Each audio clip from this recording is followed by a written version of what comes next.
WFM HD2 Houston. Insider access, exclusive content. Sports Radio 610. The Texans play here. An Odyssey sports station. Check out the BetQL Network, wagertainment for every fan. Get sports betting tips from the best in the game. Available on the Odyssey app and our sister station, 650 The Bet. Sports Radio 610 present on Pendergast. We coming to H time. Let's get the work in, man. Let's go. Great day, great day. Oh, give me some juice, baby. Oh, yeah. Langolier slowly hit towards Pena. He'll go to Altuve for one. The turn, double play to win. Martinez dials up a double play. 7th on the season against Langoliers, and the Astros win it 3-0. Seth Martinez picks up his second career save, and the Astros go Framber Valdez and Seth Martinez for a shutout and a much-needed win tonight. Man, back-to-back good starts by Framber Valdez. This is big, man. This is really big for the Astros. They're going for the sweep today against the Oakland A's. This is good, man. Things are turning around a little bit. We got a NFL schedule sitting here that is very, very interesting. Yeah. Welcome in, everybody. Yeah. Welcome in on a Thursday. Sean Pendergast, Seth Payne. How you doing this morning, my friend? I'm good. Yeah. Excited about the Astros, and Framber did exactly what they needed to do. Seth Martinez and Sean Dubin were basically the only relievers that you would have felt comfortable putting in the game last night. So that's where they stand. It's not like they get any breaks over the next 3 weeks. It's going to be dicey. So you need Framber to be peak Framber every time he pitches. Yes. Yeah, especially coming off a game where you're up to this point, your ace this season, Blanco, got booted after 3 innings. You know, and you went extras, in this series, and Hader pitched a 2-inning. He had a 2-inning outing the night before. So that was if you had a win, number one by far would have been 7 innings out of Framber Valdez.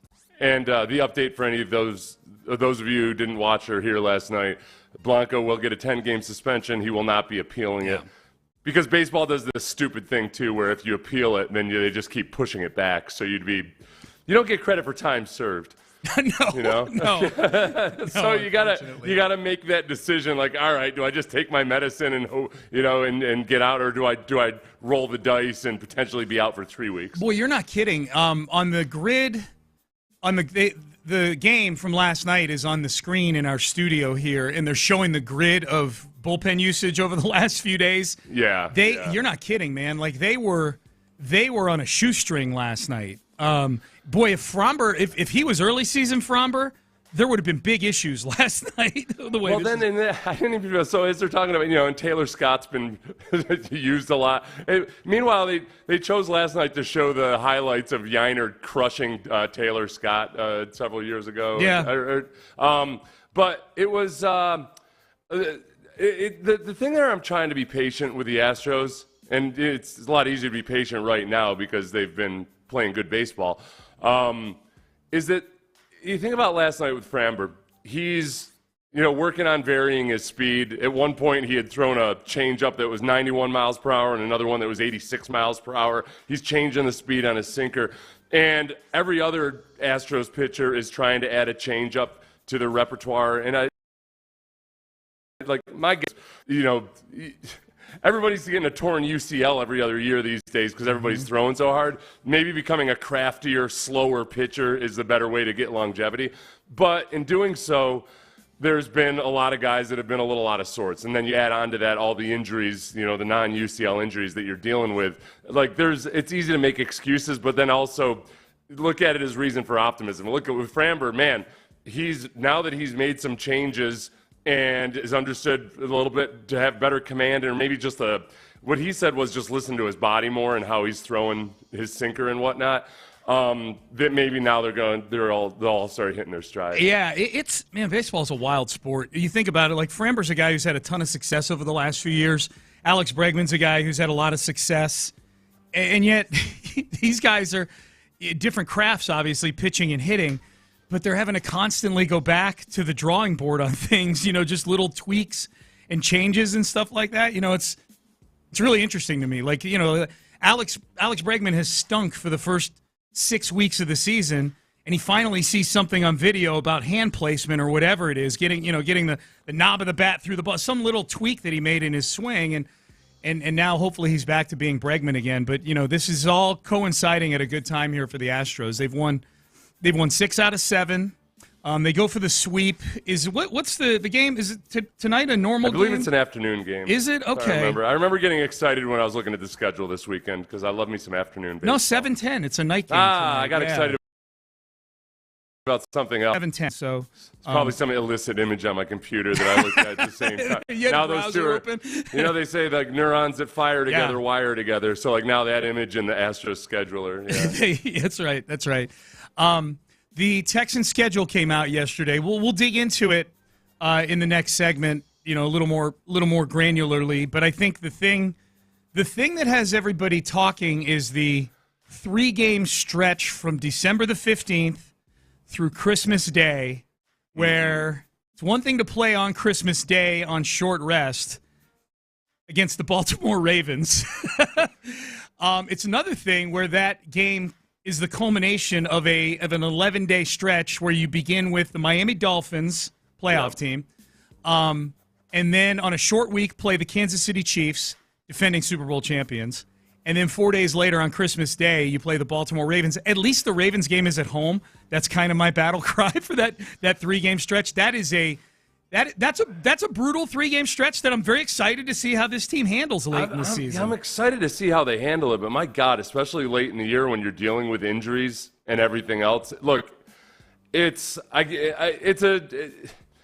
trying not to act like the little brother here because it is a double-edged sword for the Chiefs. Well, no, it doesn't hurt the Chiefs at all.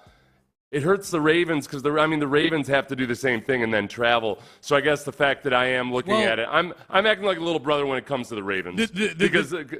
Just real quick, Seth, the Chiefs playing on Christmas. So. Okay, but it doesn't affect us versus them, I guess, is how I feel. But, okay, gotcha. Yeah, but it does affect them, obviously. Yeah. They're the superior team in that scenario, I guess, because the Chiefs and the Ravens at this point would be favored against the Texans. Yes. It feels like the double whammy. The schedule makers know that, hey, the Texans are trying to make something of themselves. What should we do? Let's slap them up against the 2 best teams in the AFC last year and see how they do with 5 days rest. Yeah. I'm gonna have words with somebody up there at Park Avenue. I might take a charter up there this weekend and rattle. Of course they don't work on the weekends. Those lazy. No, not in the off season at least, for sure not. What do you think they're saying? Because that's the thing. The 4 teams that are playing on Christmas are all largely dealing with the same thing schedule wise. They're all they all play Sunday the 15th, and then they got to play on Saturday the 21st on a short week. And then they've got to play on Christmas Day. And the 4 teams we're talking about are Texans and Ravens and Steelers and Chiefs. Those are the 4 teams that have to play this 11-day, 3-game gauntlet. Are there any of them? Are they all complaining like we are right now, do you think, in those cities? I would think so. Yeah. It's not ideal. It's kind of weird. I look forward to going to a game on Christmas Day. I know a lot of other people don't feel that way. I'm jealous of how much they must love their extended family. But or maybe they're lucky enough to have very little extended family. So the one silver lining is that it is at the very end of the season. After you've got a mini bye week. You got a 10-day rest until you face the Titans. In the last game of the year. Who knows what they'll be like at that point. Yeah, that'll be the last game of the regular season. So and the bye week is right before that gauntlet too. Yeah. So you got 2 weeks off leading up to it. And once you get through that, you've got 11 days off before your final game of the season. Or potentially 10 if it's a Saturday game. That's to be determined TBD. right now on that Tennessee one. Yep. So we'll dig into the schedule. Early text here on the schedule. Looks like Amy Adams Strunk slipped the schedule makers a 20 to pull the screws to the Texans. Well, yeah, because, the first time the Texans played the Titans on November 24th, they'll be on a short week because they'll have played Monday night in Dallas. So it's an away game. It's not like a cross-country away game, but it's a Monday night game in Dallas. You have a short week when you face Tennessee at home on November 24th. That 3-game stretch from Halloween until November 18th is going to be fun because they play the Jets on Thursday Night Football, then Detroit on Sunday Night Football, and then the Cowboys on Monday Night Football. All primetime games. So you got 3 primetime games. Amazon is a primetime game on a network. I get. Hey, look, it does. It pulls way bigger numbers than a regular season game. So, dude, it's say what you want about Thursday Night Football. You got 3 games against what might be 3 marquee opponents. We'll see how Aaron Rodgers and the Jets are faring at that point. And I'm excited about that. That's right at the point in the season where you're going to find out what exactly the Texans are, where are they going, can they compete on a huge, like in some ways, you know, even though we try to act like, okay, it really shouldn't matter to the players whether it's prime time or not. It's human nature. It feels bigger. Your entire family can watch because you don't need to have Sunday NFL ticket to watch, a Texans game if you're flung out across the country. Yep. So I do like that. I think that's going to be kind of a good gauntlet that isn't screwing you over timing-wise like the Christmas scenario. 4 primetime games. So they went over the total of 2.5 that I put out yesterday. They got 4. I'm including that Thursday night game as a primetime game. Oh, for sure. Yeah, because that's not an obligation anymore by the league. You know, you don't have to put teams. We know from last year, the Texans played all Sunday games until they played a Saturday game at the end of the year. The Panthers this year have 0 primetime games. Wow. Wow. 0. And then the weird one, I guess, is that it is prime time, even though it's at noon and it's on Netflix, but it's the only game that's going to be played, and that's a national stream. You got the stage. That noon game on Christmas Day is considered a primetime game. Yeah, well, so I didn't even include that in my number, like that. So it's 4 traditional, like, actual night games, plus the Chiefs game on that Saturday, plus the Christmas Day game is at 3:30. So you've got 6, I guess, if we're counting those other ones as just, you have the stage to yourself games. You've got the Jets, you've got Detroit, you've got Dallas. What's the other conventional primetime Chicago. It's week 2. They play the Bears. Oh, that's Sunday right. That's football. right. Yeah. I didn't put it. I put all the primetime in bold here on my doc, except for the actual first one.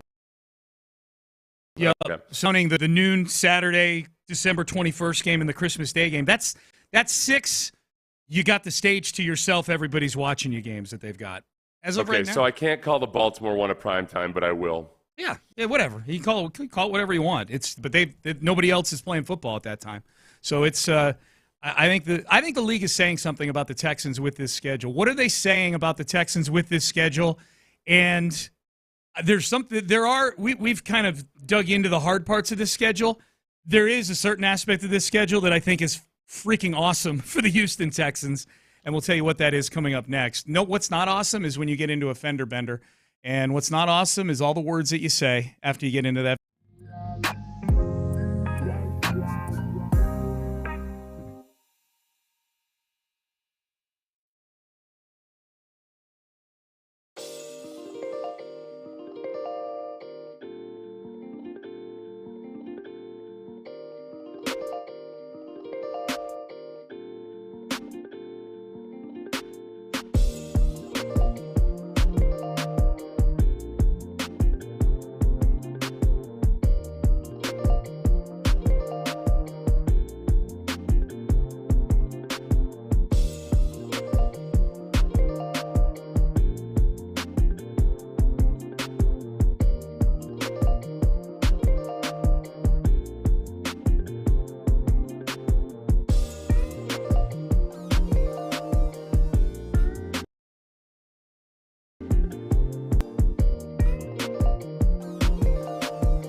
Turning entries. Sports Radio 610 presents Payne and Pendergast.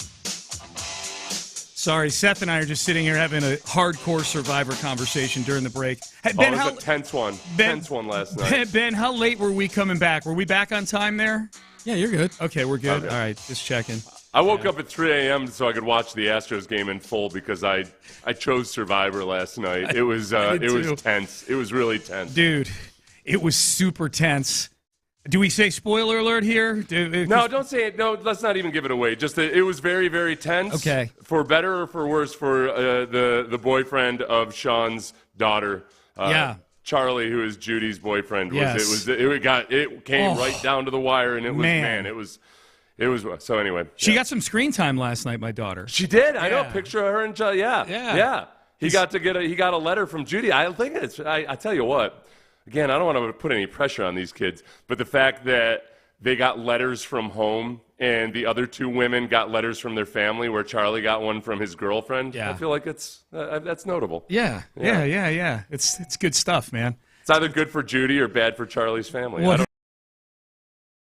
I don't know. I have to find out. Did he get? Because he mentioned his sister, too, in like the vignette after reading the letter. Yeah, so at least one person in his family got some shine last night, so that was good.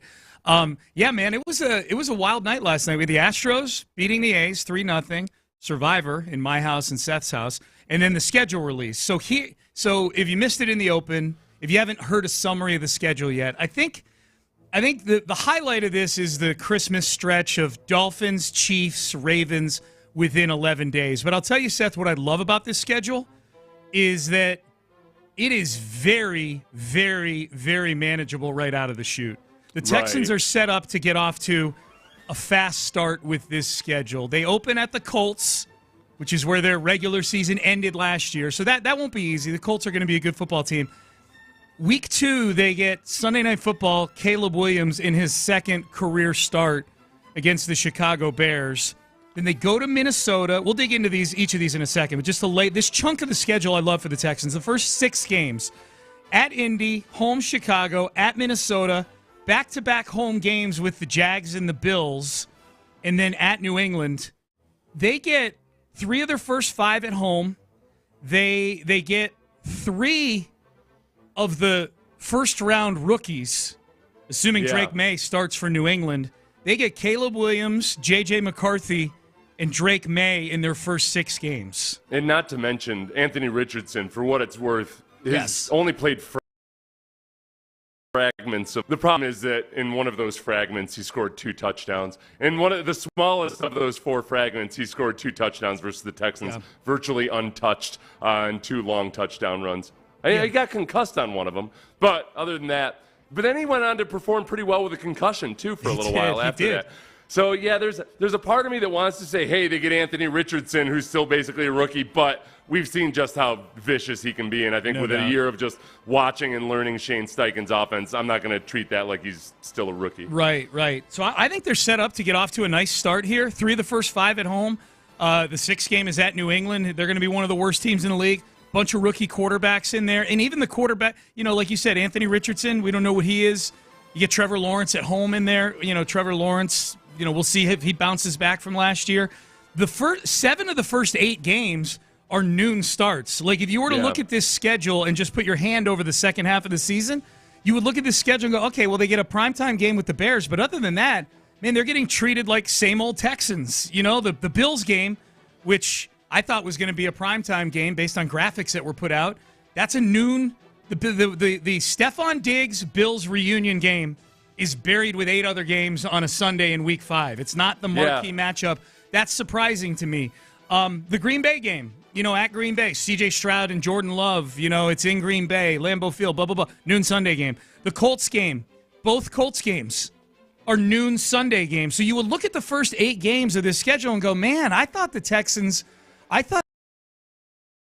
league is some sense to them. Well, then all hell breaks loose. All hell breaks loose after Week 8 because Week 9, Week 10, and Week 11 are all primetime games on different days of the week. You got a Thursday on Halloween in New York against Aaron Rodgers against the Jets. We'll see if Aaron Rodgers is still playing. And then you get that home game against the Lions on Sunday. is going to be an NBC game. That's a Sunday night game. And then you get the Cowboys on Monday night on ESPN and ABC the following week. How many times, Seth, do you think during that Sunday, Week 10 Sunday night game against the Lions, I'm going to put the over-under at 2.5 for the words possible preview of the Super Bowl being uttered? Lions and Texans. What's the over-under? 2.5. How many times do you think that gets said on that broadcast? 2.5. Let's see. They'll say it at the beginning. Yeah. If both teams are doing well, they're going to make a lot of comparisons about Jared Goff and his early success with the Rams. So that'll come up at least once, and they'll talk about potential Super Bowl. And, yeah, I would say I might put the over-under at 3.5. Okay. All depending on, I think it all depends. First, both those teams have to be performing well at that point. And second, both those quarterbacks have to be performing well. So, but even if they're not performing well, I think they'll have talked about how, hey, at the beginning of the year, this would have been the potential matchup. But definitely a lot of parallels between the two teams as well. That, they're both teams that were not highly regarded. The Lions for a long time. But the Texans were, I almost used the wrong word. They were pooped upon by the media with more ferocity for a couple of years than the Lions were, where people had just kind of checked out on the Lions for decades. Yeah, I was going to say, people got used to the Lions being bad. I disagree with the sizzle factor early in the season because I think you start off right off the bat with Anthony Richardson versus C.J. Stroud. First, same quarterback class, Anthony Richardson with a lot of untapped potential as of yet. Yeah. And then that Bears game, yes, Caleb Williams is going to be a rookie, but and Rome Odunze is a rookie, but they've got DJ Moore and Keenan Allen as well, and DeAndre Swift. It's just, for this Texans defense that made a lot of progress last year, but still had some serious blemishes and holes, I feel like they face the Colts, who Jonathan Taylor had his two best games of the season versus the Texans. That's a big thing. The Texans really struggled versus play action last year, and they struggled mightily with the RPO in that Colts game that was the play-in game for the Super Bowl. And then you have Caleb Williams with an assortment of wide receivers that very few rookies are blessed with when they're draft number 1 overall. So I feel like, yes, even though it's a noon game, even though those are both noon games, I feel like there's still quite a bit of sizzle there. Oh, yeah. No doubt. So the first 8 weeks, 7 noon starts. All hell breaks loose in the middle of the season. I'll get to the back end here, Seth. You played on some good teams in Jacksonville. Did you ever play 3 straight weeks of primetime games? Like playoffs. Right. The playoffs is the closest. That's why the first thing I thought of was the only thing I think I could compare that to is playing in the playoffs. Yeah. Because even when we were really good, it's still such a small market team and just doesn't make that much of an impact. Back then we were the ones probably getting the Saturday playoff games. I can't remember. Yeah. So 3 straight. Mostly because I was concussed pretty much constantly, but other than that, 3 straight primetime games. Week 9, Week 10, Week 11. Then it settles in a little bit. You get the Titans in Week 12. You get Jacksonville in Jacksonville Week 13. So you come off of those 3 straight primetime games, and you're playing back-to-back division games right there. So that's fun. And then you get – this is the latest I've ever seen a bye week for the Texans. Week 14. Yeah. That's the first thing DeMeco Ryan says he looks at. When he was asked about the schedule last week, he kind of dismissed the importance of the schedule release. He realizes that it's something. I think he used the word hoopla. Yeah. So he's people like me love the schedule release. People like actual NFL coaches, they're going to play whoever's there. But he does say the bye week is something they look for, and they like it to be in the middle of the season. This is not in the middle of the season at all. This is the other thing about, though, that what coaches and players will say while they're active players, or a lot of them will say, is they try to act like they don't care about the primetime games. I was one of them too, because part of it is like you're on a team sport. You're always trying not to act like you care about what the outside noise is and everything. But the fact of the matter is, all your family gets to watch. Yeah. You get way more phone in those games, and the absence of phone calls and texts after those games. That sounds terrible. Getting a lot deafening. of phone calls. I don't want a lot of phone calls. Sounds like a reason back to lose. then it was phone calls, phone calls and email here or there. Yeah. So no, but a lot of texts and everything. I played in the era of texts, Sean.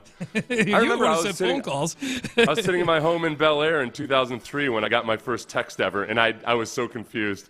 My sister had texted me, and I didn't know what was going on, and then I started thinking I was getting spied on or something. I was like, I had no clue what a text was and how.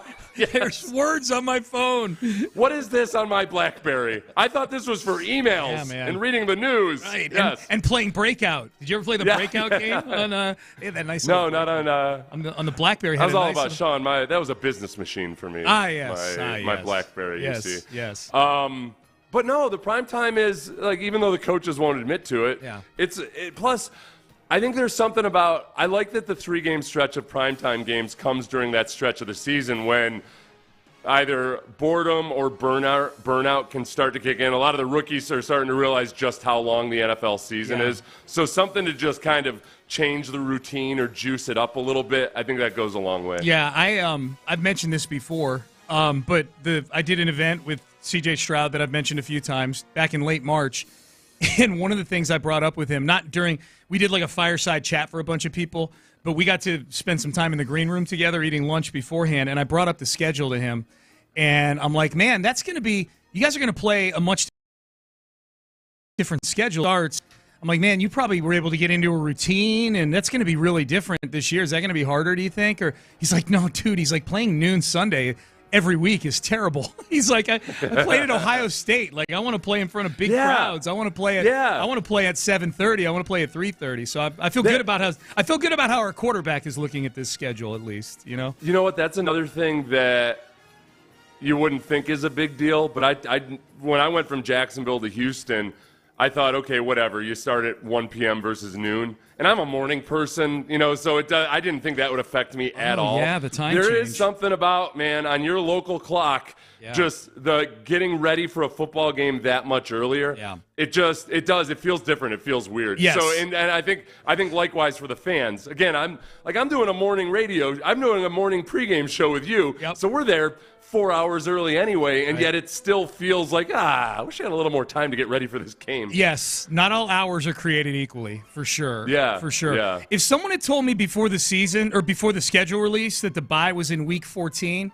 I would have been like, okay, that sucks. Like week 14, that's a tough 13-game stretch, and it still is. But if then they had told me, okay, well, after that bye week, the Texans play 3 games in 11 days against the Dolphins, Chiefs, and Ravens, I'm okay with where the bye week is on this schedule. Like, if the Texans are able to get through those first 13 games, and let's say they're 9-4, something like that, right? That's reasonable. 8-5, 9-4. It's kind of fun. It turns into like a little mini. The 2 weeks before that Christmas gauntlet, then you get 11 days before that Titans game at the end of the year, which is probably going to mean something for the Texans, either for a playoff spot or maybe the division, maybe home field if they're able to. Look, if they're able to get through those Chiefs and Ravens games, I think, Seth, the best case scenario for me is that going into that Dolphins, Chiefs, Ravens stretch right there is that you and I are having conversations about what it means for seeding in the AFC. Is it like if the Texans are leading the AFC South, I think the Chiefs are going to probably run away with the AFC West, and then the Ravens are doing what they normally do. Like if we're having – and the Dolphins, who knows what the Dolphins are? They were in the mix. They're a playoff team last year. I think they're going to backslide this year. But if particularly those Chiefs and Ravens games, if you and I are having conversations leading up to those, like if this, then that, if they win, and they're substantial rewards to those games, that's the best case scenario for me, and I think it's in play with the Texans this year. I think, I'm kind of torn on the whole scenario of playing the Chiefs and the Ravens because there is that. Maybe I've got little brother syndrome because those are the two superior teams right now. The way it stands, the Texans have to prove themselves. I feel like putting them up against that gauntlet at the end of the season when guys are most bruised up, my first thought is like, oh, come on. But my second thought is, man, if you prove yourself there and you slug it out, and at that point, look, Derrick Henry, as much as I wanted Derrick Henry, I have seen this team have great success versus Derrick. Yeah. Derrick Henry was second in the league and rushing that completely shut him down twice. You know, so I'm not as scared of Derrick Henry as perhaps I should be. Now, the offensive line in Baltimore, a little bit different than the offensive line in Tennessee. That is fair, no doubt. Yeah, no, like the Texans have been the reason Derrick Henry has won rushing titles in previous years.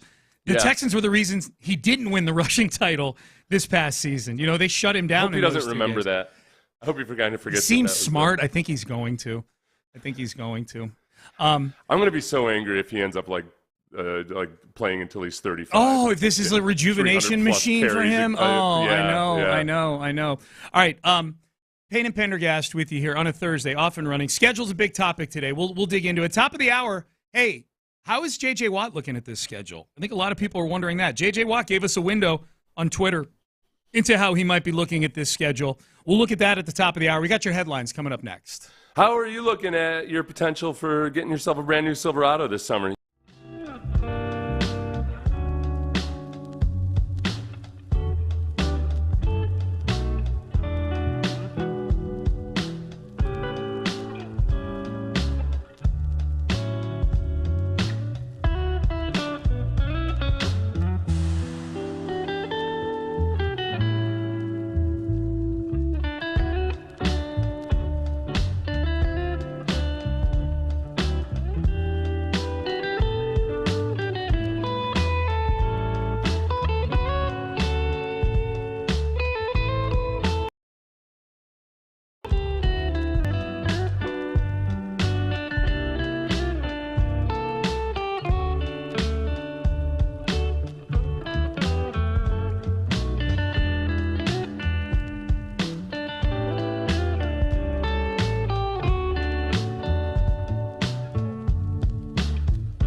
time.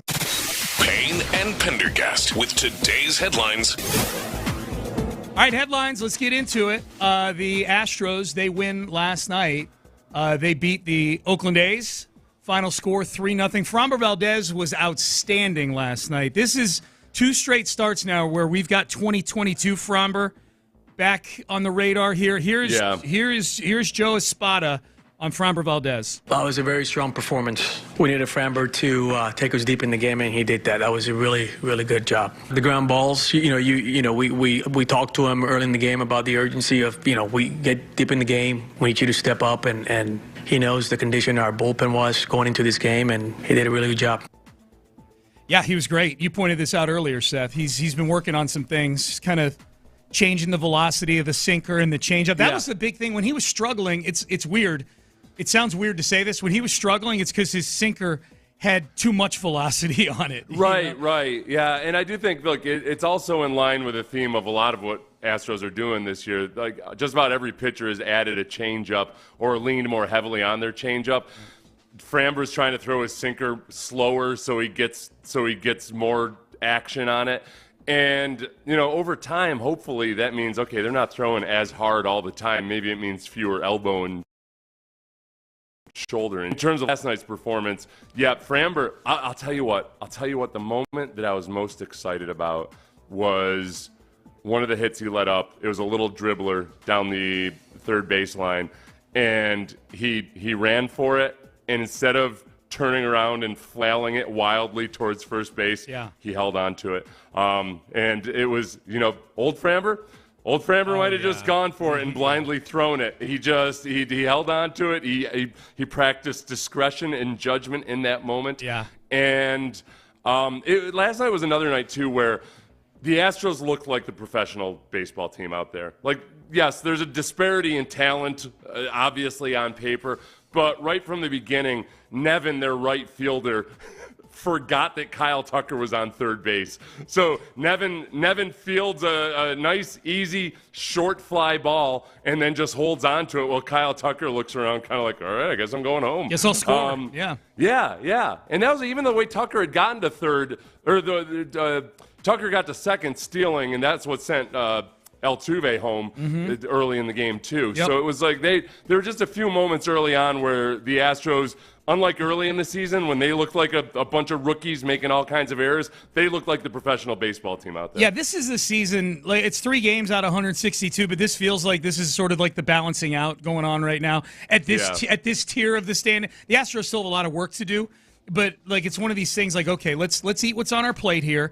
We're not going to be able to get back to the top of the division in 5 days. Oh, but look who's on the schedule here this week and next week too. By the way, the Oakland A's, who have had a better record than us all year. Well, this is just silly.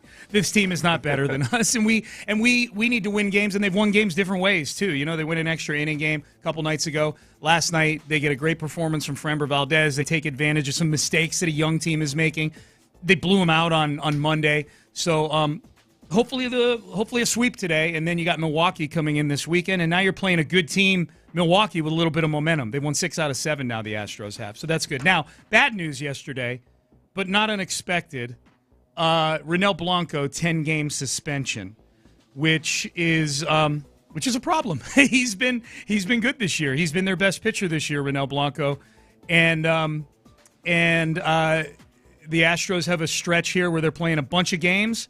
Now it was 21 in 22 days yesterday, so I guess we're 20 games in the next 21 days. As you pointed out yesterday, Jose Urquidy's rehab starts now become a big focal point over the next couple of days here. Well, yeah, but I mean, even then with the rehab start, that's if he's ready to come up, that gives you one start before Blanco comes back potentially, depending on the timing of it all. But by the time Blanco comes back, the starting pitching is going to need some help, some extra help. So you're at the very least now you're down to a 5-man rotation instead of the planned 6-man rotation. Yep. But none of it is ideal. None of it is ideal, especially with your relievers still.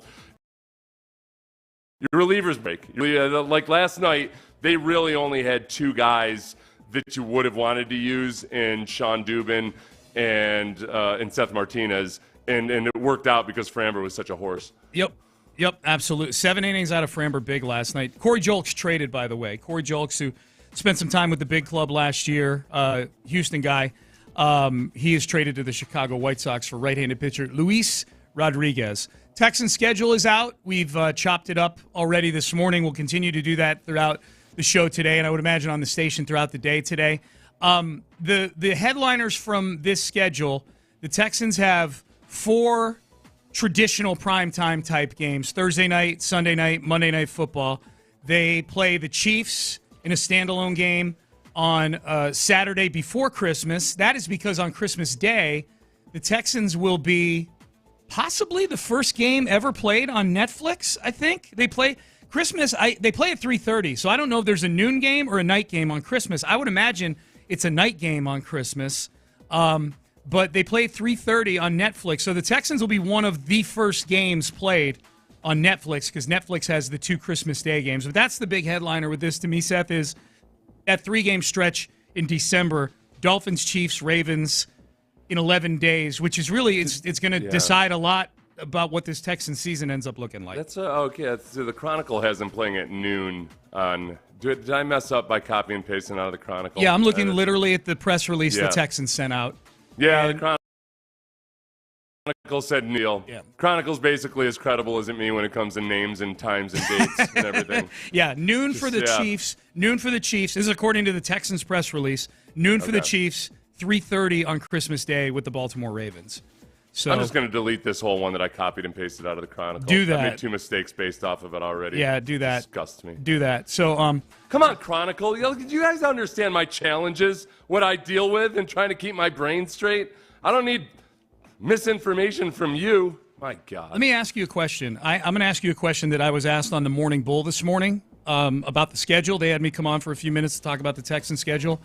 And they said, how would you grade this schedule as far as it being conducive to the Texans having a big season, going to the playoffs, maybe winning a Super Bowl? Like degree of difficulty. If you're a Texans fan, with an A+ being most conducive to having a great season and an F being the league screwed us, where would you grade this? I would give it a B-. Okay. I think that you could look at that 3-game stretch from the Dolphins through the Ravens, where they play potentially really good opponents. I don't know about the Dolphins, but then especially the Chiefs and the Ravens. You could look at that as, okay, iron sharpens iron, and you get out of that, and you're going to be awesome. That's right. You're wearing the shirt today that says iron sharpens iron. Indeed. So, or you could look at it as, okay, you face the Chiefs, you face the Ravens with 5 days rest, and you get bludgeoned and beat up.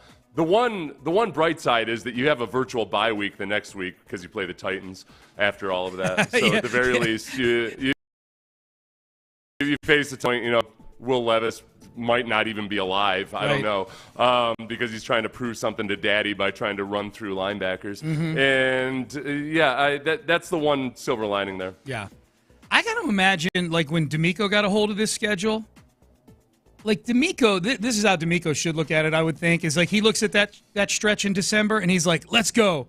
Like LFG, man. Yeah. Like, let's go. Like, I would be disappointed in my head coach if that weren't how he looked at it, at least outwardly, right? I think you look at it strategically. Like, you gotta do both things. You have to really respect your opponents and, potentially start thinking ahead about that. But, as a football coach, you gotta, what do they say in the military? You gotta eat your own chow. Yeah. Like whatever you're putting out there, you gotta be sure you're abiding by it. Yeah. And as much as possible, you gotta take a game by game approach. It's not like they're gonna rest. It's not like baseball where you can rest starters or relievers or what have you ahead of a tough stretch. No. You just gotta have your best guys out there every week. B- is a good score. I gave it a B+.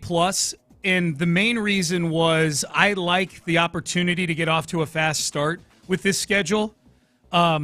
I think there's a good chance, like 7-8 weeks into the season, that the Texans are being talked about as one of the best teams in football. Based on this schedule, that it's not a super difficult. And there's some aspects to, like as you pointed out, like Chicago. If it were last year, Chicago, you'd be like, at home on Sunday night. Well, actually, last year in week 2, we didn't know what the Texans were, but there's difficult wrinkles to each of these teams that they've got, but it ain't the teams they're playing at the end of Detroit in week 10 in Dallas. You look at the schedule the Texans played last year, it's natural to wonder, how good were they really? They didn't face, They didn't face a gauntlet of quarterbacks like they will this year. Yeah. They didn't even really face that many athletic quarterbacks. Yeah. And when they did, like versus Anthony Richardson, they suffered greatly. Yeah. When they faced Kyler Murray, and they saw Lamar Jackson early in the season when he barely ran in that game, and he was just getting comfortable with the offense. And then they saw Kyler Murray when he was just a couple games back and also uncomfortable in that offense.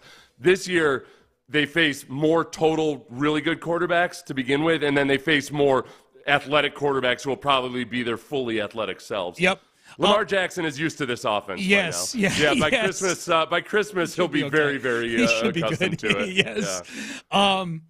So, at what point in the season does J.J. Watt become a topic, and how is J.J. Watt, if indeed there's a possibility of him coming back to play for the Texans this year, how Watt-friendly is this Texans schedule? J.J. Watt gave us a bit of a blueprint on Twitter yesterday with the answer to that question. We will dig into that coming up next. But first, I want to get you guys into that brand new vehicle, and I want to send you to Ruben Mendoza.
HD2 Houston. Insider access. Exclusive content. Sports Radio 610. The Texans play here. An Odyssey Sports Station. And Zents, Payne and Pendergast. All right, so let's reset here. Here was J.J. Watt. We're going to talk about the schedule here. Trust me, we're looking at this through the prism of the NFL schedule. But just to reset, here was J.J. Watt at his charity softball game press conference saying that DeMeco knows if he needs me, give me a call. How do you resist, JJ, with all of the names that you listed and DeMeco? Obviously, you know DeMeco, haven't played with him. How do you, the competitor in you, resist like the not being that far removed from playing? How do you resist the temptation? I mean, I'm a very fortunate, lucky man. I got a beautiful wife. I got a beautiful son. I've had 12 great years in this league, and I'm very thankful to have walked away healthy and playing great. I mean, I told DeMeco last year, I said, don't call unless you absolutely need it, but if you ever do call, I'll be there. But he knows not to call unless he absolutely needs it. This is the last year I'll tell him that because I'm not going to keep training the way I've been training, but he knows that if he ever truly does need it, I'll be there for him. But I don't anticipate that happening. They got a very good crew. All right, so that was JJ. Now, real quick, Seth, one other piece of audio. DeMeco Ryans was on the Rich Eisen show yesterday. And He was. We've got cuts from it. For Neither later. of them told me. I know. They didn't tell me either. Which I don't, but them not telling you, that's a big problem. DeMeco was on the Rich Eisen show yesterday, and we'll play some of it. He talks about stuff other than J.J. Watt. We'll get to that later in the show. But this was J.J. or this was Rich Eisen and DeMeco Ryans talking about J.J. Watt. Also helps to know J.J. Watt can give you snaps if necessary, right? Let's go. He said that, though. Did I not hear that, though? Did I not hear that? He did say that. He said it. He said that last year. He said it again this year. I gotta make sure I take him up on that offer this year. But he says it in terms of a ripcord. If you need some sort of like a J.J. Watt ripcord, that's a hell of a ripcord to have at your disposal as a head coach in the NFL. It is. Only if we have to use it, then we'll see what he has. JJ, man, big-time player, man. Would love to add him to what we're doing here. Okay, so that's a good term by Eisen. Ripcord. Full credit to him. Yeah, that's good imagery right there. Yeah. I like to think it's a ripcord on the emergency shoot. Right. It's on the back. Like your first shoot didn't open. Danielle Hunter gets injured or something. That's it. Now you pull the emergency chute. That's it, yeah. You're plummeting, you're spiraling downward with Danielle Hunter wrapped around your leg. It's like, where's my JJ cord? Where's my JJ cord? So that's where we are. So nothing super new there, but I just like hearing I love hearing DeMeco talk on these national shows. He's got such great energy. It is interesting to me that DeMeco is either A, having fun with this, or B, like genuinely trying to keep it out there, planting a seed, and maybe planting a seed in JJ's mind without actually hardcore doing it. It's one of the two, if not both. So we'll see. It's a delicate dance. Yep. So JJ put this out yesterday, Seth. JJ, as the schedule was trickling out yesterday afternoon, I mean, by the time the schedule release was happening at 7 o'clock, if you're a Texans fan on social media, you had 90% of this for you by brick on shows like ours. J.J. Watt had 5 things players look for when the schedule comes out. So he said they look for this, and I wonder, okay, if he's looking at the Texans schedule, how he's looking at this. He said you always look at the first game. I would imagine just to see, like, okay, who are we opening against? Like, who are we going to be preparing for? Or, how much juice are we going into the season with, right? He didn't specify the whys of all these. He just said, these are the 5 things. Yeah. So the first game at Indy. I don't think this matters much for J.J. Watt because I don't think he's coming back to play in the first game of the season for whoever he plays for this year, if he were to come back. If he were, right? Yeah, that's so the first game, as far as through his lens, okay, if we're looking at just if he were an active player, you're looking at it, and it's exciting. It's exciting as a divisional opponent. It's exciting that you had a recent big game versus Zaire Franklin has returned some smack talk to C.J. Stroud at this point. Yeah. We got maybe if you're not a defensive player, man, Jonathan Taylor really embarrassed you a couple times last year. Had his 2 best games of the season. Anthony Richardson has something to prove. There's a lot of grudgery there, but you're right. As far as JJ making a comeback, probably not. Now the bye week is interesting. That's number 2. He says you look for where the bye week is. This is something DeMeco has said too, and I guess the best case, Seth. I mean, you tell me, you're the former player. where did you like having the bye week? Did you like having it like smack dab in the middle of the season, or did it depend on opponents maybe, or honestly, whatever? This would be an interesting thing to talk to JJ about, because we've gotten a way of predicting when you're going to feel like crap during the season or when you're going to get injured. I think he might have been talking about it in terms of, okay, if I'm going to go visit my family, or if I'm going to schedule if I'm going to schedule something, that's the bye week. Am I going to take a little vacation? All of that. That's more relevant because you got to make your travel plans, Yep. But as far as, like in an ideal world, just midway through the season always felt right. It just early in the season, it doesn't feel like you're going to maximize whatever rest and relaxation you can get from that. Yeah. And late in the season, it feels like, okay, it might be too late. I'm sure I have zero clue what physiologically the right thing is. It just always felt intuitively like smack dab in the middle of the season was the best place. And that's what DeMeco said last week. Now, if we're looking at this through a JJ prism, we've had several people point out, both last night and this morning, that the bye week being in week 14, kind of late in the season, kind of sets up optimally for JJ to swoop in with his Superman cape on for that stretch of games, that gauntlet of games right there against Tua, Mahomes, and Lamar Jackson. The Texans bye week, there's 4 games left after the bye week for the Texans. That might be something that becomes more enticing to JJ as the year goes along, and as you start to see and talk about those teams and imagine yourself going against them. If he were of mind to come back, say let's say he were thinking of coming back, and he's being being truthful about this, and that he just had in his mind he had a week in he has week 12 in mind. Right? Like week 12 is kind of what I'm targeting. Around Thanksgiving, right around there. From Thanksgiving on. If he came to the Texans in week 12, he would actually get a bye week 2 weeks into his time as a Texan. That's true. It would be a good... He'd play for 2 weeks, have a week off, and then have those 4 games to close out the season.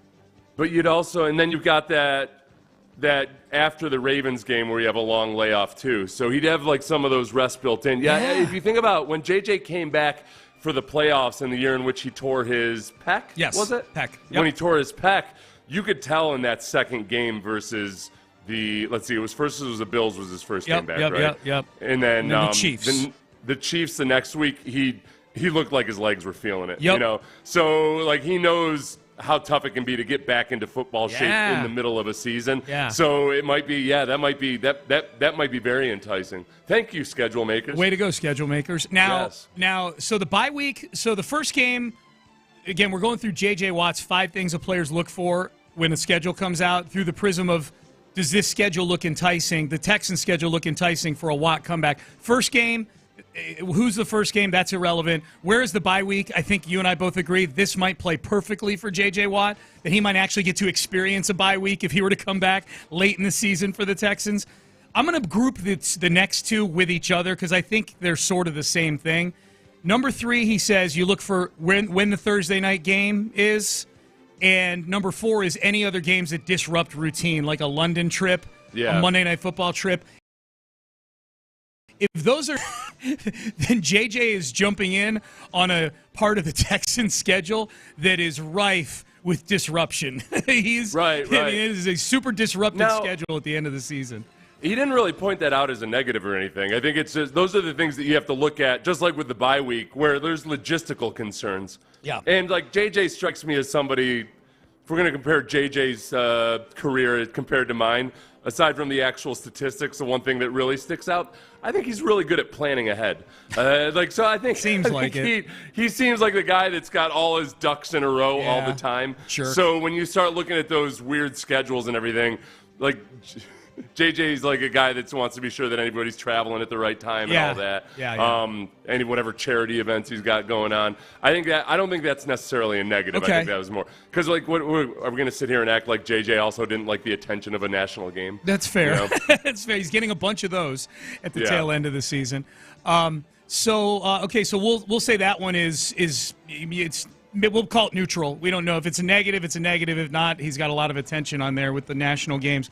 The last thing, possible weather games. And he uses 2 examples that are polar opposites. Buffalo in December, Miami in September is 2 examples. When are the possible games where weather, either too hot or too cold, is going to be an issue? I will say this about this Texans schedule, Seth. I know they play outdoors at Kansas City in December. I know the last game is at Tennessee. Those are colder places than Texas, obviously. But the places that could have been really bad, the Patriots, the Packers, those games are all before November. I think that if we're looking at a positive for this Texans schedule, just as a tangent to this JJ conversation. The 3 games that concern me the most that this could be, oh man, the Texans have to go here in December. Those games are all done by Halloween, those 3 games. Well, and the big thing too is that anything in December, it's usually not bitter cold yet. And Buffalo is the one where you will get these freak snowstorms, though, which even, like, I'm not even as concerned about playing in the snow or after the snow's been cleared away. It's that there's so many instances over the last several years where they've had to reschedule. They've had to play in a different location. Now, that's not the fun kind of schedule disruption where your schedule's disrupted because you're playing on Monday Night Football or something. That's, oh, man, okay, we're gonna have to play on a Tuesday in Baltimore or something instead of where we were planning on it, and then we got a short week after that. So very unlikely that's going to happen with Buffalo. Yeah, I think so. Well, yeah. Especially because it's in Houston. I was going to say Buffalo game's at home. Unless Buffalo can't travel out because of a snowstorm. But again, that's it's October 6th. Week so 5, it's week 5. But I think they like this is a pretty weather-friendly schedule the Texans have, by and large, you know. October, Halloween versus the Jets. Yeah. That could end up being fun. If the Jets are good and you got everybody dressed up in their costumes, that fireman will be dressed like a bigger fireman or something. Okay. I don't know. I have 2 requests on that game, all right? Okay. One is no players are allowed to get into the costume. This were 2018 where you had all the line. Remember the linebacking room? They showed up in a different costume each week for the game when they weren't even good. You can be good and do cosplay. You can't be bad and do cosplay. So no costumes for any players. That's number one. I didn't like that it was the linebackers, though, especially. It's just that's the guys that you want to be blood and guts and you know your blue collar dudes and everything, and it just didn't feel it's that like way. Way more of a wide receiver thing to me. We had Bernardrick McKinney, who has like one of the badassest names ever, and was a big hulking dude. Yeah. He was leading the charge with a cosplay. Yeah, I didn't like that. I didn't like dressed up as a guy from Dodgeball. Like, what are we doing? Yeah. My second request is, can they install natural grass before that game, please? Oh. There's nothing fun about that game. I know you said, Seth, Halloween, it could be fun. Aaron Rodgers, C.J. Stroud, you know, if Aaron Rodgers is still healthy, whatever. There's nothing fun about going to MetLife Stadium for me, especially based on that being the game where C.J. smacked his head off the turf last year and missed 2 games. I want that game to be over with. I want that. I hate that stadium. We already know that DeMeco Ryans is litigious. So having once sued the Texans over the safety of their turf, maybe we can use that. Maybe we can start having DeMeco talk smack about how he's going to sue them if anything happens. Yeah. And they'll end up swapping out the turf beforehand. Yes. We haven't used that weapon yet. Litigious DeMeco. We need that. The ironic thing would be as if they moved to a pallet system. Like, oh, that's what we've got natural turf now. We bought it secondhand from Houston. It's great. You seen this before, DeMeco? Boy, that would be a great troll, right? Yeah, here you go, Mr. Litigious. So I think overall this schedule, I think it vibes pretty good with JJ's criteria here, particularly the bye week. I think that bye week placement, you know, if there's like a 10% chance that J.J. Watt comes back, he's going to look at it and go, man, I come back in week 12, I play a couple weeks, I got a week off, come back, play a few weeks, I got 11 days off, you know? J.J. tweeted out something yesterday that has a lot of people wondering if he's genuinely serious. I need your take. They believe that this might mean that he's genuinely serious, and he and I actually went back and forth a little bit in a friendly way. But he had said this, he tweeted this out 13 hours ago. Been trying out Zone 2 cardio on rest and recovery days during the last few months. So that, for those of you who don't know, Zone 2 cardio is basically like light cardio conversational pace. Been shooting for 140 to 180 minutes per week. Curious to hear opinions from those who have tried about it and their experience. Anyone big into Zone 2 cardio? And I know, I remember a few weeks ago when he first started doing this, he talked about how boring it was and how he doesn't see how anybody could do this. But there are a lot of long-term health benefits to Zone 2 cardio. It helps your mitochondrial flexibility and all this. Yeah. So I just replied to him, since I'd actually texted with him about this a little bit, but I replied to the tweet. I said, I get 5 to 7 hours per week. My A1C dropped, cholesterol plummeted, but the biggest difference I've noticed is on the non-laboratory side. It's way few hunger pains and episodes of binging. And then I recommended a couple books for people who might be interested. I kind of changed my like a little mini essay here. JJ responded, okay, and this is the part that you got to read into. Okay. He said 5 to 7 hours a week is thoroughly impressive. Thank you, JJ. Finding that proper balance for retired life isn't easy. Old habits die hard. Currently still lifting and running 4 days a week. Zone 2 cardio 2 to 3 days a week. Letting go of everything you've worked so hard to build is not easy. Crying, laughing emoji. Okay, so now lay this on me again. Finding that proper balance for retired life isn't easy. This is him. Yep. Old habits die hard. Yep. Currently still lifting and running 4 days a week. Zone 2 cardio 2 to 3 days a week. Yep. Letting go of everything you've worked so hard to build is not easy. Okay, this is my question for you then. Does that reply, I love this exchange, does that reply make you feel more likely, less likely, or the same likely that he comes back and plays football this season? I think it makes me feel less likely. Less likely. I think he's trying to, it's hard. I've told you before, like sometimes it takes like 2 years to really, even after you're definitely retired, it takes 2 years to kind of change your brain into the way you should be exercising as a guy in your mid-30s. Right. Which for football players is really like being in your mid-40s because of the damage to your joints and everything. So I think it makes it less likely. I think he's turned that corner, and I think it might be that, I think that he might be very, very literally telling the truth when he says in a movie. Like, he would have to be I don't think it's anything he's planning for. Okay. The Zone 2 cardio is a big giveaway just because everybody, I think that more anaerobic athletes like football players should do a lot more slow training, but every football coach will tell you, or every football strength and conditioning coach worries that you're training your slow twitch muscles, you're hampering like being at the extreme edge of a sprint athlete and everything. DeAndre Hopkins did a lot of distance running in the offseason. I actually think it better. But anyway, long story short, I think that the fact that he's trying to do more and more long, slow cardio is not something that football players typically do to get ready to play football. Right. And it feels like, and if anything, they start to worry that it might actually make them a little bit slower. Okay. Because you're almost competing with your quick twitch muscles when you do that. I do don't like this tell at all. Yeah. I don't like that. I mean, it's your honest opinion, but I don't like it. Yeah. Hey, let me ask. And also, real quick, since people are going to ask, the two brains that I recommended are Exercise and the Brain by John Rady and Outlive by Peter Attia. I know you told me to correct you when you use wrong words and stuff like that. Yes. Because you're keeping track. You said the two brains that you recommended to J.J. Watt. Okay, let me write that down. How ironic. You meant books. How ironic is that? That is the ultimate irony. How ironic is that? You meant books. Yeah. I was looking at Exercise and the Brain while I read that. Oh, yeah, so, okay. No, I totally know why it happened. Yeah, you just wanted to know that it did happen. It is ironic that very book, Exercise and the Brain, the reason it motivates me to exercise because it talks about all the benefits of exercise. Yeah. So take that recommendation for whatever it's worth when I couldn't even spit out the right words in recommending it. About the book. Yes, exactly. Yes.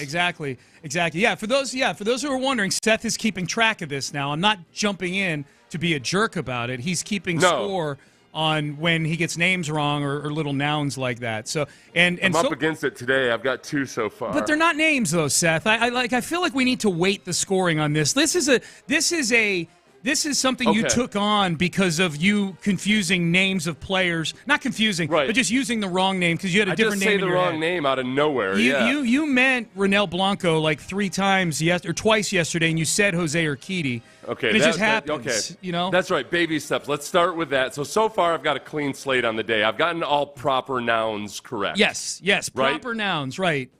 Kind of. I mean, you did say Except Super Bowl instead of playoffs. Playoffs is not a proper noun. No, you're right. So far, I misused the proper noun, but I haven't transposed any. Yeah. So let's stick to humans for now. Okay? Let's do that. The baby steps are, I just want to get the athletes' names correct when I say the athletes' names. So far, it's a clean slate, and we're We're not even halfway through the show, but still a clean slate. But we're almost halfway through. You're doing great. Yeah. You're doing great. Now I think it's interesting that your reply to JJ, to that tweet about him talking about his workouts and his cardio, he's even putting up graphics of heart rate or pulse and things like he went deep on this workout. Like he is informing input was what you did. You gave him some really solid feedback. You know, this is what it did for me. Here are some books you can read. You're doing what a good friend would do. My reply to JJ was a retweet of that workout saying, selfishly, I just need to know, can you get 12.5 sacks with this workout? Does that make me a jerk and you the baby face in this? Are you the good guy and I'm the villain in this? If I'm just going, yeah, man, cool workout, bro. Can you get 12.5 sacks on that workout? That's all I want to know. No. I think yours is the vast majority of responses were something along those lines. Some people wondering if, like, hey, maybe he's coming back as a linebacker or just a pure edge rusher. He's going to be Danielle Hunter sized. So, or something like that. JJ the Mike linebacker. I'm here for that. I looked at it from the perspective of just I've gone through that same journey of being like a big strong guy and then all of a sudden turning into a cross country distance athlete. And I didn't read into it I think any more than like, okay, here's how it's worked for me. Can you imagine if I started giving JJ advice like you did right there? I'm like, hey, listen, man, got on soda weight loss. I do 30 minutes on the elliptical 6 days a week. It's been great for me, man. JJ, I feel for you, man. It was really hard for me to get away from my lifestyle for the last 10 years as well. Well, it is true. Yeah, shoveling food in my face and not doing anything, for the last 3 years. You were training to be a jovial bon vivant. You were just that was and you were awesome at it. You were great. You were world class. You were a world class bon vivant. I don't know why that word tickles me so much, a bon vivant. It's a word I've read and never used. I just picture a bon vivant like any place they're walking into, everybody turns around and screams their name happily. Like, oh, he's here, the bon vivant, Sean Pendergast. Hey, let me ask you this about this zone 2 cardio, though. Like, what zone, because I do 30 minutes on the elliptical at like 10 level difficulty. They got like 1 through 20 level difficulty. I do it right in the middle at 10 for 30 minutes. My heart rate gets up to like in the 140s throughout the workout. Yeah. You're above zone 2 there. I am? Yeah. Zone 2 is honestly, when you start doing it, it feels like you're being lazy or something because it's a genuine conversation. For your age, and guys, it's more complicated than this, but for your age, your zone 2 is probably somewhere like around 115 to 120. Wow. So I'm working out harder than J.J. Watt right now? Yes. I mean, in the cardio stuff. I mean, I know he's still doing like 4 days of lifting and box jumps and tire flips. That's the hard part about it is it takes a lot of discipline to stay in zone 2 because it feels good to push yourself. Yeah. But you got to realize that over time, like you can do a lot more over time. It's staying at that lower exertional level. But also your body, the mitochondria in your cells get very flexible when you train it that way to where they burn fat more efficiently and everything. It's not about calorie burning or anything like that. It's about the way you work at the cellular level. And it's got a lot of benefits for your brain too. So but it takes a lot of discipline it takes a lot of discipline to feel you're exerting yourself all that hard. Yeah. But it does, like, over time, if you can force yourself to do it and like distract yourself with podcasts or what have you, it starts to be kind of addictive because it's enjoyable. Yeah. You start to enjoy that. Yep. Yeah. I'm always listening to stuff when I'm doing mine. So yeah. And a lot of benefits for your brain except for mine. Yeah. You're fine. No, I'd be a lot worse if it were right. Yeah. So that's JJ. Hey, let's sprinkle in a little Keon Coleman for people in their cars. I feel like we're still at that sweet spot of the drive-in, and anytime you get a little Keon Coleman, Buffalo Bills wide receiver, anytime you get a little bit of audio from him, non-football, that's the rule. We only play Keon Coleman talking about things not football. Now, if you remember Keon Coleman after his initial press conference last week, there was footage of him walking over to the snack table in the media room and asking the media if he could take some cookies. Nice. He started going into the cartons of chocolate chip cookies and eating them and showing them to the media, and they were walking over and doing cookie things with him and stuff like that. Apparently, he had on the heels of that video, had a huge package of Chips Ahoy show up. Oh, yeah, good. At the building for him. I had a box Chip Ahoy cookies at my locker, and some of like the mail from some of the fans. It was great. The Chip Ahoy cookies I was like, huh? I didn't get it. I was like, I thought I was tripping, but that was it. Other than that, that's it. Not a Chips Ahoy fan.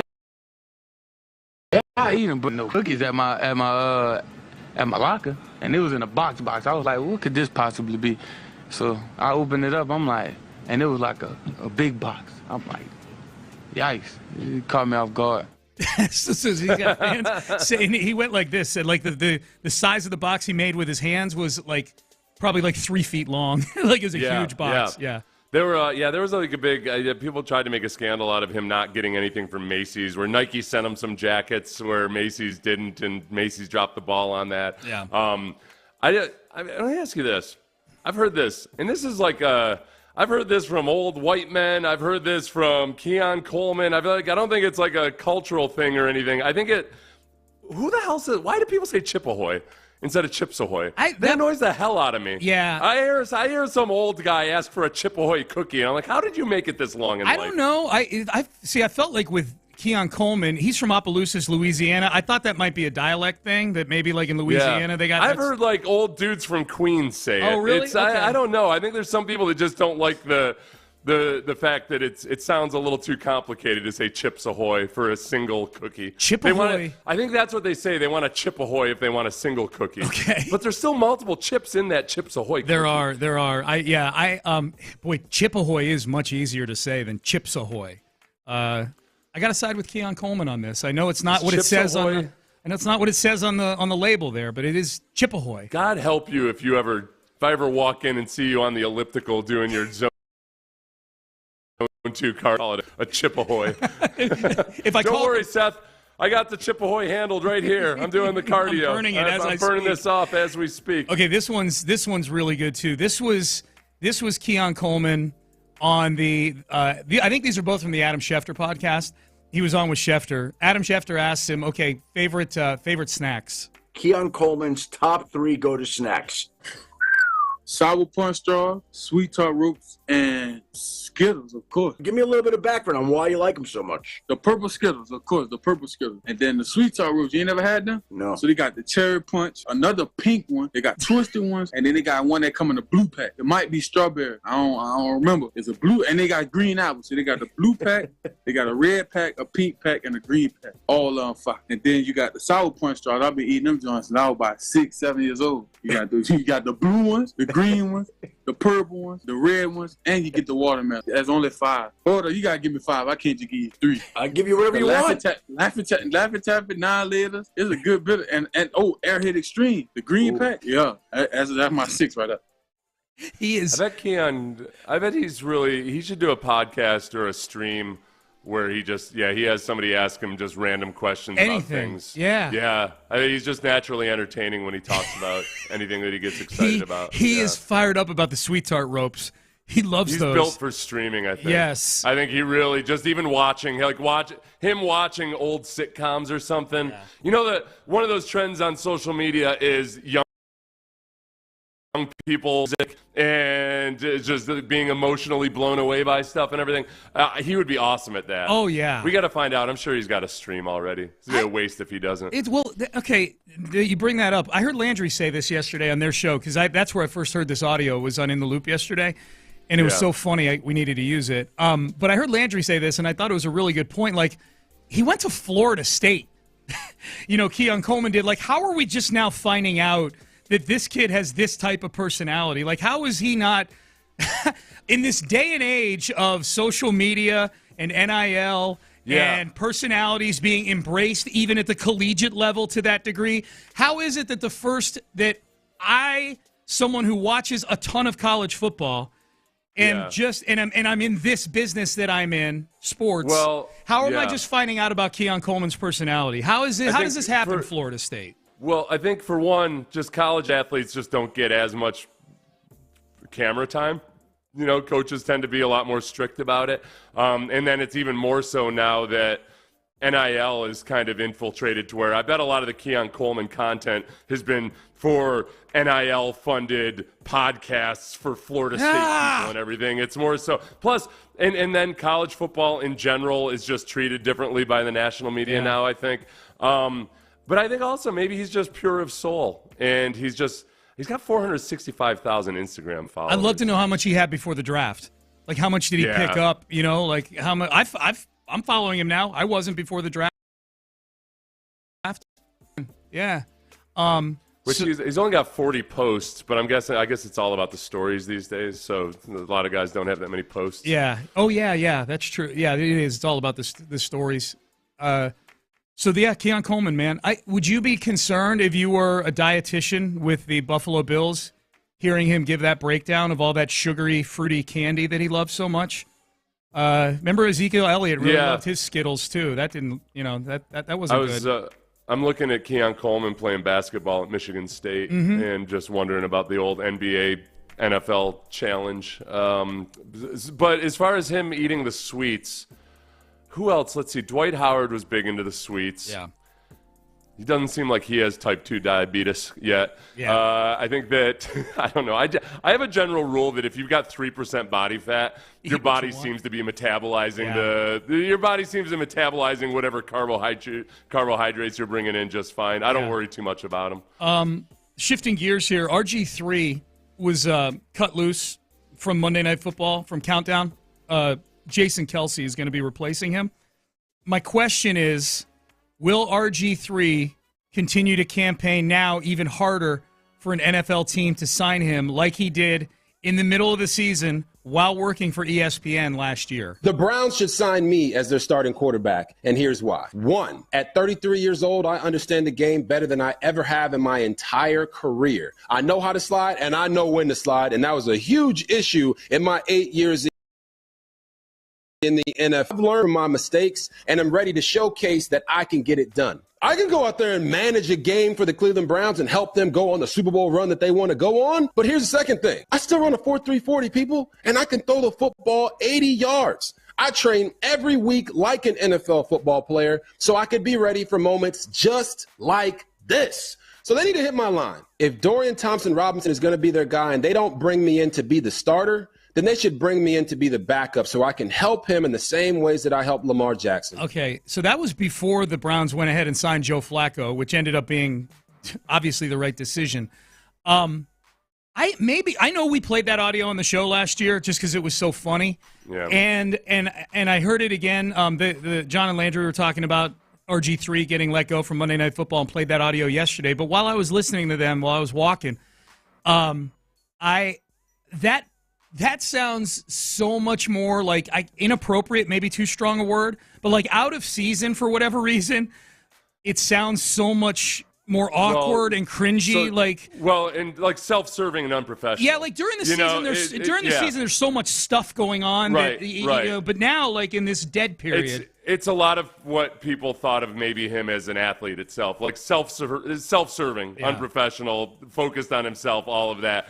But then also just stupid in that, wait a second, you're telling me that in the 8 years where you really should have learned how to slide, that you couldn't be bothered to learn how to slide, but then now you've learned how to slide? Yeah. I'm like, no. This is the exact same damn reason that, no, you're not, that I don't want you to come in and be my fringe quarterback because you're a bit much. Yeah. He's always been a bit much. Yeah. And, when you get to be that age where you're the veteran bridge or something like that, the last thing anybody wants is somebody who's a bit much. Yep. They want milquetoast, bland, and, relatively egoless by quarterback standards. Yes, yeah. They chose properly with Joe Flacco. Plus, let's not act like it was just his inability to slide that got him injured. It's the fact that he's one of these guys who's a super freak athlete and yet remarkably unathletic in a few specific areas. Yeah. Like, he didn't know how to, it wasn't that he didn't know how to slide. He didn't know how to get tackled. Yeah. Like, he would go, every single time he went down, it was like a redwood falling in the forest. Yep. It just felt like, stuff's going to break here. Yep. Keon Coleman is a dentist's dream. That's a text. That's true.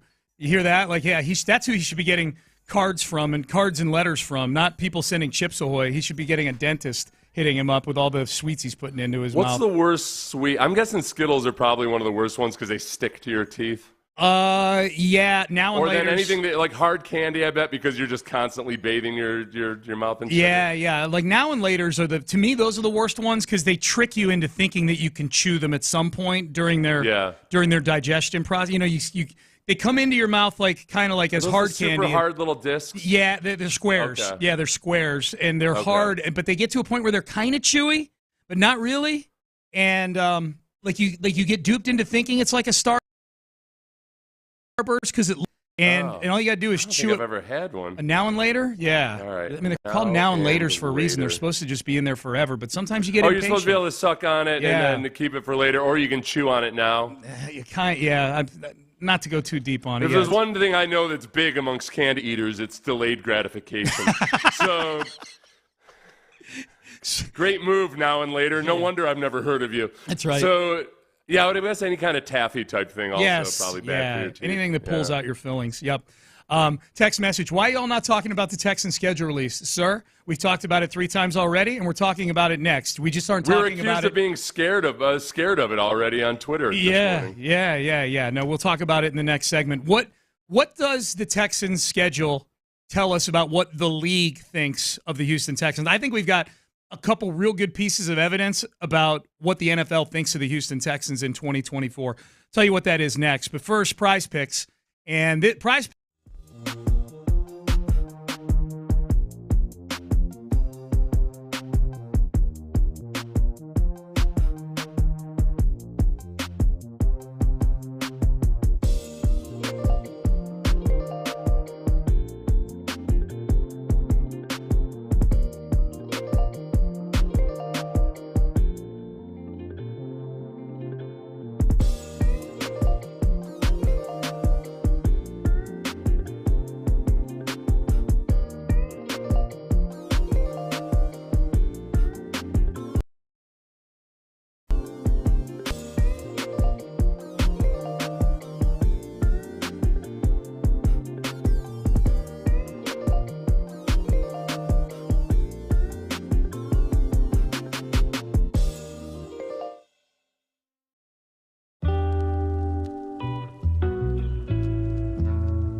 Live from the Twin Peaks studios, Sports Radio 610 presents Payne and Pendergast. All right, Payne and Pendergast with you. We'll do the 8 at 8, top of the hour. A lot to get to.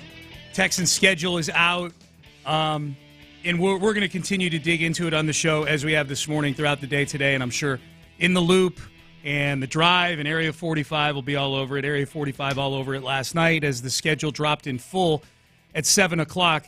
One of the things I thought of, Seth, in looking at the Texans schedule is that the league, I think the way this schedule lays out, I think the league thinks pretty highly of the Houston Texans this year, and here's why. Two things. One, giving them a nationally televised primetime game in week 2 as the first home game of the season. That's the Texans' home opener. I don't know if they've ever had a home opener that's been a primetime game before. I just don't know that that's been the case. Their home football against Caleb Williams and the Chicago Bears. And I know that from talking to some folks, I think one of the things last season when it looked like, okay, midway through the season, the Texans are going to be in this, they're going to be in the hunt here, and they've got all these noon games. They're going to get flexed at some point. We were, you and I, everybody would talk about like, okay, could this game get flexed? Could that game get flexed into primetime? Ultimately, they chose to flex the Week 18 game against the Colts in Indianapolis to primetime. But I know that some of the home games down the stretch were a discussion point, and I remember talking to some folks that would know that said one of the concerns the league would have with flexing the Texans at that point into primetime is that the crowds were getting bigger for the Texans and they were getting louder for the Texans, but not to the point, and especially early in games, to where the league would want to have a Week 17 important game that's 2/3 full at kickoff. Like that's just optically, it's not a great look. Yeah. The league, if that is the case, if indeed that is part of what the league is looking at, this is putting the home opener in primetime against, really not against a frequent opponent or a rival. It's against the Chicago Bears. I think that maybe shows a level of confidence in what we saw and what the league saw in that Cleveland playoff game, which was the old NRG. Like even C.J. Stroud said that was louder than any of the crowds he played in at the Horseshoe in Ohio State. And he's honest about that stuff. Yeah. That maybe this is a show of confidence in the league, that at the very least, Texan fans are back in the fold. That's a good point. That's a really good point. And I don't know if, last year, if you look at the first home game versus Indianapolis, it was very much the old late arrival and entry. Now for a noon game, so that's different than a primetime game, obviously. But yeah, I think everything about the way the Texans season went last year, including the atmosphere down the stretch and in the playoffs, probably has, I think it had the schedule makers looking at the Texans in terms of the fan base or the atmosphere as like, okay, they're back. They're a bona fide team again. Yeah. They went through a period where they really weren't a bona fide team. Now they're back and they're a really bona fide team. I guess the one big thing from just like a strictly Houston perspective is that C.J. Stroud does seem to have taken upon himself to upend the tradition of Houstonians to arrive late to sporting events. So I even fell prey to it like on Tuesday night at the beginning of the game. I was like, oh, is it this bad? Like there's nobody there. And then within, by the third inning, it was full again versus the A's. Yep. So I think that things have changed, and I do wonder if DeMeco's not ashamed about just asking people to be sure you get there for kickoff. For sure. They might actually turn the corner on this thing and get people there at kickoff, whether they're good or bad in any given situation. That would be great. Yeah. Someone points out, Sean, first game ever against Dallas was in primetime. That's true. It was. Seth Payne played in that game. What did you say? Man, I can't remember when the Texans had the season opener, the home opener, as a primetime game. I always remember them as, noon Sunday games or I guess I should have shut you down on that. I was just saying, I kind of take your word as the word of God. You're basically like you're like God -1, and I just don't question it. All right. Sometimes you test me, like I'm Job. Mm-hmm. But other than that, for the most part, I just like, all right, whatever Sean said. Yeah. Even when you played in the actual game, I was thinking more recently. Plus, I'll admit, I rewatched Yeah. I'll admit that the first 5 years of the Texans, really the years you were on the team, is kind of a blind spot for me because I wasn't living here at the time. You know what I mean? Like I was. So that's kind of a blind spot for me because I was concussed most of the time. So we're there, man. Yeah. So this is not the show. Ironically, this is not the show to come to for Texans talk for 2002 through 2006. I went back and watched the 2002 Cowboys game just the last weekend, actually, because somebody had asked me a question about Vic Fangio's defenses because he's up with the Eagles this year, and I was like, okay, I don't have any film from any of those games, but they have that game on YouTube in its entirety. Yeah. So I went back and I watched the defense in that game, and I started to get a little sentimental for like Aaron Glenn and Marcus Coleman. You guys had a good defense on that team, man. Aaron Glenn could have had 5 interceptions in that first game, dude, versus the Cowboys. 3 of them realistically, a couple were just good pass breakups, but he was on fire. He had 5 awesome broken up. None of them were easy interceptions, but he was on fire. Marcus Coleman was destroying fools too. Yeah. No, you guys had a talented defense, man. That was a good defense. The other thing with the Texans where I think is a tell as to how the league looks at them. Again, the first one is giving them a primetime game in the home opener. I think that's a lot of validation that the league thinks that Texan fans are back in the building at kickoff. It's going to look good. It's going to look great on Sunday Night Football, and I hope it does. I think the other thing is just purely, man, you go through this schedule, weeks 1 through 8, and you're like, noon kick. You know, like 7 of the first 8 games look like last year, noon kickoff. And then you get to week 9, and just all hell breaks loose. You know, they've got 3 primetime games in a row against prominent opponents, right? Thursday night against Aaron Rodgers on Halloween on the road. And then you've got Detroit coming here, which Detroit's one of the 3 or 4 favorites to win the Super Bowl this year on Sunday Night Football. And then obviously the Cowboys on Monday Night Football on November the 18th. Then you got a couple more noon games in the bye. And then the Texans are involved in some ways, the most relevant stretch of the season, if you're to boil it down, especially in the AFC. They play the Dolphins. Okay, that's just a normal Sunday noon game. But for them to be one of the 4 teams that the league has chosen to put in that sort of round-robin gauntlet of Saturday, Wednesday, again, the Saturday before Christmas, it's Ravens-Steelers and Chiefs-Texans. Because on Wednesday, it's Ravens-Texans and Chiefs-Steelers. Like, those are the 4 teams. So these are the first games. This is a brand new broadcast partner that the league has. That's a lot of confidence in the Texans to put them in back-to-back national stage-to-yourself games with other marquee teams, and then on Christmas Day to be with the Ravens with a brand new broadcast partner. I think is a big show of confidence for the league for what they think the Texans are. Do we know what the broadcast? We have know nothing about the Netflix broadcast, 0. really, right? Yeah. So it could be. I could end up doing the color commentary for that game if my letter writing campaign is correct, but or works out.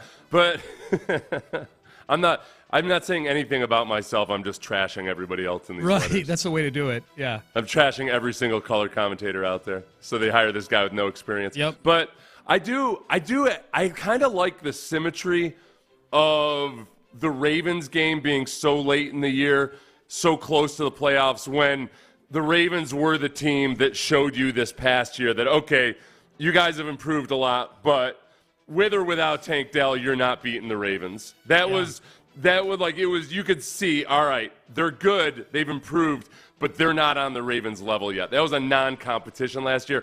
I like that game is then. I like that game is like, all right, you guys, okay. Oh yeah, you've had a nice stretch. You beat the Chiefs, but you know what? You know who sucked last year in December? The Chiefs. Yeah. So who cares? Beat the Ravens, and then we'll talk. So I like that challenge right there on Christmas Day. I love that. Yeah, I love that. It's always fun to ruin somebody's Christmas. Yes, absolutely. I do it with my family every. I have a list of grievances for you people. Right. I got a lot of problems with you people. I think it's interesting that Chiefs at home, Chiefs on the road, Ravens at home was the same 2-game mini gauntlet that started the firing of Bill O'Brien back in 2020. Remember that? They opened the season at Kansas City, and then they came home for the Baltimore Ravens, and everybody looked at that at the beginning of the season like, oh, Bill O'Brien's in trouble, and they were right. This is even like DeMeco's getting this served to him even more difficult than O'Brien. I mean, O'Brien's opening the season with the two of them and had 10 days to prepare for the Ravens because they played the Chiefs on Thursday night to open the season, and then the Ravens at home. Now, granted, it was COVID season, so you can mix that into the stew however you want to. But DeMeco's having to do this within 4 days of each other in week 16 and 17. The biggest part, if I got down there, from a defensive lineman's perspective, the thing that I would honestly worry about, if I'm a coach thinking about the defensive line and the offensive line, it's nice that after you have that mini gauntlet of Miami, Kansas City, and Baltimore, you're going to get a 10 or 11-day break, depending on whether you play on Saturday or Sunday.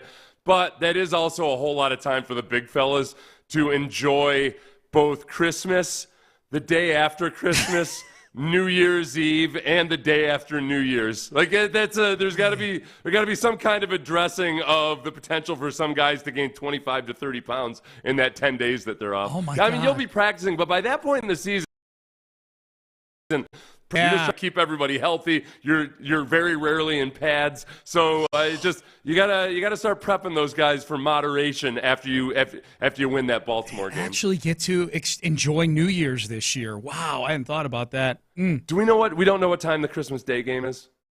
3:30. Or we do. The Ravens game is That's right. That was the Chronicle printed noon, but you're saying the official Texans. The Texans say 3:30. Texans say 3:30. I'm going to go with the Texans on that one. Yeah. So that's plenty of time to still have a dinner after the game.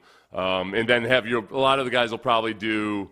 I wonder, if I was having a 3:30 game, I would have Christmas with my kids on Christmas morning. Yeah, you've got plenty of time to get to the. That's why I think the other game might be a and night game. They give everybody gets Christmas morning with each other. I'll check and see what time the other Christmas Day game is, the non-Texans game.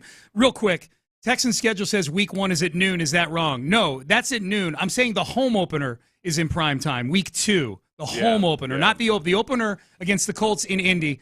Is at noon, indeed. We'll get into all that. We'll lay the schedule out. Some of you haven't seen it yet or maybe dug into the nooks and crannies of it. We'll get into it here more throughout the show today. 8 at 8 coming up next. Astros in headlines, good and bad. We've got a win. We've got a suspension. We've got the Texans schedule. We've got some new programming from NFL Films, too, coming up as well. Would we like to see the Texans on this show? We will have that coming up during the 8 at 8. I want to get you guys over to the Men's Tea Clinic right now, though. If you're a guy who's just sort of not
HQ Houston. Insider access. Exclusive content. Sports Radio 610. The Texans play here. An Odyssey sports station.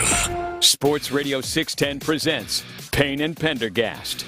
All right, the 8 at 8, the Ocho, 8 stories for you. Here we go. One. Astros, they win last night. They beat the Oakland A's for the third straight time. They go for the sweep today against the A's, or tonight, 7 o'clock, 7:10 first pitch. Joe Espada, very, very complimentary of Framber Valdez, who had his second straight really good start. 7 shutout innings last night. Here's the Astros manager on Framber. It was a very strong performance. We needed Framber to take us deep in the game, and he did that. That was a really, really good job. The ground balls, we talked to him early in the game about the urgency of, we get deep in the game. We need you to step up, and he knows the condition our bullpen was going into this game, and he did a really good job.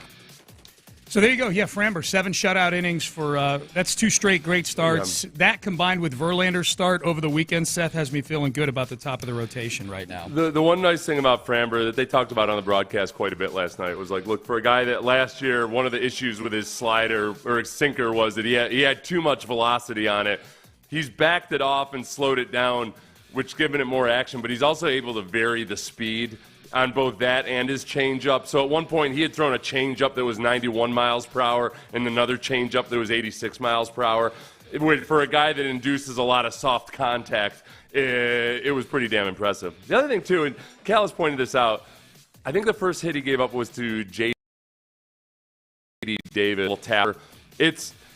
Framber has performances that are no-hitter performances, except that he's so good at getting soft contact. He ends up letting up a couple of hits like that. Yes, yeah. So it's almost – it doesn't do him – it doesn't quite show how dominant he is sometimes because it was almost as effective as a no-hitter. It's just that he's too good at what he does sometimes. Yeah, it's a good point. It's a good point. This is a big one tonight. Christian Javier. I'd like to see him bounce back the same way we've seen Verlander and Framber bounce back here, right? Yeah. I mean, Javier was awful his last time out, so this is hopefully a get-right game for him. Of all those guys, I can't remember who we were talking about. Oh, we were talking about Blanco, where we haven't really seen, how is he going to weather this adversity and everything? How is he going to come back from this? We just don't know. We don't have a big enough sample size. I think the guy you call El Reptile is probably the one who just is most able to dissect and look at his performance and figure out what he needed to tweak without going out there and becoming a basket case. Yeah, I hope so, because he was bad for a big stretch last year, and then kind of found himself in the postseason a little bit. And he's been, other than that last start, he was great before he went on the IL. Javier was so hopefully we get back to some of that. Let's hit Blanco here real quick while we're talking about this. Ronel Blanco suspended for 10 games. That came down last night. So the 10-game suspension, the Astros are not going to appeal. They're just going to take their medicine. So Blanco's going to miss a couple of starts here. I guess the thing, I don't know, concern this, Seth, was Ronel Blanco, could the reason he got to be so good because maybe this is the first umpiring crew? Has he been using this sticky of stuff all along, and this is the first umpiring crew to get vigilant with him? If it was, then it would mean that his spin rate has stayed almost exactly the same way that entire time. There was nothing that you could look at that looked like evidence of sticky stuff, of using something illegal, because it's been very consistent, and he gets checked. They get checked all the time now. So I'm skeptical that this has been one of the things. Now, maybe on a night where he was sweating profusely, maybe it was theoretically, maybe it's important for him to use it on nights like that. Yeah. I kind of had the pet theory that maybe the Astros were trying to pull the old San Antonio Spurs trick. And, when you're going against a couple gringos like Sears, or last night it was Aaron Brooks. Brooks, yeah. Did I get that name right? Yeah, you did. Yes, I got Aaron Brooks' name right. Thank you. Good job. So that guys who grew up in a tropical climate and had more accustomed to it, maybe they figured we've got an advantage over these guys, because they've mentioned it on the broadcast how hot it's been these last few nights. Yeah. But it blew up in their face. If that was their strategy, it blew up in their face with Blanco. Turn that AC on, man. Get that AC. They're going against Estes tonight. Okay. Who grew up in California. So grew up in nice, sunny, arid California. Okay. Yeah. So Maybe the heat element for one more night. One more night and see how it goes. There you go. All right, so Renell Blanco, 10-game suspension. It is booked. 3. All right, schedule news here. The Houston Texans, we're going to dig more into the schedule, dig a little deeper than the couple minutes we're going to spend on it here. But I would say if I had to boil this Texans schedule down, Seth, into just some bullet points here, this is a schedule of a relevant football team. Whereas the last 2-3 years, it's not been that way. Certainly the last 2 or 3 years, 21 through 23, it's been that way. This is a team that has 4 primetime games on Thursday night, Sunday night, and Monday Night Football. They've got a national stage to themselves on a Saturday game late in the season against the Chiefs. They are playing one of the first Netflix games on Christmas Day against the Ravens. And a lot of this is stacked on the back half of the season. The last 9 games, 5 of them are nationally televised games for the Houston Texans. I think it's a softer early schedule, so I think it's conducive to a fast start.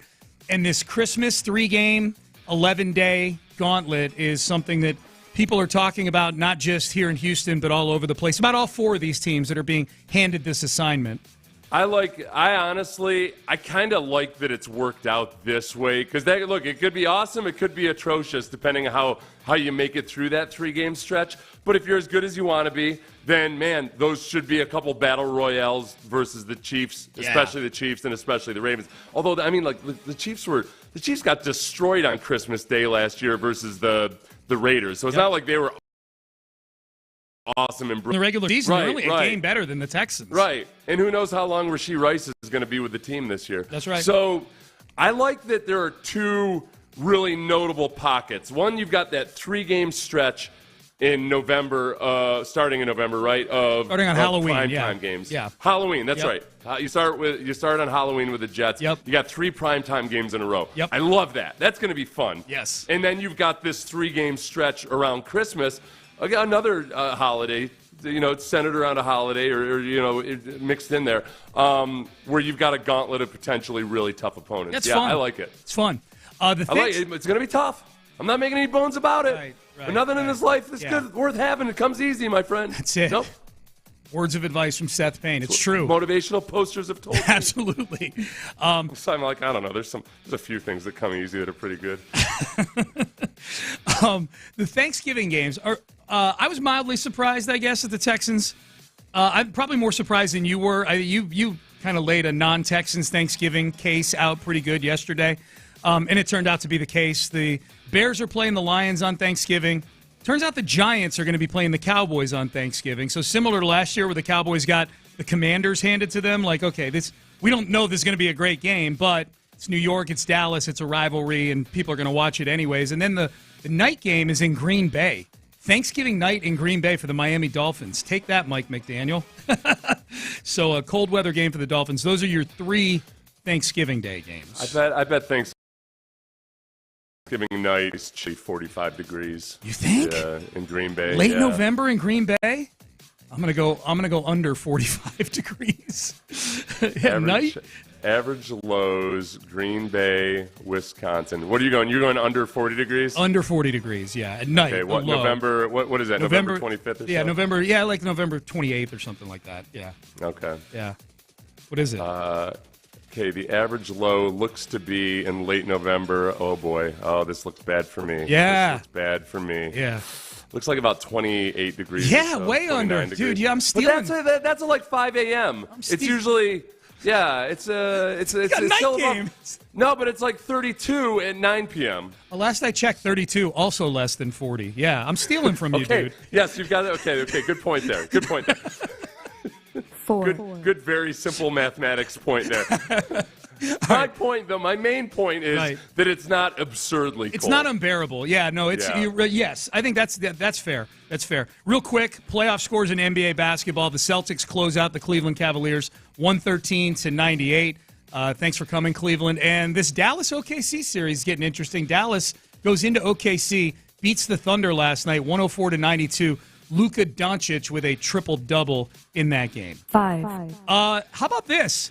Man, just when it looked like a few years ago, Seth, that the Hard Knocks franchise was kind of petering out a little bit, like I mean, I don't watch it as much as I used to. I love the season the Texans were on it, and I'd love for them to be on it again. I don't think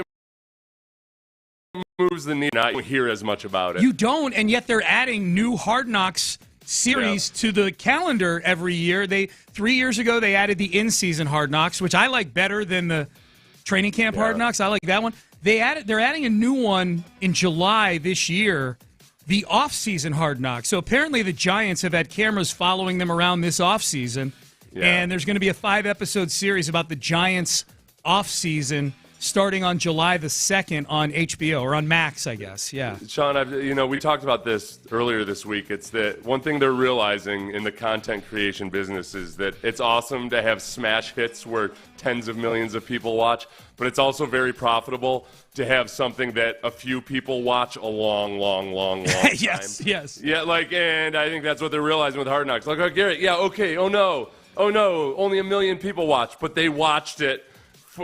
They watched it for an hour, every week for this long, and So I think it's good for people that want that content. You're going to get more and more of it. At some point, the Texans will be, one of 12 different teams getting. They'll be on one of these. Well, the in-season Hard Knocks this year, instead of doing a team, they're doing a whole division.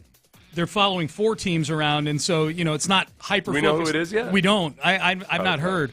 I hope it's the AFC South. I would love that. That was fun. And that would be, dude, this year, like the Texans getting behind the scenes, going through the second, because it's a second half of the season thing, watching them go through this schedule, the second half of the season, and getting some inside the building looks at stuff would be fascinating. Netflix. I don't know why. It feels like this week is the week that a lot of documentaries are getting dropped, at least the thoughts, the conceptualization of them.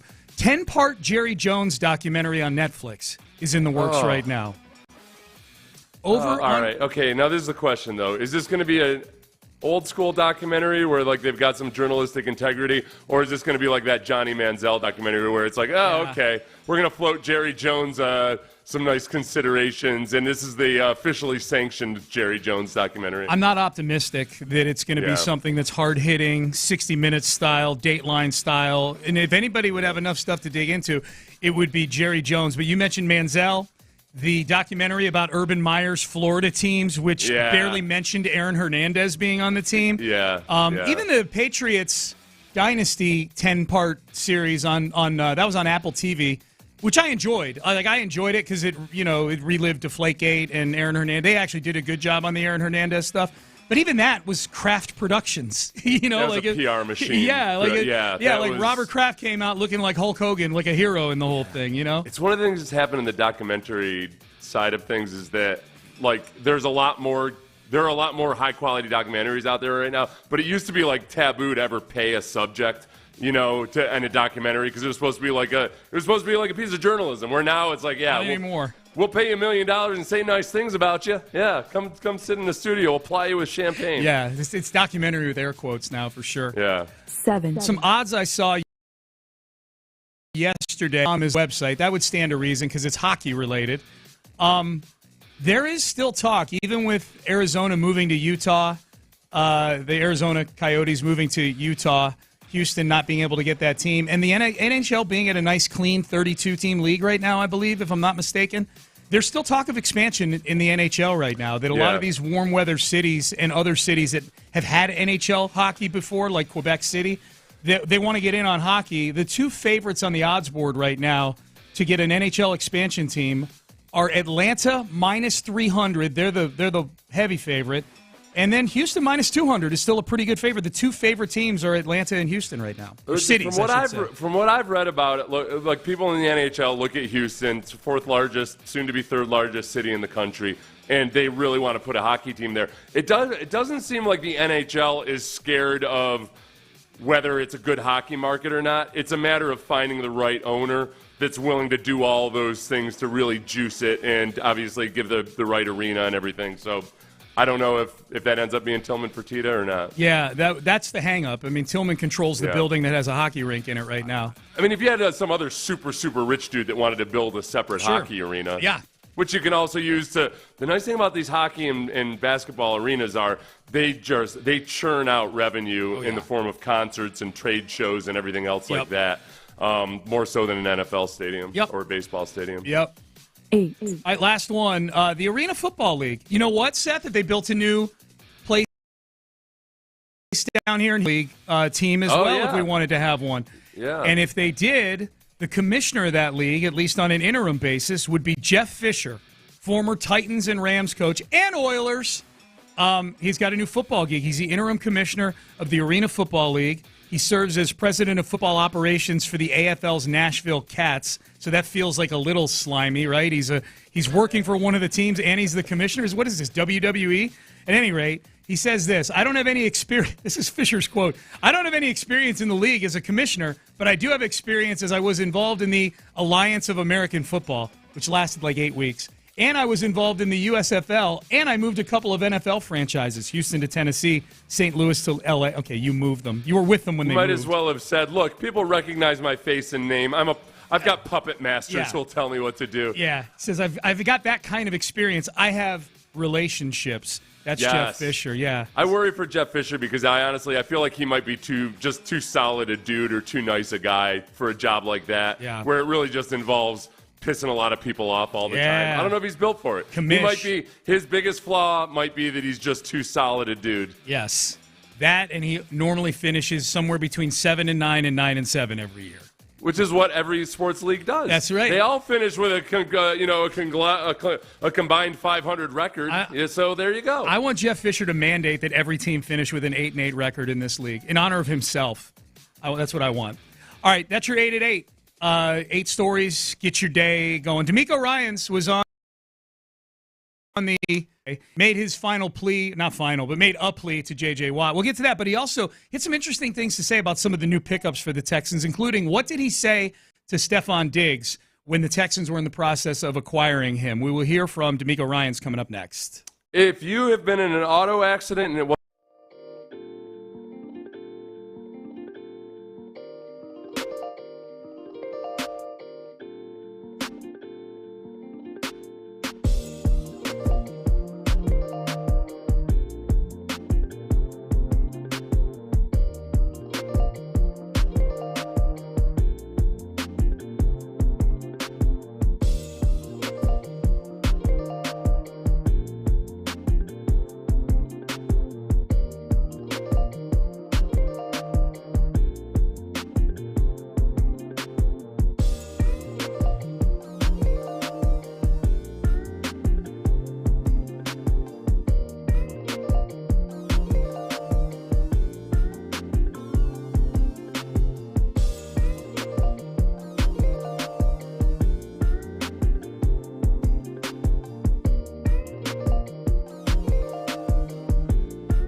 Sports Radio 610 presents Payne and Pendergast. All right, Payne and Pendergast with you in the 8 o'clock hour. Good to be with you. Schedule came out yesterday for the Houston Texans and everybody in the NFL. We'll get to that. I had a wish list last week that I wrote for the Houston Press. 4 wishes for the Texans schedule. I did this back on May 8th. We'll see how badly Roger Goodell screwed me yesterday in the next segment. Yeah, it wasn't good. So we'll see. DeMeco Ryans was on with Rich Eisen yesterday. Good interview. Always good having DeMeco on these national shows. And he was asked conversations like with Stefon Diggs. What's he been like in the building? How's it going with Diggs? From our first conversation, it was just instantly like, this guy loves football. He's dedicated to winning, right? And that's one thing. I know the player he is. You've seen him, right? He's been a great player in the league for a long time, made a ton of big plays, right? Memorable catches throughout his career. But, man, his passion for the game is what I love to work with. I love guys who have the mindset that he has, and he wants to win. He loves to work. And I love to work with guys who have that mindset. So we hit it off instantly, right, from our first conversation. And he's a great teammate as well, right? I'm happy to work with him. I know our guys are fired up to have him, here on our team. He's a big-time playmaker. And it's no one else that all the kids around town is more excited about than Stefon Diggs. And I can't believe you guys signed Stefon Diggs. So the kids are all fired up, especially my son. He's fired up. Everybody's fired up to see Diggs in a Texans uniform this year. Dude. Oh. You know what? Yeah, the barometer of the kids. I guess when he says kids, I wonder what age group he's talking about. I mean, like from his son, who's got to be about 7 or 8 or so. So he's got two. He's got a couple sons that are like elementary school age. Maybe one son approaching middle school, kind of. Maybe up through teenagers that he sees at church. Yeah, like wherever. Yeah, I bet it's. I bet it's school age kids. Well, Hannah said the McNair kids too, right? Yeah, I wonder what is okay. So, is there something about Stefon Diggs aside from being an electric wide receiver? Is there something above and beyond just that? Is there an appeal that Stefon Diggs has for the kids? He's got kind of a boyish face. Yeah. He does. He seems fun on social media, right? Asking That's about, true, like he's he's talking about his struggles driving around and everything. Very relatable. Yeah. So, you know what? Honestly, we're guilty of this. We talk mostly about the cryptic tweets and everything else like that because that's the stuff that makes the news. I think Stefon Diggs, and I do mean this seriously, like we're having a little bit of fun with the kid stuff, but I do think that Stefon Diggs is a guy who, when people talk about his positive attributes with 100% sincerity, they gush about his drive, his work ethic, how he practices, all of that he's a really good influence on the younger guys when it comes to, hey, you can point to him and be like, look, that's how you practice. Yep. That's how you compete in practice.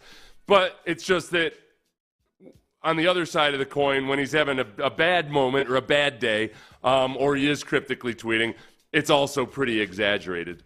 And those first 2.5 years in Buffalo were nothing but it just, hugs and kisses and, the petals of flowers fluttering down from the heavens. Yeah. It just got ugly. It got ugly when it got ugly.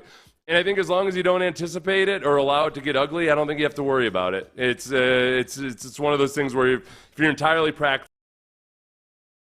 about it, expect and are striving to be a really good football team. If it's not a good football team, then Stefon Diggs' mood is the last thing that you're worried about. Yeah. It's like, all right, okay, great. Stefon's not happy. Okay, we got a lot of issues that got us here. Yeah. It wasn't Stefon's mood that got us here. It was a whole bunch of other stuff. Well, and go back and listen to the minute that we just heard from DeMeco Ryans. Among many reasons, this is the reason you hired DeMeco Ryans, because guys like Diggs are going to come in and respect him. They're going to respect DeMeco Ryans. the value in leadership with several guys that are in the building over there, but specifically this one, and specifically because we just heard DeMeco talk. Like, I think DeMeco feels like a guy who can connect with anybody across the player spectrum. You know, guys who are the ultimate selfless teammate who don't complain about anything, to Stefon Diggs, who DeMeco literally just said he's a good teammate, but he's a different kind. You know, and now I'm saying this now. He's a different kind of teammate. You know, he's a guy. He wants his touches. He can get. He's extroverted. You know, he's vocal. All of those things. I think the one thing about that, about wanting his touches, I still feel like the issue in Buffalo wasn't that he wasn't getting his touches. Because look, the first 2/3 of the season, he was on pace for 1,600 yards. He was getting a lot of touches, and yet there was still something wrong with the offense. Josh Allen was still, in a lot of ways, stare down your main guy or run, you know, not a multi-read quarterback, go through the progressions, all that stuff that you really want him to be by this point in his career. And the offense, like, despite what the rankings were and everything else, everybody in Buffalo would tell you. So they hired Ken Dorsey. Yeah. And then they made that transition and trying to get Josh Allen to be a more professional quarterback. They had a lot of success with it. The offense got better. They scored 9 points more per game. They went 6-1 down the stretch. And yet, there were still times where you could tell that Josh Allen was working his way through a process.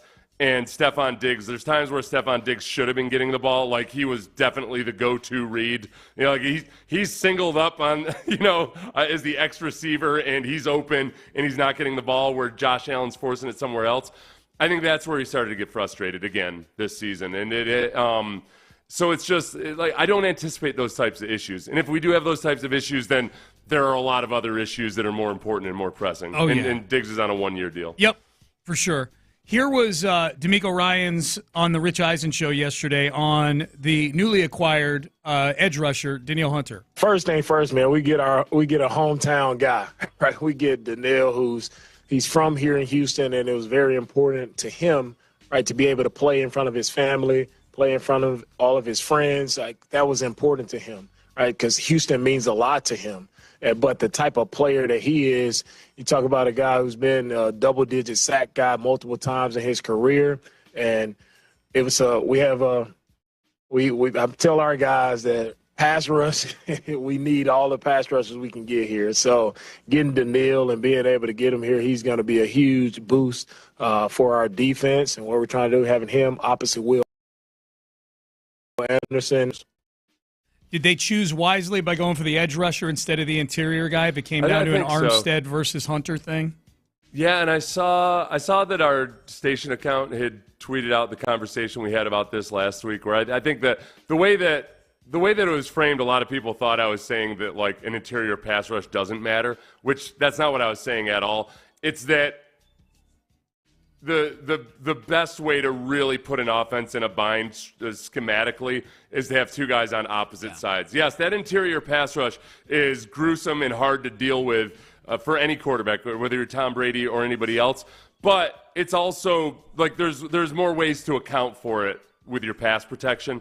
When you've got two guys on either edge that are screaming off the edge, like, then there's just fewer things you can do offensively. It's a bigger pain in the butt for offensive coordinators, and I think ideally that's what you get. This is a team, like, DeMeco's never going to be a guy that blitzes a boatload. I think last year they blitzed as seldom as just about every other team in the league, because he wants those guys up front to get it done on their own. He wants those guys to make it easier on your linebackers and on your defensive backs, and Danielle Hunter is one of those guys. A lot of people still weighing in on us going through the schedule through the J.J. Watt prism earlier. J.J. put out his 5 criteria for a schedule. Maybe 3 games in 11 days, it'd be good to sign J.J. for a few quality reps. Yeah, maybe that's the case. Here's DeMeco Ryans on his conversations with J.J. Watt. This is on the Rich Eisen show yesterday. Also helps to know J.J. Watt can give you snaps if necessary, right, Coach? Come on. He said that, though. Did I not hear that, though? Did I not hear that? He did say that. He said it. He said that last year. He said it again this year. I gotta make sure I take him up on that offer this year. But he says it in terms of a ripcord. If you need some sort of like a J.J. Watt ripcord, that's a hell of a ripcord to have at your disposal as a head coach in the NFL. Man, it is. Only if we have to use it, then we'll see what he has. JJ, man, big-time player, man. Would love to add him to what we're doing here. I'm getting this image of DeMeco where, maybe he's relying on the kids and their responses and how he wants to construct his football team. So, his son and all these other kids get excited about Stefon Diggs. I got this image of, like DeMeco walking out of a coffee shop, and a little newsboy is sitting there with his derby cap. He'd be like, hey, mister, what do you think? Are you guys going to bring back JJ? I think that's the key. That's the key to a Super Bowl. And DeMeco kind of looks off into the distance and looks down and flips the kid a quarter, takes a paper, and he's like, yeah, I think you might be onto something there, son. Extra, read all about it. JJ wants to come back, Coach Ryans. Take a look right here. I tell you, it's in the Daily News. Yes. I think he's having. I do think that he's just having fun with it. I do too. I hate that because I would love to see it happen. It would be fun. I like that he's a coach that's willing to have fun with that. Yeah, he's chuckled both times he's addressed it, both at the golf tournament and then with Eisen yesterday. That's tough though because he kind of has a reflexive chuckle. Yeah. So he a little bit chuckle. Right. So it makes it really hard to read. Where the hell are we with this thing? We got DeMeco chuckling. You're filling up cardio charts of JJ. Where the hell are we with this thing right now? Hey, mister. Say it without chuckling. Let me read your eyes. Extra. Stop laughing, guy. Text message. Monday night Dallas game sucks. Makes traveling there tougher due to work and school. I've heard that from a few people who want to go to that game. Some of them Dallas fans, actually. You got to take 2 days off. Yeah. Oh, that's true. That's a good point. Yep. Oh, some of the Dallas, well, they can go die. But as far as the Texans fans who want to go up there. Right. You guys can die on a Monday afternoon. I don't care. But the Texans fans who want to go up there. I feel bad for them. Just you're going to have to take 2 days off of work or show up the Tuesday and be absolutely useless. Right. Yeah. Oh, showing up on Tuesday after that game ends at like 11 or something. I know. Whew. Yeah, but you have your when your kids drive. My dad used to. That was the big thing about my dad, Sean. Mm-hmm. People ask, Seth, how come you're such a good driver?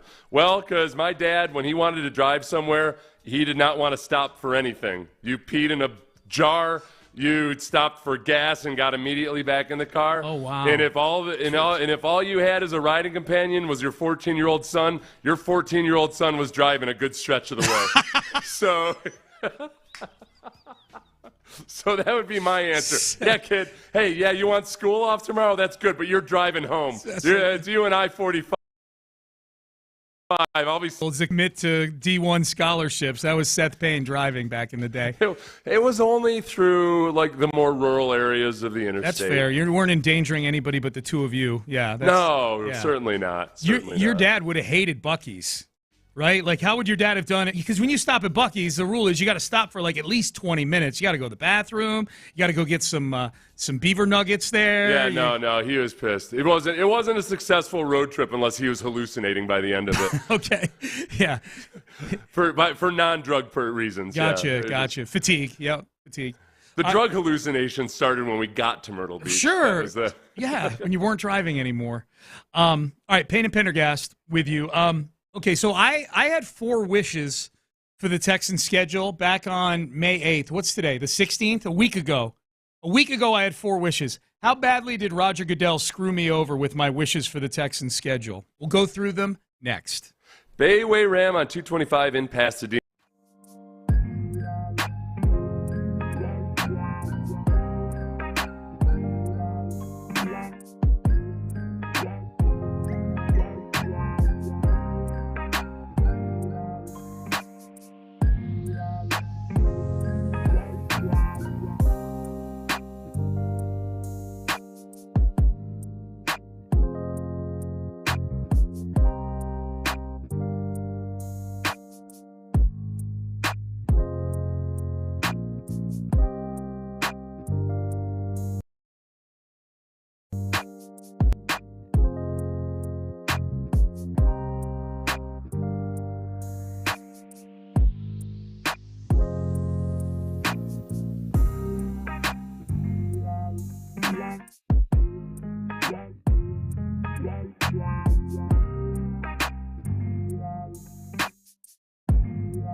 Live from the Twin Peaks studios, Sports Radio 610 presents Payne and Pendergast. Payne and Pendergast with you, Sports Radio 610. Right? Good to be there. Yeah, I'm good. The Did phone. your earpiece fall out? No, you've been getting on me for years now, literally, to get these damn headphones fixed. You can buy a replacement on Amazon during the next commercial What's break. Amazon? I don't know what that is. You'll have it this afternoon, Sean. Yeah. It's really simple and easy. Is I it? did the same thing for long. I'm not judging you like I was about your ignorance of the, your even awareness that the Tesla Cybertruck existed. See, I feel like I should be judged for this more than not knowing what the Cybertruck is. That's your job? Yeah, like this is stupid for me to be cramming foam back into a headphone earpiece. There's some people who made money off this station who came in for decades without even owning a set of headphones.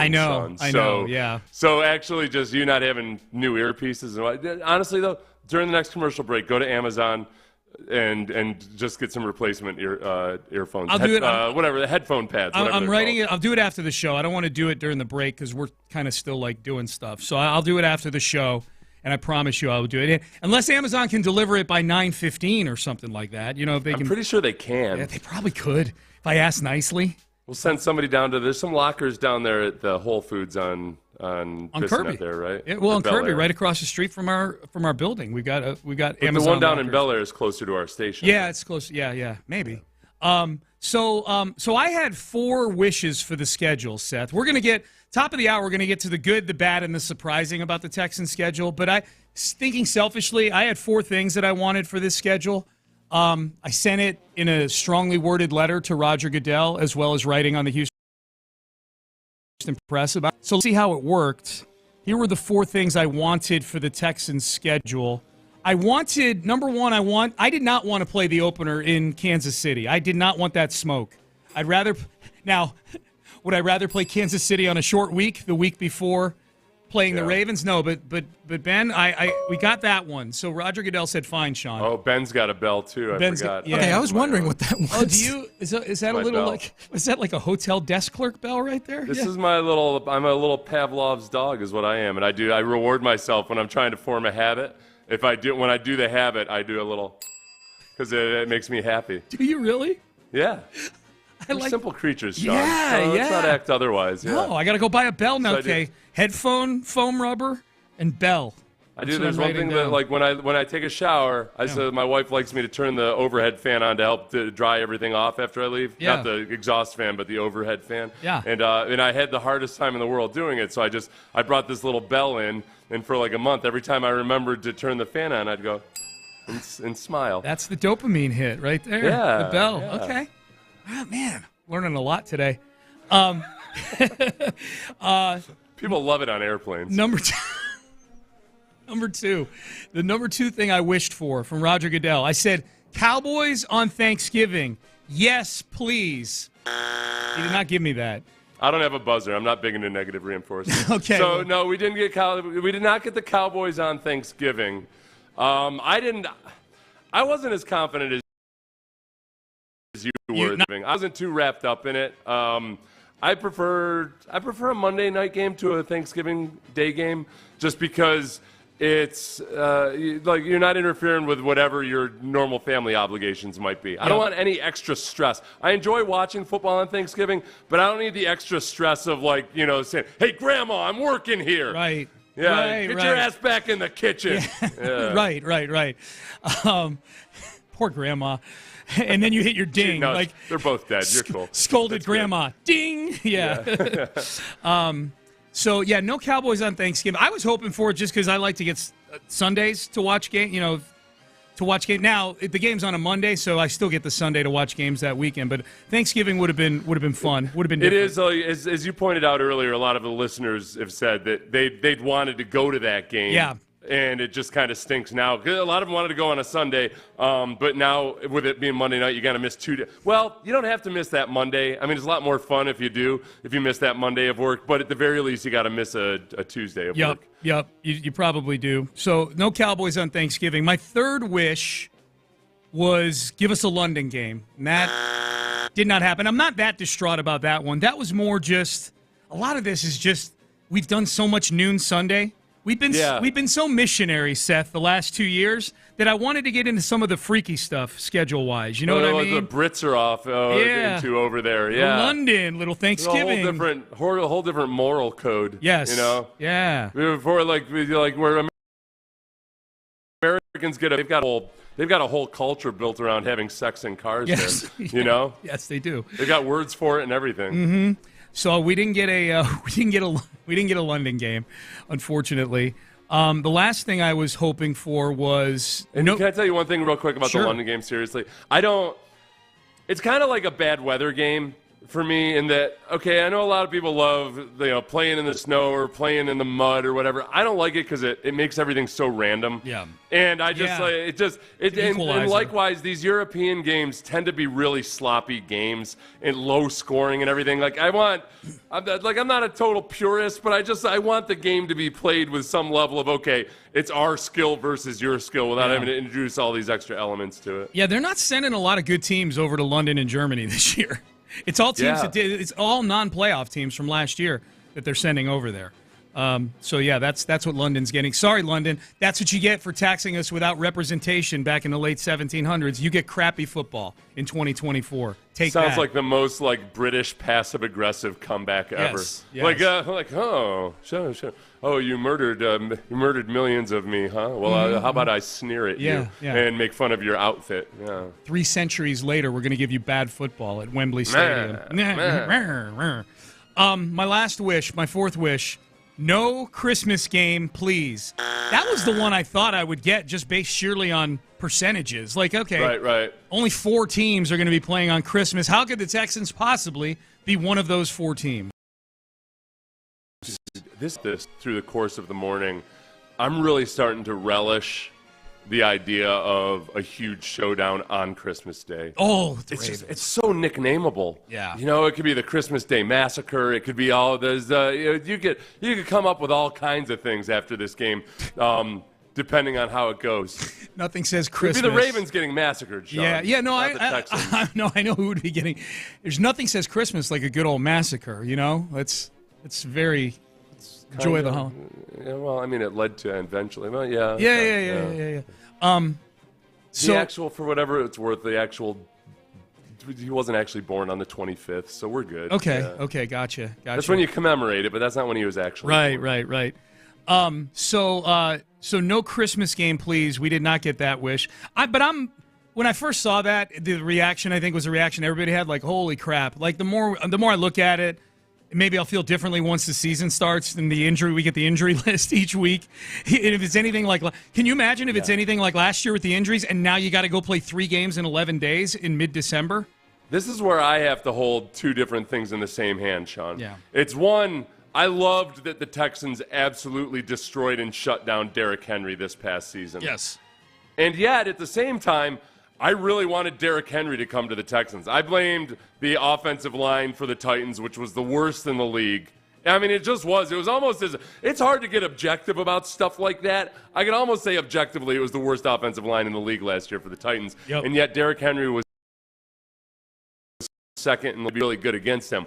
Now, Derrick Henry has gone up to Baltimore, which I think is going to be awesome for the Ravens and awesome for Derrick Henry. And yet, I need the Texans to, as much as possible, prove me wrong by at least shutting him down on Christmas Day. That would be great. So that has all the makings. Let's remember, man, this is the team. This is the Ravens team that proved to you emphatically that, yes, Texans, you have improved, but you are not there yet. Yeah.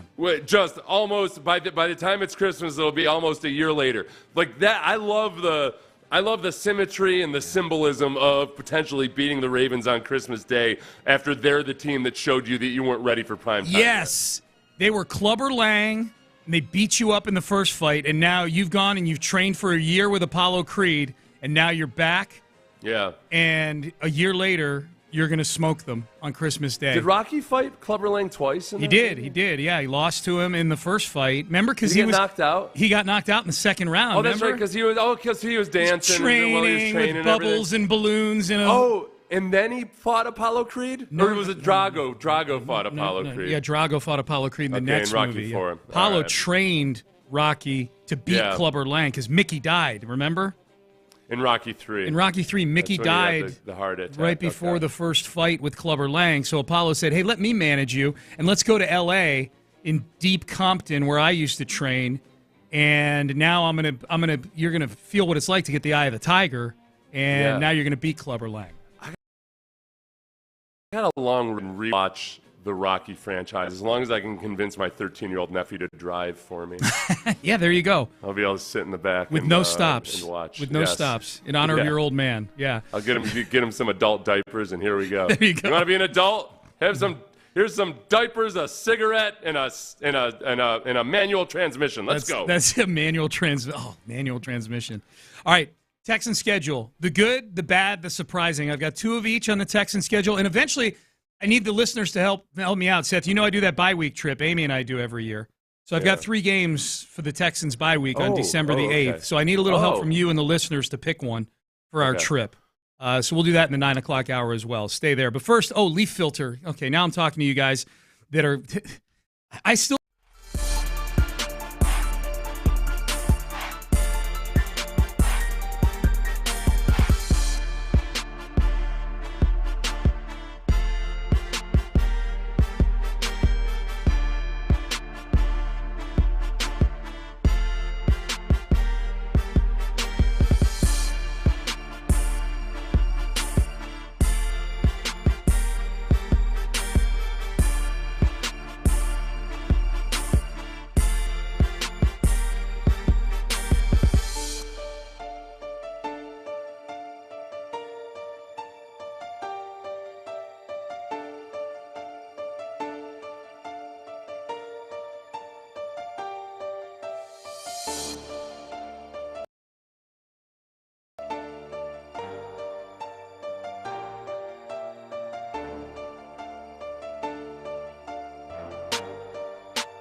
KILT FM HD2 Houston. Insider access, exclusive content. Sports Radio 610. The Texans play here. An Odyssey sports station. Sports Radio 610 presents Payne and Pendergast. All right, Payne and Pendergast, into the 9 o'clock hour we go. Good to be with you. Your daughter's boyfriend, Charlie, who's in the Final Five on Survivor, he's so well prepared for the show. I'm really impressed. Like, everything, like almost every, in scouting football players, you sometimes, like, you might have like 20 different attributes that you want a quarterback to have. And there's going to be some that are stronger, some that are weaker. Whatever those 20 attributes are for a Survivor contestant, it feels like he addressed every single one of those boxes. Yeah. Like on the strategic side, the grip strength side. He was a college distance runner, so he has a lot of natural endurance to begin with. But yeah, or at least trained endurance to begin with.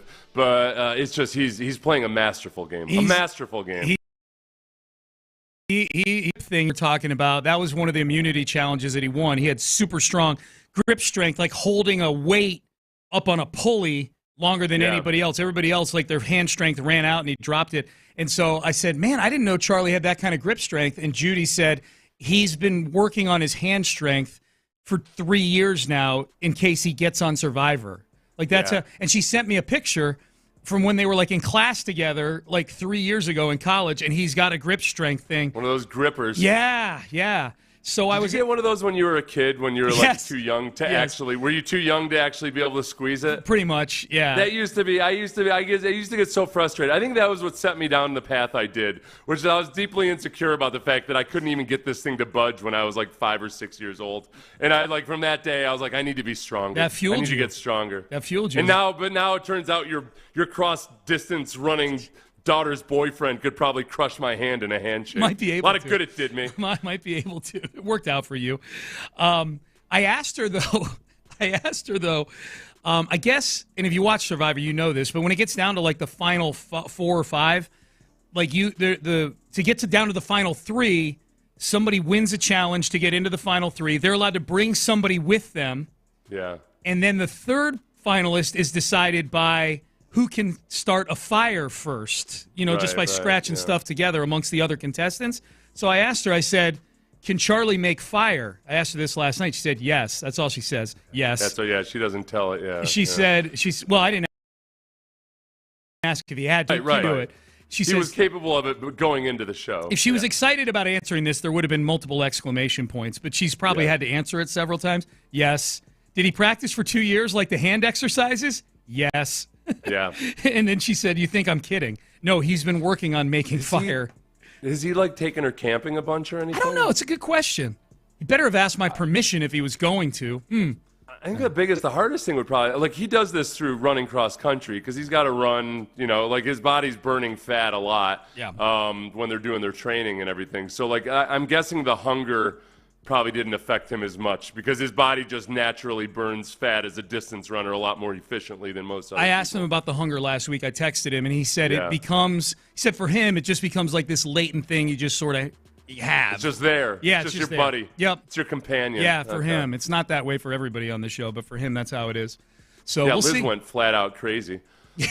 Legit. Okay, everybody, you don't have to watch Survivor to understand how frustrating this is. Liz, who I've started to like, everybody, like, okay, you guys know the concept. You go to an island, you have minimal things to eat, and it turns out, and on top of that, Liz is allergic to, like, 90% of all food. Yeah. And so she won't stop whining about how there's nothing to eat when she signed up for this damn thing. Yeah. And she's like whining about how she can't eat. Right, of course you can't eat. Right. You could have seen this coming. Yeah.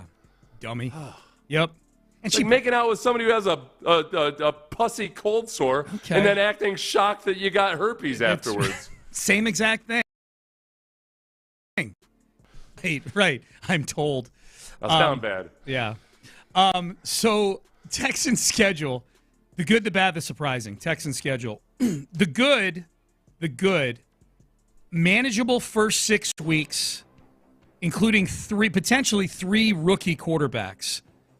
Caleb Williams week 2, J.J. McCarthy week 3, and then Drake May if he's starting for the Patriots. That sounds like the one that might be the The least likely to start might be Jacoby Brissett, but either way, it's Jacoby Brissett. That would be good. Jacoby Brissett has a thing for Texans. He does. He's had some success versus in the past. But that's a manageable first 6 weeks. 3 rookies, Anthony Richardson, and just like his 6th start of his career. Yeah. And then Trevor Lawrence and Josh Allen are the other 2 games, but they're both at home. I don't know. It's not. I'm excited. See, I'm actually genuinely way more excited for those first 2 games because it's Anthony Richardson and Caleb Williams with a formidable assortment of wide receivers. Because I don't know how good Rome Odunze will be that early in the season, but we've seen more and more wide receivers. It used to be standard thinking like, well, it takes a while for wide receivers to catch on. That's no more. You bring in Keenan Allen, who's aged, but he's one of a complementary piece of a crew that also includes DJ Moore. So that part of it, like I'm intrigued by that, and the fact that it's on Sunday Night Football. I feel like that's. I don't know if Sean. I feel like you're getting a little too cocky about that one. No. I'm not saying. I'm saying it's manageable compared to the rest of the schedule. That's the easiest part of the schedule.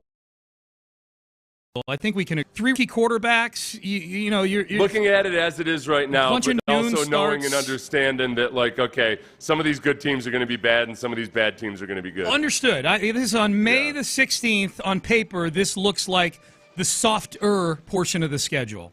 Okay, and just one more. No, I can't do that. The last time I saw Anthony Richardson, he was running unfettered into the end zone, like with zero resistance from the Texans. Okay, and like the Colts, and the Texans barely beat the Colts at the end of the season. So like that, that first game in Indianapolis, that's in my mind that looms very, very large. Right, and I'm saying as a group, these 6 games. Okay, I'm grouping. Gotcha. I'm saying as a group. I'm not denying the Colts have the chance to be a good football team.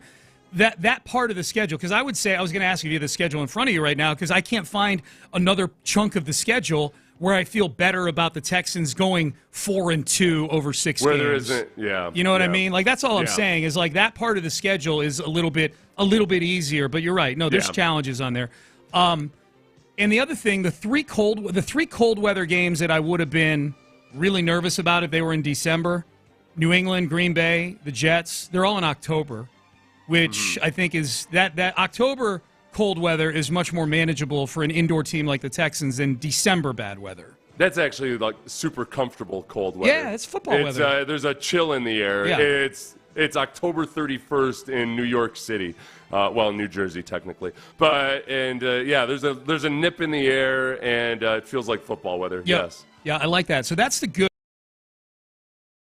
That's I say the Christmas gauntlet, although I think you're talking me into you're getting me more amped about it than I am nervous about it throughout the show today.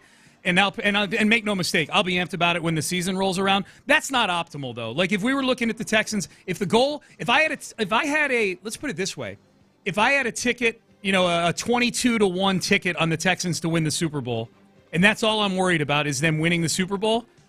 That was a blow to my 22-1 ticket yesterday when they got served up Dolphins, Chiefs, Ravens in an 11-day period. Yeah. That makes it harder. The big thing there is that I just don't, the Dolphins right now, given that, they made their big push a couple years ago salary-wise to try to become a Super Bowl contender and find out what they had in Tua Tagovailoa. And I don't know if they genuinely feel any better about Tua Tagovailoa right now, other than that he was able to stay healthy. But they also had to say goodbye to some of the people that they had paid big money. But they should. I guess the biggest thing is if their defense can be healthy and if they can have all their pass rushers, then that's a formidable team. Yeah. The Chiefs are. They were not a good regular. They were a good regular season team, but they weren't playoffs Chiefs. Yeah. I guess that's just the big question: is you're going to that Chiefs game, and are you facing peak Pat Mahomes and how awesome they are, or is it that all right, this is a team that's still trying to get everything firing right before they enter the playoffs? Because like it was last year, it was on Christmas Day that the Raiders that's what I would hope is that you're getting that version of the Chiefs. Last year. Let's put it this way. Last season, it was Week 14 that CJ got concussed in that Jets game. Now, this year, the Texans get a bye that week. But if something were to have happened to CJ, like at the same time this coming season, you're not facing the Titans and the Browns anymore. You're facing the Dolphins and the Chiefs. That's got to keep CJ. His health is a big part of how that back end of the season is going to look, obviously. That's how that's when I knew that the Texans were, I don't want to say back like the way that people used to say about University of Texas, but in terms of, okay, this is a real football team again. Last year was when the fan base was irate after doing what you just hope to do when your starting quarterback is down, going 1-1. Yeah. Like, no, 1-1 is not good enough. Like, well, man, that's what you hope for. Like, the old rule of thumb is, all right, if you can go 500 when your starting quarterback is out for a few games, then you can at least, recapture it. But no, it was not enough. We were hungry at that point. We were. And we didn't want to lose to Cleveland either. That's what sucked, the way they lost to Cleveland. Well, they got shellacked. Yeah, it wasn't just a loss, it was a shellac. They got beat up at home. That was on Christmas Eve. Like that sucked. They ruined everybody's Christmas. They did. Yeah, briefly. The Titans, this is the other thing I don't like about the schedule.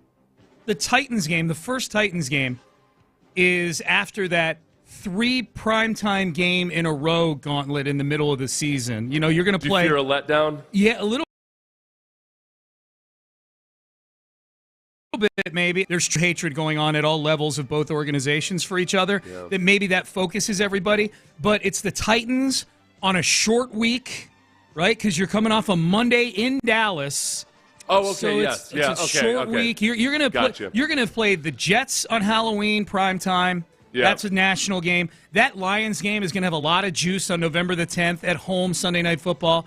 Then you're playing the Cowboys on Monday Night Football on November the 18th, and you're having to come back 5.5 days later, because you're the road team. I know it's Dallas, but you're still getting in at 4 in the morning or whatever. You're sunk for the next day or two. And then you're playing the Titans at home. I think the Texans will overcome that. I think they're significantly better than the Titans. But I don't need any equalizers here for the Titans, and that feels like a little bit of an equalizer for them. Especially after having the Sunday Night Football. I guess, how many times are they allowed to, or will they wear the H-Town blue? They can wear the alternate uniforms, either the Battle Red or the Color Rush H-Town blue, a total of 3 times. A total of 3 times, yeah. Okay. Because it would be fun to wear one of those on Sunday Night Football, but then 2 weeks later versus Tennessee, do you do that also? I don't know. I'm not as I know a lot of people are like, you got to do it against Tennessee. You got to do it against Tennessee. You know what? I think at some point you just go. You're not worth us wasting a Color Rush game on you. That's true. You're the Tennessee Titans. We're going to do it against a good team, not against you. You got to do that little Don Draper in the elevator where he says, "I don't think about you at all." Yeah. Yeah, liar. Do you understand that reference? I know you haven't watched that series, but I've seen them. No, I understand that one. I understand that one. That actually, the whole thing about that episode was he actually did care about that kid. Of course he did. Whatever. Yeah, of course he did. It was But the kid didn't realize it, so that's what matters. Yep. Vanquish your enemies. That's it. Surprising to me, 2 surprising things on the schedule. The good, the bad, the surprising. I'm a little surprised. I'm more surprised than you are that they're not playing the Cowboys on Thanksgiving. We've hashed that one out. I'm more surprised that the Bills game, the Stefon Diggs, Josh Allen reunion with air quotes, that the Stefon Diggs, I mean, that's the most highly publicized trade of the offseason, particularly trades involving a guy who wanted out, like a disgruntled trade. Yeah. And that thing's buried at noon on a Sunday in the beginning of October in Week 5. I'm really surprised that game doesn't have a bigger spotlight on it. Well, I think this is the thing. I don't know, how many primetime games did the Bills end up getting this year? I don't know. Yeah. You don't know that off the top of your head? What the hell, Sean? I don't. What the hell? What am I even paying you for? No, I don't. Probably less than they had last year, if I had to guess. Yeah, they're expected to be a good team. Yeah. Over under is 10.5, but I think they're in semi-reset mode right now. Yeah. So I don't think that's as much about Stefon Diggs or disrespect to the Texans or anything else as it is that, all right, yes, you've got Josh Allen, but you've had to take a step back. Maybe you'll take 2 steps forward after taking 1 step back, but I'm getting league in 7 primetime games. I'm guessing I'd put the over-under at 3.5 right now, I think even though we already know. Yeah. But not having looked, I would say that's a good number. The bye week is 5 primetime games. Okay. I mean, there's What did I set the over-under at? 11 seconds ago, you set the over-under at 3.5. Yeah. I just wanted to double check in case I remembered wrong, and it was actually 4.5. 3.5. Okay. Yeah, 3.5. So that's not shocking, I guess. I mean, they are still like 4th on the odds board to win the Super Bowl this year. The Bills, They've got a nice little 3-game stretch. They play 4 primetime games in the first 6 weeks of the season. Okay. So they play the Dolphins. So in weeks 2 through 4, they play the Dolphins, Jaguars, and Ravens. Then they play the Texans. So the Texans will be getting the Bills after they've had a 3-game stretch of primetime games. Okay, I like that. And then the next week, they play the Jets on Monday Night Football. So the Texans are sandwiched in week 5. Yeah. The Texans are sandwiched between the Ravens and the Jets. I like that because there's a lot of natural juice there between the Bills and Ravens and the Bills and Jets. Yeah. The Texans and the Bills don't really have this fierce rivalry that they do with those two opponents. I like this. I like that. Not that the Texans need to be like a sandwich team, right? Or a letdown game or anything. Yeah. But they could be looking past the Texans at that point, especially if Aaron Rodgers has been very publicly playing well. Oh yeah. I like that. That's a good handicapping angle too, Seth. I got to go look and see what the number is because the spreads are going to be out on all for these. My bad handy a minute and 11 seconds ago? Yes, because I can actually win money on this one. Unlike your little prop bet that you put out on primetime games. Where I put out a line on something that had already been determined. Random number. Well, there's lines out there on Survivor right now. They've already recorded the whole damn thing. Yeah, but nobody, the people that are allowed to gamble on it don't know. No, and there's limits too. Theory. You can only bet like $20 on it or whatever. Poor Judy. Her father's a degenerate gambler, and she's... Boy, Dad's calling me a lot these days. He must really love me. He hadn't called me in like 3 months. Started calling me. For those of you who don't know, his son, Sean's daughter, Judy, is dating one of the survivors on One of the 5 remaining finalists. One of the contestants on Survivor. Yes. Yeah. 0 names screwed up today, though. No, you're good, man. You're having a good day.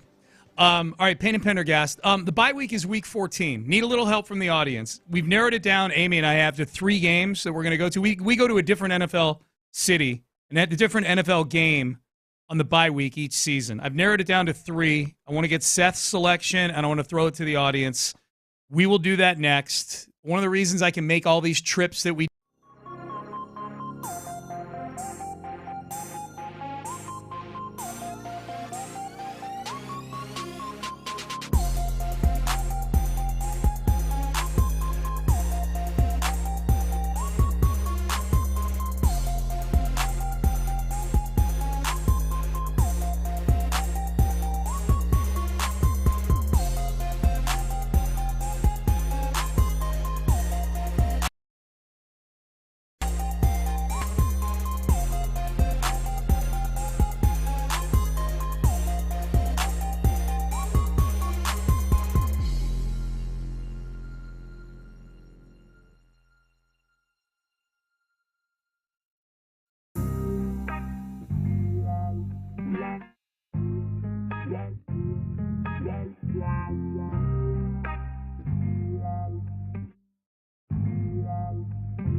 learn more about Radio 610 presents Payne and Pendergast.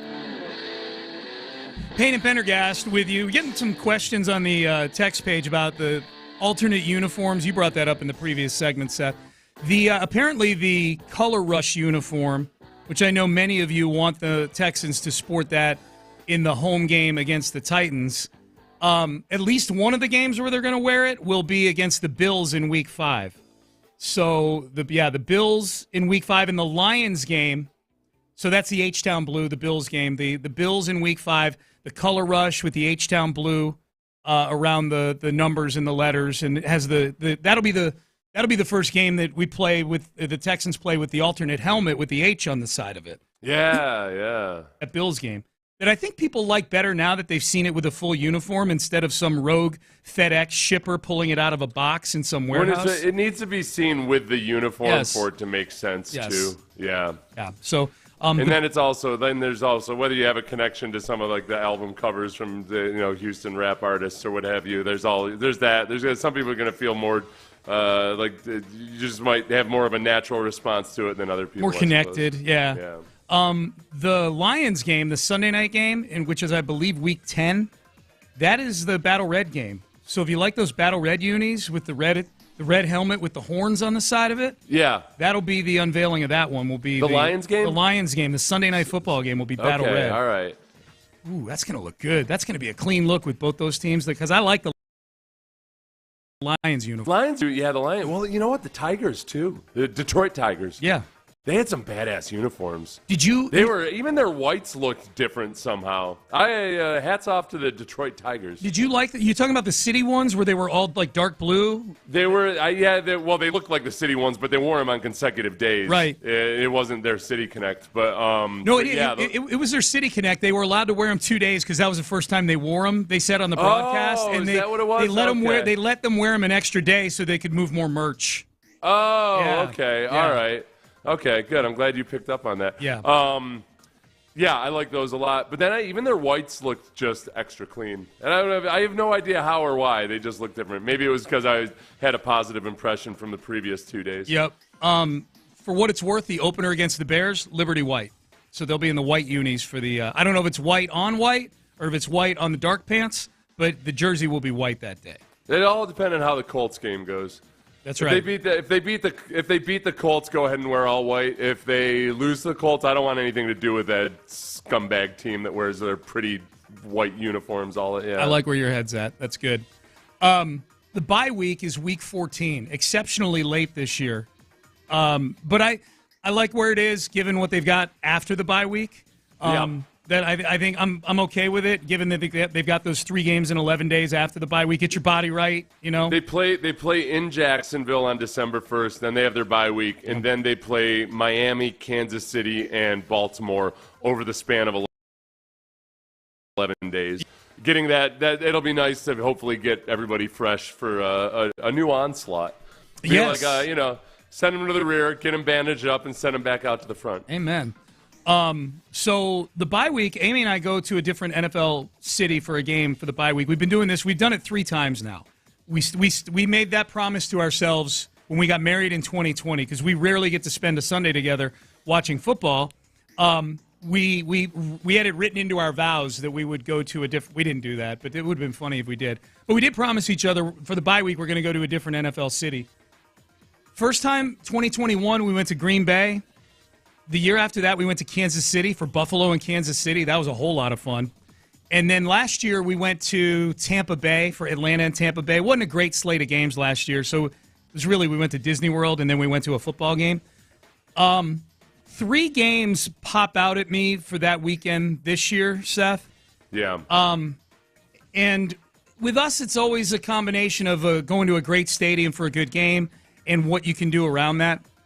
The 3 games that we've kind of narrowed it down to: Cleveland at Pittsburgh, Jets at Miami, Buffalo at the Rams.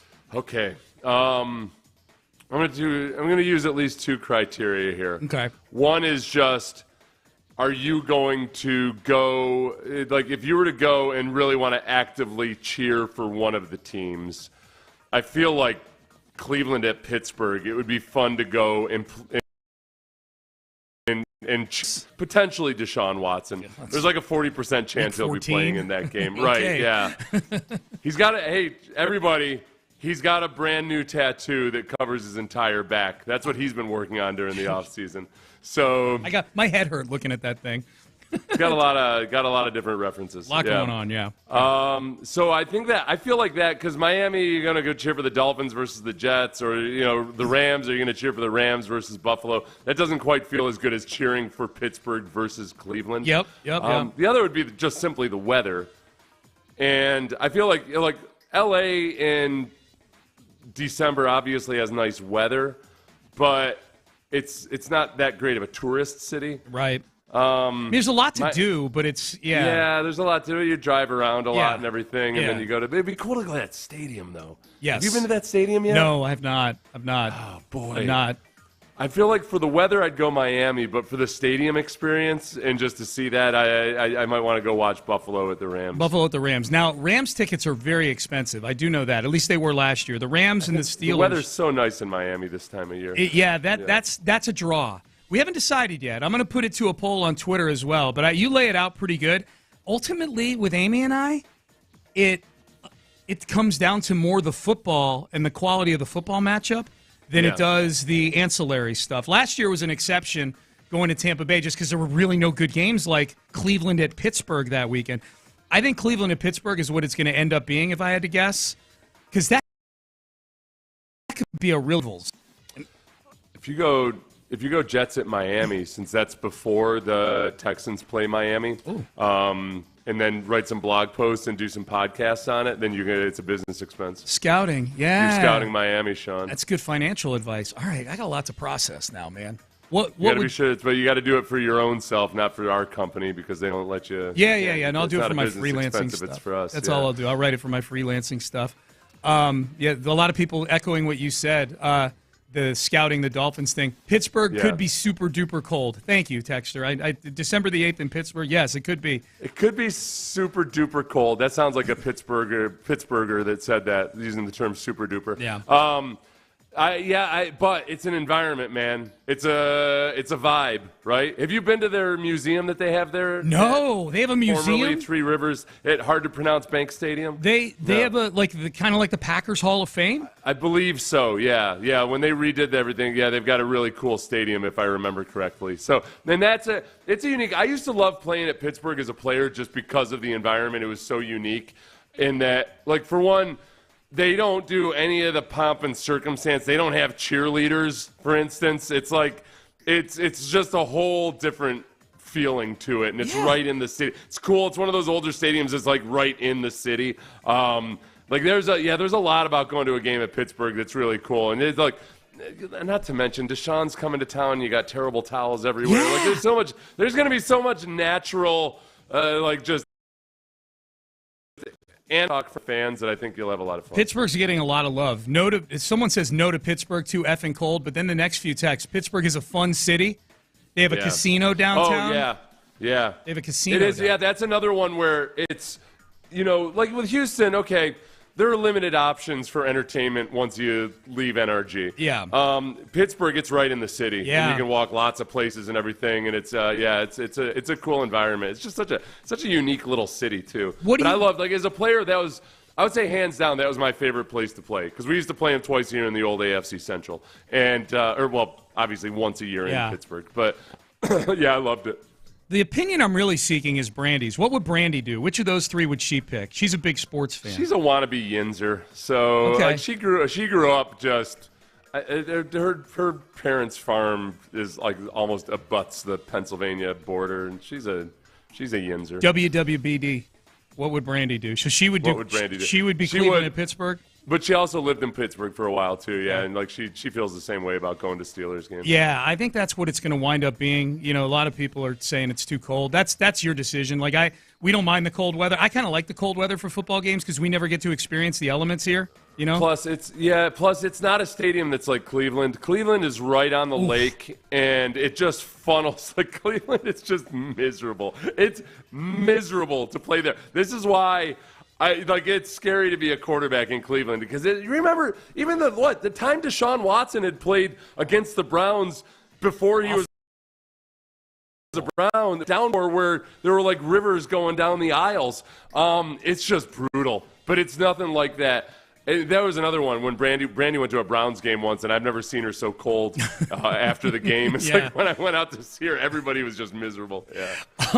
Texter wants to know if McClain is going to dress up as Santa Claus in the press box for the Ravens game on Christmas Day. That would be a good idea. That would be fun. Yeah, John. Like John can be very jolly. He can. No, he can be very jolly. He can be very merry, and he's not. It's the Chronicle. I get it. Like the Chronicle, like you probably can't show up. Maybe nowadays you could. Who knows? But John for decades and decades a respected columnist for the Chronicle, but now John is kind of out there doing his own thing for like 15 different outlets. Yeah. So I think he could do this very easily. You know what? I'm going to request that of John. John, we need you to dress up as Santa Claus for the Christmas Day game against the Ravens. The kids need it, okay? That's is that his laugh? Ho, ho, ho. Is that his laugh? Okay. He'd have to work. Okay. He'd have to workshop some things. Oh, he could totally ho, ho, ho. Oh, yeah. I feel like he's done it for an ad or a live read at some point. He did like a ho, ho, ho. Oh, probably. Yeah, probably for soda weight loss. Yeah, I would imagine. He may have. All right. Appreciate the help. People saying definitely. Pittsburgh's getting a lot of love on this question, Seth. My cousins used to do a winter wonderland hayride back on their farm back in the day. They would because they had these big Belgian workhorses. They would create this kind of winter wonderland back in the woods, and there would be displays and everything. And they would go back to this little cabin where they would have a Santa Claus, and the kids would get off and they'd get on the earmuffs, everybody, if you got young kids in the car. Not for dirty reasons or anything, but we're talking Santa here. Yeah. So one year the Santa that they usually used couldn't do it. So I was home, it was like my junior year in high school or junior year in college. And I was like 290 and just huge. And they had me do Santa because I was available. Yeah. And I didn't think a thing of it. I was like, yeah, Santa's kind of chubby, right? But Santa's not big. He's a little man, but with a pot belly.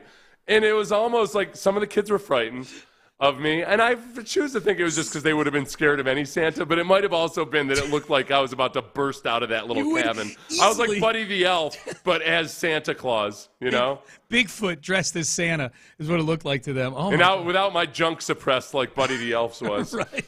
Yeah. That's why all the parents wouldn't shut up about how big Santa was. And they're kind of saying, well, that's an awful big. I think they were criticizing my cousins for not having an authentic looking Santa. Oh, yeah. And you're like, Santa's cabin. This is last minute. This is who we got. How'd you do? Yeah. How'd you do? I thought I did great. Not a single drop of pee. From me or the kids. Okay. Yeah. On your leg. It was rough, though. That's a rough job, man. Oh, yeah. That's a whole lot of. You have to be on. Yeah. That's a long time to be on. Did you make any big promises that you knew the parents wouldn't be able to keep when the kids were asking for things? I told a lot of kids their parents probably weren't going to make it successfully as a married couple. I'm like, listen, I can read this, kids. I've been through a few things in my life. Trust me. Just get ready, okay? Brace yourself. The best gift Santa can give you is this bit of advice, okay? All right. I would say, honestly, the advice I would give going back is if your parents are divorced, marry somebody whose parents are not. I think that's been like the secret for my sister and I. It's like we had a pretty interesting time of it growing up. Yeah. We both married people that came from rock solid. Holy crap, these are these gonna be married forever, and they would have never thought otherwise. Yeah. I don't think it wouldn't have worked out if I had married somebody from a similarly. The other person and I would have bailed real quick if it was somebody that came from my background. Charlie seems to be looking at that through a similar prism with my daughter. Yeah, for sure. Oh, really? Or my daughter with Charlie, I guess, right? Because my daughter is a child. Charlie's parents are still together? They're super tight, still together, amazing couple. Yeah. It was honestly, and it wasn't like I wanted to leave my wife a bunch, but she wouldn't let me. Yeah. It was that I kind of saw my wife's parents as a role model while I was still even dating my wife and everything. To where I'm like, it opened up my whole eyes to a different way to approach your life. So I got to flip that. Judy is you in this analogy. So Judy's looking at it through that prism. Okay, you should feel great about that. Judy's the one with the janky ass parents, and Charlie's the one with the rock solid home. That's what it is.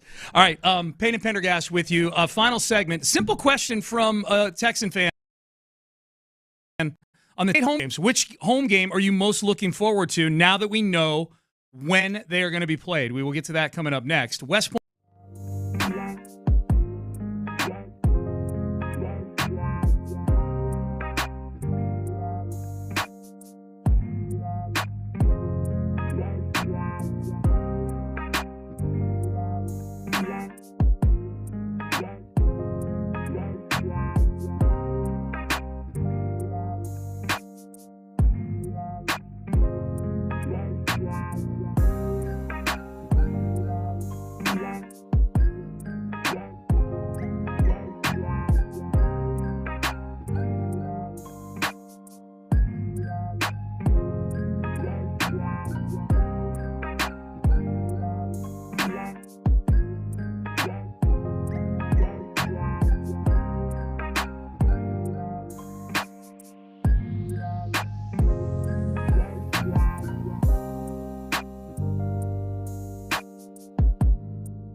Live from the Twin Peaks studios, Sports Radio 610 presents Payne and Pendergast. We have a texter that backs up the Seth Payne marriage theory here. Seth's theory was if you come to a house of divorce, a broken home, then you should seek out to marry somebody whose parents have been married for a long, long time and have stayed married. And happily married. Not just like married out of obligation to the church. They're into it. Or married for tax purposes or something like but that. But you know what? Even if it is out of obligation to the Catholic Church or whatever, you're probably still better than. Now, to be clear, whenever you start talking like this, obviously there's many people who get married and they both come from broken homes and they're happily married. I'm just saying, from my perspective, I feel like, given like kind of my expectations of what relationships were like and everything, I didn't have a very good perspective on things, and I didn't have a healthy thought. Like, until I saw my wife's parents and the way they treated each other and approached their lives and everything. It was just a really good role model for me. Yeah. And then my wife just acts a certain way, I think, because she just takes things for granted that, like, oh, of course, this and that and the other, and that tend to provide for a good, happy marriage. Yes. So it's cool. That's great. So for me, I don't think if I had married somebody who also came from like a similar background as me, I think it would have ended up in some kind of heroin addiction for one of us or both. For one of you. Yeah. The text is, my parents split when I was a toddler. My wife's parents are married up to the days they both passed. I second everything Seth just said. So there you go. Yeah. Now, if you fall in love with somebody who comes, who also just address that maybe you guys could both use some, to prep yourself a little bit. These rules are not hard and fast. It just sets you, just percentages. It sets you up for success. The simple text message on the text page here is from 6469. Which home game are you guys most looking forward to, or games are you most looking forward to on the Texans schedule now that we know when they're going to be played? We know there's going to be. We got a couple primetime games on here. We've got some non-primetime games with some juice. 3 division games. Baltimore for me, and I know the timing isn't ideal that it's on a Wednesday, but I love a Christmas afternoon game. Okay, and I know the Chronicle says that it's at noon. Well, the Texans release says 3:30, so I'll go with the Texans right there. I checked back. The Chronicle still has it listed incorrectly, at least I think. Yep. So this is the whole thing about a Christmas Day game. For one, it's Baltimore almost a year after Baltimore showed you that you weren't yet ready to genuinely compete. The Texans go out, they stock up on free agents and trades and everything else, and they look to be a more formidable team. You get to find out, like, almost a year later if you measure up to the Ravens, who I think are still going to be a very good football team, despite some of the shuffling they had to do with their roster. So I like that. And then I also just like that, look, Christmas afternoon tends to be one of the emptiest feeling days of the year. It's always kind of like, okay, as a kid, you're like, oh, I got all these presents and everything. And now, oh, wow, I learned that lesson in life, that sometimes getting what you want doesn't make you. Getting exactly what you were wishing for sometimes isn't all it's cracked up to be. Where now it's like, okay, I got everything I wanted, and I get to go to a football game. Dude. All right. I have a different answer than you on which one I'm most looking forward to. I'll get to in a second. I am very much looking forward to the Baltimore game. I've got it third on my list. There are going to be a lot of kids getting not actual tickets that you hold in your hand, probably like we used to as kids. Oh, yeah. But there are going to be a lot of stocking stuffers that morning. Kids going into their stocking and pulling out something representing. Why is Dad's phone in my stocking? Yes, and then they'll swipe up because they know the password. Yeah. And then there it is. Boom. Yes. Texans ticket. I think there's going to be a lot of surprise Texans tickets the morning on Christmas morning, like we're going to the game today. Yeah, that's pretty cool. Fun. Yeah, that's pretty cool. Baltimore's third on my list. I'll say this: the division games are all at the bottom of my list because we see those games every year, and none of them are in a time slot that's sexy. They're all these primetime games the Texans are playing, all these national games, these 6 national games they're playing. They're all against non-divisional opponents. So the Tennessee, Indianapolis, Jacksonville, they're at the bottom for me. The top of the list for me, and it's going to sound cliche because it's the home opener, but I am really amped for this Chicago home opener because this will be the first home Sunday night football game that this team has played in 5 years. Yeah. We haven't had, we had a couple Thursday night games there when they had to give them Thursday night games with Cully and Lovey. But this will be the first time that you and I are doing a pregame out there in a long time at 4 in the afternoon. People getting ready to go in at 6:30 and get in their seats early. And then those night games have a different aura about them. That's going to be a good time, especially too. Then you get, like, during the pregame, just from our perspective, there will be a lot of Bears fans there, that are filtering in, and just it's going to be a fun atmosphere. And look, it's Caleb Williams, so no matter what Caleb Williams does in Week 1 for the Bears, it escapes me who they play in Week 1.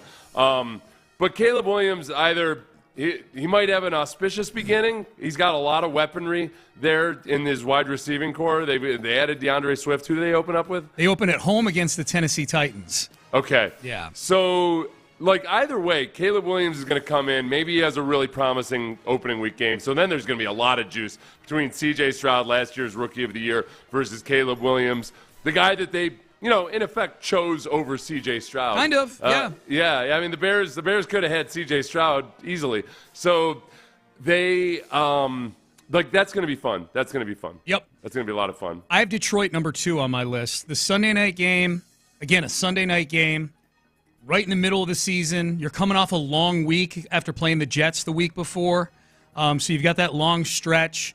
And I kind of tongue-in-cheek said this earlier, but if the Texans get off to the start that I think they're capable of getting off to, and if Detroit, I haven't looked at Detroit's schedule, but they're one of the best teams in football this year, at least on paper.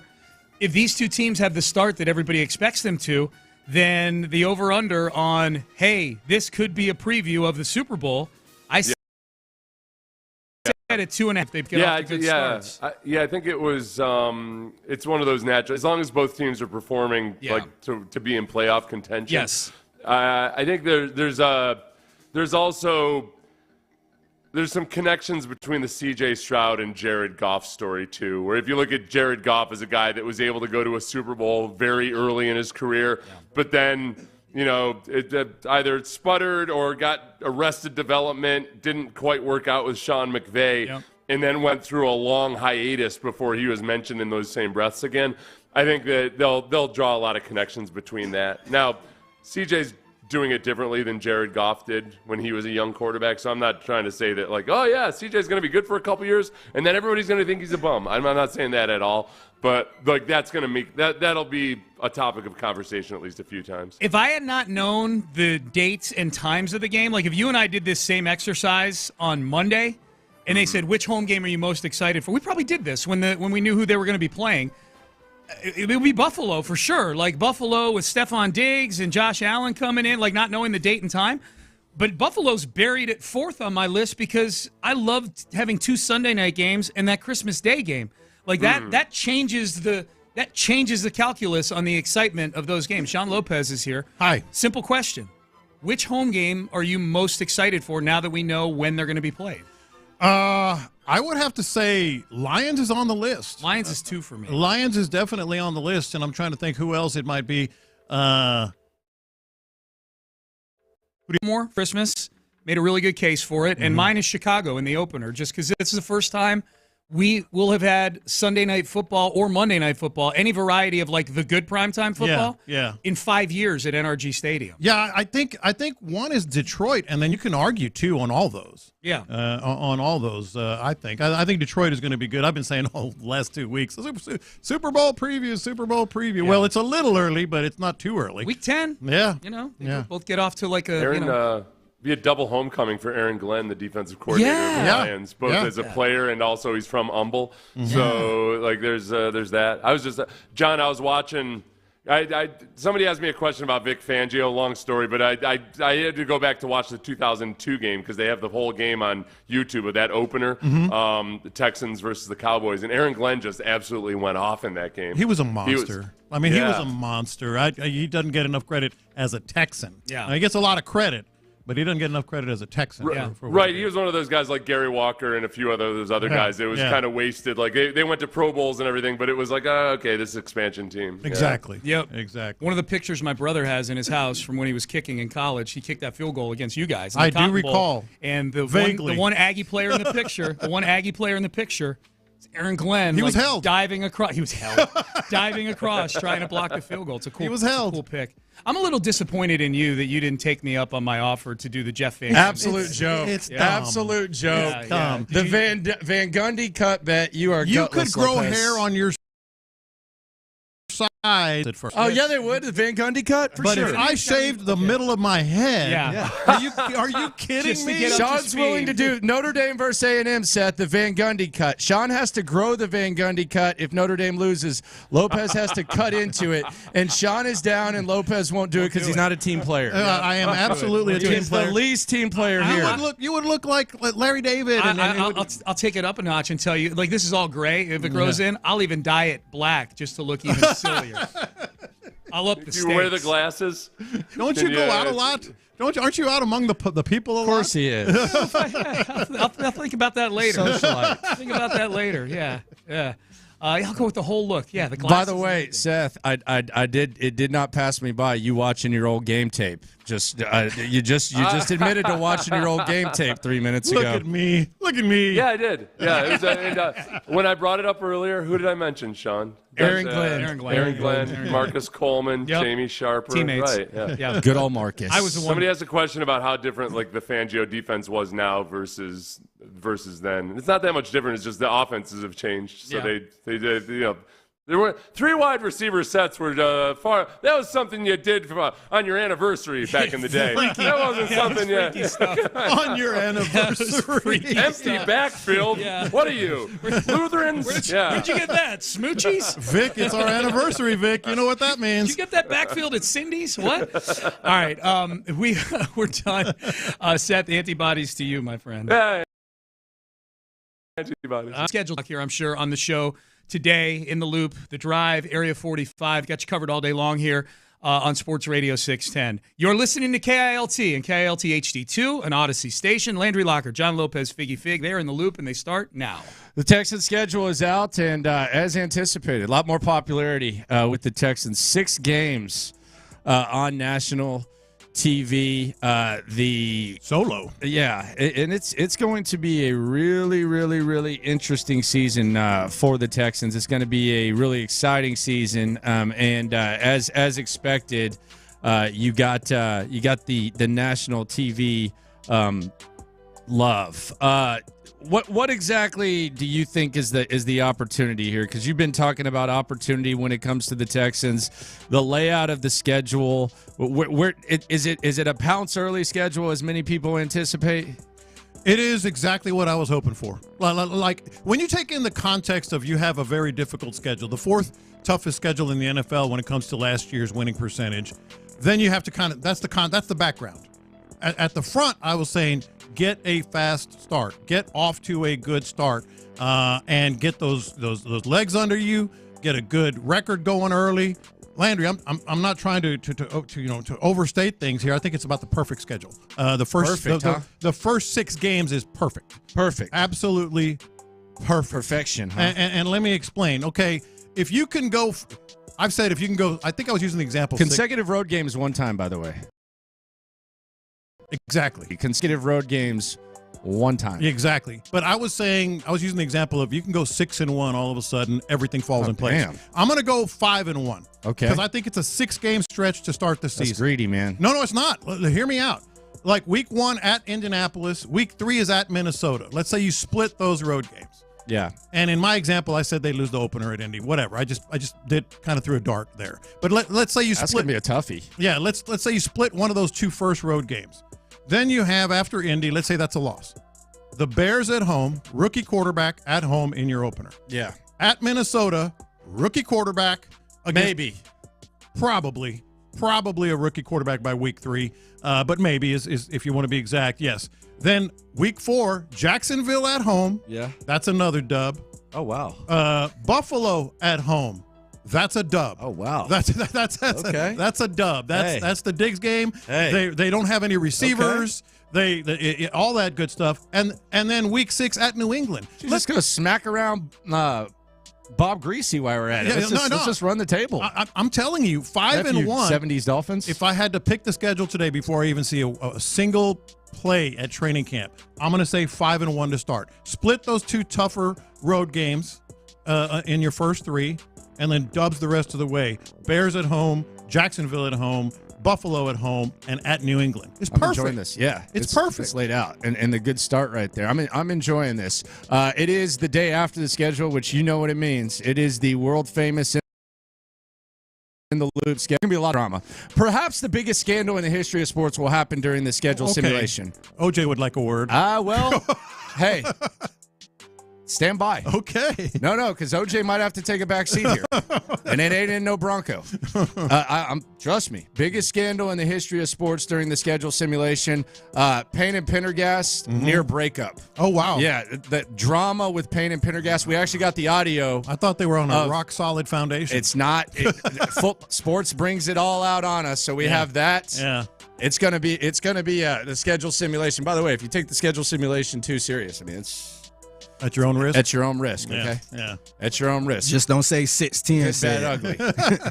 11 a.m. Right there. So John Lopez, 5-1. He's got that Kool-Aid mustache. No, man. He won't partake with the Van Gundy cut, but he'll go with the Kool-Aid mustache when it comes to the Texans. It's not drinking the Kool-Aid. Anybody who's listened to me for any amount of time knows the last thing I am is a homer. You can drink the Kool-Aid. I'm not accusing you of being a homer. I'm saying there's times to drink the Kool-Aid. You're drinking the Kool-Aid. I am drinking the Kool-Aid. Like, I've been asking for it, begging for it. Give us a workable early part of the schedule, and then anything can happen after that, and we'll get into more details, of course.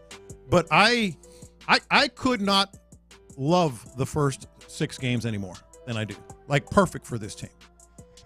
Yeah, I am interested to see what Chicago looks like. I think that the Colts. That's a tough. I have the utmost respect for Indianapolis this year for some reason. Mm-hmm. I can't, perhaps not enough respect for Jacksonville. But I'm kind of with you, like, on the overall layout. And coming up at 10:15, at 10:15, 10:20, there's been like a popular opinion that there's some sort of gauntlet that the Texans have. And I think we know what we're referring to. And early on it looked that way, but I actually think it might be the biggest blessing that the Texans got. Okay. I think what people are looking at as the worst thing, I think it might actually be the best thing that happened to the Texans when it comes to their schedule. And I'll explain that coming up at 10:20. I think it is a massive favor that not enough people are talking about. Landry Locker, John Lopez, Figgy Fig with you. The schedule's out. Your thoughts, 713-572-4610. Can we just, we'll get more in-depth in this a little later on, but let's just cut the music for a second. I think we need to, we just need to get this out of the way because this is kind of your thing, John. The way in which the Texans release the schedule on social media. We'll get, when the internet goes nuts at 1:20, we'll get more in depth on this. But I just need you to break this down for me. The social media production from the Houston Texans with the way. For me, I'll go hardo. It doesn't matter. Just give me a paper with team. Hey, but hardo. DeMeco. What did you make of the? Where we play and we'll be ready. What did you make of the crush thing? I thought I was watching my granddaughter play with her toys. I really did. Like, the kids will get something and they'll have like a little Viking doll and they'll get a book and smash it. Because kids are kids. It was awful. Well, here's the problem that it was awful. I haven't seen a worst one. Well, was it the Chiefs that did the same one? They did it better. They did it better. No, because the Chiefs were putting the items in things to where it would ooze out. Like the hot dogs. Yeah, but they put it all the way. They put it like they had a logo, and then they put the stuff, and the stuff would actually ooze out. So it actually looked cooler. But I'll be honest with you, I stopped watching after the cheese, dude. And I broke it down on the stream yesterday, and I anticipated to hear some sort of, you're a hater. That was really bad. The worst part about it is that the Chiefs did the same thing, so it kind of takes away your creativity. Yes. And not only did they do the same thing, they did the same thing better. That was bad, man. It made me have a new appreciation for the home uniforms. Honestly, did I say the home word uniforms? I'm going to ease up on y'all. Did I say the word awful? Because it was. Look, the Texans have done so many things great. That was rough. Just go man. down the list for the last year and a half. That was rough. They've done so many things great.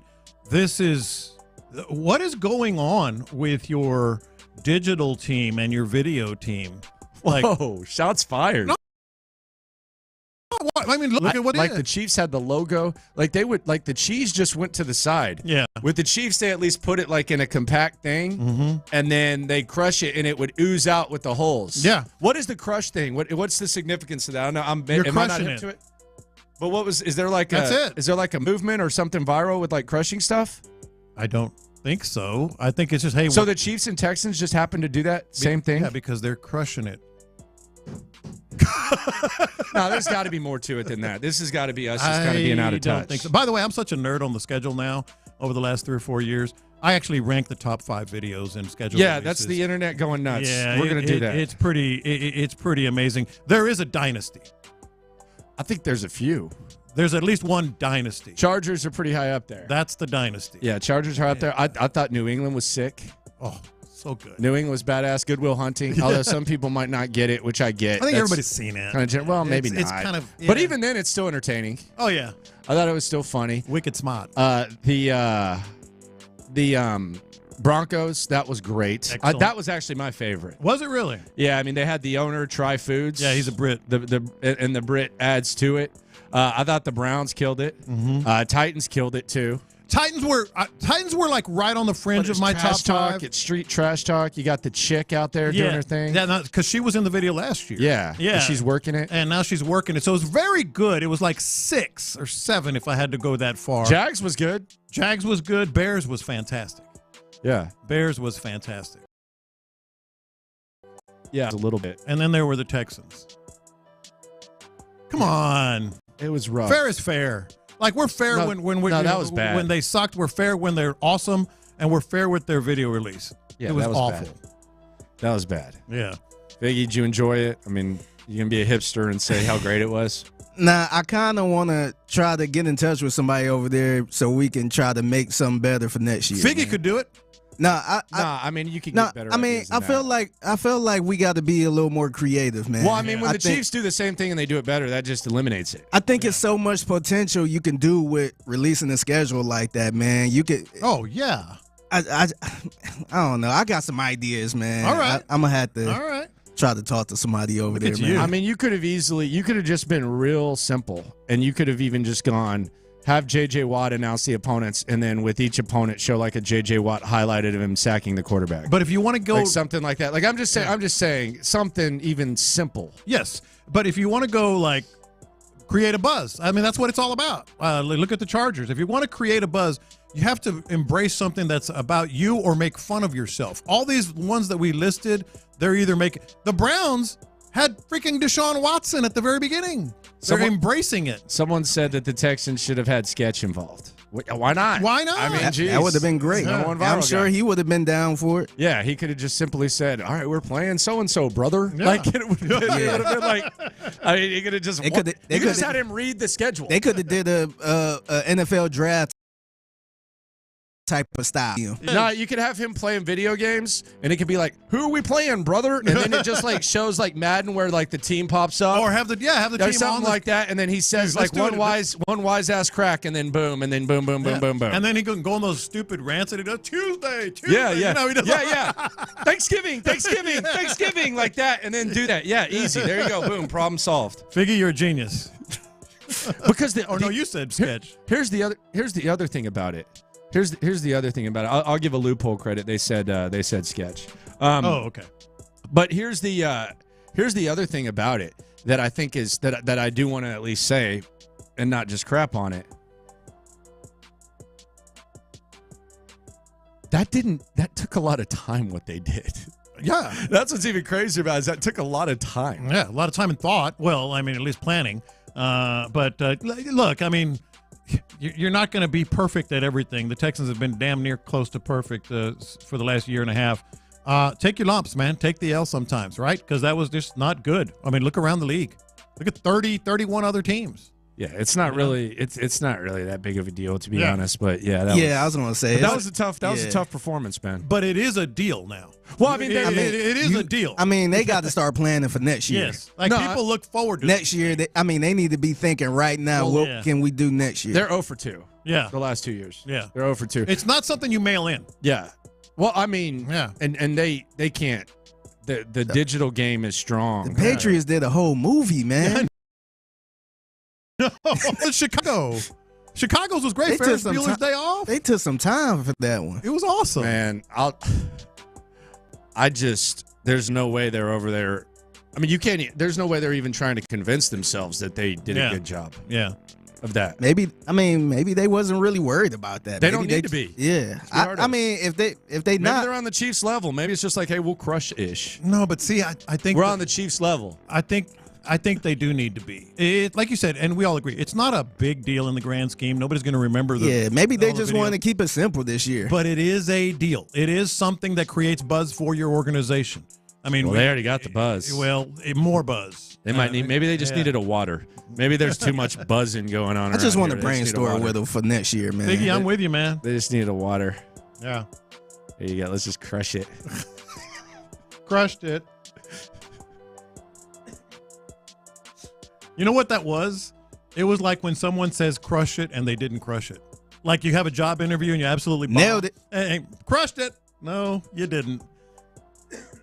Yeah. That was interesting. Hit me up, man. I'm down to brainstorm some ideas, man. We got to do this. We got to do this. Hell, do the sketch one right now this week. Say, psych. You know, this is the real one. And he's just playing video games. Yeah, Thursday, Sunday night, Saturday. Christmas. Yeah. Boom. Jumps up. That's brilliant. It's already better. And I haven't even seen Bam. It's already better. Done. Finished. Gold. Yeah. Boom. We're here for you. You're welcome. We are here for you. Schedule is out. Shout out to all the people on YouTube, Twitch, etc. The world famous schedule simulation coming up at 11. Biggest sports controversy ever. It's a bold statement. I'm putting it ahead of OJ. It's a bold statement. Putting it ahead of OJ, my friend. Mm-hmm. Okay. Just wait. And Sean and Seth are involved? No, that controvery is different. Oh, okay. Yeah, they kind of get they kind of get heated in the schedule simulation. I actually, when the Texans did that video, I really legitimately, I'm not kidding, thought that my granddaughter was like crushing her toys with a book or something, because she does that. Kids are nuts. Kids do stuff like that. There's got to be something we're missing with the crushing. Because how do the Chiefs and Texans do the exact same thing? Like, is there a show or something? We got to be missing something. Well, 713-572-4610. Usually our texters and everyone on YouTube and Twitch tells us, but I'm not seeing. No, anything. I think we're missing something, because it's not. There's no way they just randomly decide, hey, we're both going to crush stuff. Texter says it was the same people that did the jersey reveal party. Which jersey reveal party? Where the dudes came out, the little number 24 came out. Oh, yeah. That was a sneak peek. Sneak peek. The party was off the chain. Yeah, it was. That was, yeah.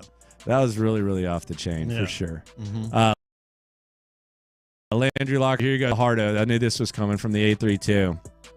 They go deep into the playoffs. And I don't hate your mindset. Or win a Super Bowl. Who gives a bleep about the video? I just said that. I just said that. But it is a thing. It's all about what happens on the field. I mean, that's probably their mindset, to be honest. Maybe, but it's Keep it simple. It's not a little thing. It's what people look forward to. People are talking about it. Open any website, they're talking about, like, the Chargers video again and all that. I mean, it is something that gets your name in front of people, and that's what people want. It's all about winning football games. Yeah. The only thing that matters is not the computer screen, it's the scoreboard. Okay. So I guess it's a popular trend for ASMR on TikTok. So I guess it was kind of a TikTok thing that they decided to do. The Texans with the crushing it. Okay. So we're TikTok, like that's what we're doing. That's what we're Let's doing. not take it too far. I mean, let's. I know we're trying to get younger, but yeah, it's. And if we are, let's just let the Chiefs do that. The Chiefs, I get it. Like, hey, we're back-to-back Super Bowl champs. No, but it looked cool when they did it. Yeah, it did. Compared but they to didn't side by overthink side. it. Also, I like hot dogs. I'm kind of grossed out when they did that. Oh, it was gross. It's nasty. All the water comes out. Yeah, and that was nasty, man. It was pretty gross. I wasn't a big fan of that. Yeah. Coming up next, so the hardest part of the schedule, is it actually the biggest break that the Texans got? I'm going to lay out the case, and I think you may agree. A surprise coming your way next. All right, you're looking to lower your car payments. People at D&M Auto Leasing. I've seen some folks here in the parking lot right here in this building that were D&M happy D&M customers, and we talked for a bit, and they were saying the same.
That Let's hit him big time.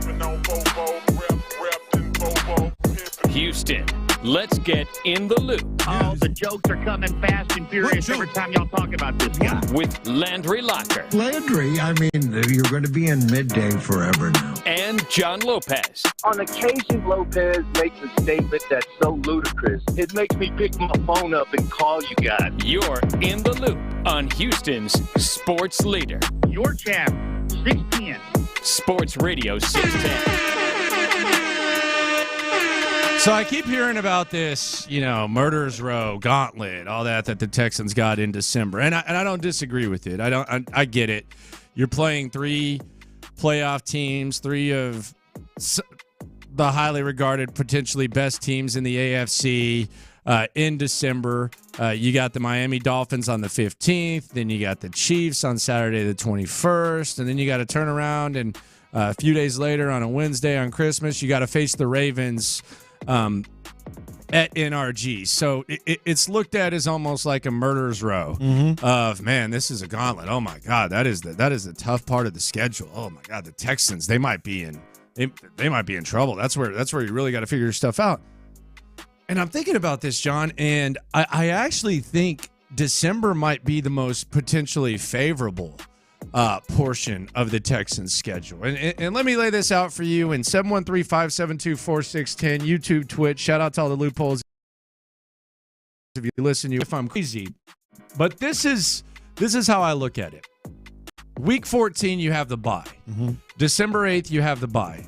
So when you face the Miami Dolphins, you're going to be coming off the bye, which is usually when you're pretty fresh, right? So you're going to be facing that good Miami Dolphins team coming off the bye. At home. Yes. Yeah.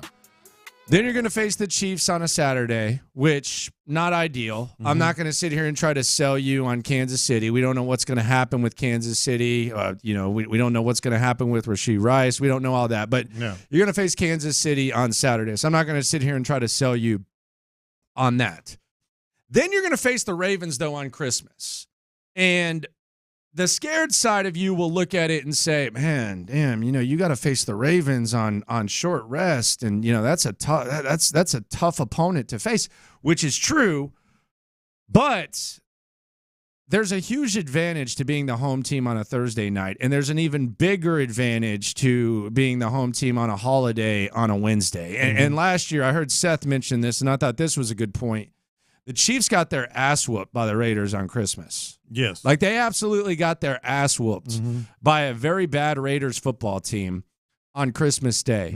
So there's a big advantage to where if you told me that you were going to face the Ravens and you told me that you're going to lay this out in a scenario, Christmas Day would be ideal because they're going to be erring on the side of caution as well. Like, if someone's banged up, they're not going to throw them on the field out there on Christmas Day. Right. So you're almost getting the Ravens in a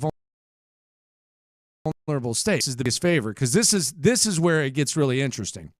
So you have that bye on December 8th.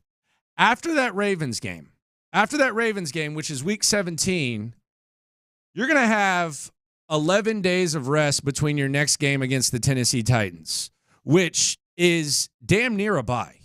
Like that is half of a bye pretty much, because a bye is a week. You're going to have the extra 4 days. So you're going to have 11 days of rest. Yeah. Now, let's pretend, as it often is, let's pretend that the Texans get off to the hot start that you're thinking about, and week 18 against the Tennessee Titans is a borderline irrelevant game. You then, assuming that you set yourself up for the playoffs, you're basically getting, let's say someone's banged up or nicked up or something like that. You're getting 3 weeks, 18 days to rest guys after that Christmas Day game against the Baltimore Ravens. So essentially what you're getting, assuming you can take care of business in 1 or 2 of those games, and you've played well enough early on, you're basically getting 2 byes in December, which is insane. Like, teams fight it out for byes. There's only 2 byes in the league. The Texans almost have, when you look at this, they almost have 2 bye weeks in December, at least a bye and a half. And depending on how relevant that Titans game is, they have all the time in the world to rest up and get healthy for the postseason. And you're facing the Ravens, and you're doing so with the biggest advantage you could possibly have from their point of view, a really damn good football team. Yeah, no, that makes sense. And even if the Titans game is very relevant, like for the division or for some AFC, bye or something like that, then you're still in good shape because you've got those 11 days to get ready for that and have them. You'll be able to see them play after you play the Ravens and whatever happens there. No, I get what you're talking about. In fact, that's why, and we'll talk about this. I'm sure. I put it in three sections. This Texan schedule, and the third section is kind of where you're going to decide. You're going to have a chance to maybe get home field, and what you're talking about ties in with that. Ooh-wee. Home field? You don't know. I mean, I can make an argument that the way the Texan schedule is laid out, and I said 10 wins the other day. You said 9 without knowing when or where they were playing. I can comfortably say 10 now, maybe 11, and I'll make that case. I think there's a good case for that. Lay it out.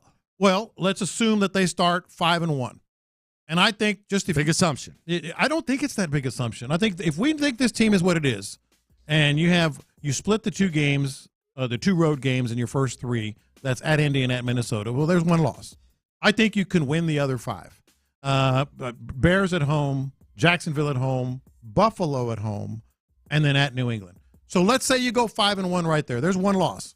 We're trying to get to 5 or 6 losses to have a real shot at season bye or whatever division. Okay, so the next 7 games to me are the most important.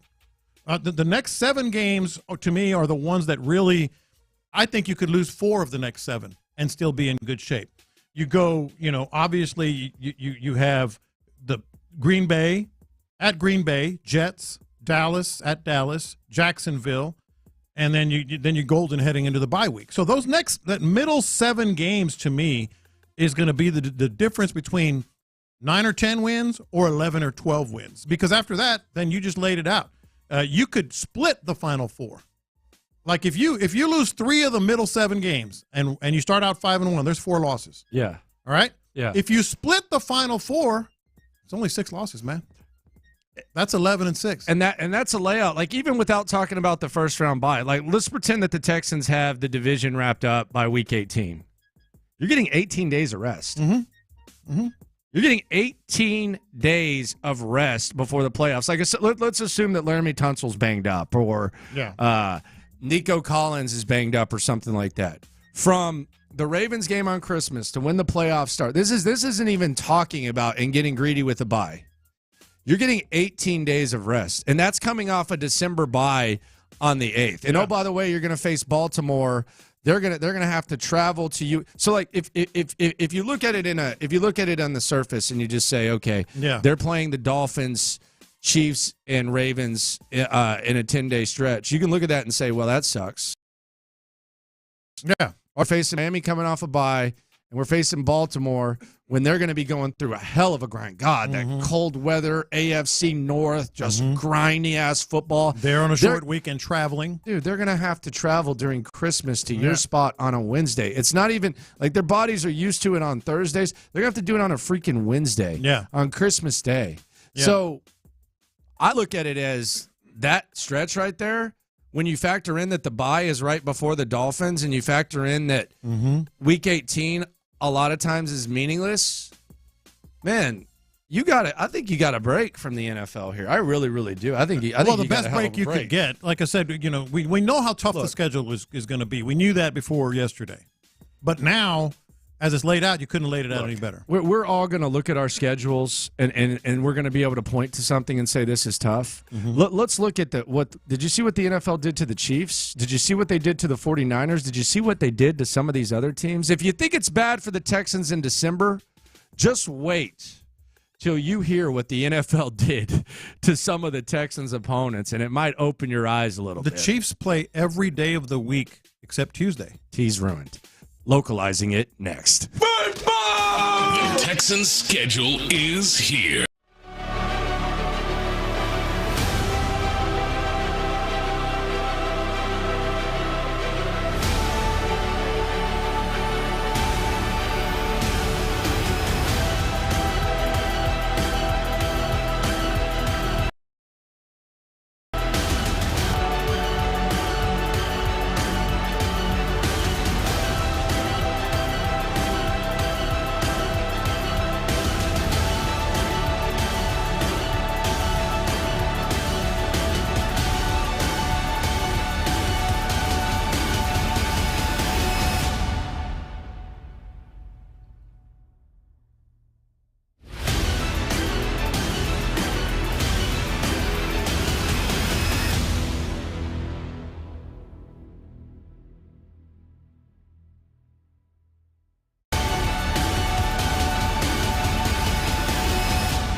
Credit card.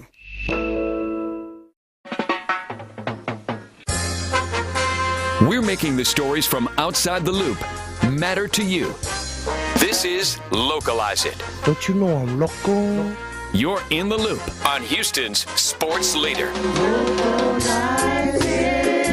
Sports Radio 610. Every time the schedule comes out, there's going to be something that you look at and say, damn, that comes to bad breaks. The Texans got to be far down the list when it comes to what the NFL did for them. A lot of people point to December, the 10-game stretch between the Dolphins, Chiefs, and Ravens. But let's just look around the NFL as we localize it here on In the Loop on Sports Radio 610.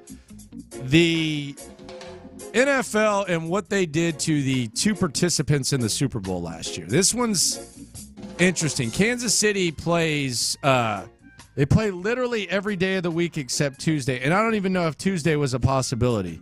So every day of the week, you talk about routine, you talk about recovery. I know J.J. Watt talked about it yesterday. The Kansas City Chiefs have to play Monday, Wednesday, Thursday, Friday, Saturday, and Sunday this year. Every day except Tuesday, the Kansas City Chiefs will have a football game. That's the price of success. That's insane. That's crazy. Then you have the San Francisco 49ers. You talk about being healthy and being rested coming off of the bye. The San Francisco 49ers, they have 4 opponents coming off of bye weeks. Mm-hmm. So 4 times the San Francisco 49ers will be facing teams coming off of bye weeks. Now, that one I didn't see until I saw the rundown here, but that's not a little thing. I mean, that a bye week, you have not just the rest, but the preparation, you know?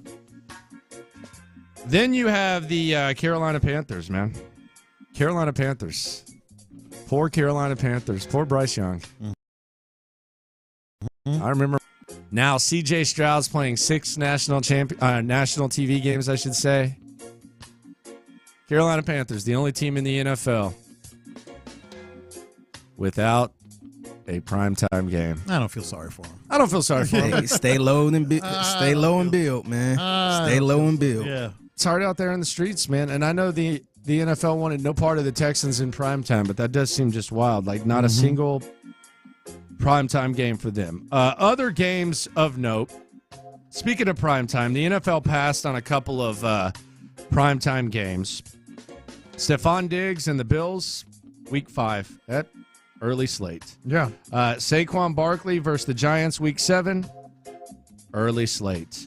Vikings versus Kirk Cousins in Week 14, early slate. So they passed up on the Cousins, Barkley, Diggs reunions with their former teams. They put them all in the early slate, which I can't necessarily. I actually appreciate that because I've watched enough Giants-Eagles in primetime the last few years, really for to satisfy me for the remainder of my life. Cousins, whatever. Okay, I mean that you could. I guess you could force feed that. The Diggs and Bills is interesting. But Jonathan Alexander of the Chronicle actually spoke with someone from the NFL. They just said that they think they can get attention in that slot. So in that same story, he was talking about C.J. Stroud. Like, he basically flat out said, "Hey, we know what we saw last week. We wanted to get him a solo type stages. So they were watching all these storylines." Then you have the brothers, the Harbaughs. That's going to be Week 12. We're going to get to see Jim versus John, the Chargers versus the Ravens. Russell Wilson, he returns to Denver Week 2. What are they going to boo him? Are they mad at him there? Is it? They're going to boo him, that right? big of a deal? Yeah. Is that? Yeah. I feel like they was booing him when he was there. Yeah, they might have. So I don't think it's going to change. They might have. I agree. So yeah, they're going to boo him. Yeah, they probably will. Bounty reunion. You have Sean Payton going to New Orleans Week 7, Thursday Night Football. Mm-hmm. Little Sean Payton action. That one you can absolutely make sense on that on Thursday Night Football. Yeah, I'm good on that. Yeah. You see what they did to the Cardinals? I mean, we don't care about the Cardinals. No, what did they do? 5 of their first 6 games against playoff teams from last year. They've got the Rams. I mean, it's a ridiculously tough schedule. Well, is that really the NFL doing it to them, or is that just kind of the way That's it the goes? way they are. 3 teams, and their division. Well, 3 teams from their division made the playoffs, and right? And their division. Seattle got in, 5 right? out of 6. Seattle got in on the back end.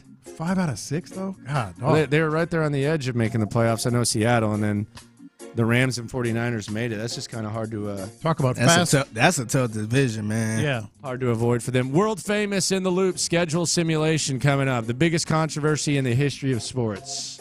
Not to be taken too serious. You just want to roll like that. That's coming up at 11. I think Texans fans will be pleased with this. It's going to be an emotional roller coaster, though, as it always is. Opening up in Indianapolis against the Colts, returning to the scene of the crime.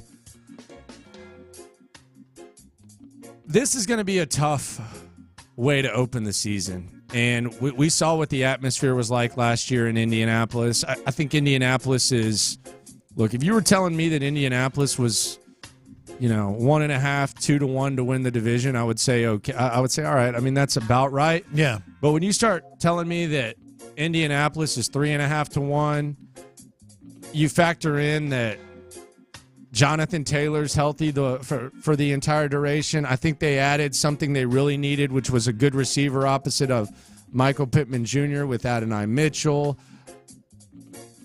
I think Indianapolis is one of the more underrated teams in the AFC heading into the season. I hope I'm wrong. It's really going to depend on the quarterback.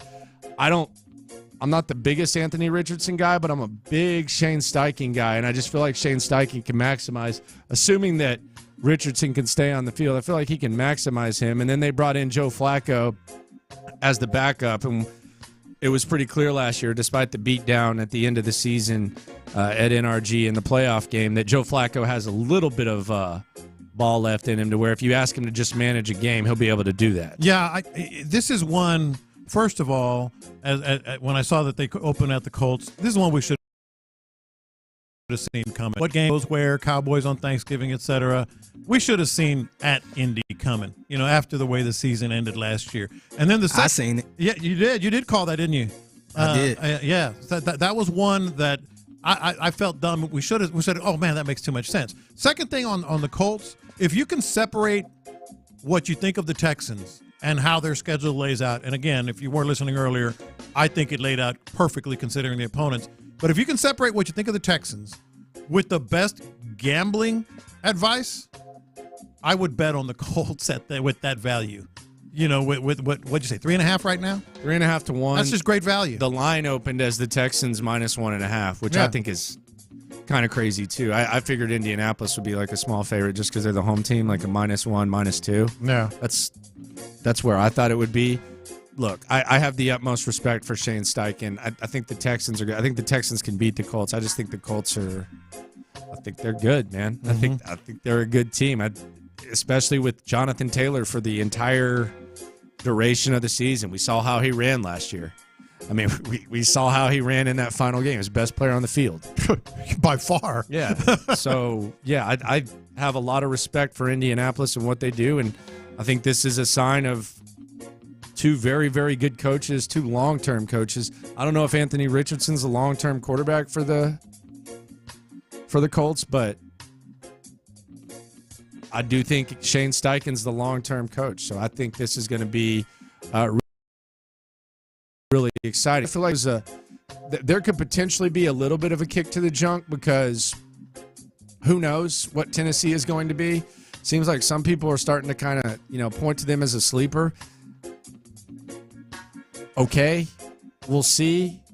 Still don't believe in the quarterback, but it does kind of suck when you're facing Tennessee Week 18 and it could potentially be a meaningless game. Mm-hmm. Now, all the marbles were on the line last year with Indianapolis Week 18, but with the Titans, with what the Texans are expected to do and what the Titans are expected to do, it would kind of suck if in the home game against the Titans, who a lot of people have built up some emotion over, and you have the history and all that, if it's just a meaningless-ass game where it almost makes sense for CJ not even to play. And we've seen that before. We saw it in 2019 when the Texans rested Deshaun Watson. A.J. McCarron, by the way, actually led a opening drive touchdown, which Deshaun didn't do all year. Titans ended up winning that game, actually ended up going further in the playoffs than the Texans to the AFC Championship game, despite the Texans winning the division. Mm-hmm. But it was a meaningless-ass game against the old Oilers, which could potentially happen. I think that has the potential to be a very meaningful game, but not necessarily as it pertains to the Titans. Yeah. Like the Titans could be out of it. Getting greedy. Well, no, I think I like the greed. No, I just feel it. I see it on this schedule. I think the Texans, especially coming off of at Kansas City and then Baltimore on Christmas Day, for the season finale, I think it could be very meaningful for the Texans. Maybe not the Titans. They're acting like they're a contender. I don't think they are, but they're acting like it. But it could be hugely important. And then that kind of makes it almost like the Titans are a spoiler. Yeah. And so that would bring some intrigue. I think there's going to be a lot of intrigue at the end of the year. Tennessee, yeah. Tennessee spoilers. Yeah. Well, at least the game against them here will be November 24th. Yeah, it will be a little bit more relevant, and you'll get your Thanksgiving to yourself because the Texans are not going to be facing the Cowboys. Coming up next, the world famous schedule simulation, not to be taken too serious. The worst scandal in the history of sports, a huge argument between Sports Radio 610 personalities. Damn. And a roller coaster ride like no other. It's that time of the year. World famous In the Loop schedule simulation next. What's Coach DeMeco?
Each game summarized. Controversy, emotion, heroic performances, and everything that happens over the course of an NFL season. We start Week 1 at Indianapolis against the Colts. Headlines early. Adonai Mitchell of Missouri City felt like the Texans should have given him a chance at his press conference, his media availability. He tells our guy Kevin Bowen, Bobby Slowick is a pale snail. Also says that former University of Georgia teammate Kamari Lassiter, he sucked. Okay. These two had to be separated in pregame. Nearly ejected. Texans start off kicking off 15 yards back as a result of this scuffle. Indianapolis with the ball at their own 25-yard line. Adonai Mitchell, he returns the favor that Nico Collins provided the Colts with. First play for the Texans the last time these teams played, Nico Collins with the touchdown. Oh, man. Adonai Mitchell with a 75-yard touchdown on the first play. Does the south side in the end zone to add some salt to the wounds. Boy, he's feeling it in this game. He finishes with 163 yards, 2 touchdowns, 9 catches. Joe Mixon, however, answers the Mitchell TD on the Texans' first drive. Bobby Slowick, the pale snail, as Mitchell called him, he goes in the bag. Screen to Mixon, 23-yard touchdown. Texans tie it up at 7. However, at the end of the first half, Jonathan Taylor finds the end zone to give the Colts a 14-7 lead. Texans, fast forward to the fourth quarter, down 21-17 late, but driving. 35 seconds left at midfield. C.J. Stroud finds Stefon Diggs down to the 12-yard line. Next play, C.J. Stroud goes back. He avoids DeForest Buckner. Touchdown to Dalton Schultz. But there's a flag on the field. Oh, no. Titus Howard holding. Blatant hold on Titus Howard. Texans have to back it up. Stroud, Nico in the end zone, back corner, but another hold on Titus Howard. Last pass of the game, batted in the end zone. The Texans fall 21-17. They start the season 0-1. Titus Howard, after the game, asked about the loss. Mm-hmm. He said, free tickets to the next game, Chicago Bears. Just subscribe to my Twitch. Yeah. Texans start out 0-1. Titus Howard, not the best start for the guy that's back at right tackle. We want Fisher. Man, I want to know who's starting to tackle. We want Fisher. Who's starting to tackle week 2? Well, Titus is back in the lineup. Oh, man. But on the Texans' first drive, Blake Fisher lined up, tackle eligible. C.J. Stroud goes back to pass. Play fake to Joe Mixon. He finds a wide open Blake Fisher in the end zone for a touchdown. And now he's a hero. Blake Fisher scores a touchdown. Texans go up 7-0, but Caleb Williams answers. Down 7-0 early on. Keenan Allen, who could have been a Texan, they tried to trade for him. He gets in the end zone. Bears tie it at 7. Texans, though, with a quick answer. C.J. Stroud finds Stefon Diggs for a 43-yard touchdown, 14-7. Third quarter, Bears down 17-10. Caleb Williams avoids Will Anderson, avoids Danielle Hunter, holds the ball. Rookie mistake. Should have thrown it away because Derek Stingley capitalizes on the rookie mistake.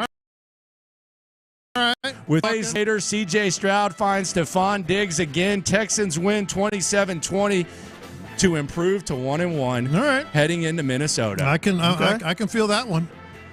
J.J. McCarthy named the starter for the Minnesota Vikings. Mm-hmm. C.J. Stroud admits what you and I suspected. The sight of J.J. McCarthy makes him sick. Yes. Says J.J. McCarthy has kept him up many a nights since they played when Ohio State lost to Michigan. C.J. Stroud, revenge game, and my God, he gets revenge. 5 touchdown passes for C.J. Stroud against J.J. McCarthy. 2 of these two, wait for it. Yeah. You guys are going to love this. 2 of these two, Tegan Quinteriano. 2 touchdowns. Oh, man. I thought you were about to say Stover, man. 2 touchdowns for Tegan Quinteriano. One of the surprises of camp. I can't quit you. Dell, Nico, and Diggs all get touchdowns as well. Will Anderson and Danielle Hunter against his former team. 2.5 sacks for Will Anderson, 2 sacks for Danielle Hunter. 42-3, the Texans improved to 2-1. Oh, wow. 42-3, Texans improved to 2-1. No Kate Stover. No Kate Stover. This is a Stover revenge game, too, man. He's a horseshoe guy. Hey, don't worry about it, man. We'll get there. Yeah. We'll get there. World famous schedule simulation. Texans 2-1 heading into a game against the Jacksonville Jaguars. Eric Armstead, Texans tried to trade for him. During his media availability, he calls out the Texans for not getting the job done on the trade. Says he would have added needed toughness. Says the Texans' defensive front, as he sees this is my favorite one. He's playing for the Jags. Charmin Ultra Soft. He says the Texans' front is Charmin Ultra Soft. Will Anderson, you heard DeMeco say this is the guy you look to. Well, this is the Will Anderson game. Will Anderson completely dominant at the line of scrimmage. A sack and a half. The Jags under 35 yards rushing. DeMeco Ryans' defense with 7 sacks. DeMeco Autry, 2, including a strip. Trevor Lawrence carted off the field 5 times in this game, although he finishes. Oh, my goodness. 5 times Trevor Lawrence carted off. Holy. But he finishes the game. Joe Mixon with 130 yards, 2 touchdowns. Stroud, just a smooth 16-21, a touchdown, 2. Cade Stover. There we go. Okay. 24-3 Texans. They improved to 3-1. Trevor Lawrence, by the way, seen on the elliptical afterwards. Is he all right? He's on the elliptical. And I know Paul Pierce played for the Jags. You should. That's you ain't been watching close enough if you haven't noticed that. Yeah. 3-1 the Texans. We head to week 5. Buffalo Bills, Stefon Diggs versus his former team. Stefon Diggs makes some headlines. You knew this was coming. For sure. Stefon Diggs, in an interview on The Pivot, he says that C.J. Stroud is the best quarterback he's ever played with. Oh, okay. Okay. But that's not all. Mm-hmm. He says Case Keenum's number 2 from the Minnesota Vikings days. Oh, man. So, Stefon Diggs with a huge... Say that. Like that's on the table. That is absolutely on the table. Let's put a Kirk Cousins, man. Mark that, Figgy. He might say that. Diggs, however, not a good start for him. A drive-killing fumble in the second quarter with the game tied at 14. He fumbles. Buffalo recovers. Bills capitalize with a TD to Keon Coleman to make it 21-14. 24-24 late in the fourth. Josh Allen scrambles for 24 to the 35-yard line. The Bills, they kick a 48-yard field goal with 1 minute and 8 seconds left. Now the question is, but wait, did they leave too much time for C.J. Stroud? The answer, you bet your ass. Stroud to Schultz for 22 to the 47. Tank Dell for 20 to the 33. 14 seconds left. Stroud back to pass. You know where this is going. Stefon Diggs, back of the end zone, touchdown. Texans win 31-27 to improve to 4-1. Oh, man, you're feeling in the schedule simulation. You're feeling my start. Let's see about New England now. New England Patriots, Gerard Mayo. Disrespect to Nick Caserio. Appears to really not even remember who the hell Nick Caserio was. He's asked about him in his media availability. Legit, I don't know if he was acting or not, but he acted like he didn't know who Nick Caserio was, who happens to be joining Payne and Pendergast that Wednesday.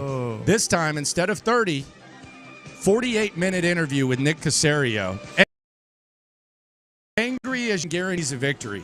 Caserio does. He says, F Mayo. I don't eat mayo, and I don't F with mayo. We're going to win this game. You can put that in 3-inch headlines. Goes Jimmy Johnson. Hey.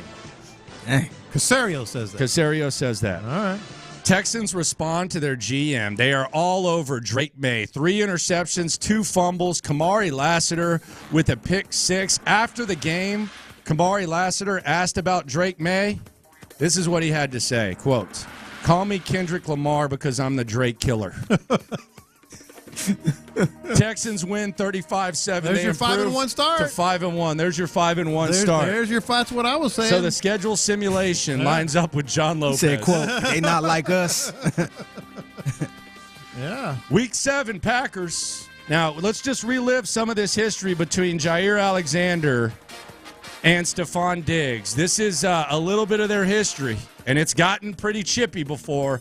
If you don't remember, here's a nice little reminder. So it wasn't like something I anticipated him, doing the that he did. I didn't anticipate that. I don't give a who started. I finished it. You know what I'm saying? I got the win. Man, I was just keeping it real with him. Told him he couldn't mess with me and him, little boy. That's all that was. Just being honest, you feel me? That's all I can do. He said he didn't know who started it, but he said he finished it. What's your reaction? I don't know what he mean by that. I need more clarification. Do you know who started it? I finished it. How do you feel about your matchups with him? I mean, I always thought he was a decent receiver. I don't really got much else to say about him. Both guys ejected in the first quarter. Of course. Dragging each other down by the face mask. Diggs and Alexander ejected in the first quarter. Alexander actually tries to go to the Texans locker room to fight Diggs. Of course. He's held back by security. Classic QB duel here, or it was supposed to be. C.J. Stroud, not a good game. Not a good game. 2 interceptions. Jordan Love with a perfect first half QBR. 3 touchdowns. Looked similar to what he did to the Cowboys last year. Packers also with a solid ground game. Josh Jacobs, A.J. Dillon both score touchdowns. Green Bay beats the Texans 38-24. The Texans fall to 5-2, heading in to a big game with the fellow 5-2 Indianapolis Colts. Oh, wow. First place in the AFC South on the line October 27th against the Colts. 5-2 versus 5-2. So the Indianapolis Colts, we suspected they might surprise some people. They're doing what we were worried about. Surprise some people, and we all remember what happened. They beat the Texans week 1. Would that be the case here? Revenge game in many forms. Texans versus Colts, the week 1 loss. And Joe Flacco returning to the scene of the whooping because Anthony Richardson is out. He's injured. He scrambled too many times. Same old. Yeah. Just going back to Florida. Same old. So Joe Flacco gets the start for the Colts. Flacco's back. Kalen Bullock in the second quarter, pick 6 for the Houston Texans to make it 21-7. Frank Ross, special teams, block punt by Will Anderson, scooped up by Jamal Hill out of Oregon. He takes it to the house. Frank Ross picks up a celebration penalty, and we learned something new about our guy Frank Ross. Yeah? Apparently he can do gymnastics because he does a cartwheel, somersault, backflip to draw the celebration penalty. Texans all over the Colts, 31-13. First place now in the AFC South. They improved to 6-2, heading into Thursday Night Football against the Jets. Cartwheel and a backflip. Cartwheel, backflip, somersault, yes. All that. All right. Learned something new about Frank Ross. Okay, Simone. Hey. Frank Ross with the penalty. Week 9, Halloween, with all the girls dressed skanky, because we know that's what Halloween's all about. Texans versus Jets, Thursday Night Football. Aaron Rodgers, by the way, heading into this game. Is he alive? 28th in the league in total QBR. Well, kind of. He looks washed. Yeah. He looks washed. He doesn't look good. Texans in this one, they lean on the ground game. Joe Mixon, 23 carries, 139 yards, a touchdown. Dameon Pierce, he finds the end zone as well. A 14-yard touchdown for Dameon Pierce. C.J. Stroud gets the best of Aaron Rodgers. The Texans get the best of the Jets. They win 24-13 to improve to 7-2. All right. Now we're talking. Got that long week going to Detroit, or facing Detroit. Detroit, Sunday Night Football. Yeah. John Lopez. You know it's coming. Seth Payne. Say it. Just say it. Just get it out of the way. This could be a Super Bowl preview. There you go. There was a lot of switching to music, though. This week, because the John Lopez and Clint Stoerner bromance over the gushing over Jared Goff rubbed a lot of Texans fans the wrong way. They felt like CJ wasn't getting enough respect because John Lopez and Clint Stoerner were just all hot and bothered by a listener by Jared Goff. However, Lopez and Clint eating crow for Reaction Monday because Jared Goff 6 interceptions. 6 interceptions in this game.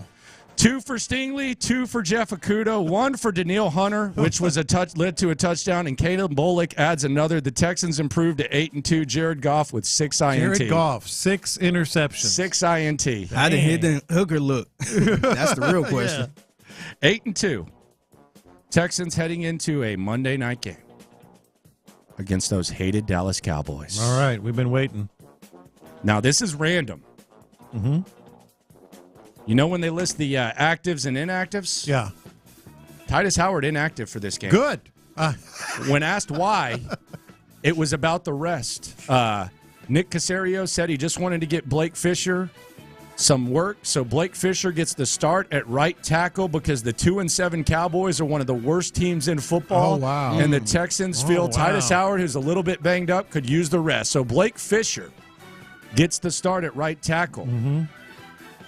And to the surprise of some, he holds his own against Micah Parsons to the point where he frustrates Micah Parsons so much that Parsons gets ejected in the second quarter. Okay. Now, controversial ejection, though. Yeah. He was kind of just kidding around with CJ's playing around because they're buddies. Yeah. Referee appeared to think it was serious, threw the flag, ejected Micah Parsons. Nice. Even CJ kind of defended him, but Micah Parsons ejected. Dalton Schultz, remember all the crap he talked about the Cowboys? Oh, that's right. Yeah, the offense. He gets the touchdown against his former team in his former stadium. Anderson and Danielle Hunter, another 2-piece for each, 2 sacks apiece. Brandon Cooks, remember him? I remember Brandon. Remember the Easterby disciple? Mm-hmm. He gets laid out by Lassiter to force an interception into the hands of Jimmy Ward. The Texans win 31-3, but this is where it gets really crazy. Wow. This is where it gets really crazy. Nick Caserio does a favor for his old buddy and the guy he used to work under because Bill Belichick is in the news the next day because Mike McCarthy fired. Oh, wow. Mid-season by the Cowboys. Texans fans pissed off because all First Take is talking about is the Cowboys here. They fire Mike McCarthy, but the Texans, they improved to 9-2 heading into a big game against the Tennessee Titans. Okay. Coming up next, the Tennessee Titans, they divide one of the Sports Radio 610 duos. And it wasn't pretty. Plus, perhaps the biggest controversy in the history of sports. And I am not O.J. Simpson. You're going to have to sit in the back seat. And I ain't talking about no Bronco. The In the Loop schedule simulation continues next with the 9-2 Texans hosting the Tennessee Titans. Payne and Pendergast. Prominent players privately expressing complaints.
and Landry Locker. All right, schedule simulation continues. Texans 9-2 right now.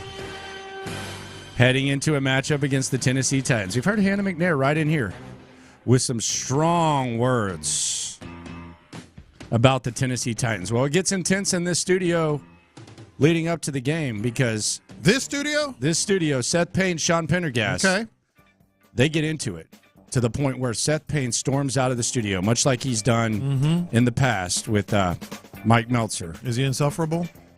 We know how much unbearable. We know how much Seth loves Tyler Boyd and how much Payne and Pendergast as a show love Tyler Boyd.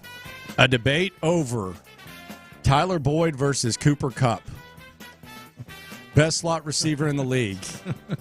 It leads to a very, very intense football Friday leading up to this game between Payne and Pendergast. Figgy has the audio up to the November 24th game. Payne and Pendergast get a little bit chippy. Can line up in the slot, but is a big body. So like, or a bigger body by slot standards, and he's willing to run block. You're telling me something. You're arguing against a straw man that I never even said. Don't flatter yourself and think that we did a whole segment to set up before you come in with that. Questions are asked. They don't give answers to the questions. Big deal. Okay. These questions have been asked ad nauseum. We get criticized for asking the What are you questions. absolving him of blame? Somebody Really? that me and it. I don't know. We disagree on it. Okay. Yeah, like, People immediately think, okay, who's the fastest? Like, no, there's other ways to create separation. All right, whatever, dude. Yeah, pick it back up. Go ahead. Go ahead. All right.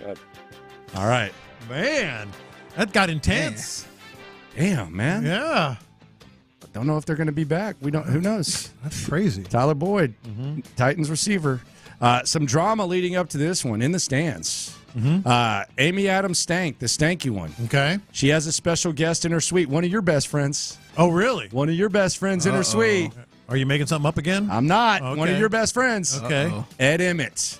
In the suite, you're making something up again. The man responsible, the man responsible for the Astrodome still being up, Ed Emmett, the special guest for Amy Adams Stank. You definitely are making something up again at the game. Yeah. Photo of them in front of the dome before the game. Oh wow. Makes its way throughout the internet. This is an ugly one, though, because the Tennessee Titans have kind of surprised folks with how good their defensive line is. Tavondre Sweat, Sims having a defensive player of the year type of season. They are a massive problem for the interior of the Texans offensive line early, to the point where in the third quarter, it's a 3-3 ball game. 3-3. Okay. In the third quarter. And it looks like the Titans are about to take a lead. Will Levis, he rolls out. Calvin Ridley, wide open. Jalen Petrie trips and falls in coverage. Calvin Ridley, wide open. However, as Will Levis attempts to throw the ball, it slips out of his hands. Goes backwards. Danielle Hunter scoops it and scores. Very next play, Jeff Okudah with a pick. Capped off with a C.J. Stroud touchdown pass to there we go. Tegan Quintariano with another touchdown. He's having a hell of a year. Man. He's having a Move hell over, of a Dalton Schultz. year. Good Lord. Then the very next play, Levis with an interception to Stingley, pick six. And then the play after that. So 4 straight turnovers by Will Levis, capped off with an interception to Bullock. Texans win 23-3. They improved to 10-2. All right. Man. John Lopez seen in the suite with Amy Adams Stank and Ed Emmett. By the way, John McClain was seen in there. I wasn't going to mention it. I could. So we go to Jacksonville. 10-2 Houston Texans going to Jacksonville. First play of the game. Travis Etienne, 75-yard touchdown. Oh, man, he's good. Trevor Lawrence carted off after the play. Finds Christian Kirk for a 22-yard touchdown, 14-0 Jags. Trevor Lawrence just can't stay on the field, man. Well, he's staying on the field, just getting carted off. We got a personalized cart at this point. Yeah, he got carted off, but he's back. Yeah. Texans respond, though. Frank Ross special teams. How about the honky receiver, Ben Skowronek? Kick return touchdown to make it 14-7. C.J. Stroud finds Nico Collins to tie the game at 14. We fast forward to the fourth quarter. Jags in control, man. Jags in control. Up 24-17. Trevor Lawrence fresh off the cart. Once again, that's the 7th time he's been carted off the field against the Texans. They're on the fringe of field goal range. Final play before the 2-minute warning. Huge interception. Trevor Lawrence. In the end zone. Jalen Petrie. Oh, wow. He could stay upright. With the interception. Texans then score with 16 seconds remaining. C.J. Stroud dime to Dalton Schultz. Camera goes to the sidelines. DeMeco Ryans with 2 fingers in the air. Oh, wow. He's going for 2. Okay. Bobby Slowick in his bag. Cade Stover looks like he's going to block. He actually rolls on the ground and then rolls right back up like a stuntman. Yeah. C.J. Stroud rolls to the right, wide open. Fellow Buckeye in the end zone. Texans win 25-24 to improve to 11-2 heading into the bye week. I like it. Way to go, DeMeco. Bye week. Now, we know we had to basically say bye-bye to Bobby after that one, though. We had to say bye-bye? So now, so we know Bobby Slowick is gone now. Yeah. It's apparent because he is getting all kinds of love for chalking up that 2-point Some conversion coaches have already been fired. Slowick. We have to. We're starting to. We're enjoying the ride right now. Yeah. But it's common knowledge that Bobby Slowick. He gone. Yeah. 11-2 Texans bye week, heading into a matchup with the Miami Dolphins. Now, the biggest threat for the Houston Texans when it comes to the Dolphins is that speed at receiver. Yes. Nuh-uh. Because Jalen Waddle hurt. Oh, wow. Tends to happen. Hurt. Hamstring. Tyreek Hill suspended. He got in a fight at a newly modeled Chuck E. Cheese in Miami. One of his many kids, don't know what happened, but Tyreek Hill got in a fight at a Chuck E. Cheese, so he's been suspended for 2 games by the NFL, so no speed on the outside for the Miami Dolphins. First drive of the game, Miami threatening. Odell Beckham Jr. gets the ball inside the 5, stripped by Derek Stingley. All right. Kalen Bullock takes it to the house to make it 7-0. Texans never look back. 24-10 W, 12-2. The record for the Texans. And we're thinking bye week now. Yeah. Heading into that Saturday game against the Kansas City Chiefs. Stingley and Bullock are having great years. Stingley and Bullock are all over the place. Kansas City. At KC. At KC. Short week. Well, one of the wildest places. Okay. Monday, reports surface that Travis Kelce and Taylor Swift have broken up. Oh, no. Police are then called to the house of Travis Kelce, who was allegedly beat in the leg, Tanya Harding style. Oh, man. By some think it might be Taylor Swift. Some might think it's her bodyguard. But Travis Kelce now out for the season after getting beat by Taylor Swift or her entourage. Travis Kelce done. Mahomes lost without Travis Kelce. You got a steel pipe to the knee? Just completely lost. Dog. Xavier Worthy unable to get off the line against Derek Stingley. Texans offense balanced. Mixon and Tank with touchdowns. Quintariano, another touchdown at the end of the second quarter. He makes it 24-0 against Kansas City. Is this all pro or what? 24-0. The Texans, and we know 24-0 in Kansas City. Bad memories?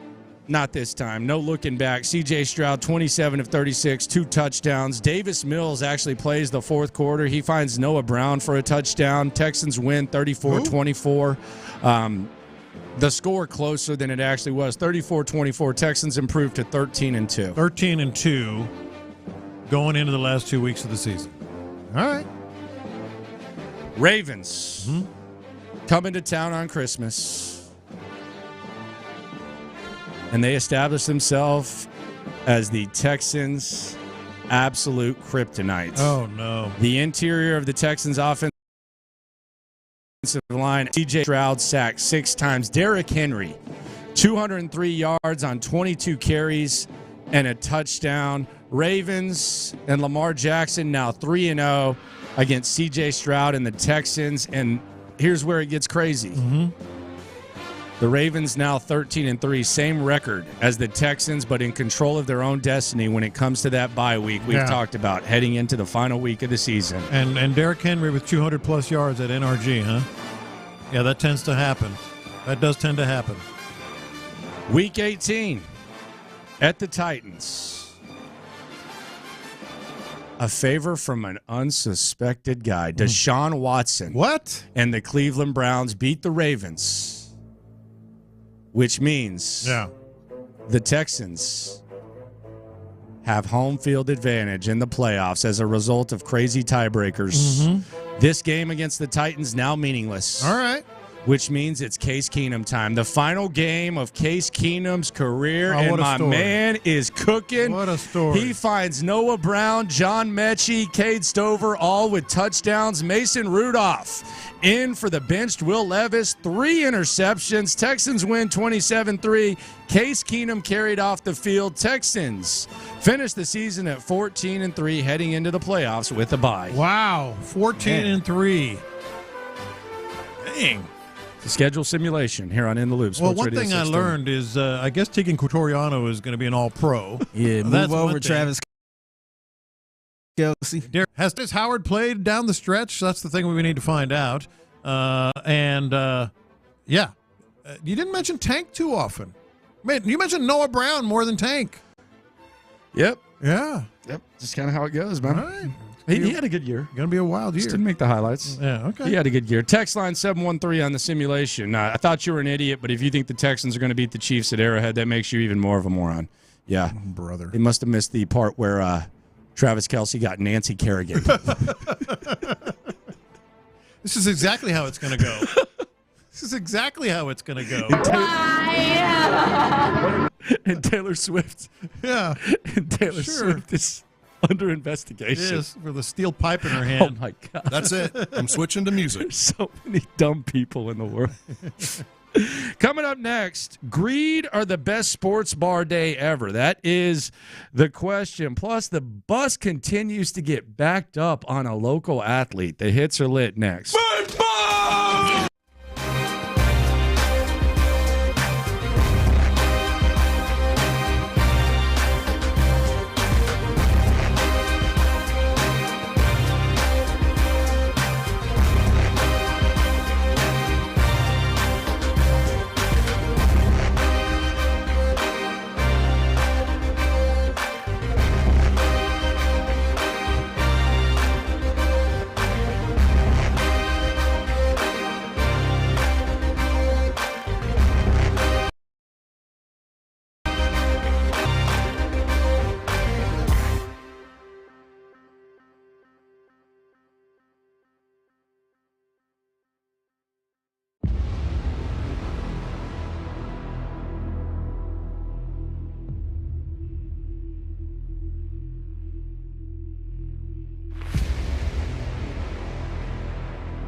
prepaid card in 15 days. Qualifying unlocked device, credit, service, and timely redemption required. Card has no cash access and expires in 6 months. See T-Mobile.com. Live from the Twin Peaks studios, Sports Radio 610 presents In the Loop with John Lopez and Landry Locker. The hits are lit here on In the Loop on Sports Radio 610.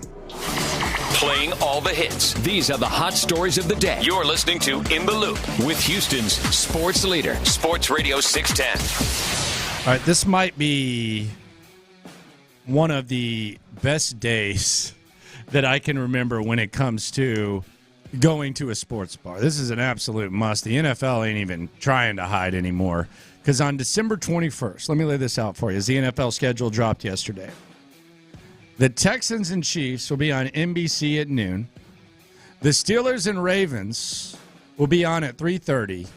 Both of these games will be on as 3 college football playoff games are on. 3 first-round college football playoff games, and you have Houston versus Chiefs, Pittsburgh versus Baltimore. If there has ever in the history of the world been a time to be at a sports with a bunch of TVs, December 21st is that day. My God, this is what football heaven looks like. It is football heaven, and the funny thing is, I mean, December 21st, the NFL doesn't even though the college football is its de facto farm system, they're like, no, we're good. We're still playing that day. We'd be fine. Yeah, we got to.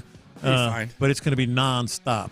Their choices are going to be made at homes. I mean, a sports bar, you can watch them all. But, choices are going to be made, like what you're going to be watching. You sure? Yeah. Well, Sean's got 3 TVs. Okay, Sean doesn't have to make a choice. Sean's going to have the picture of the 3 TVs that day. Well, he's got to do Texans Chiefs post. Yeah, but he'll find a time. But he'll find a time to put. Yeah. He'll find a way to put the 3 TVs up, right? Yeah. Unless you're Sean or at a sports bar, yeah. I mean, choices have to be made. They just have to. Like, it's just the way it is. The NFL don't care. They're the NFL. We love you, but we're playing. Take that, Mike McDaniel. Mr. Blanco. Mm-hmm. Suspended for 10 games. Dana Brown spoke yesterday. I don't know what to make of this. So, on one hand, he tries to kind of like talk respectfully, but then on the other hand, he says he did what he did. He threw him under the bus. But then he didn't. And then you hear Adam Spillane. They're like talking about this is why this is so weird that this is a thing in baseball. That Adam Spillane was like giddy over this. Here was Dana Brown, and you're going to hear basis. Hopefully he wasn't standing up when he was having this conversation. This was Dana Brown. You think he threw him under the bus? I can't even figure out what they're saying here. Yeah. I mean, look, Ronell Blanco is a good human being. He's a good dude. He's worked his butt off. At the end of the day, he did what he did. We have to move forward. But from our perspective, we feel like this is a guy who sweats a ton. And when you combine the sweat and the rosin, and we felt like maybe that's what they felt was sticky. How easy or how difficult is it to differentiate between rosin and sweat and something else? They're tested. They do test on what they think feels like is rosin, what is not rosin, what's sticky, what's not sticky. It's still a judgment call. It's not a judgment call. By the way, I don't know if this is breaking news or not, but players sweat. Pitchers especially. He said he did what he did, though. That's the thing. I thought there were a lot of weird things in this little availability with Dana Brown. So what does he mean he did what he did? You know what he means. Like first of all, he said a player, Blanco didn't want to extend anything by appealing. What does that mean? If you didn't do it, you do it. And if you appeal, you can still play. They are in a 6-man rotation, though, which I guess helps. That might help, but what I'm saying is like to indicate that, well, he didn't want to appeal it and extend this thing. No, you can still play while you're appealing. So that's just not right. Then the other thing he said, it was an umpire's judgment. No, it was not. The glove and the pictures and everything else was sent to MLB. And then he flat out said he did what he did, which was pretty bizarre. Yeah, that was a lot of weird stuff in that little availability. Dana Brown, man, he loves to talk. He does. Started that media availability. He goes, oh, well, this is why I got my good coat on. Yeah. Like, oh, this is why I got my good coat on. Yeah. What's up, guys? Yeah, that was weird. What we doing? Kind of threw him under the bus. Not kind of. don't know if this guy's ever going to be the same, man. Oh, I don't know. Blanco might never be the same. Yeah, I mean, who knows? Who knows how it's going to be? But he's going to be checked again. That's for dang sure. Well, I mean, just getting thrown out, all that. I mean, he's just getting thrown under the bus. My goodness. Astros, though, third straight from the A's. They're looking to sweep. Right now, by the way, yesterday's win, that means they're 7-1 on the season in series. That 13-game stretch that we talked about, which was really kind of make or break, so far, so perfect. 3-0 against the A's. The California Scrubs, as we like to call them in the AL West, the Angels and the A's. They've been very good to the Astros. The Astros taking advantage right now. Yeah, look, let me ask you this, though.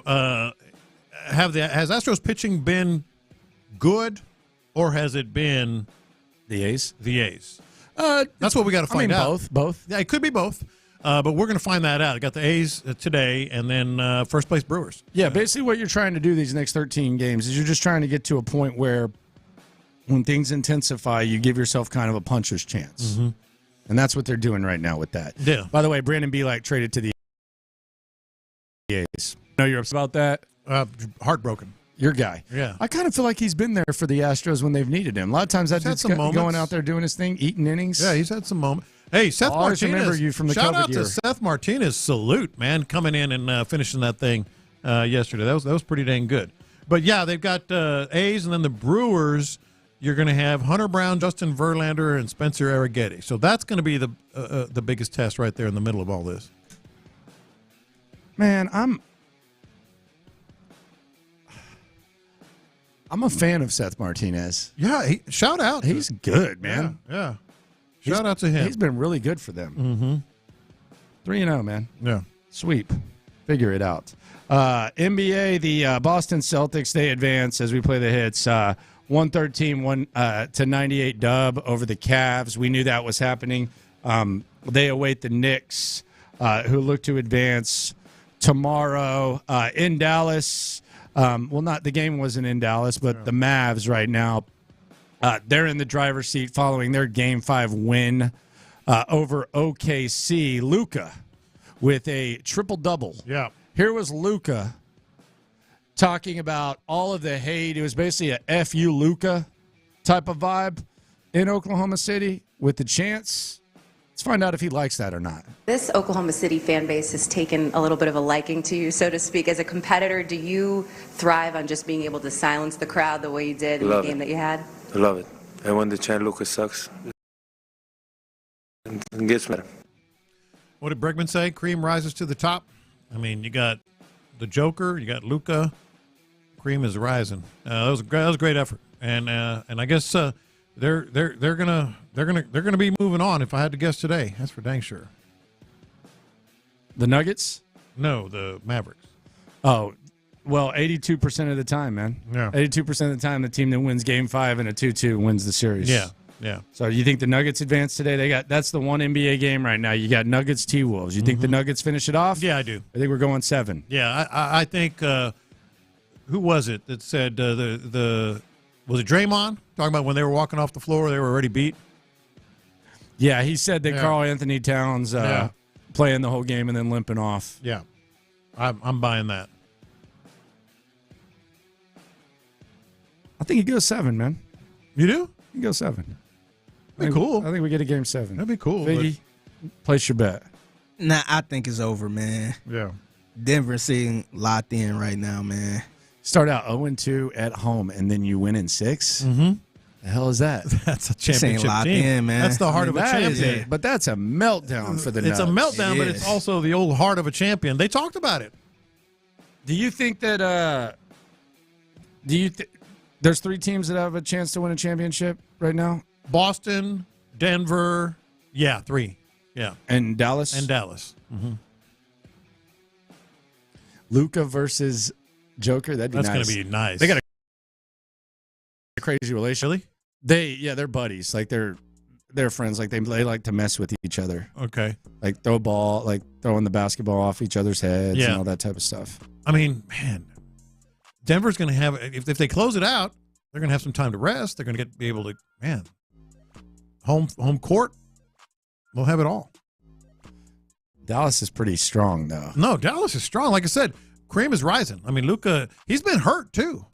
Like he's had nagging, little stuff. But yeah, no, it's going to be fantastic. Who are you taking, Boston? I think Boston's gonna win. I think it's gonna be Boston and Denver with Boston winning. I don't think Boston wins. They're really good. I don't think their coach is good. No, they good. That's what I was about to say. The coach. I do not trust that coach. Man. I don't trust him when you actually have to coach. Yeah, kind of like OKC right now. Yeah. Oh, I mean, obviously, I wouldn't be. OKC's not even the same team. Yeah. The playoffs.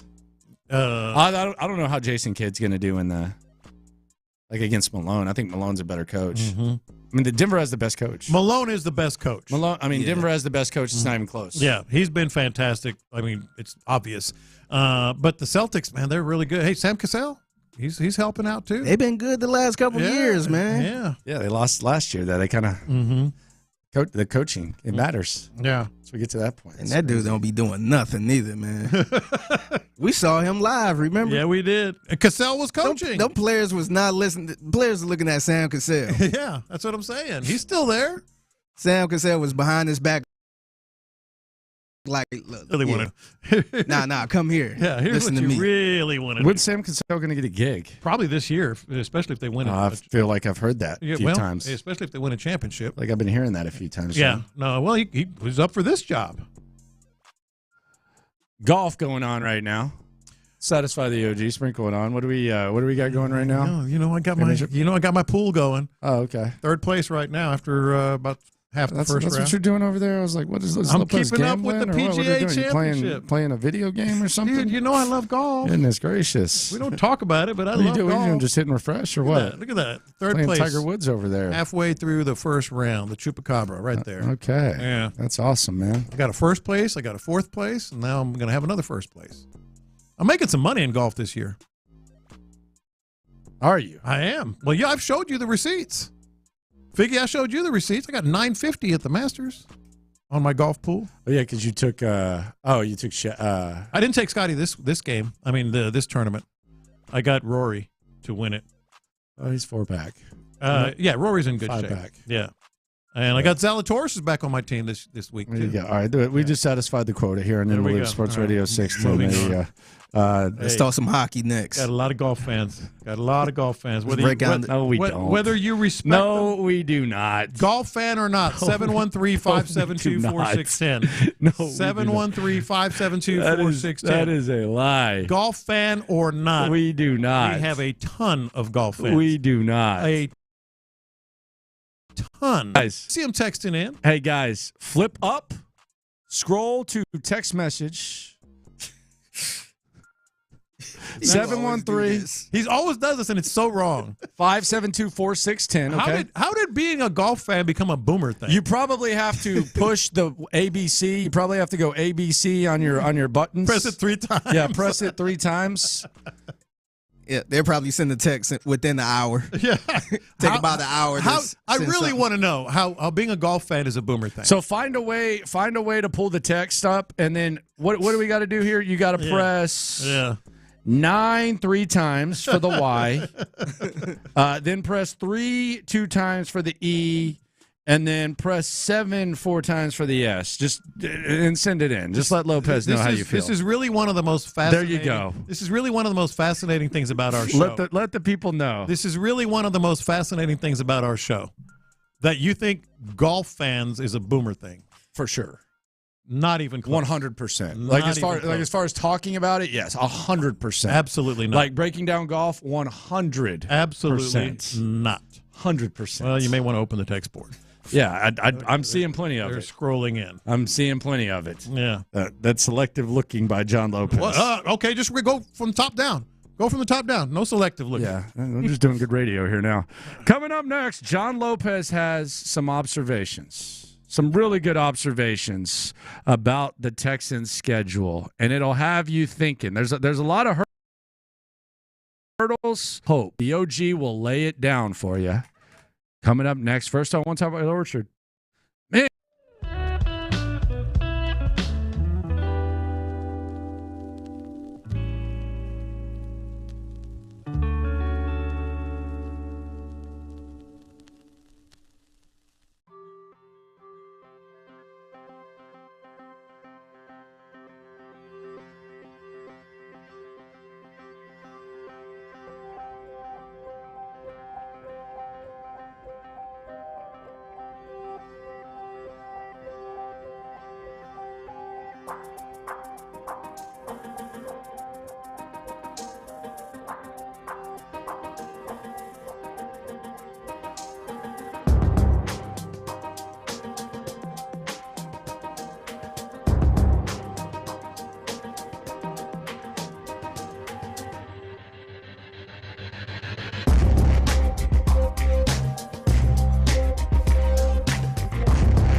Supply.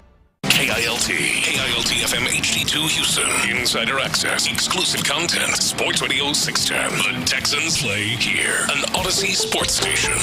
Sports Radio 610 presents In the Loop with John Lopez and Landry Locker. All right, the hot start and the hurdles from John Lopez. Texans schedule is out. A lot of good, a lot of interesting, a lot of excitement, regardless of where you sit. Take it away, John. Let's start with the hot start. You were thinking that this could get hot and heavy very early for the Texans. I've been wanting this for over a week now as we're start talking about the schedule. Just give me some workable games early for a number of reasons. Number one, get a hot start. I mean, it's always good to get rolling on the season with some dubs rather than having to climb from behind. Secondly, C.J. Stroud getting that groove. New players getting that groove. Give me some workable games early, and man, they did. This is it's a very tough schedule. If you haven't heard us talking about no matter exactly, the opponents were decided that was going to happen no matter what. It's going to be a tough schedule, but if you acknowledge that, then you try to lay it out the easiest route possible. The easiest route possible, the Texans got, and let me lay it out now. And I've been saying 6-1. Let's go with the first 6 games because to me the first 6 games are the most key. There's 3 segments of the schedule that we have to focus on, and we're going to get to that in a second. I think all 3 are equally as important, especially the middle one, which we'll get to. But let's look at the first 6 games. Couldn't have been better. Week 1 at Indy. I'm going to give them a loss there. I think you have to acknowledge they're going to lose one of the first 2 road games, either at Indianapolis or at Minnesota. I'm going to give them the loss at Indy just for the sake of this argument. So week 1 at Indy, you lose. Week 2 versus the Bears at home. That's a win. Week 3 at it's going to be a tougher one, I think, than we think. Obviously. But I think, yes, I think it could be. Week 3 at Minnesota. Okay, if I give them the loss at Indy, they're going to win at Minnesota. J.J. McCarthy, revenge game. C.J. Stroud. Meltzer still won't let that go yesterday. I want him to call in because that's the dumbest thing he's ever said. He thinks that it's not a revenge game for C.J. Stroud. I agree with you. I think I bet the sight of J.J. McCarthy makes C.J. Stroud sick. Someone that competitive losing to Michigan at Ohio State, you cannot tell me that he doesn't almost throw up in his mouth. Yeah, and he know how important it is at home. He won't even acknowledge Michigan. Like talk about that school up north. You're telling me he doesn't look like J.J. McCarthy? Disgusting. He know how important it is. Yes, man. So that's a win. Then you get Jacksonville at home and Buffalo at home. Jacksonville you're going to beat at home. I just feel very strongly about that. Buffalo is not the same team. A lot of people are giving Buffalo, I think, more credit than they deserve. Now they've earned. Now, what if Josh Allen? It's the Josh Allen. What's he going to look like without Diggs? We haven't seen him without Diggs, man.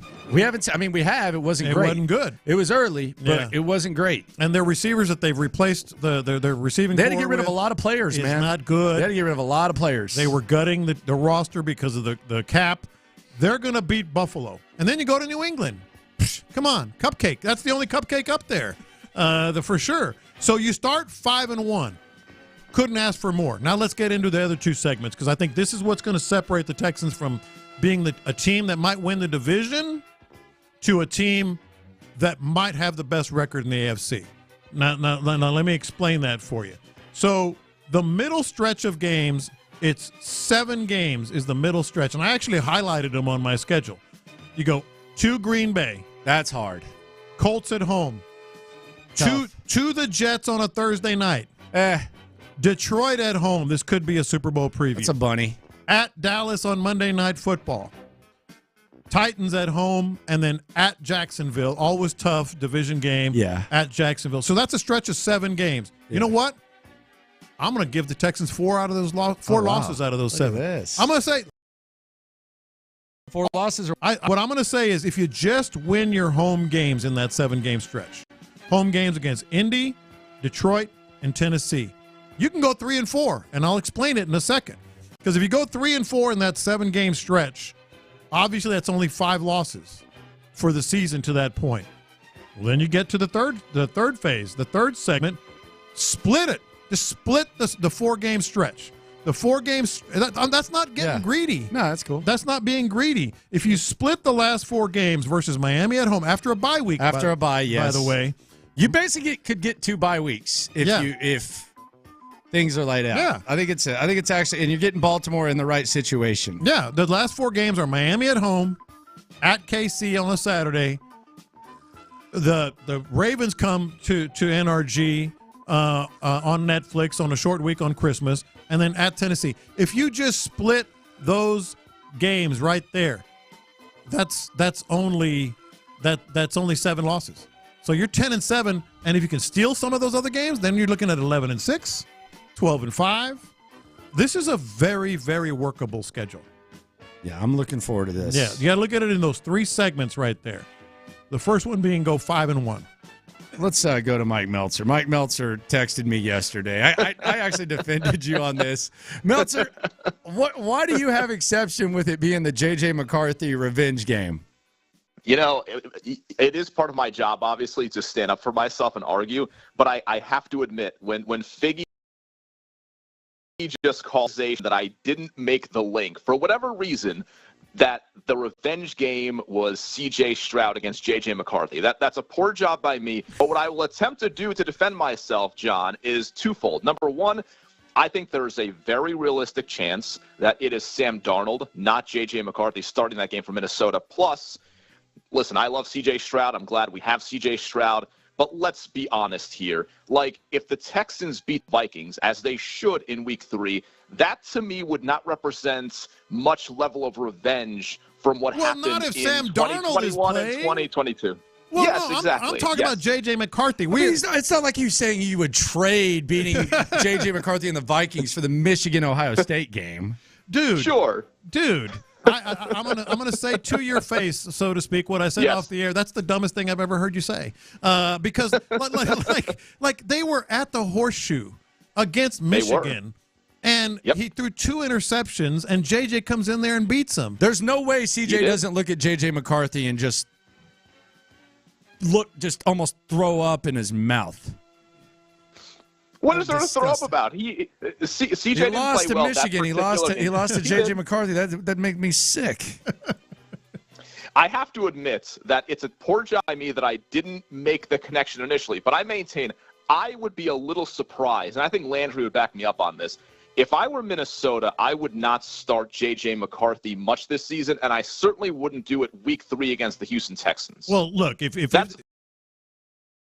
that's my only defense. If Sam Darnold, then we're not even talking about revenge. There is no there is no revenge. There's no revenge. Yes, but there's no revenge. I feel like if he's starting by Week 3, keep in mind after the preseason, a couple of weeks, Darnold, maybe struggles in there. If he starts there, it's absolutely a revenge game for C.J. Stroud. Maybe even Kate Stover. But kind of like the Ravens and the Chiefs in Week 1, there's only so much revenge you can get unless you get all the way. And in CJ's case, unfortunately for him, like he can't go back in time and truly get that level of revenge. Mm-hmm. Melts. Because he will always be 0-2 against Michigan. Oh, see? That's why. That's why People right like there. He will always be 0-2 against Michigan. Okay, That is the reality. now you're welcome to the dark side, man. All right. Welcome to the dark side indeed, yes. Go win a damn case, man. Yeah. I'll try. I'm trying. All right, there you go. Mike Meltzer. That didn't sound too convincing. How much does Meltzer go to court? Often, a little bit. And actually, state his case, Often. Really? Yeah, often. A lot of times the attorneys will just do a lot of stuff out of court and he settle does some and all stuff. that stuff. Yeah, he goes in every once in a while. Would you trust him to be your lawyer? Oh, hell if yes. something came up? Kidding me? Hell yes. Are you joking? Yes. Absolutely. For sure. Mm-hmm. Yes. He's a robot. Yeah. Yeah. What the hell's that mean? He's a robot. Exactly what I said. I don't know if that's a compliment or not. That's absolutely a compliment. If you're in court, you want a robot defending you. Or just be on your Bailey would Johnny Kern wasn't a robot. Yeah, but Mike Meltzer is. So 3 segments of the season is how you have to look at it. You're going 3 pieces of pie. 3 that middle 7. I don't care if they lose 4. I mean, I do, but I mean, if they lose 4 games, they're still fine. They're fine if they can start 5-1. and just win their home games in that middle 7. And you know they're going to take one of those road games. I mean, it could be Green Bay. That's doable. Jets seems to be doable. Green Bay's tough, man. Depending on Aaron I think Rodgers. Green Bay's going to be nice. I think Chicago's going to be nice. I think Chicago's – they got the pieces. I mean, depending on, obviously, the quarterback. But at Jacksonville is doable in that 7-game stretch. I'm just saying if you just go chalk, win your home games, you're fine. You're fine. If you would have asked to lay out the schedule like the perfect way in which to lay out the schedule, I mean, what would you even change here? You have consecutive road games once. You can sit here and try to sell me on, well, you have to play these, Baltimore on Christmas. I actually think if you're going to play Baltimore, that's a good time to play them because they're going to be on short rest too, and they're going to have to travel to you. So knowing, I think a lot of times when the schedule is discussed, I think by some people, I'm not going to generalize, but by some people, it's almost spoken as if 32 teams were in a hat and you drew and the Ravens, you ended up. No, that's not how it works. The opponents are already laid out. Yeah. So knowing that the opponents are already laid out and laying out the schedule, I don't know that this could be as much of a much better. Now, that doesn't mean that it's easy, but as far as knowing that the opponents are already there. Yeah. You knew it was going to be hard. Now let's make the best of the hard schedule. I mean, frankly, Landry, I wouldn't have changed a thing in the first 6 games. That's why I'm fully expecting. I haven't even seen training camp yet, and I'm fully expecting 5-1 because here's another aspect of it. I did not expect this. You're facing 3 rookie quarterbacks in your first 6 games. Think about that. This is DeMeco Ryans. This is Danielle Hunter, Will Anderson. I mean, this is a defense with a great cornerback, and you're facing J.J. McCarthy if he's starting, and then obviously Caleb Williams week 2, and then Drake May. You can't draw that up better. 3 rookie quarterbacks in your first 6 games. Yeah, and even if it's not the rookie quarterbacks, it's journeyman spares. Yeah, it's backups. Yeah, it's not eventual backups. Or Jacoby Brissett. Ooh, although yeah, he's had some moments. And then that middle 7, yes, that's daunting. That's the toughest part of the schedule, the middle 7. But I mean, you get the Lions at home on Sunday Night Football. That's going to be pretty crunk. Is that, do people still say crunk? They should. Yeah. They don't. They don't. But they should. Yeah, but they should. Colts at home, okay. That's a tough middle. That's going to determine maybe home field advantage, the middle 7 games. I'm with you. The final 4, I mean, they're superb teams, but you're coming off a bye, and you got Miami at home. Then you got the short week at KC. Okay, I mean, that's not good. Nobody's going to sugarcoat that. And then Baltimore comes to you to play on a Wednesday. Do you not agree that the Baltimore game is perfect? If you're going to play Baltimore, draw it up like this. Yeah, would you rather face the freaking Patriots on Christmas, or would you rather face the Ravens? Yeah, Ravens. Because the Ravens, you would rather just face the Patriots in a normal situation, and then the Ravens where you have the advantage, right? Because there's a chance that the Ravens are just a better team than you. There's a good chance. The Ravens are going to be completely discombobulated on their schedule. Yes, because they're going to be playing on a short week from a Saturday to a Wednesday, and then traveling down here on Christmas with everything else that's going on. Yes. So you look at it from just your perspective, and you're like, oh man, that's a short week. Well, they have the same week. Yeah. They have the same exact thing. It's harder on them. Yeah. Yeah. And then they have to travel over here on Christmas. Mm-hmm. We don't even know. I don't know how. I'm sure most players are better at. Are like the really, really good ones are good at zone. I just don't know what it's like. Like, as someone who's a dad now, Christmas, and you're leaving town on Christmas, and you have all this stuff going on back home. These are real and people. Beat up, you're beat to crap. You have to go through all the therapy of a football player, and then you have to stay in a hotel on Christmas, go play football. That is a perfect time to play the Ravens. Yeah. Don't tell me that that's not ideal. That's ideal. We knew going in, you're going to have to face the Ravens. Awesome. That's going to be a tough game.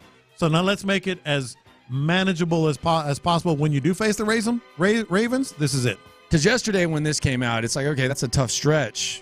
But then you start to think about the Christmas situation, and then we didn't know when the bye was. Mm-hmm.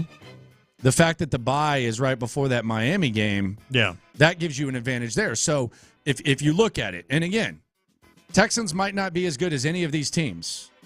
But if you're looking at the Dolphins, then you're looking at the Chiefs, then you're looking at the Ravens. In 2 out of those 3 games, you have a significant advantage. Yeah. Coming off of the bye and being at home on Christmas. Kansas City, nope. Nothing there. You got to go to one of the toughest atmospheres. It's going to be cold as hell. No, there's no sugarcoating. But in 2 out of those 3, you have significant advantages, big-time advantages. Yeah, and then on top of everything else, suppose things don't go your way versus KC and Baltimore or whatever. You get 10 days off with presumably a lot on the line the final week of the season at Tennessee. You got 10 days off before you even have to do that.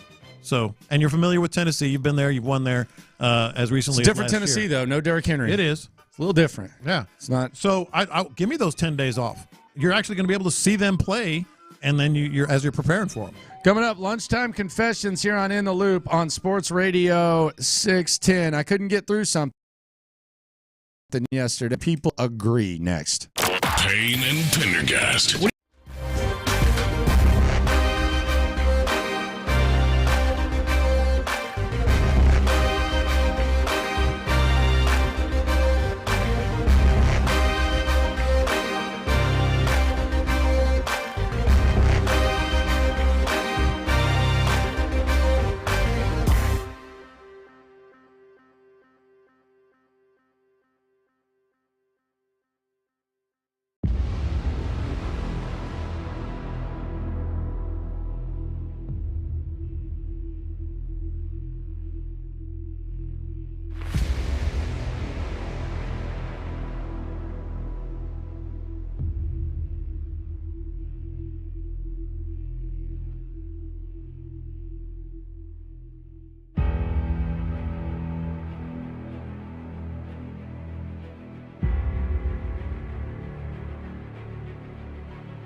Pendergast. Whether you're in the car, at the office, or inside your man cave, we've got you covered 24/7 on the free Odyssey app.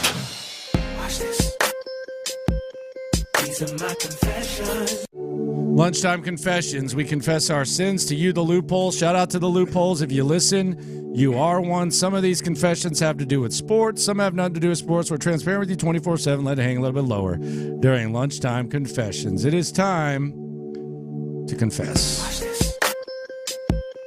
These are my confessions. The Texans had the worst scheduled video release in football. Love ya. You've been awesome. You've been hitting a lot of home runs. Dude, that was the worst. It's 32 out of 32. A lot I've ever seen, or that's the dumbest thing I've ever seen, or something like that. It's just a figure of speech. It's just a figure of speech. I can't find a worse one. Like Take it literally. I'm trying to find a worse one. I can't find a worse one than that. I went through a bunch. Yeah, where you're going to hear some when the I don't even internet know goes what's in nuts. the discussion. I can't even bring anything to the table. I can't even think of another one. And if you didn't see it, first of all, doesn't matter in the grand scheme at all. We get it. But it matters. It's something. It's important. It's a thing that gets a lot of teams' attention and out there and a lot of run on social media and in the sports world, websites, etc. So it does matter. It mattered for the social media part of it. Yes. It was awful. It don't matter on the field and all that stuff. I was really pulling for them. It was awful. Now, they tried, right? Yeah. Well, Figgy had the best. Well, Texter and you and Figgy were talking about the best idea they should have done, and that was just have Sketch playing video games. Sketch going through the whole thing on the stream. He would have been awesome. Just record a stream. Yeah, him doing his thing, or act, do something. Make similar. a movie. Yeah, let's make a movie. Dude, there were some, and you'll hear it. Like I said, you'll hear him at Internet. DeMeco ain't acting though. He ain't gonna act like Gerard Mayo or anything. No, but you could have done something. It was. I'm sorry, man. 32 out of 32. Sketch on the stream, man. Yeah, been nice. And the craziest thing is the Chiefs did the same thing. They just did it better. Yeah, that made it look worse, I guess, because they're crushing it. I get it. Yeah, I think they said since we crushed it last year. That's what the Chiefs said. Mm-hmm. Supposedly it's a TikTok thing, I guess. TikTok, there's things being crushed. The thing is, the Texans stuff wasn't even stable. The Chiefs had it in the thing. You put it in the thing. They took it to the next level, and then it goes up through the holes. They took a little figurine that they bought at the Viking. Yeah, the Viking at anywhere dollar store. Yeah, and crushed it. Wow.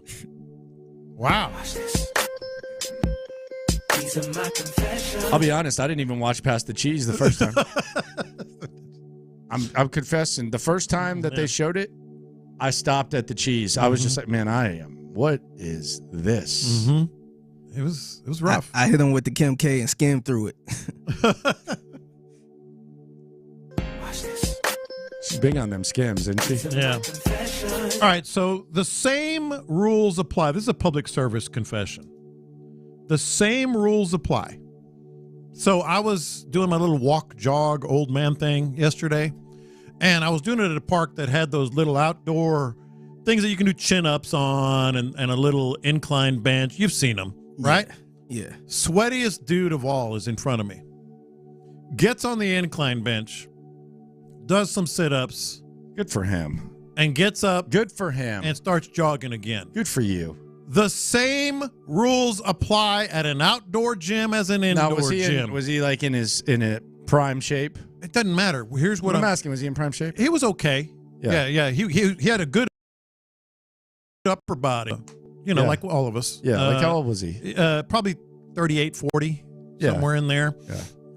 Wipe the damn bench. Oh, God. The same rules apply at outdoor. I was going to do a couple of sit-ups. I don't know why. I think this has more to do. I think he didn't think you belonged there. But he didn't even see me. That was the problem. I was coming up behind him. He knew that you were rolling. He said this guy didn't belong in the same. So gym he left as me. a pile of sweat on the bench. He said this guy doesn't belong. I do belong. Take your ass to the YMCA and go do some water aerobics. I will arm wrestle Get you. your ass off my bench.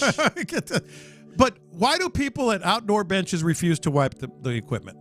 Same rules apply, guys. Same rules apply. You wouldn't do that at an indoor gym? Hey, my man was getting his sweat on. Yeah. Wipe it off. Wipe it off. Hey. Go to the water aerobics section is what he told you. That was more disrespect towards you. No, he didn't even know I was there. Like, if he would have had someone behind him that was just... If it was Dwayne Johnson. Yeah, if it was Dwayne Johnson, he's wiping it. I've actually been doing pretty good. I've actually been doing pretty good on my What the hell's this guy doing here? Started out mostly walking. Now I'm mostly jogging. Give you a Stifler from American Pie. What the F are you doing here? Nah, man. I am an Adonis. Clean my damn bench. Wipe your bench. Wipe the chin-up bars. Wipe everything. It's the same as an indoor gym, guys. So this is where? It was this little park not too far from the Heights. You know how they have those tracks and they have, like, every once in a while you have the equipment? I wanted a different venue, and I saw it. I don't normally go there. So what'd you do? What were you doing? I was jogging, walking. But what'd you do on the bench? What were you doing? I didn't even do it because he didn't wipe it. I just kept going. He's going to do some sit-ups. I was going to do some sit-ups. You have it? Dude, it was dripping wet. Okay. It was hot yesterday. You would not have gotten on that bench. So you didn't do it. There is a 0% chance you would have gotten on that bench. John, once you're committed and you're already outside, you're going to have to shower. If you're really about that life, you are get lying. You act like it's clean anyways. You are lying. You act like it's clean anyways. I at least want it dry. The funny thing is, I feel like there was a little sweat. You weren't going to get on there. You should at least get it dry. I mean, come on. You would. I feel like Landry would complain about the same thing. Yes, if it he happened would. To him. No way in hell you'd have gotten. No, I don't care about the gym stuff. If I have to clean up after you, I clean up after you. Yeah, but you wouldn't have laid in a puddle of sweat. But if you've seen somebody actually do something and not clean up, brother, this is the point. This is the point, fellas. It's not that it's not that you did this in an indoor gym. It's that you're outside in the freaking Heights, outdoors, thinking about getting some work in. And now all of a sudden you want it to be sanitary? Have you been there? Just wipe it. Do you know how dirty that is? Just wipe it. Dirty as hell. It was a puddle of sweat. Did you complain when you pushed the water fountain too and it didn't taste like a cincha? I got my own water, man. I got my own little. This water's warm and no, I pack my own. No, it was disgusting. That's my point. My point is, you're right. Once you commit to doing exercise outdoors at the Heights and the track, all bets are off. Figure, you're exactly right. Landry is just being contrary because confession I just had. I'm not being contrary. He would have had. No, I promise you. I would not be going looking for a bench at the Heights to do work on. Like if you do that, you do that. There's a bench there. I might up there. The dude had just gotten off of it. He was ahead of me. I said, I might do a few sit-ups here. Do a little work on the core, you know? So when you go to the Astros game and let's say you have to use the restroom, do you complain when there's pee on the toilet? No, and there's it's toilet. Gross? It's a toilet, Landry. But I mean, like here, we would expect it, right? Yeah, it's a toilet. I mean, once you're in that situation, you're in that situation. I don't do sit-ups on a urinal. No, but sometimes you got to use the urinal. Let's say you really got to use the restroom. Yeah. You expect what you expect there, right? Well, you don't expect it, but sometimes you see it. I mean, what do you think this guy's going to be doing?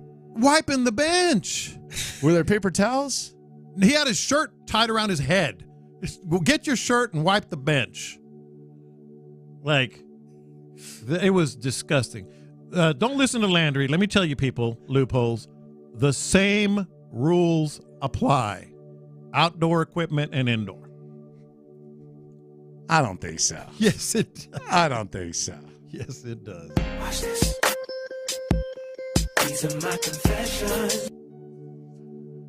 I am very, very, very, very, very, and I've talked about this before. I'm a little bit just kind of, I don't want to say taken off guard, but I'm really surprised by how cold they're getting from, it seems like a large portion of the Texans fan base and a large portion of the national NFL fan base, to the point where it almost seems like the Titans are getting more love because of what they did in the offseason than the Indianapolis Colts. They are. And it makes me feel a little bit uneasy because I feel like of all places, here should be the place, and at the end of the day, it's going to be on DeMeco Ryans, but here should be the place from a fan perspective, from a media perspective, where we know very well what the Colts are capable of, not just in the long term, but the last regular season game you played, you very easily could have lost to them with their depleted secondary. Yeah. They improved their team, maybe not as like many splashes as the Texans. They improved their squad. It doesn't seem like the Colts are being given the proper amount of respect from odds makers all the way to national media, all the way to local media / local fans. Yeah, I said it earlier. I want the Texans to win and get a bye throughout the playoffs. But if I were a betting man for betting value, I'd bet on the Colts. Watch this. These are my confessions. So you spoke earlier about the best day of football that we're going to have maybe ever. December 21st, 3 college football playoff first-round games amidst the Texans, Chiefs, and other games going on. Yeah, I'm going to take it a step further because my confession was very, very similar to that point. From December, this is a long time. This is December 20th to January 1st. Let me give you the football schedule that we have. I think it's the greatest stretch of football that we have ever seen. December 20th, college football end of season rivalries. Playoff game. College football playoff game, December 20th. December 21st, 3-3, as you just mentioned. 22nd, NFL. 23rd, Monday Night Football. Nothing on the 24th. 25th, Christmas doubleheader. 26th, Thursday Night Football. 28th, NFL games. 29th, NFL games. 30th, Monday Night Football. 31st, college football quarterfinal. January 1st, 3 college football quarterfinals. Lord. December 20th to January 1st might be the best stretch of football in the history of this country. Be outrageous. Coming up, then nobody's talking about storylines for the Houston Texans. If you're excited about the start of the season, you're going to be even more excited once we go a little bit deeper. Pause inside the deeper storylines next. The Texans schedule is here. H-Town 6.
comes to storylines involving the Houston Texans and their schedule, potential drama, all that type of stuff. Some of this stuff we have talked about, but let's just look at it. On the surface, you look at this Week 1 matchup against the Colts, you say, okay, the obvious. This was a make-or-break game last year. I really, really think we need to keep a close eye on this Adonai Mitchell situation, and maybe not even just this game for a long time. Yeah, we're not going to have a choice. He's a local guy from Missouri City.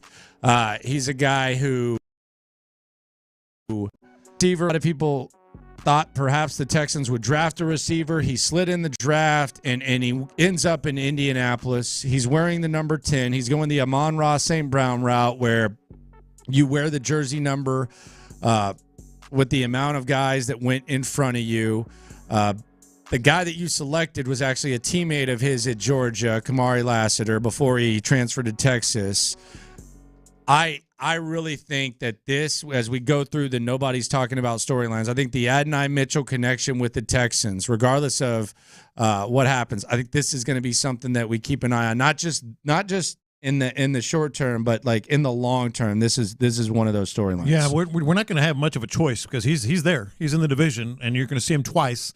And like everything else in Indianapolis, depends on the quarterback. Yep. Week 2, Chicago Bears. Keenan Allen. Texans tried to trade for Keenan Allen. Now, first they tried to trade for Eric Armstead, who we'll get into in a second. But then they tried to trade for Keenan Allen. They offered the 3rd-round pick next year. According to Aaron Wilson, Chargers said no thanks. They sent him to Chicago. It's kind of going to be if Keenan Allen comes out, and let's say Keenan Allen has 110 receptions or something like that, and if Keenan Allen does what he did last year, and Stefon Diggs doesn't produce up to expectations, that's going to be one of those hindsight's 2020 kind of, but they did try to trade for him first, but that's going to be kind of one of those things that we look to. Yeah, Keenan Allen, obviously, he's been around for a while. Very productive. When he's on the field, he is. Yeah, he'll be very, very productive when he's there. Again, like Anthony Richardson, but I think the odds are better. Caleb Williams. It's going to come down to him. The other thing about Keenan Allen is they were going to give him, according to Aaron Wilson, an extension had they brought him in. Stefon Diggs kind of playing on that one-year deal. Week 3, under the radar storylines. Now we've kind of made enough of this to where I think people will probably look to this a little bit more. J.J. McCarthy and C.J. Stroud, the rivalry that was. I think we're probably in the minority of people that have been talking about this a lot, but I think it's definitely real. I mean, it's a very real thing for C. Look how he's talking this offseason with Micah Parsons and, all this other stuff. So, yeah, it's a real thing. Jacksonville, Week 4. Eric Armstead. Texans tried to trade for Eric Armstead. He confirmed it on his podcast. Eric Armstead, we're going to be keeping a close eye on that. Jacksonville, they got a very, very active defensive line. They got a lot of bodies, big bodies. Eric Armstead, that connection, something that we need to pay attention to. Yeah, and that's one that was mentioned a lot. So, obviously that connection with the Texans is going to be there. Buffalo, the Diggs thing, already a given. We know that the Stefon Diggs, that storyline, etc. This is probably a little bit more select. John Mechie. They could have taken James Cook, the brother of Dalvin. Now a really, really productive back for the Buffalo Bills. I'm interested to see how he follows up on his good year last year, but that's just kind of like an under-the-radar type of situation. The fascination of my fascination of James Cook as compared to John Mechie and what the heck he's going to do. Yeah, I mean that's one that I haven't thought of much myself. Number 6, Week 6, New England Patriots. Nick Caserio returning home. It's where he met his wife. That's where he built his resume. That's where he had some good times. Nick Caserio goes to New England. It's kind of, the craziest thing? And I mean, I guess it's not crazy because enough time has gone by and we got a large enough body of work to where this has kind of become a way of life. Dude, nobody gives a damn about the Patriots being on the schedule. That used to be the first thing you would look to. Nobody cares. It's a gimme. For me, that's a gimme. It better be a gimme. In Foxborough. Yeah, it better. I don't care. It better be a gimme. Yeah. Week 7, Green Bay Packers. This is going to be the main storyline, but I still don't think this guy gets enough credit. Jordan Love, he's coming off a really good year. He's coming off a good season. CJ Stroud, it seems like there's situations with the quarterbacks where those guys like the Mahomes and Lamar Jacksons, then there's situations where he's kind of above and he's kind of elevated with the rookies. This, to me, is just a straight-up, face-to-face, nose-to-nose square-up. Regardless of whether people around here want to admit it or not, like no, this guy, true. When you talk about taking that next step and you talk about C.J. Stroud, I think Love has just as much potential to take that next step that we talk about as Stroud. I don't think that this quarterback matchup gets near the amount of attention that it should. And depending how good and how far each of these teams go, it could be one down the road. If you fast forward a little bit, or that's kind of the rivalry that stays prominent in the NFL. The Jordan Love. I mean, the only place they could face them is in the regular season, unless it's the Super Bowl. But still, like those two guys going at each other. Who's his peer? Is what I'm saying. Yeah, and they're both really, really good. Yeah. Then you got the Colts again. We've already touched on that. Jets. Robert Saleh, DeMeco Ryans. We've talked about C.J. Stroud returning to the scene of the crime. Robert Saleh, DeMeco Ryans, you make that connection. I wonder if, had the Jets not traded up for Breece Hall, would that have been the Texans' pick instead of Jalen Petrie? I think that's possible. Those are a couple of the connections there. We then go to the Lions. Amon-Ra St. Brown. He wears that jersey number because of all the receivers that went ahead of him. One of those receivers here, Nico Collins. Nico versus Amon-Ra St. Brown. Now, by the way, that's a good one. Nico Collins kind of trying to get near the same scale as Amon-Ra St. Brown when it comes to salary. You have that. And then also the other receiver with Amon-Ra St. Brown, Jamison Williams. I wonder, had Jamison Williams been on the board when the Texans selected after they traded back, after Kyle Hamilton was off the board and Jordan Davis were off the board, I tend to believe/wonder if the Texans would have taken Jamison Williams instead of Kenyon Green. That's a really good one as well, and I think that's one that could be around for a while, with the receivers. Cowboys, under the radar storylines. Dalton Schultz talked crap about the Cowboys. We remember that. Brandon Cooks, he was all in on the Easterby rebuild. Then as soon as Jack Easterby left, he basically cryptically tweeted that he wanted out of here. Then he said he didn't want to talk about it. Under the radar, Brandon Cooks, Dalton Schultz. I think the Schultz thing is bigger for both teams than anybody he'll talks be their about. target. He'll be their target. Yeah, I think the Cowboys heard that, noticed it, and remember it. I really do. Tennessee Titans. Now, we know the clear storylines, the old Oilers, the rivalries, all that type of stuff. Tennessee Titans, under the radar storyline, Tavondre Sweat. He was a guy that we wondered, would the Texans be interested? Then we wondered, could he fall to the Texans a little bit later? The Tennessee Titans. Yeah, they didn't let him fall. They didn't even worry about the draft. Tavondre Sweat, let's keep an eye on the job he does, specifically the impact that he has on Jeffrey Simmons, who can be one of the more productive players in the league. Then the Miami Dolphins, Week 15. Man, I wanted a running back. I don't know if I said this at all, but I wanted a running back in the draft this year. Did I mention that? I think you might have. Word? I think so. Jalen Wright, man, out of Tennessee, 4.38, really fast guy.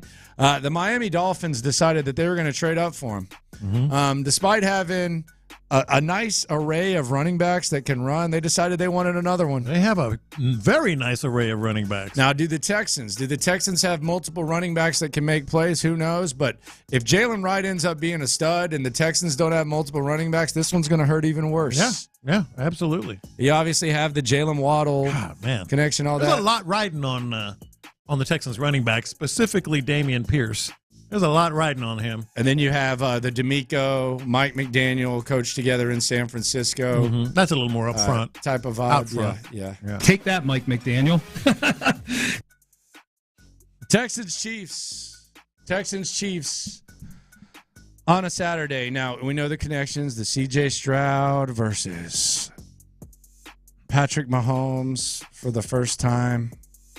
Really not a lot of local connections here, except there is one. His final year in Philadelphia. Andy Reid, DeMeco Ryans, one of DeMeco Ryans' mentors, actually made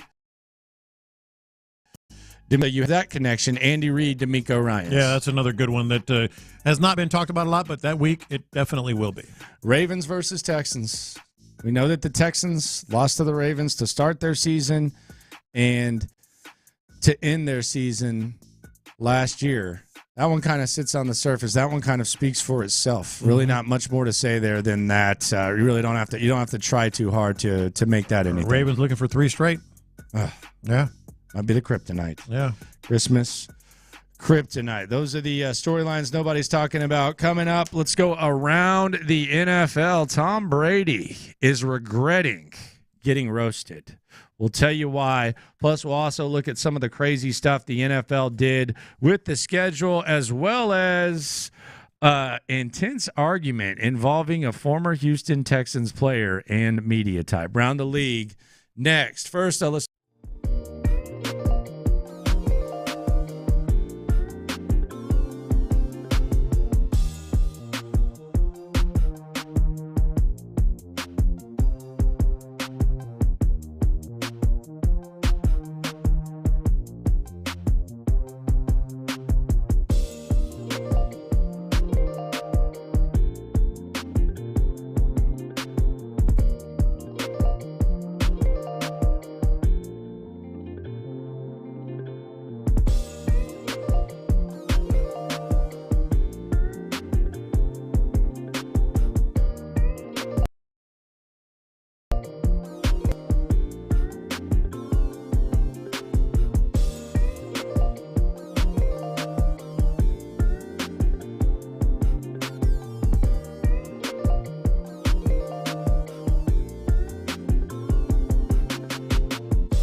Odyssey Sports Station. Let's go around the NFL to keep you in the loop.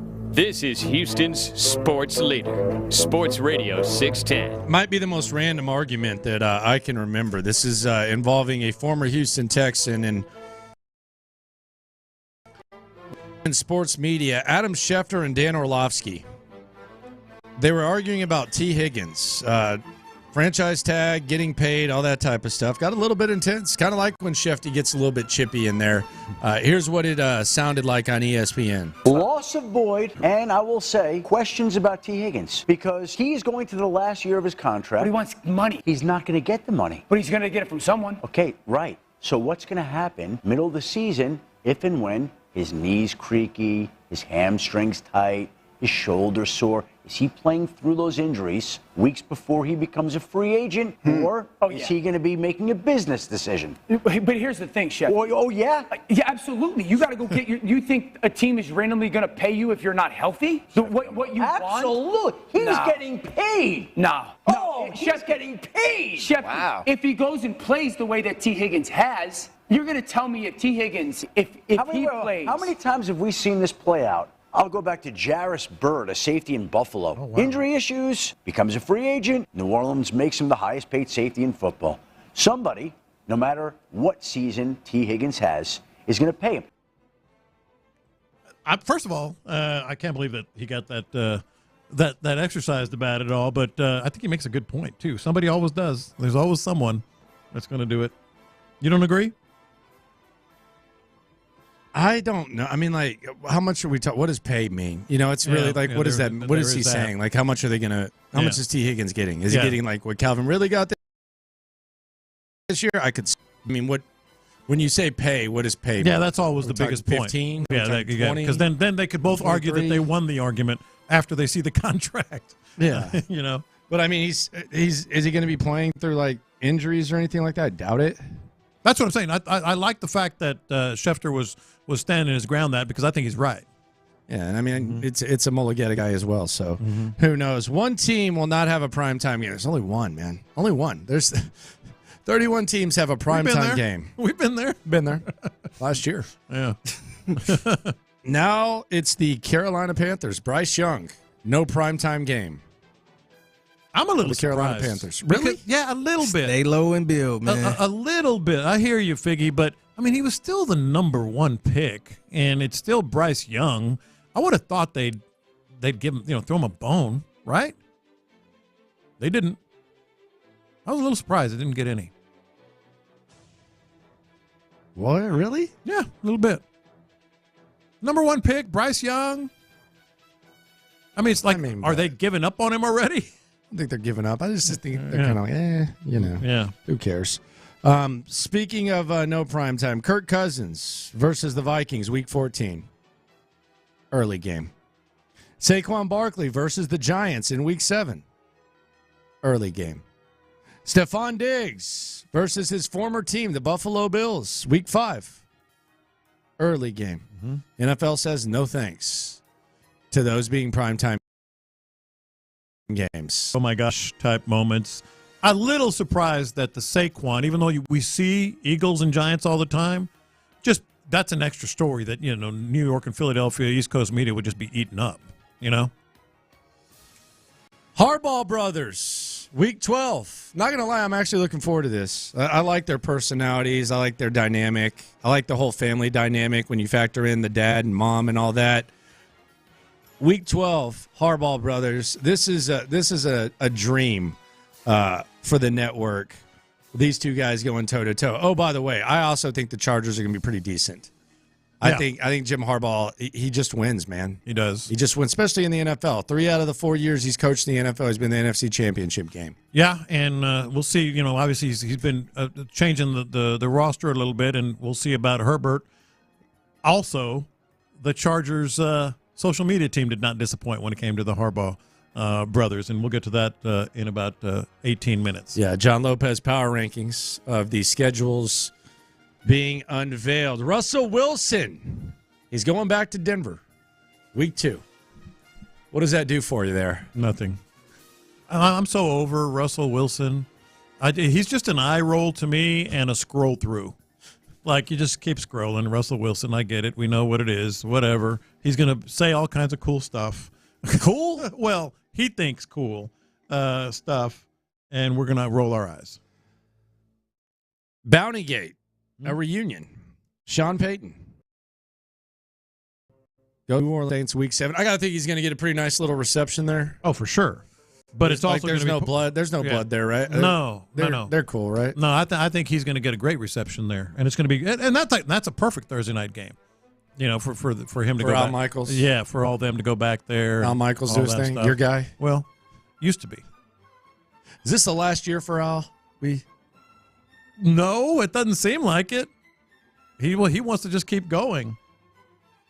Did he score? Yes. No, it's not a touchdown. Russell Wilson's Wait, yes it is. Russ is going to look weird in a Pittsburgh uniform, man. Yeah. That's going to look really weird. Mm-hmm. He's going to be all about saying the little steel curtains and slogans. Is he going to say "Go Steelers"? Oh, I don't know what is their hashtag. You got to have a little respect, man. What is their? Of course he is. Whatever Go Steelers. Whatever their little slogan or hashtag is. Come on, you can't do hashtag. That here we go. Go Steelers. Yeah. No, he absolutely Come is. on, man. Yes, he is. Too traditional. Here we go, Steelers. Go Hawks is okay. The Pittsburgh Steelers official slogan is "Here we go, Steelers." You know he's going to drop that. He's going to say, "Here we go, Steelers." Here we go, Steelers. He probably Googled it like I did. The Kansas City Chiefs, they play a game on 6 of the 7 days of the week. The only day they don't play is Tuesday. Mm-hmm. I guess when you're in demand, you just whenever. Just roll with it, man. That means you're really, really popular and really, really good. The team they beat in the Super Bowl, the San Francisco 49ers. 4 opponents coming off bye weeks. How is that an accident? It's not, right? It's got to just be a coincidence. You think it's a coincidence? I don't think they're trying to take down the Niners. No, but doesn't somebody? There has to be red flags that people try to put on some of these scheduled things to make sure they get it right. Nobody noticed 4 bye weeks before. Apparently not. Yeah. Odell Beckham Jr. He's going to Miami. He's going to play with Tua. Apparently, he was hesitant to play with Tua. You know why? Why? Because he's a lefty.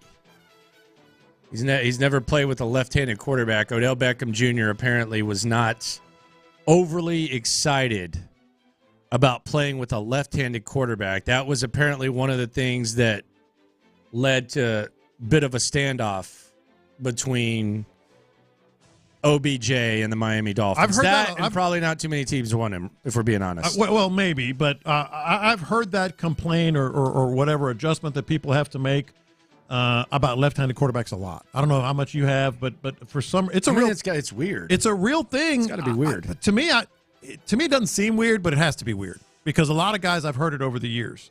He's a left-hander. It's a big adjustment. I guess. I mean, the one guy who's probably had the most success with ended there, but Jerry Rice with Steve Young and Jerry Rice with Joe Montana. Yeah. I mean, other than that, how many guys have really even had to go through such a thing? Well, Michael Vick's receivers. Yeah, but did they have who were his big time? Peerless Price. Yeah. So he had Algie Crumpler. He had an assortment, right? Rice would be the best one, but because Rice had ultimate success with multiple ones. There haven't been a lot. I mean, there's not a lot of lefty immediately quarterbacks. a lefty. Yeah, there's not a ton. Go immediately to a lefty. It's a very rare thing. Yeah, no. So I've always heard it. I've never quite gotten it, but I accept it because they know what they're doing as professional receivers, and I've heard that complaint a lot. The NFL, we know the Texans will be playing on Netflix. The NFL is going to be entered into that space, one of the most popular spaces in the country. Do we know the announcers yet? No. Some say that they might try to do their own thing and figure out their own way. Mm-hmm. It could be I don't know if this is connected, but like an NFL Network type thing where they just get NFL Network's dying though. Yeah, but they might. I think Netflix. they might bring somebody from there. I don't know. Netflix is pretty big. What I keep going back to is they literally outbid everyone else to get these games. So they spent a lot of money. They're not going to mail in. They're not giving it back either. Yeah, they're not mailing in the announcers. No, they're not giving it back. Yeah. And the other thing that I've seen Florio and I've seen some other folks, and whenever you say I've seen Florio, I know it's always kind of dangerous. But I see Florio say oh man, it's going to cost this much to watch NFL games and streams. Who doesn't have Netflix? Really, I'm not trying to I'm not trying to get in anyone's pockets. I'm not trying to question your expenses, but at this point in the game, who doesn't have Netflix? I don't want to criticize anybody else that has to budget their TV viewing. I get it. It's 30 cents a day, right? 60 cents a day. But Netflix would be one that you would have high on your list. That would be the one that everyone probably has. Yeah. And if you don't, it seems like you're using someone else's account. Amazon would be a bigger complaint. I think a lot more. No, I know everybody uses Amazon, but I don't think everybody has Amazon Prime TV. I have that too. Yeah, I'm sick. I mean, I got too many. I got way too many. I got somebody's password for that one. You do? Yeah. Not a baby. And it's justified finance for me. I mean, that's what I. It's a business expense. Yeah. I just don't Netflix. Okay. Now Peacock, I understand some people that I got that one too. We do too. Don't judge from what I mean, have. I think eventually they're gonna bundle all of this up in one price. Oh, you mean like cable? I mean, the only one they are. They talking about that. The only one I don't have the subscription. It's free. I got the free service. Is Fubo. I don't get. I'm not down with that. Yeah, I don't have Fubo. But Netflix, come on. Oh, and I don't have Freevee because it's free.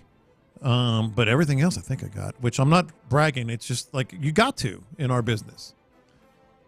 Hand low down on the YouTube says Netflix. Could explain that to me, my friend. What are you I mean, that's got to be some sort of random ass moral stance or something. Yeah. Netflix, absolute garbage. Yeah.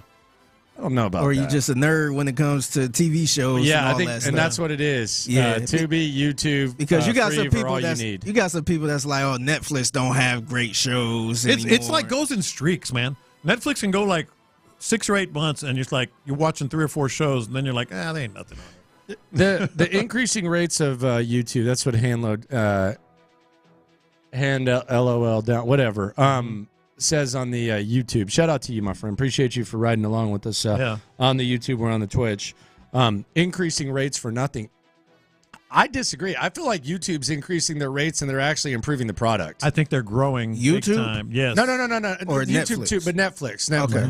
Yeah, YouTube TV's that is what it is. I have that premium just because of you stream on there, but I feel like Netflix, as their prices have gone up, I actually feel like they're getting what they're live doing here. sports. They just had the live roast. They're getting the NFL. I actually feel like their increased rates have been kind of justified. Well, remember they were threatened about a year ago. What happened? They lost a bunch of subscribers. I don't know what it was, but there was a little dip in their thing, and then they responded. Yeah, I feel like all these streaming services is upping the price. Wasn't it because people were threatening to cancel because of Chappelle? I don't Wasn't think it was that. BS? No, it was something else. I think they was doing the whole thing where they you couldn't have too many words or something like that. That was it. Yeah. Where they start logging people out. Yeah, and they actually so lost you couldn't share passwords. Yeah. I said people. So it wasn't like people were leaving. It was just they were. Yeah, they were out, mad. I guess. They Yeah. couldn't steal it anymore. Yeah. Speaking of Netflix, Tom Brady, he was on the pivot. Apparently, he has some regrets about the roast that was done last week. I loved when the jokes were about me. I thought they were so fun. I didn't like the way that it affected my kids. When you do something that you think is one way and then all of a sudden you realize I wouldn't do that again because of the way that it affected actually the people that I care about the most in the world. And at the same time, I'm happy everyone had a lot of fun. And I do think for me, just outside of, let's say that, it always is good. Like if we're not laughing about things, we're crying. What did we love? We love laughing in the locker room. Let's do more of that and love each other. And come on, man, celebrate other people's success. I mean, he knew what he was signing up for. I mean, that was going to happen. But I do feel sympathetic for him because, I mean, it is the kid. Why? Because, I mean, you hate to see the kids go through that. You just do. I mean, come on, man. But he signed up for. I'm not. I mean, come on. I'm saying that surprised it's two you? things. You know, he knew what was going on, but you can still feel bad that the kids, were. Hell no, I don't feel bad for them. He probably didn't know it was going to be this bad. Maybe. I mean, I'm sure he knew. Has he watched the Comedy Central roast before? Like Landry. Hell no. I'm sorry for those kids. Your dad's Tom Brady, man. That's the thing. I think he didn't realize who he was. Where are? Give me a break. And Giselle, I guess she's ticked off. I don't feel sorry for her. I mean, I don't feel sorry for her. Of all the people, well, I mean, she knew what she did. She knew it was a roast. But she didn't. Did she? She's denied that she was hooking up with a karate coach. She had 8 lessons a day. She had 8 taekwondo lessons. lessons. A joke. Well, it might not have been presenting 8. Kevin Hart's joke as fact. That's the Listen source. to you. Yeah. Kevin Hart told you? She still was taking the lessons, and she's a white belt. She's not a white belt. She should have been mad at Brady for having that roast. Yes. If anything, I don't she feel shouldn't be I don't mad feel at the sorry for comedians. Giselle. What does she care? But let's be honest. What if she didn't actually cheat on him? Then I would feel for her. Come on. I mean, Just saying, she shouldn't be mad. It's a joke. Yeah, but if she didn't cheat on him, then I would at least understand. That's like you saying if you made a joke on me and I get mad because you joking. Yeah. Like, no, it's a joke. If it didn't happen. I don't feel. She's a grown ass woman that did what she did. Yeah, y'all rich. Y'all rich as hell, man. Yeah. Shut the hell up. Kids, yes. Giselle, no. Kids, you're going to hear a lot about your dad. It's Tom Brady. Well, and they'll learn that, but they're still kids Are they getting, right now. Are they getting teased in school about it or something? I mean, come on. They probably have. Who the hell is Tom What Brady's? school who are the they hell going is to? teasing Tom Brady's kids? Yes. You kidding me? They probably bringing up them Kevin Hart jokes. Okay. Who cares? The impact it had on the kid. Giselle's all mad. How old are these kids, by the way? I have no idea. How are they watching this? I would just be guessing. How are they watching these? Yeah. I would just be guessing. I saw Aaron Hernandez's fiance got a little upset about the kids. So she played the kids' card too. Didn't she try to hide evidence? Yeah, she was carrying the trash bag out. Okay. She said, but she played the kids' card too. She played the same card as Giselle. She said, "Oh, I don't like my kids seeing it." Dude, your dad killed. No, you probably shouldn't have tried to hide evidence. Oh, you should have tried to, or you should have killed somebody. Do they not know that their father killed a dude? Everyone's playing the kids' card now on this Netflix's Tom Brady thing. Yeah. Over some damn jokes. The most underrated joke, though, that it didn't even get any pop, and I don't know why. Maybe it was just the delivery. The most underrated which? Giselle? Joke. The most underrated joke. Okay, what? Julian Edelman. Guess which one?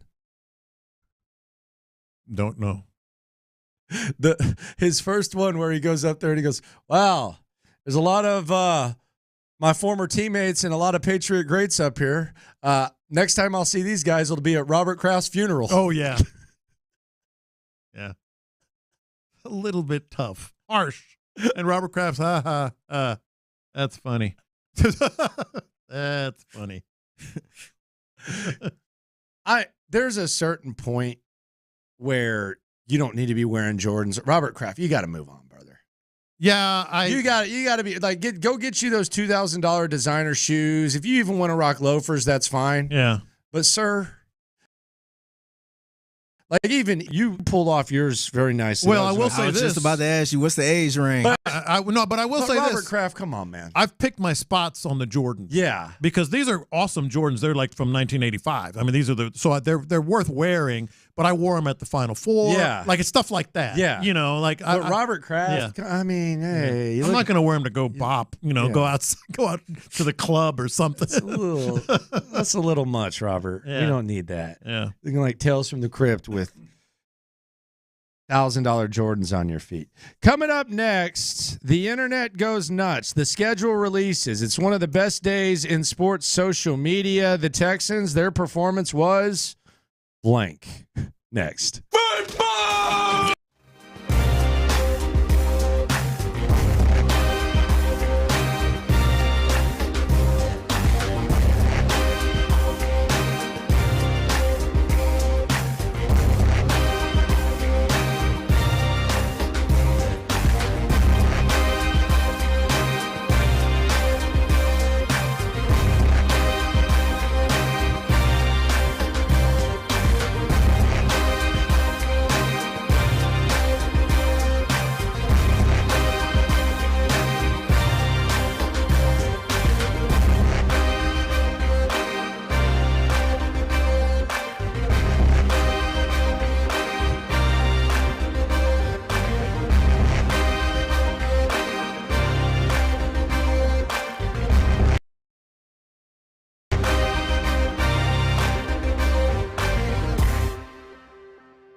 leader, Sports Radio 610. I got the internet going nuts.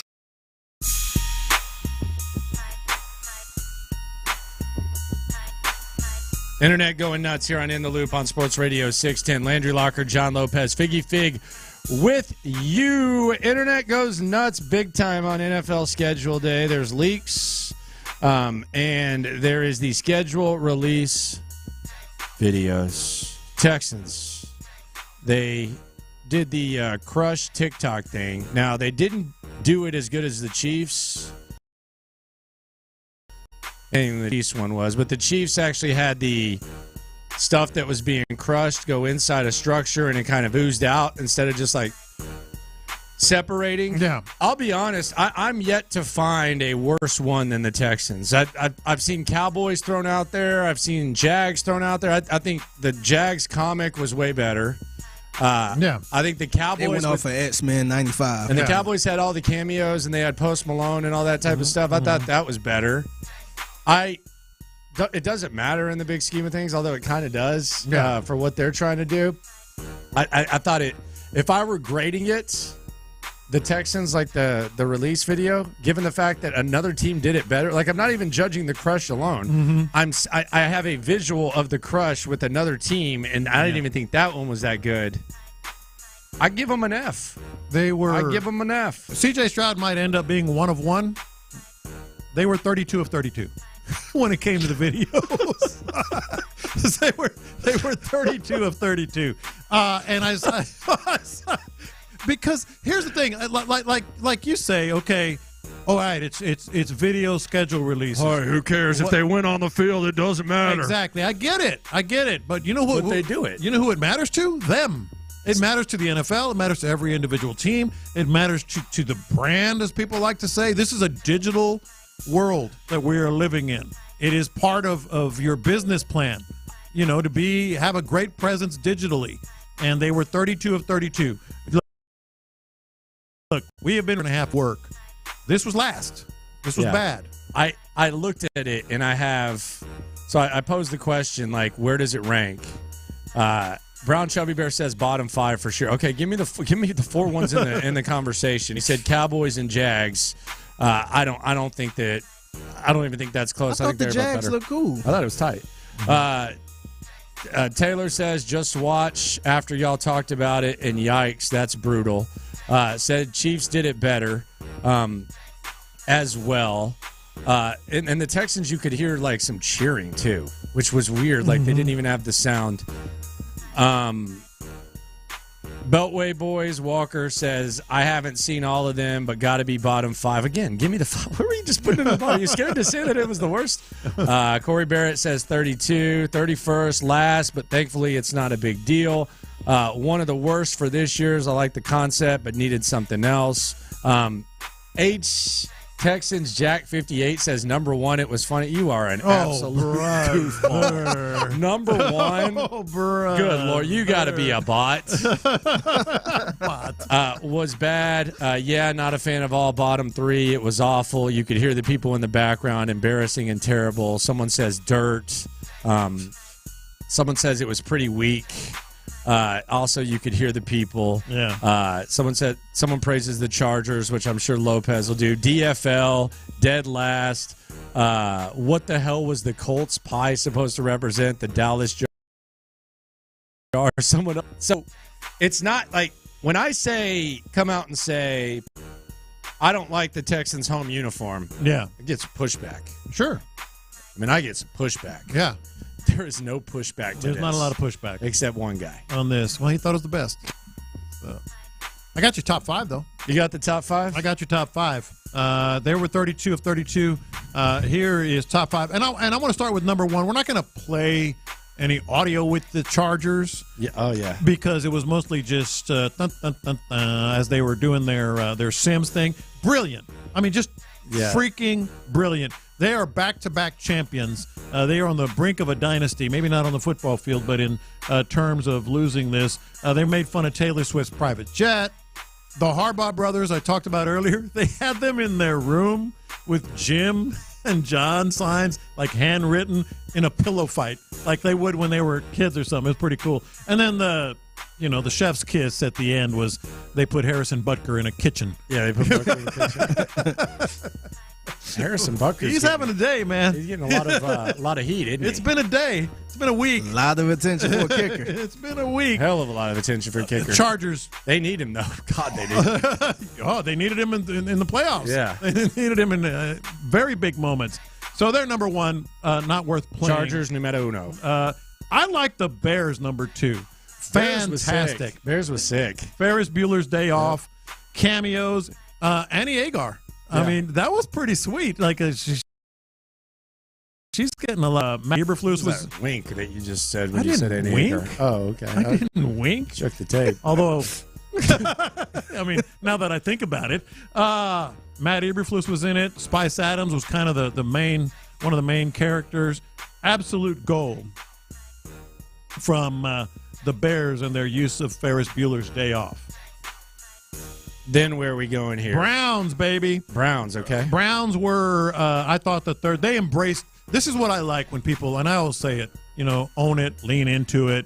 They embraced their image, the differing opinions on them. They literally said, hate us or love us, you'll watch. And then they had, the way they ended it. Deshaun did it. To me, and Deshaun did it. He was one of the first people you saw. Fantastic ending. Everybody's seen the Pete Weber. Right? The bowler. The bowler, the Pete Weber thing. Who do you think you are? I am. They'd use that as well. That's right, I did it. Who do you think you are? I am. Perfect. Cleveland guy in a Cleveland bowling shirt. It was really good. He's a Cleveland guy? Yeah, I think so. Okay. And he was in the Cleveland bowling shirt. Number 4, I got to give it to him, man. Patriots. Goodwill Hunting? Big time. Now, I don't know that everybody really gets it because not everyone watches, Goodwill Hunting. Yeah. But I like the movie, and I thought it was really, really, really well done. And they have Edelman and Gronk. Gronk's basically Ben Affleck. Yeah. Isn't that? So he's the one that sits in the interview and all that. He's wicked smart. Yeah, this was the setup of that. This would have gotten my vote. No. This is Good Jules Hunting, who is Julian Edelman. On the campus of one of the NFL's most storied teams. All right, here we go. Listen up. Hey, this theorem on the board right here will help us predict our schedule. We've been working on it the last 2 years. Hopefully, one of you guys in here can prove it right. The most gifted mind to ever enter the stadium. This is correct. Who did this? Is the person who cleans its floors. Meet Jules Hunting. This kid's genius is unparalleled, but we need to get someone to get through to him. We got to get the rest of his schedule. You're telling me that this kid cracked the code that it took the whole offseason to come up with? The art of scouting lies in the ability to translate observations into actionable intelligence that can be used as a competitive advantage on a game day. Are you going to keep plagiarizing football scouting methods, or do you have any original thoughts of your own? My boy is wicked smart. That's Gronk there at the end. My boy is wicked smart. And number 5, smart. Broncos. I like this one. I didn't know if you would like this one or not. I thought it was pretty clever. He's a British. He's an owner of the Broncos. Yeah, I didn't even know who he was, but I thought it was cool, man. He's trying foods. Yeah. He's trying the foods of the other teams. I thought it was tight. Lewis Hamilton. That was badass. And they're putting different plates in front of him. Yeah. The Carolina one he wasn't a fan of. Carolina called it prison food. That one definitely worked, man. What the hell is that? Oh, the texture. The texture's so slimy. It looks like something you see in the Matrix when they. It's like what you'd imagine they have in prison as prison food. Yeah. That one. Carolina grits, by the way, was what he had. But they had gumbo, and didn't they have? What did they have for Indianapolis? I guess they're playing Indianapolis. They had put the St. Elmo. They had carrots and ranch dressing or something. Yeah, they try to. I mean, they hype up that shrimp cocktail like it's the. They should have done the shrimp cocktail. Yeah, he would have probably died with all the horseradish. Mm-hmm. All that McLean's a fan of that. Yeah. I got the internet going nuts. So Alex Bregman got pissed off yesterday. It had nothing to do with baseball. I guess there's a horse trainer, George Weaver, that's going to get suspended. I'm not familiar with his game. I'm assuming that he probably did something. Did something. Yeah. According to Alex Bregman, maybe not. This was Alex Bregman's tweet. This was a 5-liner. Complete BS. All you trainers on HISA's board should be ashamed of yourselves. Contaminations could happen to anyone. Keep that same silence when it happens to you. SMH. Oh, by the way, you'd have to be a complete idiot to give a horse metformin. The hell is that? Metformin, which is a drug. And all you trainers know this. This is a clear case of contamination. George is a great trainer and a better human being. At the TDN, at Blood Horse, at HISA. It's more outspoken than he is at any point in baseball. But he's in the horse race game, right? Yeah, he's in the horse. He owns several now, I think. But yeah, that's about as outspoken as he'll get. It's pretty impressive. I got the internet going nuts. Happy Gilmore 2. It's a go. Speaking of Netflix, I think it's going to be on Netflix. Happy Gilmore 2 Chubb's in it? Is an absolute go. See, this is the part I think it's Chubb's in it or not. Normally when you hear about a sequel, you're like, I wasn't. I think it's going to work. What's the plot? I mean, I'm sure it's going to be something along the same lines. What's it going to be on the senior tour? That's what I'm saying. In golf, one of the reasons I think it's going to work, in golf you can age. I think the character, build up, the redoing the characters can work. Shooter's still alive, right? Shooter is still alive. The Jackass guy died, though. Yes, he did. But I saw Shooter at an Astros event not too long ago. So he's still around. I think it's going to work. Happy Gilmore 2. Are you in? Yeah, why not? Have to be, right, Figgy? Why not? Yeah. You got Netflix. Check it out. Mm-hmm. I saw, I went to the movies the other day. I saw Fall Guy with Ryan Gosling. And? It's good, man. Good. It's really good. Good. Good action movie. I'm not even an action movie guy. I enjoyed it. Mm-hmm. Now it's not X-Men. He didn't have claws coming out of his hand or anything like that, but yeah, I enjoyed it. It's better than Mission Impossible 2. I didn't see that. Come on, man. You got to watch, though. What a flip, Tom Cruise. Like you just said. How did you avoid that train? Like you But just how you said. going to watch this action That's movie? what I'm saying. Like you just said, they're good, man. This one has a little comedy in it, man. Well, so does the All others. other action All movies of them have do. some cheesy comedy in it. Yeah. Yeah. You think all action movies are just straight up serious? What's the funniest part of Mission Impossible 2? They all got some little witty lines and stuff like that. Yeah. Yeah. Okay. What's the X-Men wit? What are we doing there? Oh, Wolverine. they be cracking all type of jokes on in the Marvel flicks. Oh yeah. Mm-hmm. They're good, man. Really? Yeah. The theater be laughing. Well, no kid. Ain't sitting there all serious. And they all lined up in costumes too. Of course they're laughing. Come on. I got the internet going nuts. Deshaun Watson. He's got some new ink. Deshaun Watson unveiled his new back tattoo. I got to tell you, it's pretty sweet. I'm not going to hate on. I'm not going to hate on Deshaun Watson's tattoo. I think he did a good job. He's got Jilly, by the way, on the back left. Got a portrait of his girl. He's got Jilly. He's got her there. See how that goes. Well, right next to his mama. Right next to his mom. Yeah, So Deshaun Watson. One shoulder and the other, and then he's got a ring that doesn't have anything on it. Yeah, like he left it blank for when he's they got win the the Clemson Super Bowl ring, and he's got the high school championship. and then he has the ring that's blank. Yeah, wonder what he means by that. Deshaun Watson's got legendary. It's actually a pretty sick back tattoo. A lot, man. I wonder how long that took. Yeah, that's an awful big. 14, maybe more. Was it blank? There was like some stuff, but it wasn't as dark as. So he did like most of this, tattoos. if not most. Yeah, all they showed of the this. before after. I mean, he went through some pain. Good man. He went through some. A lot of people can't do that in one setting. Well, he may not have. Maybe but, he didn't. Yeah, but still, that's it seemed like lot. he did because they showed the before and after. So I figure he probably sat there the whole time. How did you sleep at night? Well, you lay on your stomach. I He's used to that. I got the internet going nuts. You care to expand on that? I mean, do I need to? Some people are more comfortable laying on their stomach than others. Yeah. Or back. Goodwill. Real quick one here. Tattoo artist was like, why are you thrusting your hips, man? You in pain? I feel awful for Greg Olsen. Why? Just awful. Why? He lost $7 million. The GOAT, Tom Brady.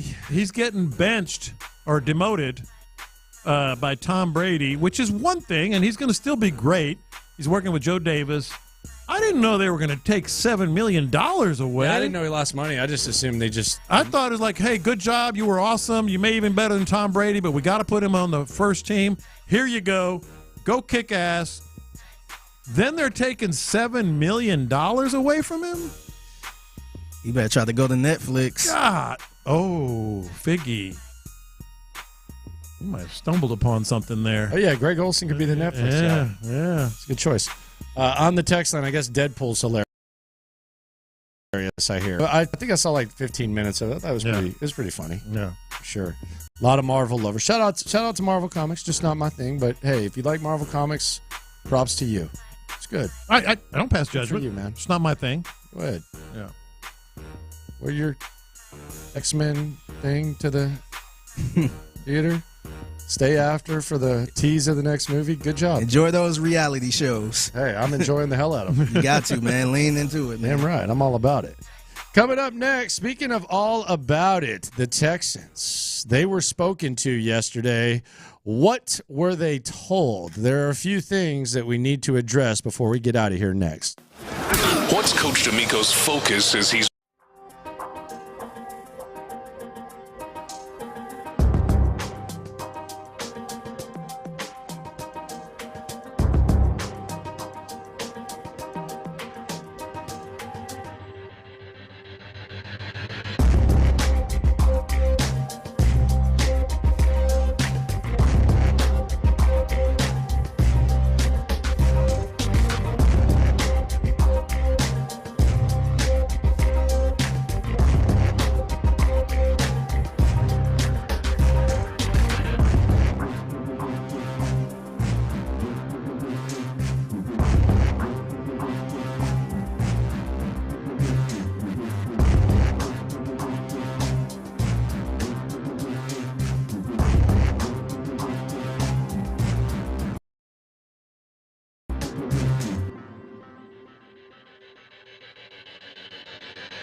best part in every bite with the new Cinnabon Pull-Apart. At participating U.S. Wendy's, Cinnabon is a registered trademark of Cinnabon Franchisor SPV, LLC. Live from the Twin Peaks studios, Sports Radio 610 presents In the Loop with John Lopez and Landry Locker. All right, so you got the primetime games. The Texans got the 6 primetime games. So the NFL told you what they think of the Texans.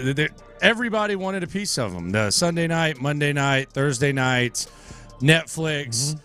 Every single national platform wanted a piece of the Houston Texans. So as expected, you got that. You expect that. The league spoke, and we wondered, when they weren't opening the season, Las Vegas thinks that the Texans are good. They're 2-1 to make the playoffs, or 1-2. Yeah.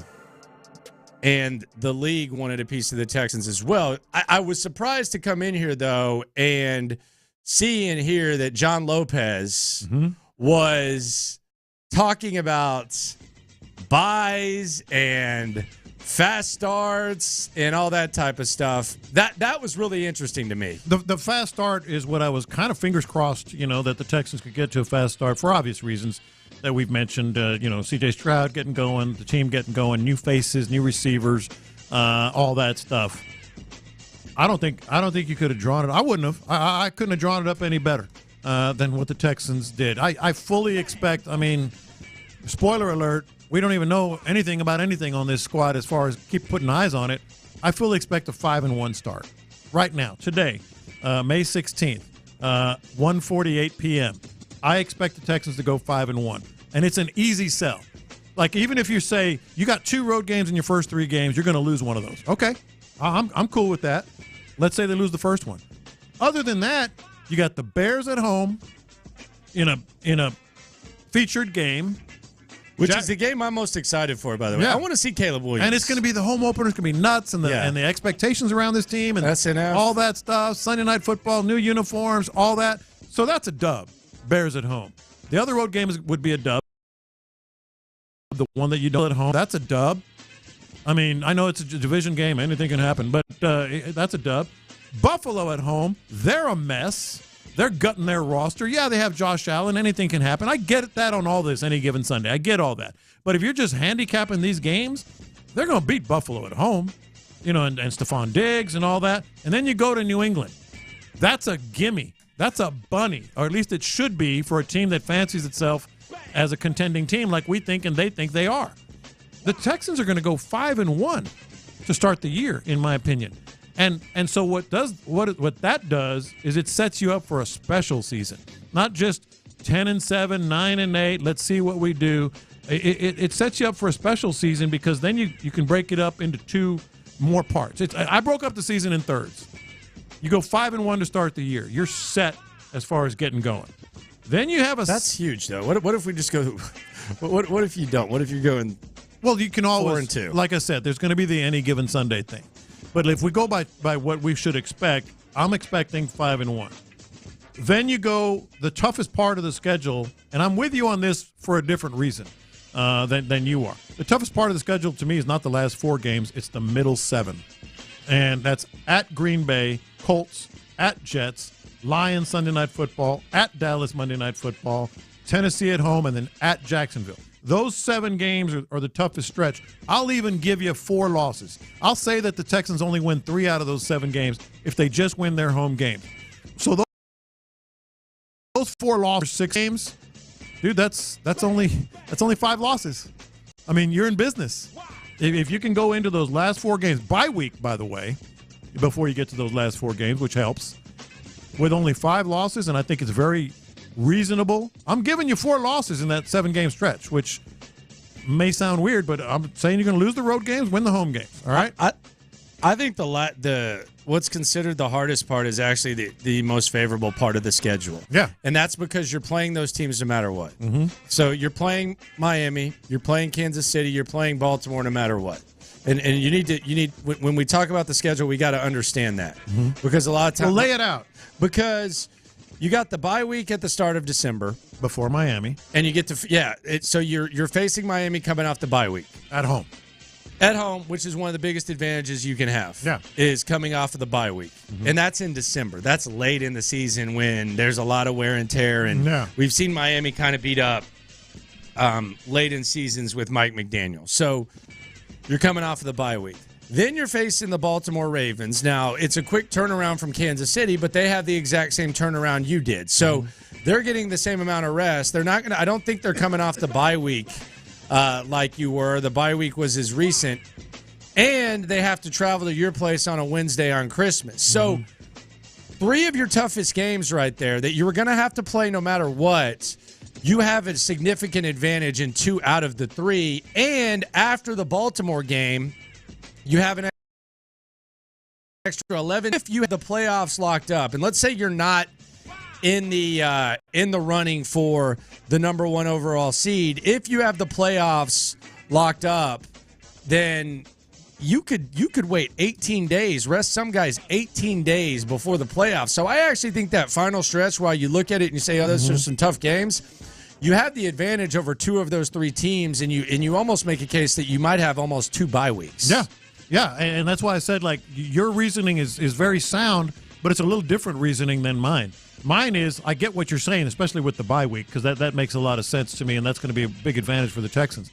But what I'm saying is, if you go through the first stretch 5-1, and you go ahead and lose 4 out of 7 games in the middle stretch, you can split, and you're 10-7.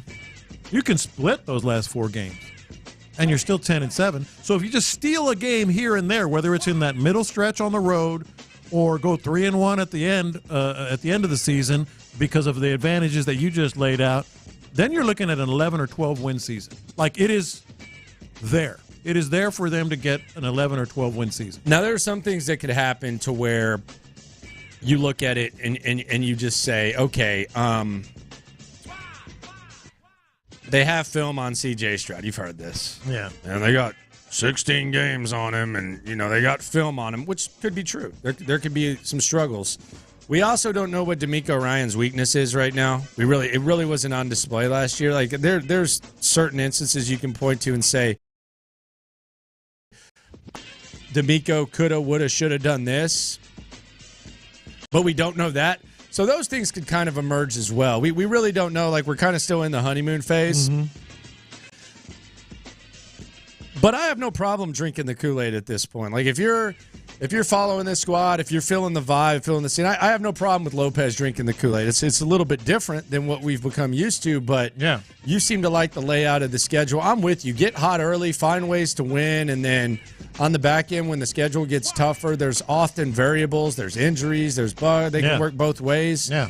Give me that, and give me that December over anything else. I mean, let's just say in December, let's say instead of that, you were facing the Patriots, the Vikings, and then throw the Titans in there instead of those 3. Why? Like, wouldn't you rather just play those teams on a normal week instead of having some advantage? Because you're bringing Miami down to you, and you're bringing Baltimore down to you by making them do what they do.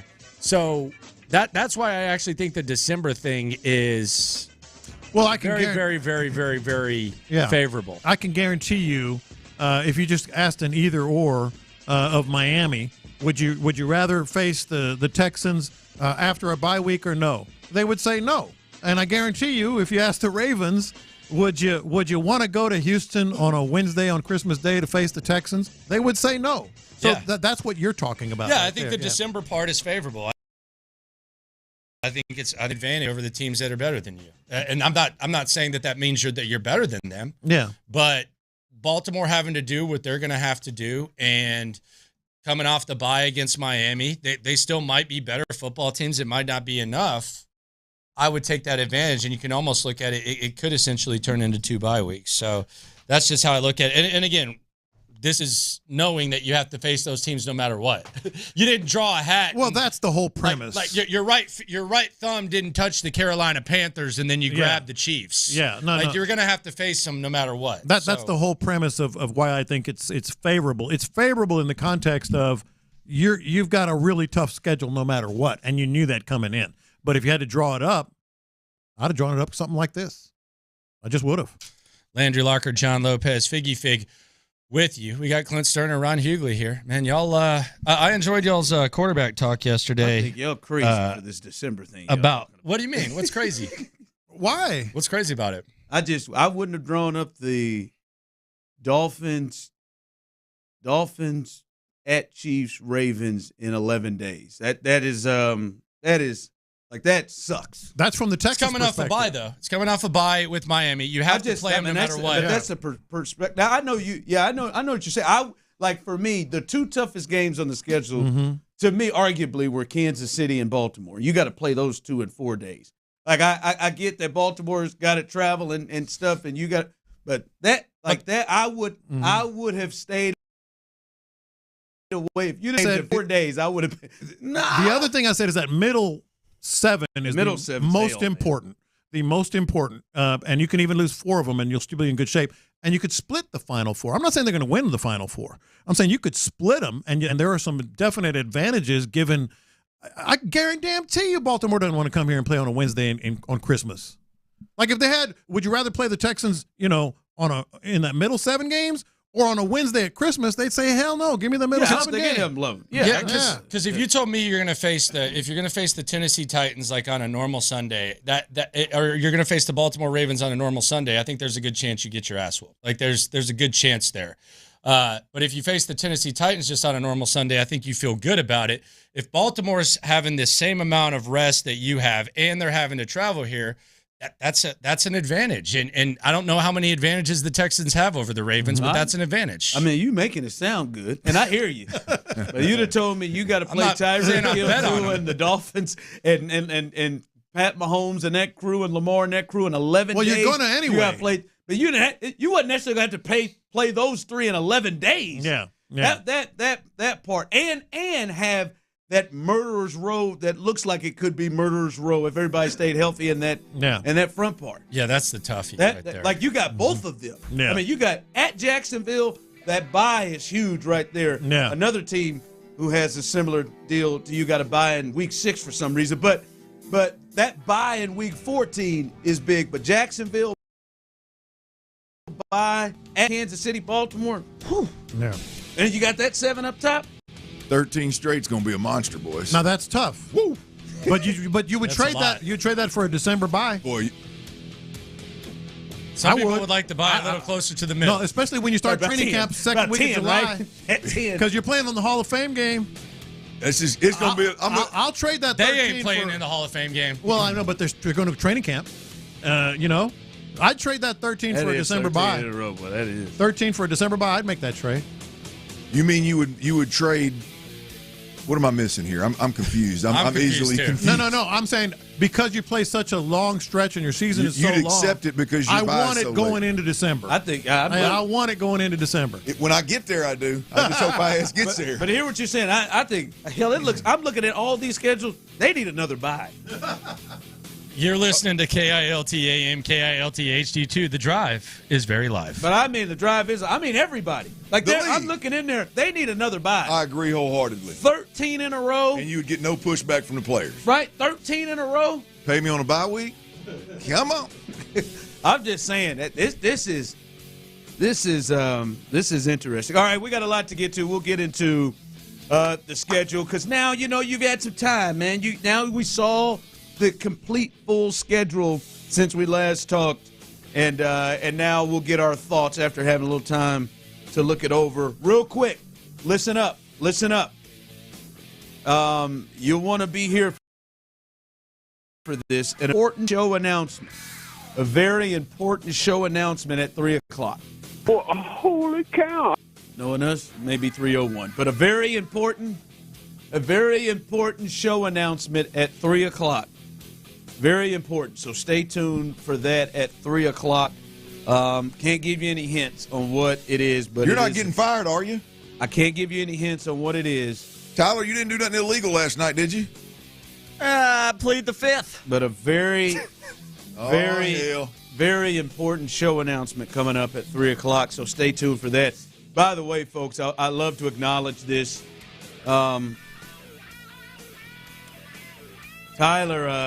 Tyler is on the heater of his life right now. Folks, I know a lot of you all were watching that Astros game, and you couldn't wait to give him hell because Framber went over in strikeouts. But, folks, that's maybe one of very, very few that he lost last night. Facts, Tyler, bro. how much are you up in the last week? The last week, I'm up roughly $2,400. Oh, God, that feels good to say. I typically he doubled up that minus 1,200 he lost real quick. I know everybody out there, remember, I'm out here just throwing out all kind of favors for my boys here, man. I'm taking care of Ron's health, having to stay on his ass. Hey, man, you got to get in there, And now he comes in here, white spring chicken. 40 years old. The mother-freaking show Hughley. That guy right there. Thanks, you know who. This guy right here. Tyler, his dauber was down. His wallet was light. Mm-hmm. He's tiptoeing around the house, scared of his old lady, worried about what the hell was going to happen if she found out what he did with that bookie. That part, not so much. I sat down, had a good talk with him live on radio from Twin Peaks, I believe it was, wasn't it? Wasn't it Twin Peaks? Yes, y'all were at the mountains. Week? Yeah. And here he is, peacocking around, pockets heavier than hell. Right? I mean, he always talks about things hanging around his knees. That's usually a lie. His pockets are definitely hanging around his knees today. I don't think he lies about his penis. If that's what you're getting at, I'm sorry. Well, I've had to tighten the belt for sure. All this cash got my pants way down. Cash heavy now. Good gosh. It's been a run. Ride them Stros now. You got one more against them A's. Come on, and then in the next 6 of the next 9 is A's in L.A. Love that. Angel, come on, man. There's an opportunity to make some money now. That's $2,400 right there, baby. Oh, he's gonna hit 7 days. I got a feeling he's gonna get over 4 stacks. He might. Yeah, he's rolling. He's picking them right. I've won this much before in a row, but never these amounts, man. This has been a fun run. Yeah. Did you? And so that means you lost money last night. I split bets, so I lost. I split bets, so I lost my juice, which was $20, and Tyler donated that back to me because he considers me a good friend for looking out for him and really talking him into getting back on that horse, man, and get now he's on heaters, so he showed me a little appreciation. No, but you had a Tucker home run bet. Somebody Yes. No, you had a Tucker home run bet. You lost money. Look, no, what I did was I asked for that bet, and somebody forgot to put it in again. So he actually saved me money this time, see? I really effed that up, but yeah, I did save you money. So I'm just going to roll it over. I'm going to tell you what I'm going to do. I'm just going to roll it over tonight. That's Tucker's are you? I like your style. But you're gonna try. Even though the odds are a little bit lower. I don't know that Tyler's going to allow it, but you're going to try to. Oh, Tyler never sells me no. Unless I bet. What was that time? No, he doesn't tell you no. He means well. He just forgets. I just got to tell him before he leaves that computer in there. If you tell him in the hallway, the odds, he's got about 50-50 chance it's going to get in. That's what I'm starting to figure out. You got to tell him when he's in that studio. At what point did you remember that you didn't place the bet that Clint his first at bat when he dribbled the ball? I had placed. No, he had a double, didn't he? Yeah. To be clear, I did lock in one of Clint's, but then when we signed off, I forgot about the Tucker home run prop. And he came up, Tucker comes up to bat, his first at bat, and as soon as he came up to the plate, I was like, oh, damn it. I was like, if he hits a home run tonight, Clint is going to be furious. Yeah.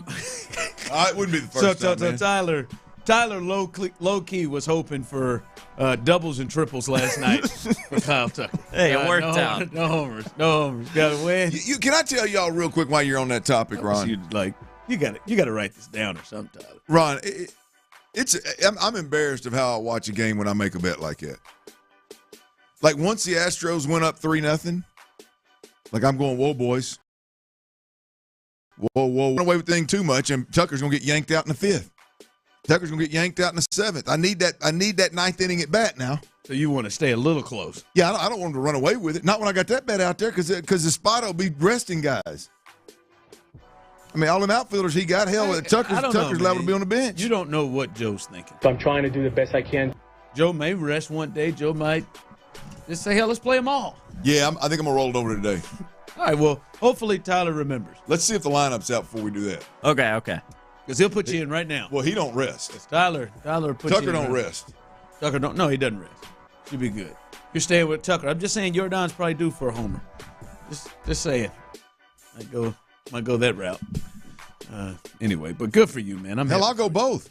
Okay. It's the A's, man. Why not, man? Can your two horses hit one bomb? I mean, hit a bomb in the same night? Yeah, if just one of them hit, you make a little something. That would pay me a little something. It would. Scared money don't make money. Let's ride. Damn right it don't. You can't parlay that, can you? I got somebody that can. Nope. Yeah, I know you can. Two bomb parlay. I bet that thing paid. $500.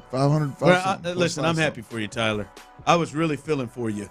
I almost laid down. If I were in the same place you were in, I would have jumped over.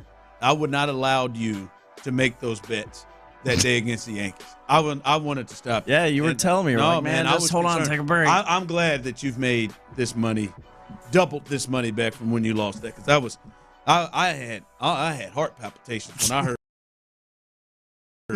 51 and 800 plus the next day. Yeah, tough run. I can't even. You pat your pockets. No. What about in a casino? The casino. I want you to. How much? I mean, everybody needs to experience that emotional swing. I want you to guess. How much do you think I've ever lost at a casino? Even your tightwad ass, I figured, stumbled off in there, maybe a little buzzed up and got carried away. Like, how much? If you had to guess, how much do you think? Well, I saw you stand behind me. I don't think I saw you gamble one hand when we were in Vegas. Tell me this. I'd say I bet it's less than $100. Oh, one time, probably a good 50. Good 50, $60. No, the worst, the one that made me stop. I was playing in Metropolis, Illinois, and I had turned my little $50 into $500. Sounds like a big place. It was nice. Yeah, it is. Big Superman right in the front of it. And I turned it into $500. Then I lost about 3, and then I stopped. And then I'm never messing around again. So I had really built it up. So it really wasn't the money that I took in there. Yeah. But I lost the $300. And that was it. I've never taken more than $100. Courtney's gonna hate me for this, but I feel like every man should go in and gamble at some point and lose or win enough money, or both, to really swing their emotions, like really get their dauber down and then really get good, hard, and turned. Now, I've let beer pong get away from me. Betting? Yeah. Oh, well, what's the difference? I've seen you jump shot. Okay, I beat your ass in a 10-cup commercial break. Yeah, I think, and it happened quick. What do they call those? What do they call those when you beat somebody so bad it's over? What do they call those? I skunked your ass. Skunk? Is that what I'm looking for? In washers, yeah. It's like 11-0 and you're skunk. Yeah, skunk. Yeah, you skunked the hell out of me. It was over. I feel like I got a little bit more control in that. Yeah, I've been around 500. Winning or losing? Beer pong. I mean, put it down. You put it on the table? Yeah. Ooh, that's hairy. Yeah, it got away from me. There was a throwing time ping pong balls in beer. It got away from me. Me and Scorp is partners. Scorp could talk you into some bad times. It got away from me. He could talk you into some mistakes. All right, the Texans schedule's out. We got it now. We know it all the way as they kick things off at Indy, and we saw the whole thing. You all have seen the schedule too. By the way, I want to hear your thoughts on this as well. All right, quickly, Clint. Now that you've had some time to look at the full schedule, we're back in here at 2 o'clock. What's your thoughts? What's the first thing that comes to your mind now that you've had some time to look at the schedule? Boy, the NFL and America loves these Texans now. Obviously, I don't believe the NFL makes these decisions lightly. There's clearly some analytics behind this, and them Texans getting 4 primetime games and 2 other standalone games, one on a Saturday, one on Christmas, against the 2 best teams in the AFC. At this point in time, at least the AFC, the 2 teams were in the AFC Championship last year, the Chiefs and the Ravens. Boy, they love the Texans now. Real primetime game, the primetime games, all 6 of the standalone games. I mean, that is big time. That is a big time statement that the NFL decision makers are making about the Houston Texans. Now, can they live up to it? We'll see. But the hype is obviously real in Houston and around the league and nationally as you know, preseason, as the buildup comes. The hype is definitely real with the Texans. Yeah, for me, the first thing, now we've had time and I've looked at it a few times, is it is imperative that before they get to October 20th at Green Bay, 4-2 at the least. They have to get off to a really good start. I think 5-1, but 4-2 at the very, very least at Indy, home against Chicago, at Minnesota, home with Jacksonville, home with Buffalo, and at New England. They have got to make hay, because after that, Jack, this thing gets difficult. This thing gets really, really, really difficult, and they have to have some kind of a cushion going into that big stretch. So them first 6 games, man, they've got to be like 3-3, Clint. That would be a problem. That now, if they start off 3-3 or worse, I think them and their ability to make the playoffs is in serious jeopardy. Well, look, with what they have behind. I agree. That's number 2 on my list. I got it positives and negatives. Primetime games is my positive number 1. My second positive is the first 6 games on this schedule, the ones you're speaking of. 4-2, 5-1 would be absolutely beautiful, but it is clearly the weak spot on this particular schedule, and it's not hella weak. It just happens to be the weaker 6 weeks on the weaker run on this schedule. I think it's a huge advantage for the Texans. To your point, 4-2, 5-1, whatever. I don't know what team's going to come out there. I don't know what the hell's going to happen. But when you look at the first 6 weeks of this schedule, it's laid out to where the Texans, they're going to have the ability, if they can come out hot and be hitting on all cylinders early, they're going to have the opportunity to build, to give themselves a little margin for error to get them last 11 games knocked out. Because those first 6, as you mentioned, they are very, very winnable games. We don't know. I think Buffalo's probably the best team on that list, and we don't know what they're going to look like without Diggs. Buffalo or Jacksonville, yeah. At Jacksonville, look, I think the Colts we're probably overlooking them a little bit. They got a chance to be good, but in terms of what we know about opponents, like we know the middle of this schedule is going to be a monster. We know the ending is treacherous. The beginning of this schedule, the first 6 weeks, is advantage Texans. And then the other positive, real quick, Ron, a lot of folks look, the bye week, I think, is a aspect of it. Where it comes. Yeah. Where it falls on the schedule, not necessarily week 14, because that is a long – is it 13 or 14? It's week 14. You got 13 big ones. So it's late, and that's going to hurt. But, boy, it comes at a time where you're going to need a break.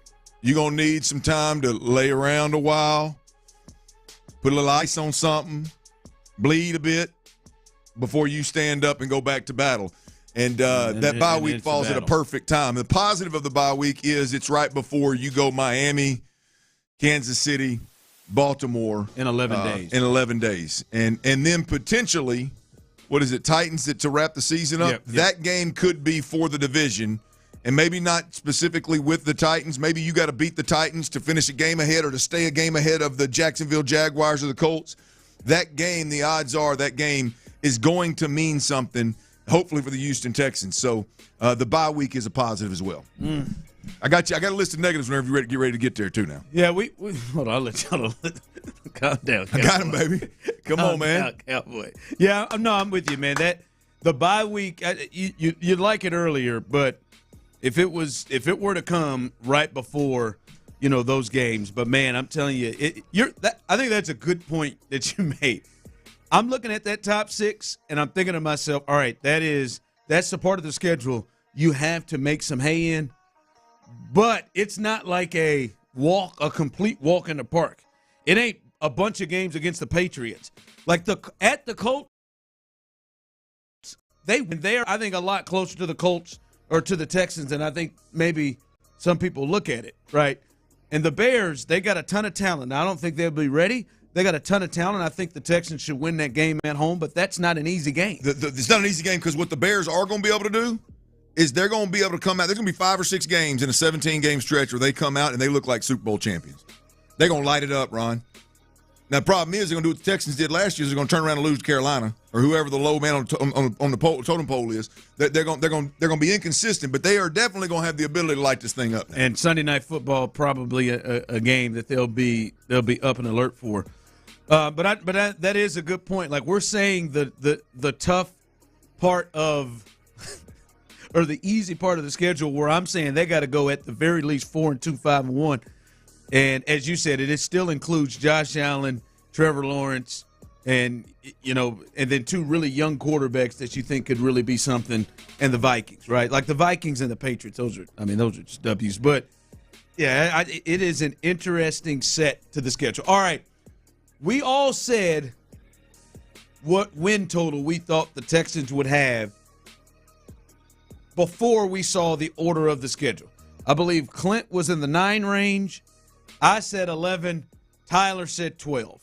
Now that we see the order of the schedule, where are you at now? How many wins do you see on this schedule? It's early. How many wins do you see on this schedule for the Texans? We'll discuss that next. But before we do that, guys, how much soda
Walrus's purr. And whatever that is. Find it all on the free Odyssey app. Sports Radio 610 presents The Drive with Stoerner and Hughley. All right, we got Spicy Tyler today. Tyler just said, I'm feeling spicy today. Maybe I need to get into a fight. Muy caliente. Tyler Milner's feeling spicy. I don't suggest it, man. No, I'm too old to be getting into fist fights. Man, you close to your mid-30s. I will just verbally annihilate these troll punk-ass people. That's where a lot of fights start, is verbal altercations. Just calm down, man. Remember, coming up, 3 o'clock. That's all right, man. I like a little intense. Tyler hangs out in the Heights all the time, y'all. A little, okay. What's that place? Facts, and I guarantee trolls like that don't. My main spot is either shine, like bopping between those two spots. Guys, listen, Tyler, don't go fighting people tonight. I'm not going to fight anyone unless trolls can jump through a computer screen to where we'd actually know their identity. These individuals, okay? Not going to fight anyone. I'm 33 years old. It's all right, man. And listen, I love you, man. I appreciate it. I know that you get up to your brim of your hat. By the way, he got a fresh haircut today, folks, and if you're watching on YouTube and Twitch, he's wearing a hat. Take it off. Take the damn hat off. Look at that. Part and everything. That's tight, man. Look at that. Does it look good? That is and tight. You have a damn hat on. Looks good? Oh, man. I was about to love on you a little bit. That really irks me. Well, I took it off for you. I mean, it irks me. You weren't gonna. Yeah. Surely you wait till you get in the car to put the hat on, right? Yeah, You think you disrespect for right? No, right surely right you don't get out of the chair and just put it on. That's exactly why I don't. Yeah, that'd be jacked. That'd be disrespectful. Thanks for the cut. Let me hide it real quick. Yeah, it looks good, man. But no, I understand, Tyler. Sometimes the people who attack me get to Tyler where he jumps in before I do, or as I let it go. I gotta remember these people that say things like that. They just hate their own lives, and I need to pray for them. Or maybe they just expressing how they feel. I like to tell them thanks for the feedback, and many of you who have texted know that's my patented line. I would just like to encourage all of the folks that love Old Dirty over here. Houston's hero. I'd love, there's certain things that Ron just can't do, and if he does, it impacts me and my family. Clint, bro, I love you, man. And the peace in my heart, man. So I just encourage as you get them fingers rolling, just keep me in mind. Keep me in mind. As I say, I love do what you do. I want you to be yourself. Just be yourself. Do what you do. Just know the racist stuff it gets you blocked. But do what you do. Facts. Enjoy yourself. Because I love it. All right. And don't call me a crap. You had 12, right? You had 12 wins, Tyler? I did. You stepped out high. I was at 11, and you were at 9, and that was before seeing the schedule. And I said this. I said it's subject to change, especially for me. And I throw that you get new evidence. You know my line. You get new evidence. And I believe it ain't flip-flopping. You just change. All right? Joe Burrow goes down and gets hurt for the Bengals. Maybe that makes you change a little bit how you feel about the Bengals. Aaron Rodgers had me flip-flopping last year on the schedule. You had him in the Super Bowl, I believe, didn't you? Yeah. Yeah. That I had him beating the Texans, and I should have left it that way, but I didn't. You get new evidence on that. You get to move. That's not flip-flop. Darkness. But now that we see the order of the schedule, we see that top half, we see that middle 7, as in the Luke talked about. We see that end, that 11-game stretch you have. We see the entirety of the schedule. Have you changed? Where are you now in terms of the wins for the Texans? I'm going to go with you, Tyler. You were at 12. Where are you at now that you get a chance to see the schedule? I know this will shock you, but I did go through it step by step. Tyler? I went through the schedule game by game. If he says 13, Clint, nope, but I am still at 12. I'm at 12 wins for the 2024 Texans. That's rich. So he stayed at 12. That's rich. He is a believer. There is no doubt about it. He is an investor. He's putting that maroon money in, man. There you go. Love to put these jokers win 12 games, boys. That's flirting Super Bowl. I mean, you win 12 games. Hell, they're probably flirting with a 1 or 2 seed. Yes, you're flirting with a bye and possibly home field. God bless, brother. Yeah. That's are they capable of it? Hell yeah, they are. 12 wins. There you go. So you stayed at 12. I see someone coming in saying 9 wins is where I am. All right, where are you at, Clint? Because you were the one that was the lowest. You were at 9 wins to start this thing. Now you've seen the schedule. You've had some time to kind of look at it, sleep on it, wake up again, look at it. Where are you at now? I'm at 9 wins. I'm holding steady, Ron. I just don't. I'm telling you, I do not believe this team is a sub 500 football team. Since the day the first day I spoke on these airwaves, I said it ain't hard to be 500. In this league, it is not difficult to be 500. And I firmly first place schedule. I firmly believe that. And the reason it's not hard to be 500 is because if you got a roster full of dogs that just want to hunt, that want to play, that love each other, Nick Casario's built that. Tip my cap. If you got a coach in DeMeco Ryans that right now, whether we're talking mini camps or we're talking training camp, they do things in a winning way. They don't do stupid stuff with their team.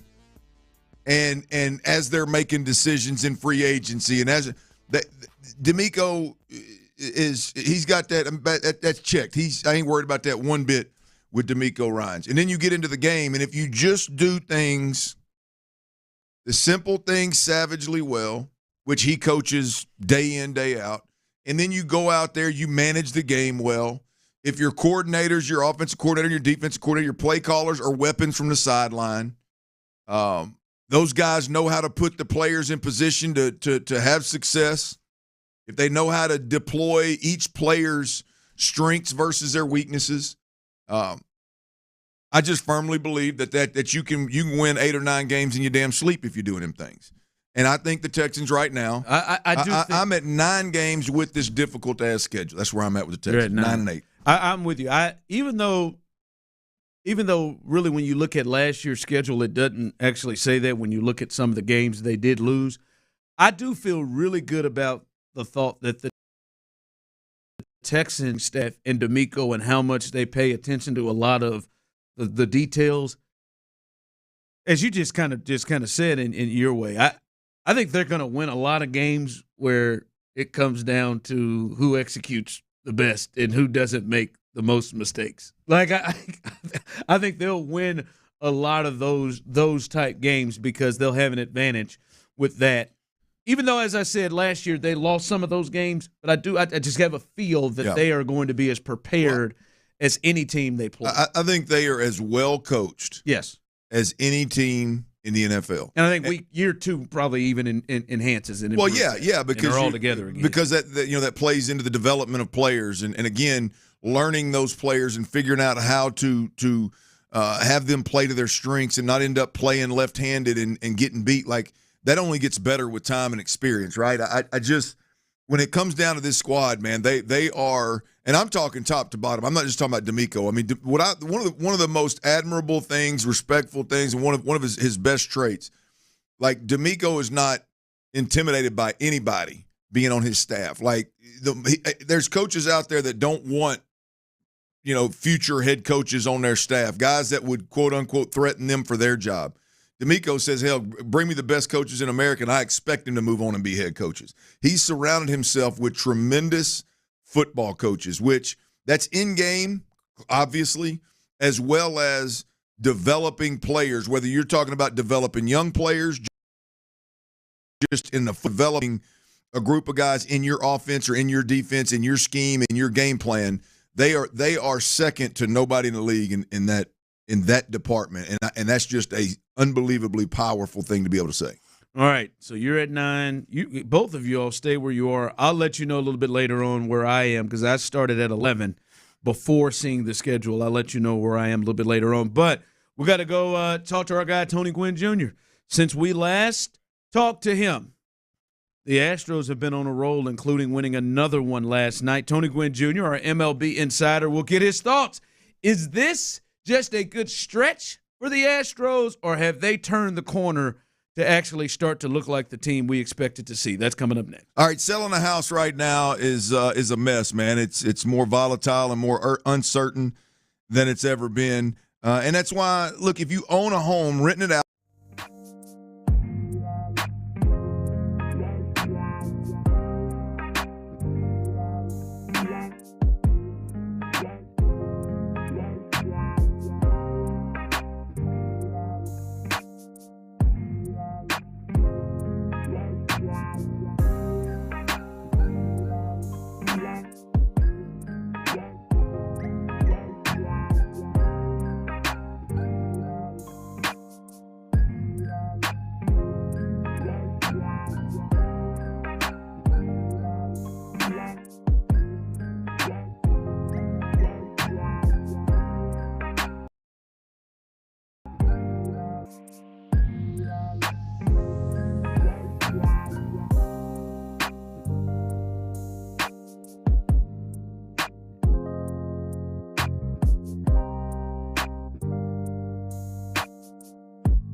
AmericanEagle.com at 773 Network. That's AmericanEagle.com 773 Network. Live from the Twin Peaks studios, Sports Radio 610 presents The Drive with Stoerner and Hughley.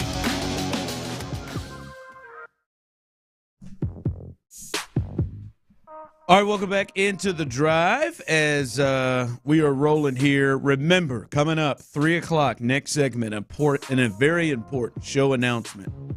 Very important show announcement, and I see some people guessing. I'll stop it right there. No, I am not announcing the nickname is back. No. Oh, damn, so. No, it's Ron. Still, Larry, it's Ron.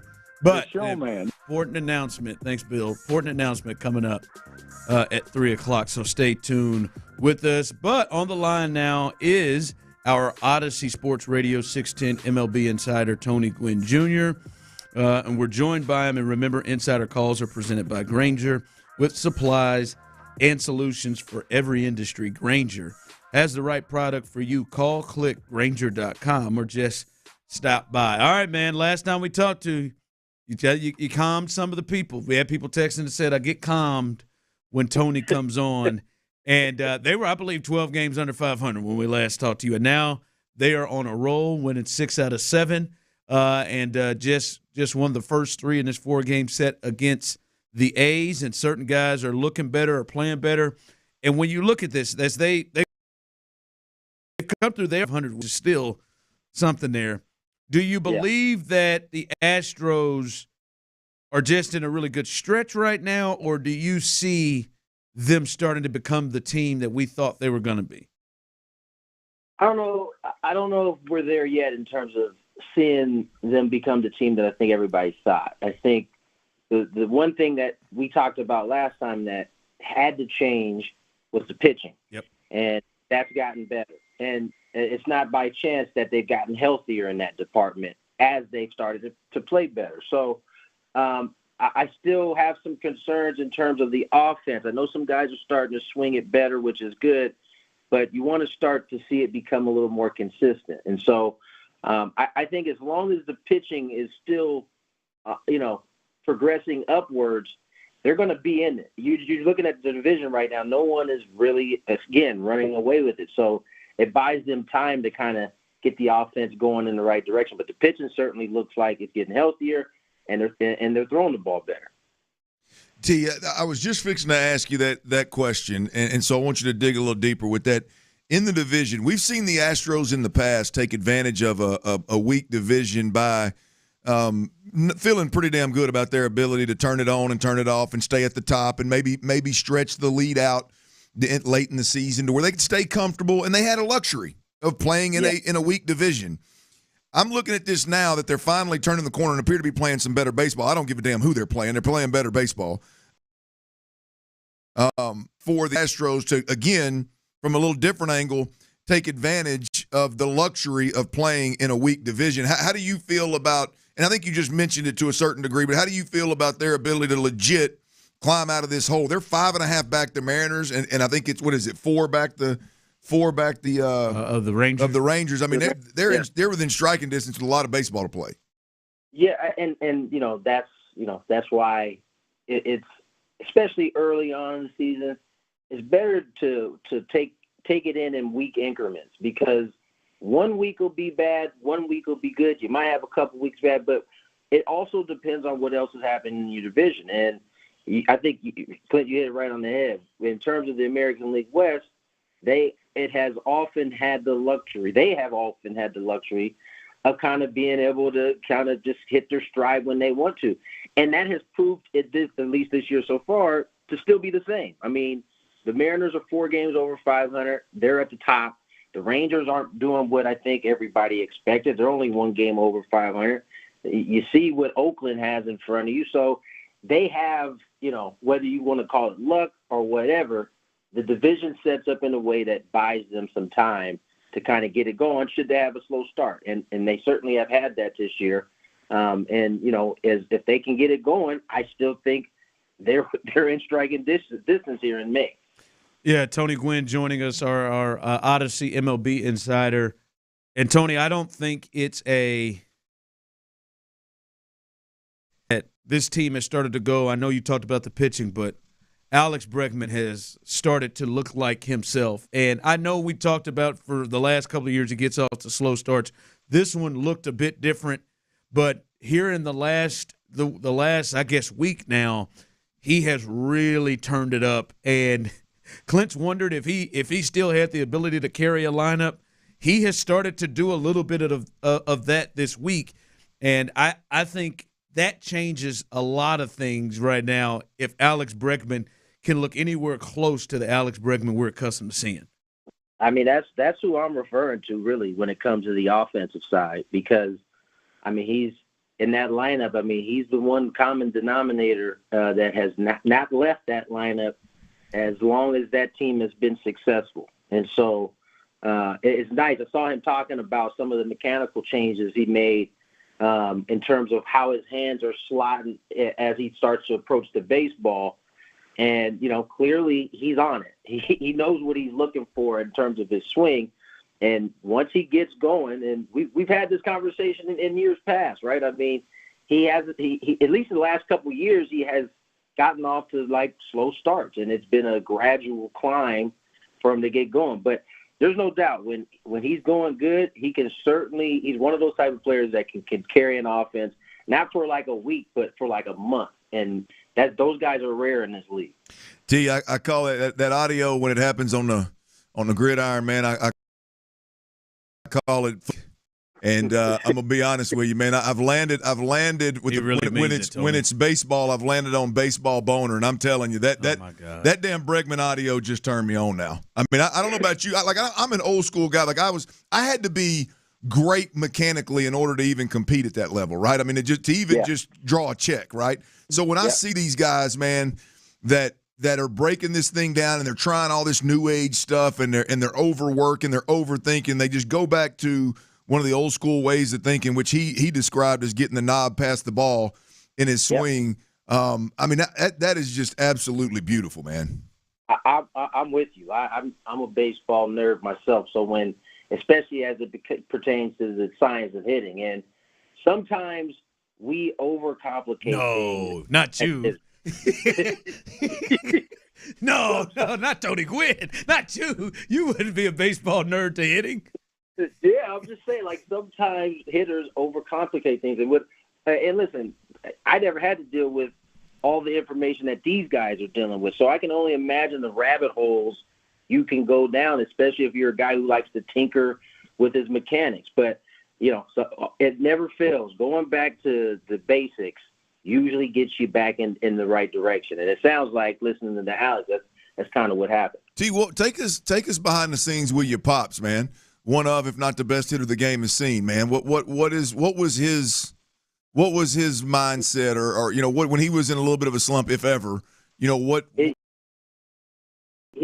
thing that, you know, a lot of people that was fascinating about my dad in terms of watching him work with other big leaguers was how simple he made it. And, you know, a lot of guys would come to work with him after he retired, and they would come down for like a week, and they would be expecting to like get like these jewels that like were just like these deep thoughts of hitting. And for my dad, it was simple, right? It was like, get in the hitting position and take the swing. The knob's got to lead the way, and from there, you let the swing do its thing. And so as guys would come down and they'd work with him, they just were like flabbergasted a lot of times. Like, that's it? That's all you got for me? And then, you know, so for my dad, it was always that simple. And I think that's one of the keys to hitting is try to keep it as simple as possible.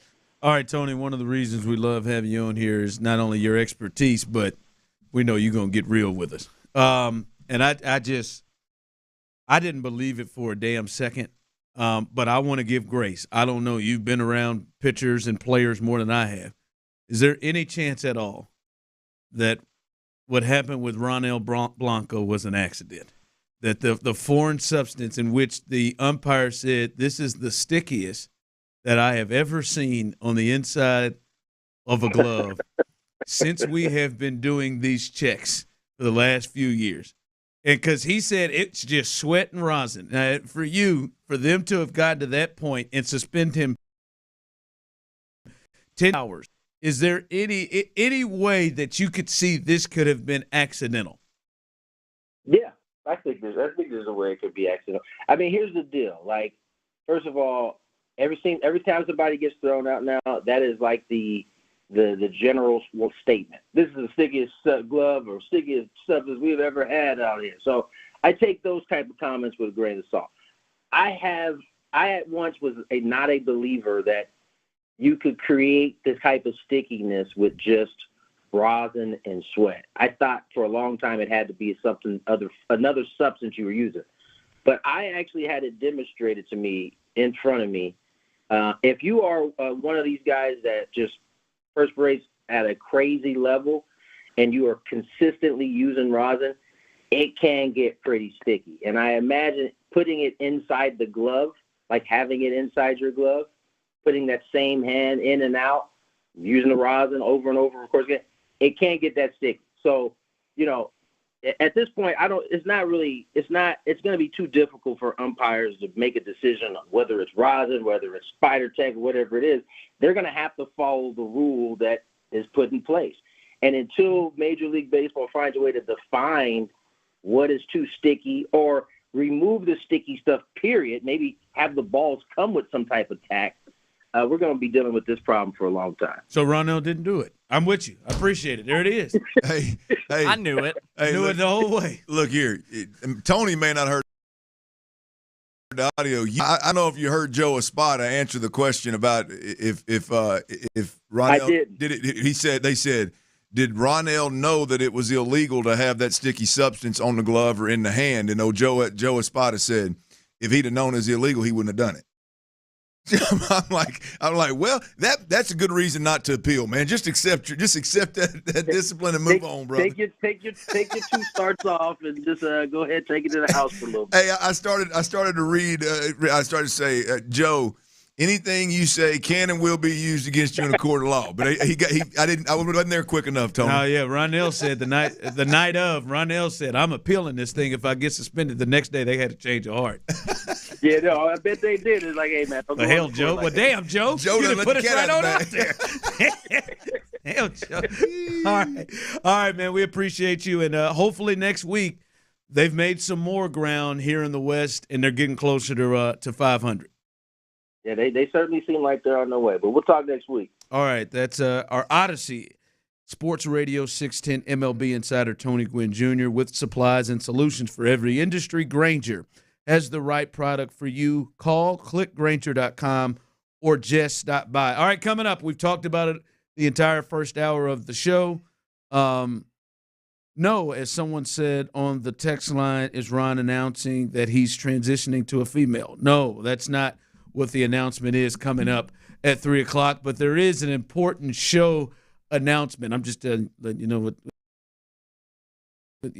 There's an important show announcement coming up at 3 o'clock, and we'll get you caught up on the schedule and yesterday's big win from the Astros. That's coming up next. All right, I just got a warning on my phone that there's some high wind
Aids in-store only. We'll even install them for free at O'Reilly Auto Parts.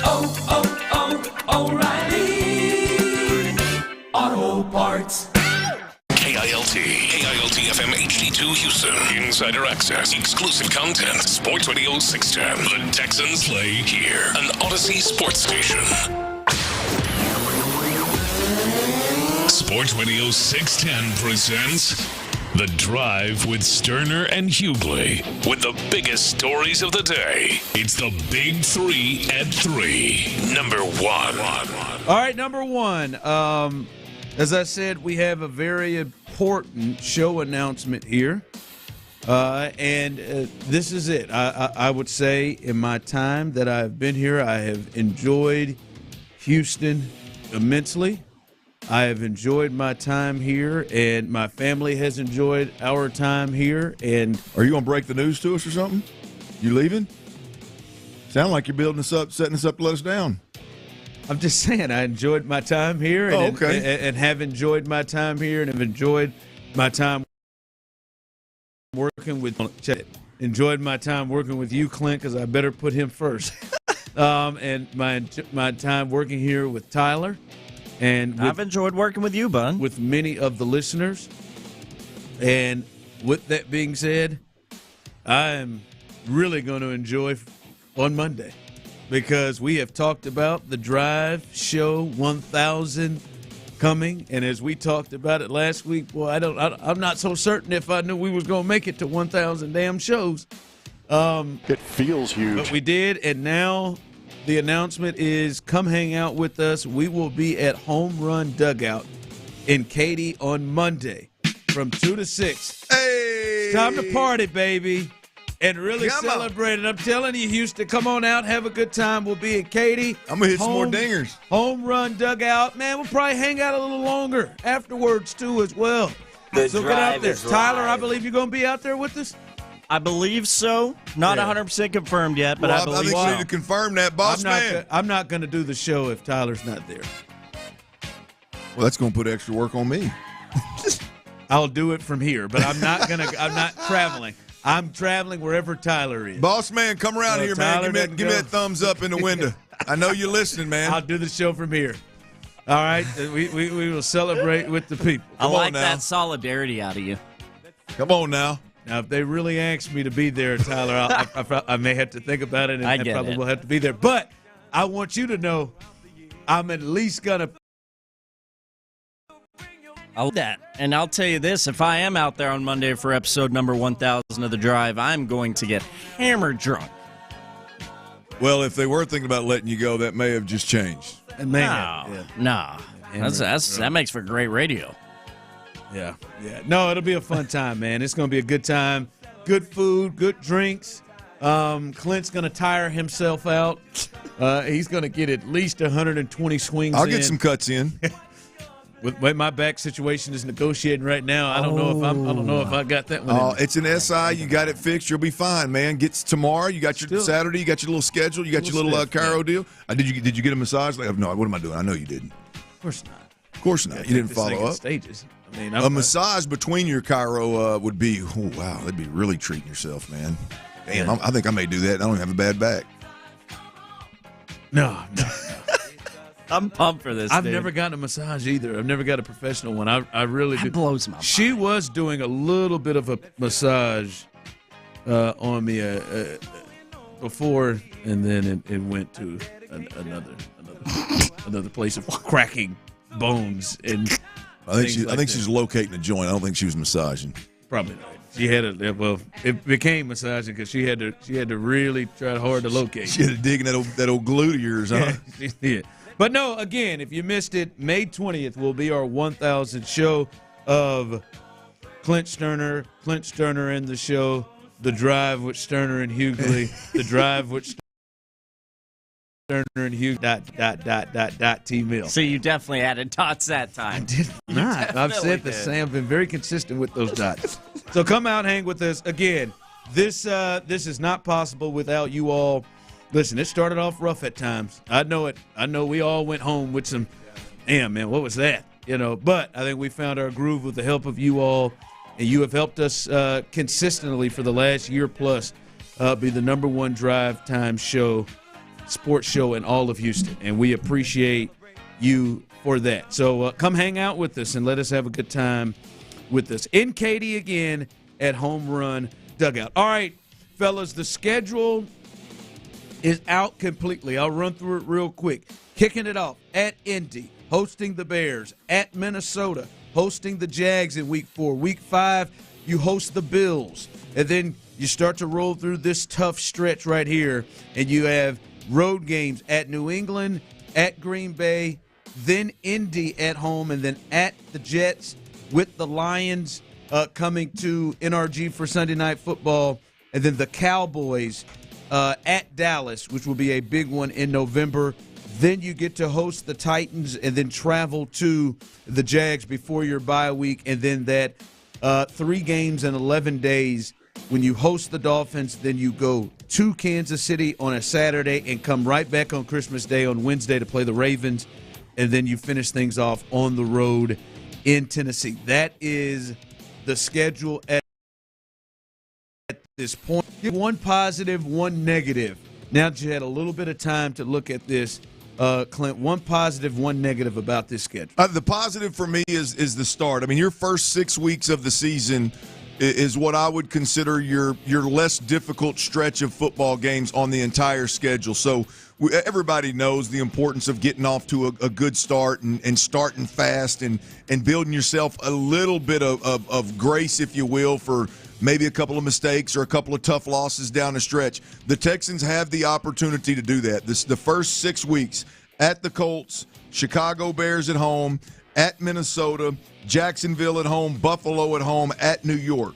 I mean, those are all games that, with the exception of maybe the Bills game, and I would say, with the exception of the Bills game, I think the Texans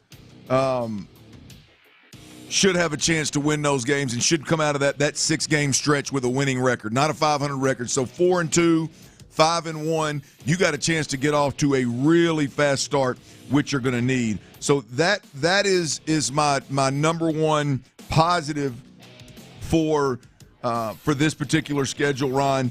When it gets to the negatives, for me, it's the rest of the schedule.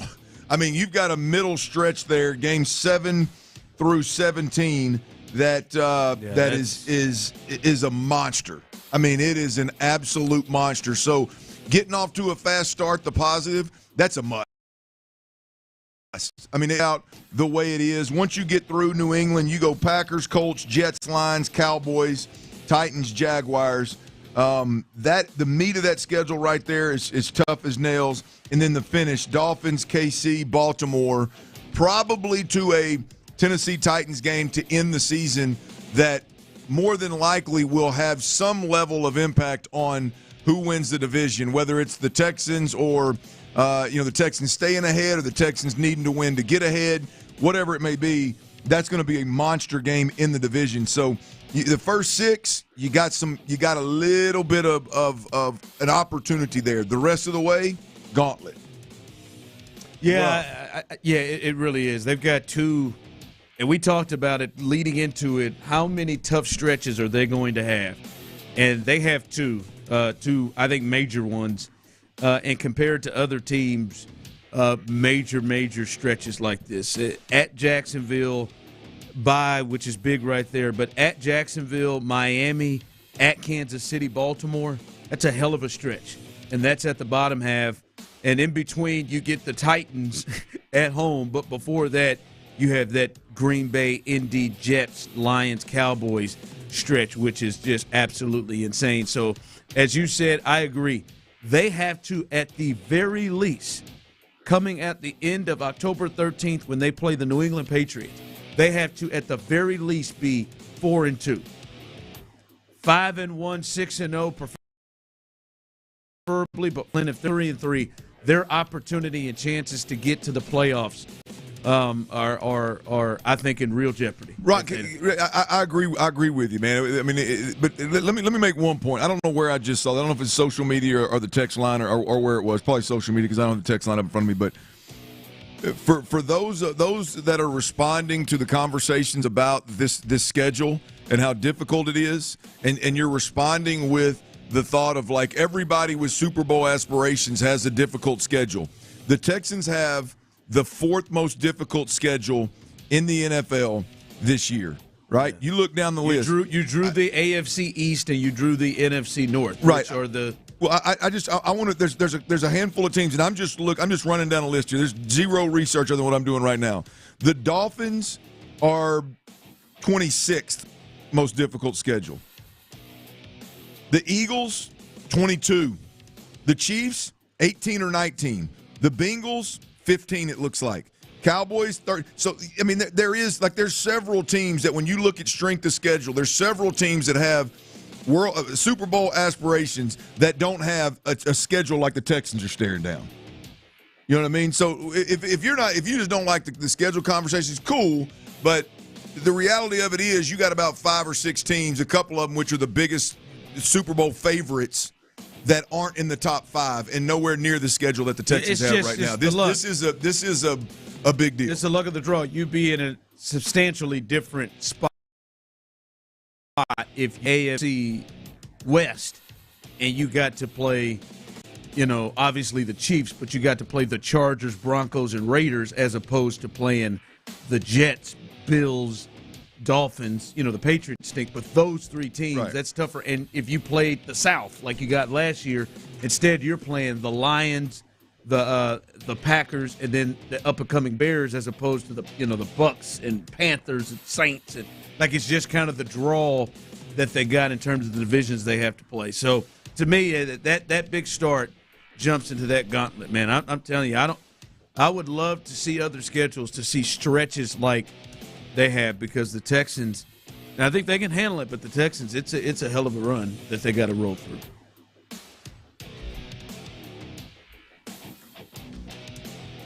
Hell of a run they got to roll. Big 3 at 3. Big 3 at 3. Number 2. Langolier slowly hit towards Pena. He'll go to Altuve for one. The turn, double play to win. Martinez dials up a double play, 7th on the season against Langoliers, and the Astros win it 3-0. Seth Martinez picks up his 2nd career save, and the Astros go Framber Valdez and Seth Martinez for a shutout and a much-needed win tonight. They keep it rolling. We said coming into this series, a split is not good enough. They've either got to win this series 3-1 or they got to sweep it. Well, Clint, they won this thing 3-0. They roll the A's. They get into coming into this series. They were trailing them. They're tied now after this three in a row against the A's, and they'll look to get the sweep tonight. But Clint, this is how you draw it up. Framber Valdez. When you have a guy who has ace stuff and coming into the year, that was the hope that he would get back to that. Not sure if he's completely there, but that right there, that's back-to-back outings. And yesterday, you make it easy. 2 guys have to come out of the bullpen to pick it up. Didn't have to use any of your big guns, and you were a little light anyway in the bullpen, as you had some guys you wanted to stay away from. And Framber Valdez's performance allowed you to do that, and they put together enough runs early for them to get this W. But Framber, that's what they got to have from these guys. Big night from Framber. I was stoked when the balk was called. He almost lost his cool at the umpire. He turned around. It was almost like he said, "I ain't gonna let it do it." I've had a great game. I'm 1 out away from getting out of this damn inning and being done with this game, and I'm not gonna let this guy get in my head. And he got back on the bump. There were a couple of balls now. He let a couple get away from him, but then he tightened it down and got out of that jam.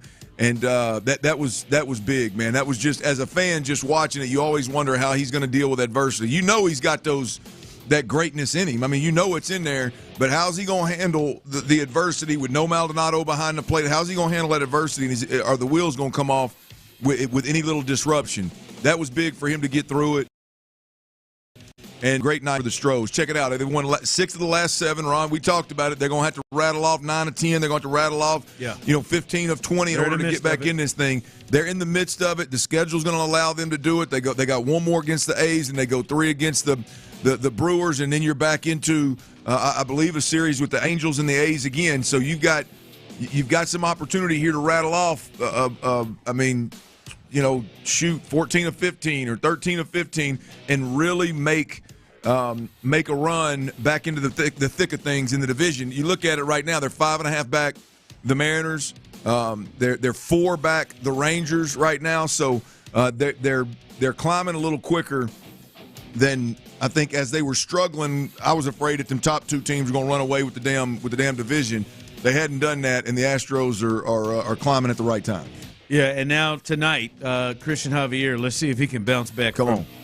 That inning in the third he gave with the Tigers against the Tigers in his last start, because they damn sure need him to bounce back, because that was brutal. If they can get a bounce back performance from him tonight to kind of get them rolling, now you're feeling it, because now you're just passing the baton to from JV. His last start was big. Framber now put together 2 in a row.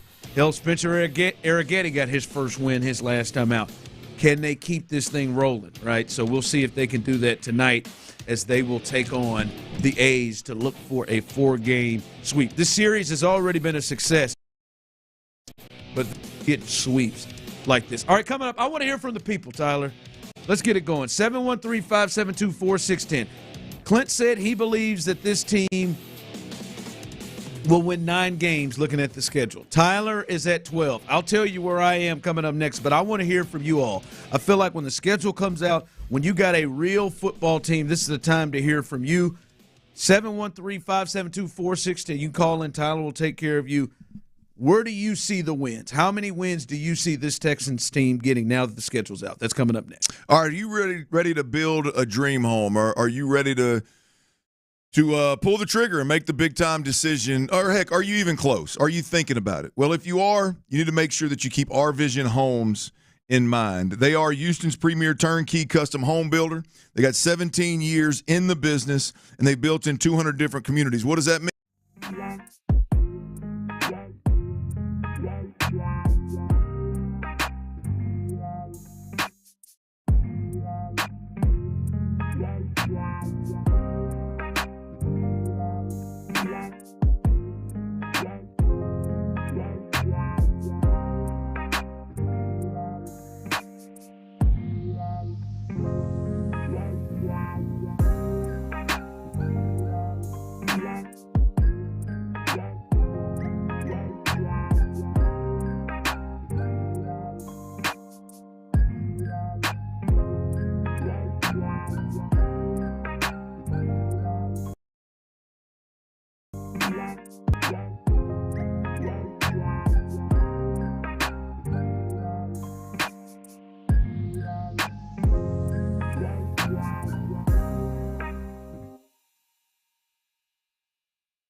There's plenty of options to help you find your groove. Find them all on the free Odyssey app thanks to Planet Fitness, home of the judgment-free zone.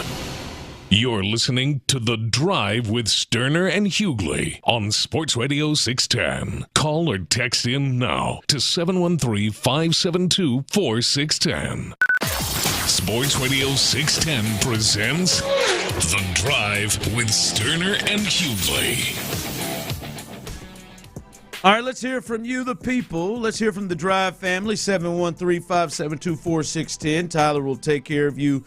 Where do you see the Texans in terms of wins with this schedule? Now that the schedule is laid out, I know all of y'all looked at that schedule and walked over. All right, I got to win here. I got to win here. All right, maybe they lose that one. I got to win here. We got to win here. I know Tyler said we got to win here. We got to win here. We got to win here. We got to win here.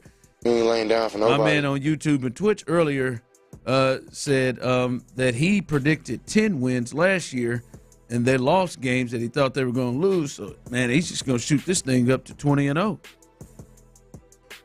I like where your head's at. That'd be a season we'd never forget right there. It'd be the best of all time. It would be. Certainly would be.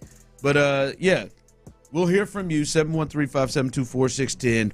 Where are you in terms of what you think this team will do? Clint said 9, and that's what he said before seeing the order of the schedule. Tyler said 12, and he stayed at 12 because that's what he said before seeing the order of the schedule. I'm at 10. I started at 11, and I'm at 10, and I think they can still get into the playoffs with 10 wins. And I think they'll be a better team, in terms of winning in the playoffs than potentially their record. I just think I do agree the schedule is really daunting. I think as Clint has tried to make a point to a little bit earlier, 13 games in a row. That was Clint's college season.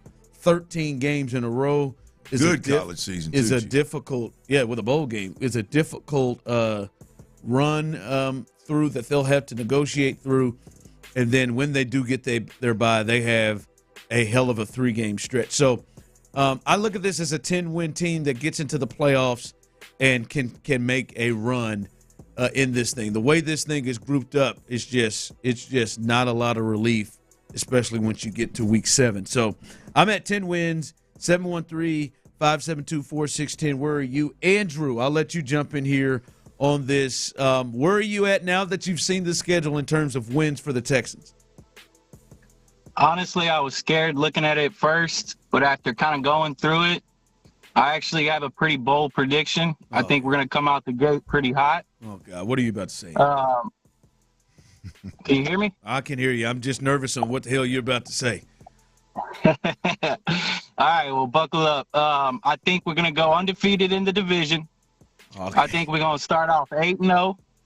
I think we're going to, week 9, have a pretty close game with the Jets. But since we're at the Jets and that field and everything that goes with it and that defense, I think we're going to lose that one in a close one.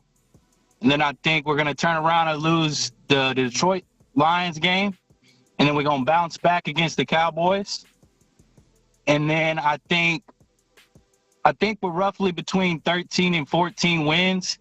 And the extra losses, we're probably going to lose to the Chiefs and the Ravens. But I think we come out between 13 and 4 or 14 and 3. All right, Andrew. How about that? Andrew's at Andrew. I thought Andrew, for a second there, I was about to have to jump in. I thought Andrew was going to roll through the whole thing. But 13, 14 W's, huh? I like that out of you, Andrew. If that happens, CJ's going to win the MVP. Without a doubt. Without a doubt. I mean, unless you win 13 or 14. Unless Joe Mixon just goes insane. You win 13 or 14. CJ's the MVP.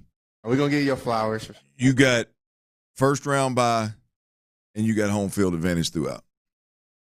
Oh, yeah, 13, 14 wins. Yeah, especially with the teams you're playing against. Yep. Because you're going to play all of them in here. Someone texted in 11-6. Someone said Sourpuss run, as usual, 10 games, division champs. Clint said 9.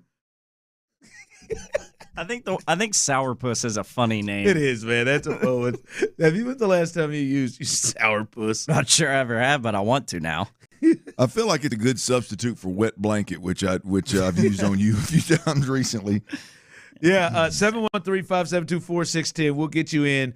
How many wins do you think the Texans will win? Speaking of someone did cut you down at the knees, Clint said there's absolutely no logic in a 9-game season, not winning 9 games in the season with the significant amount of talent that this team has acquired. Clint, someone's rolling on your 9 wins.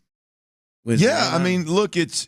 I think there's a lot of logic behind it. Actually, I think you got 5 or 6 teams on this schedule that were in the playoffs last year, where I think you had 2 or 3 last year, and that doesn't include Buffalo because they didn't make it. That's a really, really, really good football team. It doesn't include Indianapolis, who with a backup quarterback threw an incomplete pass on 4th down, or you wouldn't have won the division and you wouldn't have gone to the playoffs. That doesn't include New York with Aaron Rodgers, who beat the brakes off of you last year at their place. Well, it includes Buffalo. Buffalo made it the playoffs last year. You sure? They were the 2 seed. Yeah, they. What did I just must have punched somebody else's schedule. You may have been looking at Jacksonville. I was looking at this year's. I was looking at this year's schedule. I hit the wrong damn button. You're right. Yeah. But Jacksonville did make it another that's team. That's 6 or 7 on this year's schedule of teams that made the playoffs last year. I'm sorry, misspoke on Buffalo right there. I mean, there's just a huge difference in the 2 schedules. And so yeah, I don't think 9 is crazy. I don't think 9 is crazy at all. In fact, I think everything that I've seen is that's what Jacksonville did last year. What, 9 wins? Yeah, right. I think that's exactly kind of the similar. 2 years ago they went to the playoffs, won 1 playoff game, lost in the second round. Was very promising. Doug Peterson's first year, came out the next year, won 9 ball games, and the Texans, obviously took the division and pushed everybody else out of the playoffs on that last win versus Indianapolis. So yeah, it's exactly what Jacksonville did. Look, I think 9 is really fair. I look at nationally. I'm looking at some of the different predictions, and I think everybody's roughly in the 10 range. So I'm 1 back of them. I just. All things considered, man, this is a monster. Yeah, I'm at 10. Soap, I'll let you jump in here. Soap, what is your thoughts? Hey, guys. Go ahead, because you're fired up. Yeah, I got my little tin foil hat on, and I noticed that week 14 is the latest that we've had a bye week. And doesn't it set up perfectly the 3 games after being possible, or there are 3 games after that could possibly be prime time for JJ to return and make his national appearance? If he plays those 4 games and then has 4 games in the playoffs, that's an 8-game season for JJ, and he gets to keep his deal with the network up until that. What do you think? I think he should just appreciate the call, Soap. I think he should just do what Doug Gottlieb's doing. Do both. Just doing both. I mean, we got enough. I'm talking about we're headset on the sideline. I mean, the Texans got 6 games that aren't Sunday day, so he can be in the studio for those. Soap was giving his take, and Roger started rubbing his eyes. I just tried to stay. I knew that was. I know you want JJ. I'm not saying I don't want JJ. Sourpuss. Sourpuss. Oh, sourpuss. Sourpuss, Ron. I just want to have a serious conversation. Why do you want to be serious now? You're always jackassing around. Now we're a serious football team, man. I just want to have it. This is not like I don't want to talk about Forrest Whitley. Come on, JJ. All those years, I didn't want to talk about Forrest Whitley being a part of this team when so many of you would try to do that, and I don't want to do this with JJ. It's not going to happen. Hold on, so it might, Ron. Keep it alive, man. Okay, man. I just want to. They don't need him. And what do you want to go with today, Tyler? Sourpuss or wet blanket? I like sourpuss. Stop it. All right, you know what? DeMeco talked about him. He looks like old sourpuss. You know what? I think DeMeco talked about him. I think DeMeco talked about him. Let's go there. I am floored. We had to touch this at some point a little bit later on, Clint. Why so many people? I feel like so many of you would be floored if the Texans won 9 games next year. Like you almost see that as impossible, which is wild to me. Tyler's turd list as well, all of that coming up next right here live on The Drive. All right, look, I know there's a lot of y'all out there that unfortunately when you get dressed, ready to go to work, or maybe you got a little date on the weekend, maybe you're taking the wife out for a little date or something, keep the sparks flying, and you look in the mirror, man.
before you buy. Live from the Twin Peaks studios, Sports Radio 610 presents The Drive with Stoerner and Hughley.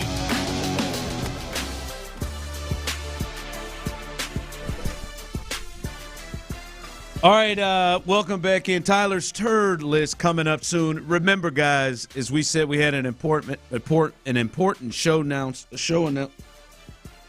We have an important show announcement. I got your back, That's bro. going to be on Best of the Week. Yes, it will.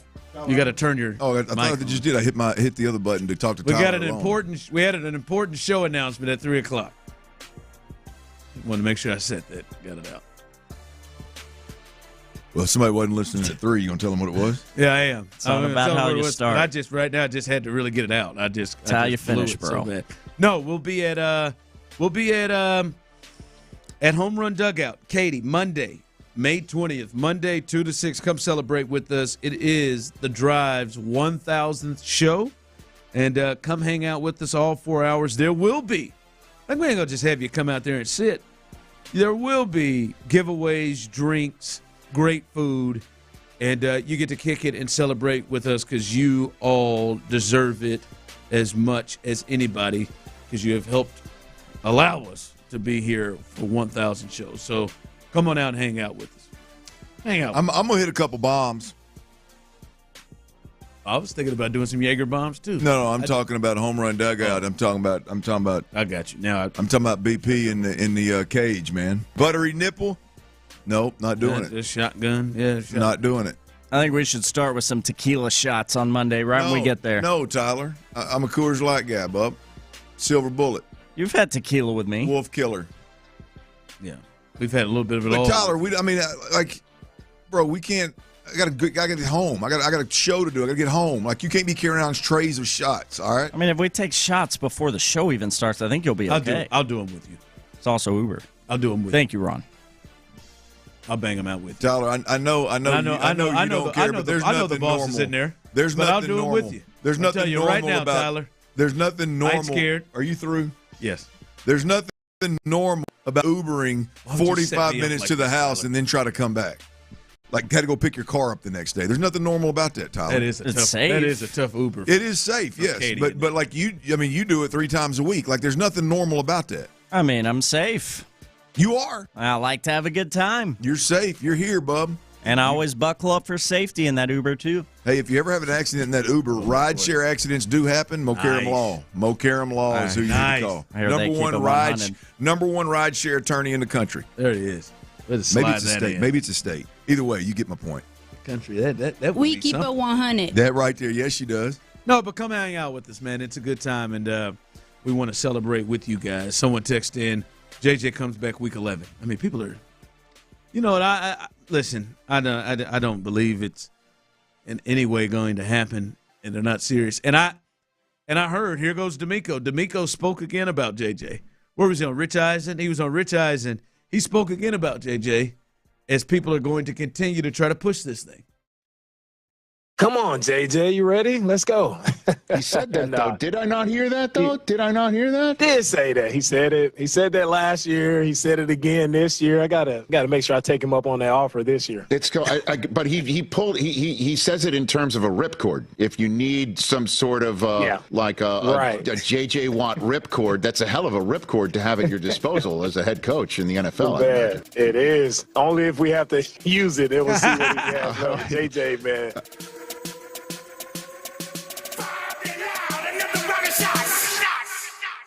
Turn down for what?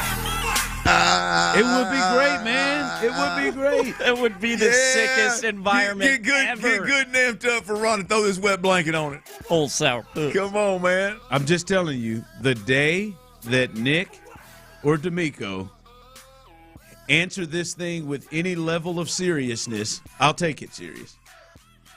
But every time they talk about it laughing in joking form. Yeah, I'll call JJ. You're right. Yeah. Yeah. Come on, JJ. Come on, JJ. Get out there. Come on, JJ. At no point, at none of them, everybody keeps bringing it up, and they all handle it like it is a joke. Like it's not real. Like the same way if someone said, hey, Andre said he's going to say, hold on, not so fast, Hall of Fame. I'm going to play receiver this year. Yeah, come on in, Andre. Like somebody said, hey, get Wade Smith in. Come on in, Wade. Come on, JJ. Come on. The day that they start handling this with a level of seriousness is when I will. I'll take it serious. Come on, JJ. You call me sourpuss, well, you would have no choice. You would have no choice at that time. I mean, let them be. Let them be serious. At that time. They're not even serious, and they don't need them, and that's why they're not serious. I wonder. I would like Hannah. Is she? I want someone to ask her about it. Maybe she'll start laughing. Are you anti anybody coming out of retirement after a year? Or I'm just not JJ? anti. I'm not anti. I just don't. They have clearly shown they're not serious. Yeah. I mean, yeah, I got you. That's what I'm saying is, like, for me, it's like, don't get your hopes up. Like, it waste your time with something that ain't gonna happen. Why? This is not gonna happen. This is a serious thing. This is a serious team. You don't need. You don't know. That ain't got to do with it, man. Man, Miko said, "Let's ride." Well, and if that is the case, come on, JJ. What do you think? What do you think they're going to do? What do you think they're going to? If they are what do you think they're going to do when he says that? Say, yeah, we're planning on. We're going to wait until about. We're going to wait until about May 30th, and then we're going to make it. They may just say, "Hey, man, we away all our options. We do whatever." Not laughing it off like, I guess I got to call him, huh? It's working. Yeah, it is. Yeah, it is. All right, let's do something very serious because I'm about serious here. Things that are serious. Give me Tyler's turd list, please. Pro athletes are sometimes a lot to handle. We're just not good enough. Maybe even a bit dramatic. Altuve stole an MVP from Judge. Turdish behavior will not be ignored. No one is safe. I'm not going to let it take my joy. It's Tyler's Turds of the Week on The Drive with Stoerner and Hughley. Turds in pro sports. Another full podium, people. Yeah. Oh, I bet it is. Another full podium. I love it.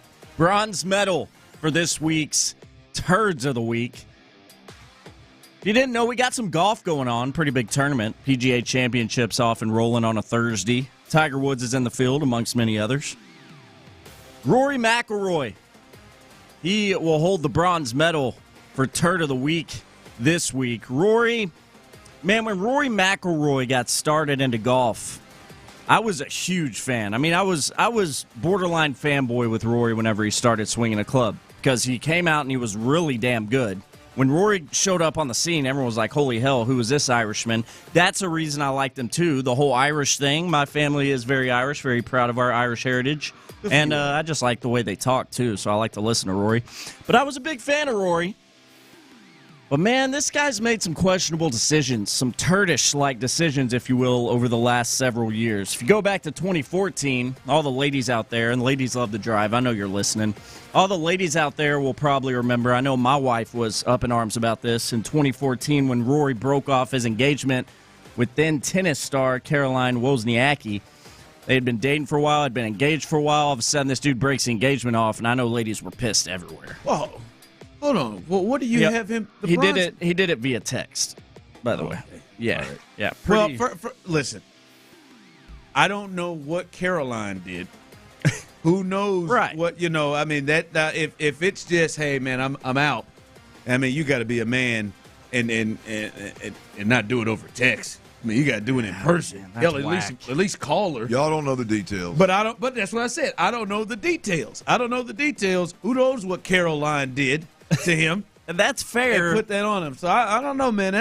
That's a shaky bronze medal. I'm just going to say that. Okay. I'm not done. He's not done yet. 2014, he does that with Caroline. Last year and a little bit the year before, we all remember Rory taking his very strong stance against Live Golf. Guy was super vocal anytime he could in front of a microphone about Live Golf as compared to the PGA. And all of a sudden this year, Rory's been walking that back pretty good. That's fine. Rory's been walking it back actually super hard. Have you watched Full Swing?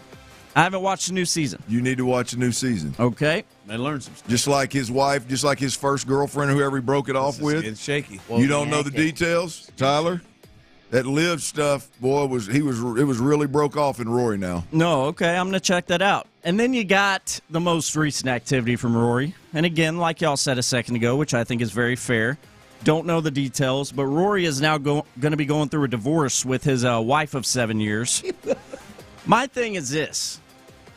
I need Rory McIlroy to start being in the headlines again for winning tournaments. By the way, his last major he ever won was in 2014 at this very course they're playing this week. Was it the really? PGA Championship. 10 years ago? Yes. Wow. A decade. So what I need is a headline with Rory McIlroy actually playing good golf, winning something, instead of all these headlines about his romance and live golf trash talk. Just go out there and win, Rory. How about that? How about you focus on it? Great save, Tyler. Great save on the bronze medal because that finish That was shaky. That finish is worth the bronze. Okay. I'm glad we're all in it now. All right, I'll run through the last two real quick here. I know we're up against it. Silver medal for Tyler's Turds of the Week. The NFL schedule makers, man. I'm thankful for all the primetime love for the Texans. That's going to be a hell of a lot of fun. But 11-day stretch where the Texans are going to be playing the Miami Dolphins, the Chiefs, and the Ravens in 11 days? That's messed up, man. Yeah, the player safety thing is fantastic. Yeah, they've got, Yeah, that is. At least they're coming off a bye week. Yeah, at least. But 11-day stretch, man. Yeah, NFL schedule makers, you get the silver this week. And then we got the gold. Oh, he's got the trophy, folks.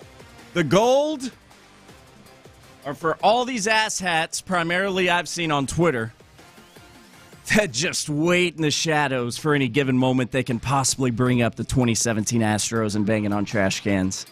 First of all, you have a sad, very boring, very miserable life. Just let it out. To always be waiting in those shadows. And I love you for it because, you know what, we've learned to quench our thirst in Houston off your hate for the Stros. 2017 banner, that's still up there. It's always going to be. There's 2 gold banners at Minute Maid Park.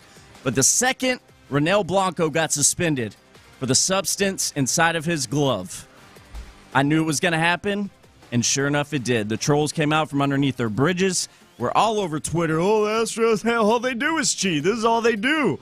The Astros cheated. Shocker. This is not something that is not common in Major League Baseball, this whole substance thing. We had Tony Gwynn Jr. on earlier today, if you want to check it out at 2:40. He said he thinks it's very possible that Blanco just did not know the rule or was not aware.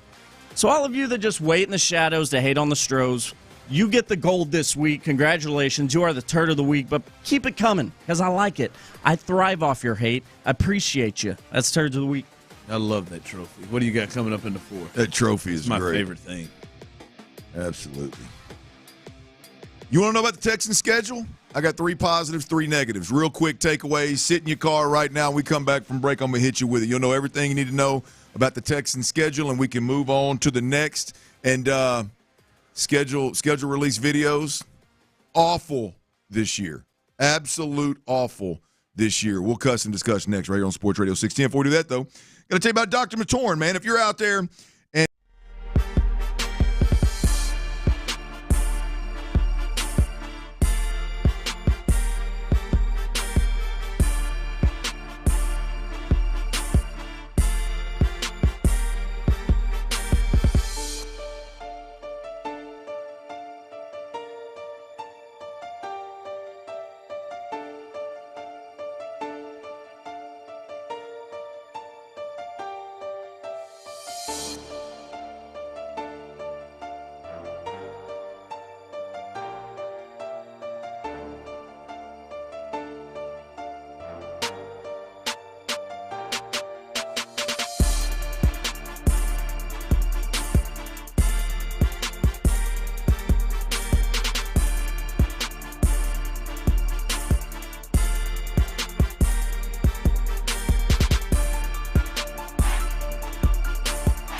timeshare, or you'll pay nothing. Want out of your timeshare? Call now for your free timeshare exit info kit. 800-462-3333. That's 800-462-3333. 800-462-3333.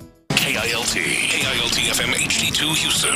Insider access, exclusive content. Sports Radio 610. The Texans play here. An Odyssey sports station. Sports Radio 610 presents The Drive with Stoerner and Hughley.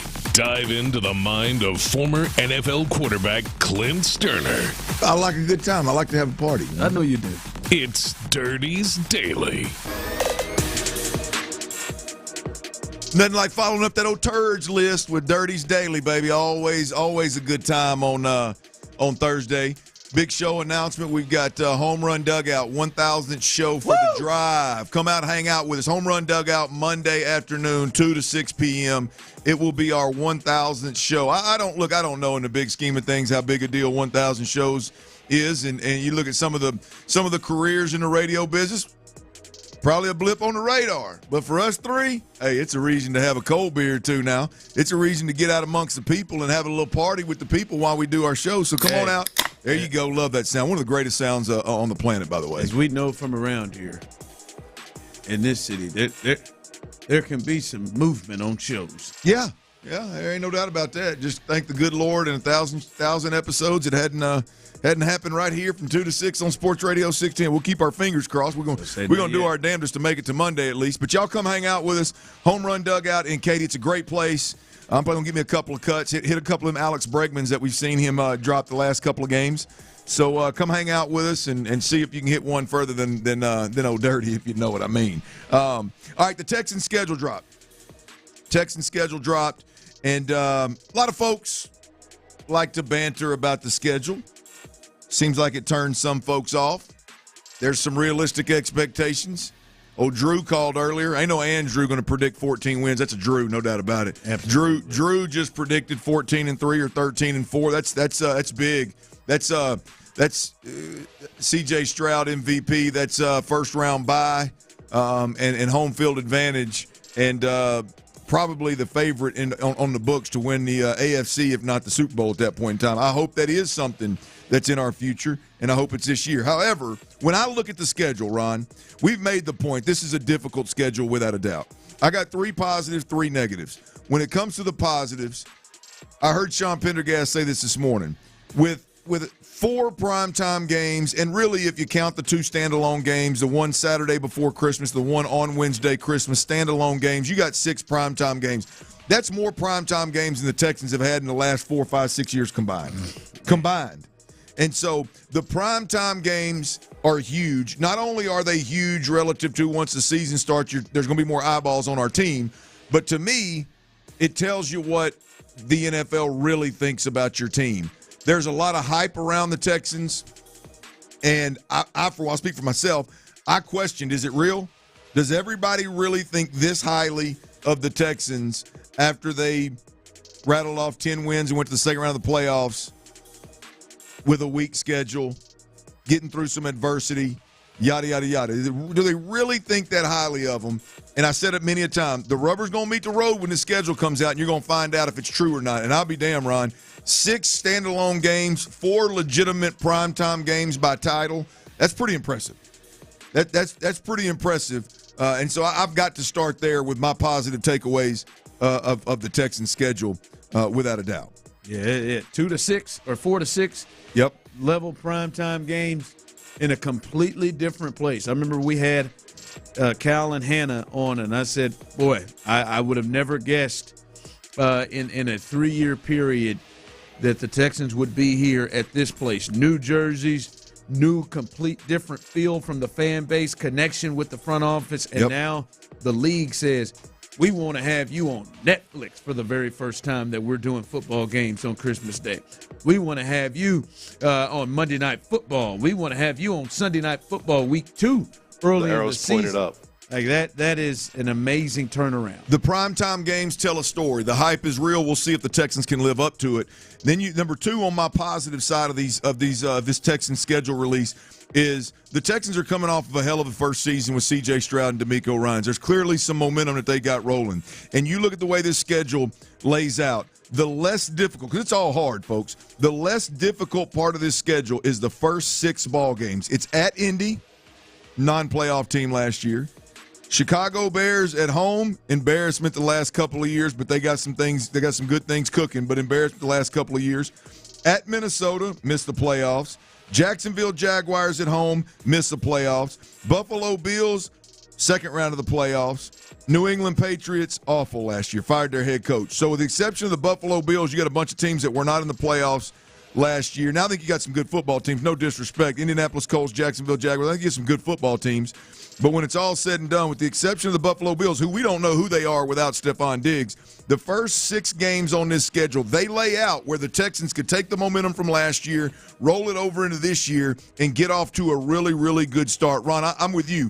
I expect a 4-2, 5-1 start from the Texans, given their opponents at the beginning of this schedule. It has to.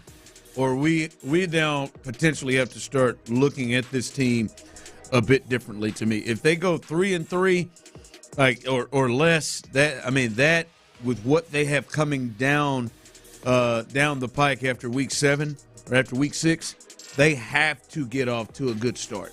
They've got to give themselves some room because that thing gets really difficult. Primetime games, less difficult run of games is at the very beginning of the season, 6 games. My third positive to take away, Ron, is where the bye week lands. It's week 14, late in the season, but it literally lands, which is obviously by design, but it lands before you play the Miami Dolphins on Sunday, the Kansas City Chiefs, December the 21st on Saturday, my brother's birthday.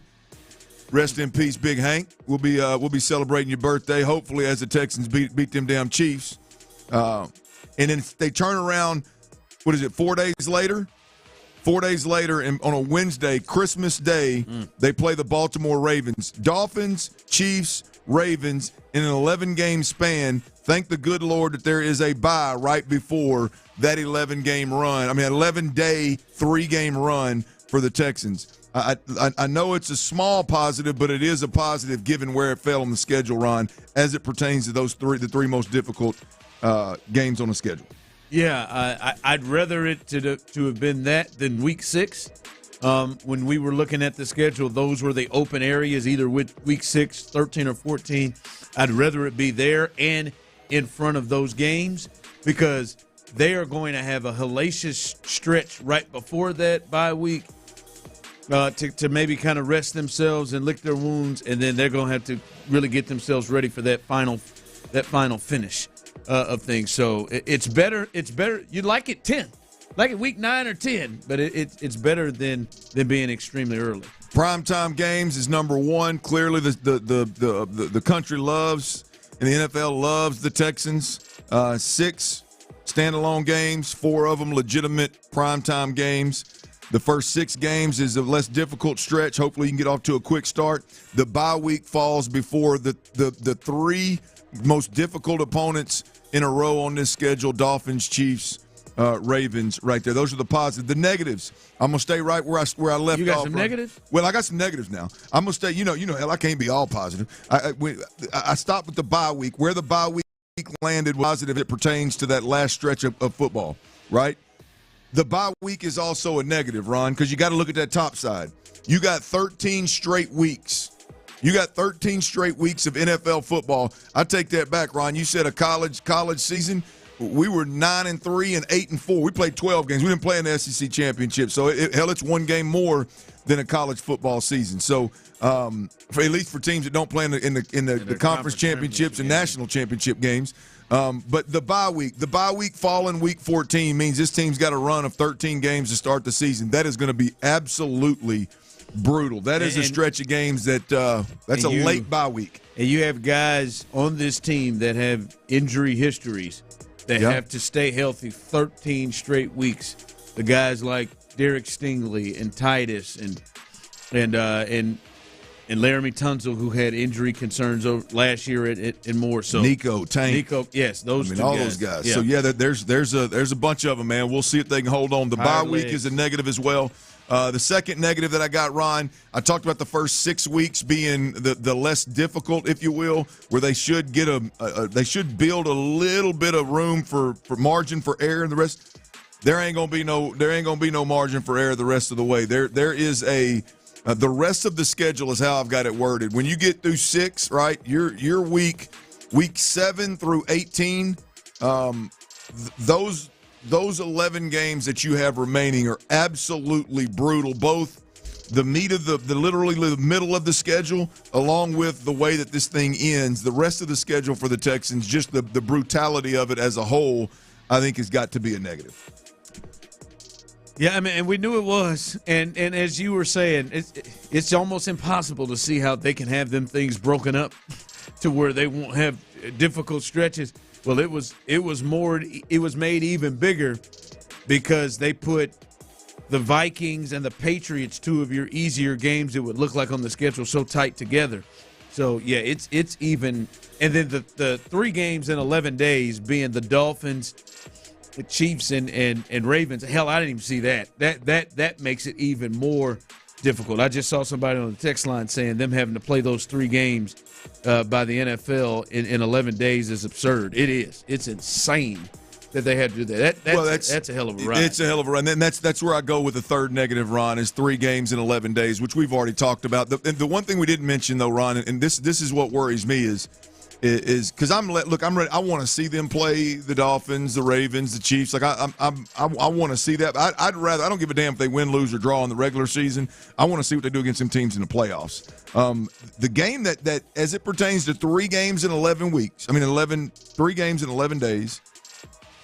There's also that week 18, boy. You got Tennessee Titans sitting down there. And I'm not saying the Tennessee Titans are going to be competing for a division title, or I'm not saying they're even going to be relevant. I don't know who is, but there's a good chance. Remember last year, you play the Indianapolis Colts for all the marbles, and that game not only put you into the playoffs, hell, it pushed the Colts down 2 notches in the division and gave the Jacksonville Jaguars the second spot. So that last game of the season, after you play those 3 games in 11 days, that Tennessee Titans game could be for all the marbles relative to the division, whether that's you needing to win to stay a game up on somebody, whether it's, hey, the Titans surprise everybody and win a bunch of football games, that they're in that bottom third in terms of strength of schedule. They win a bunch of football games, and it's neck and neck with the Texans to win the division and get into the playoffs. That game could potentially, Ron, mean something.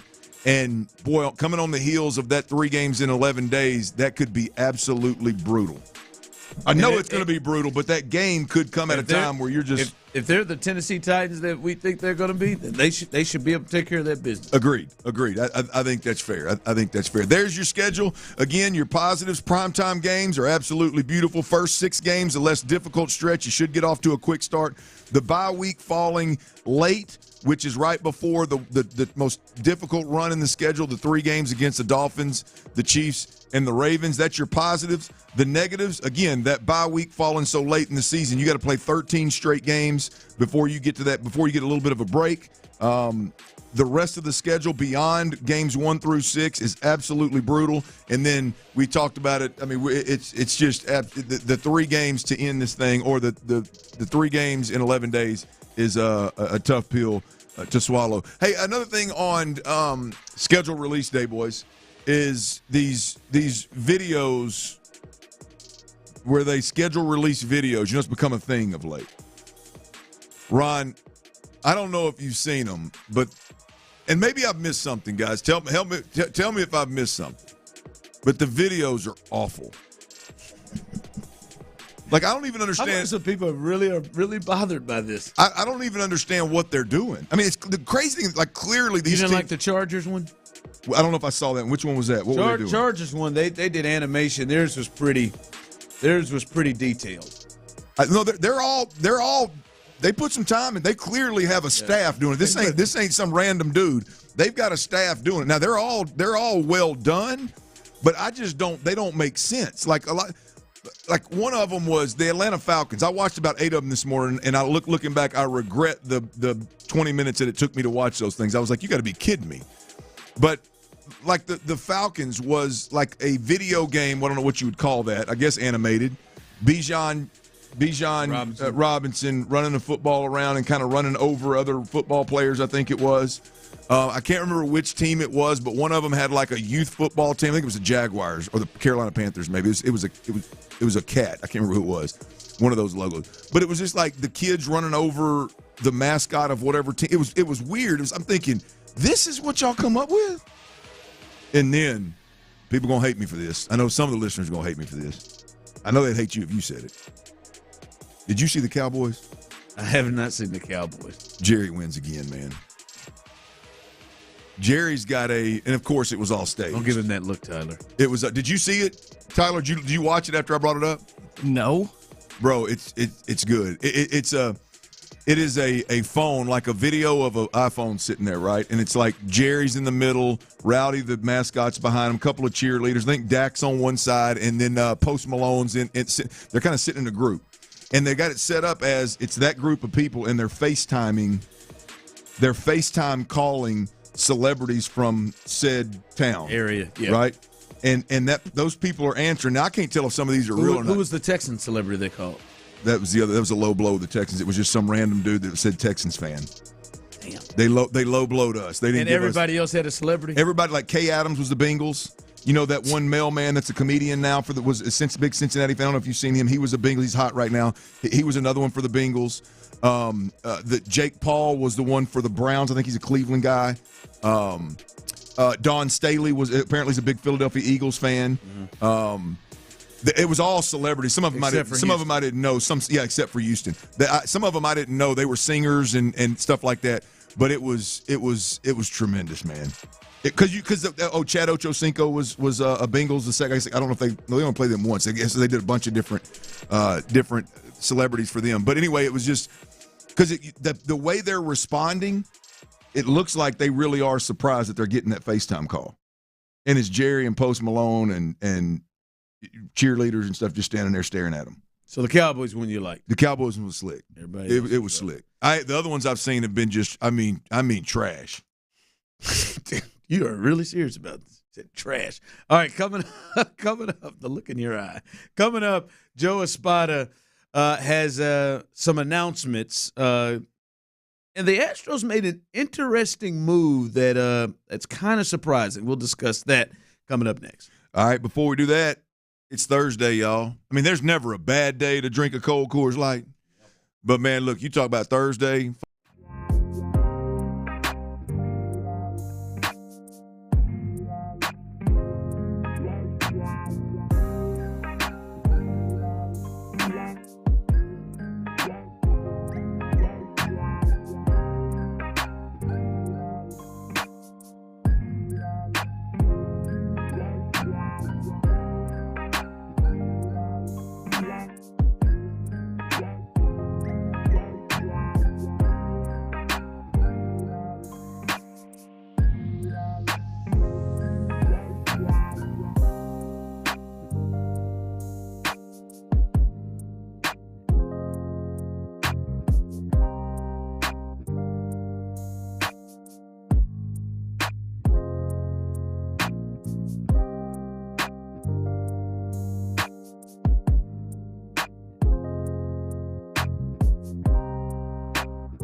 That's what we do best.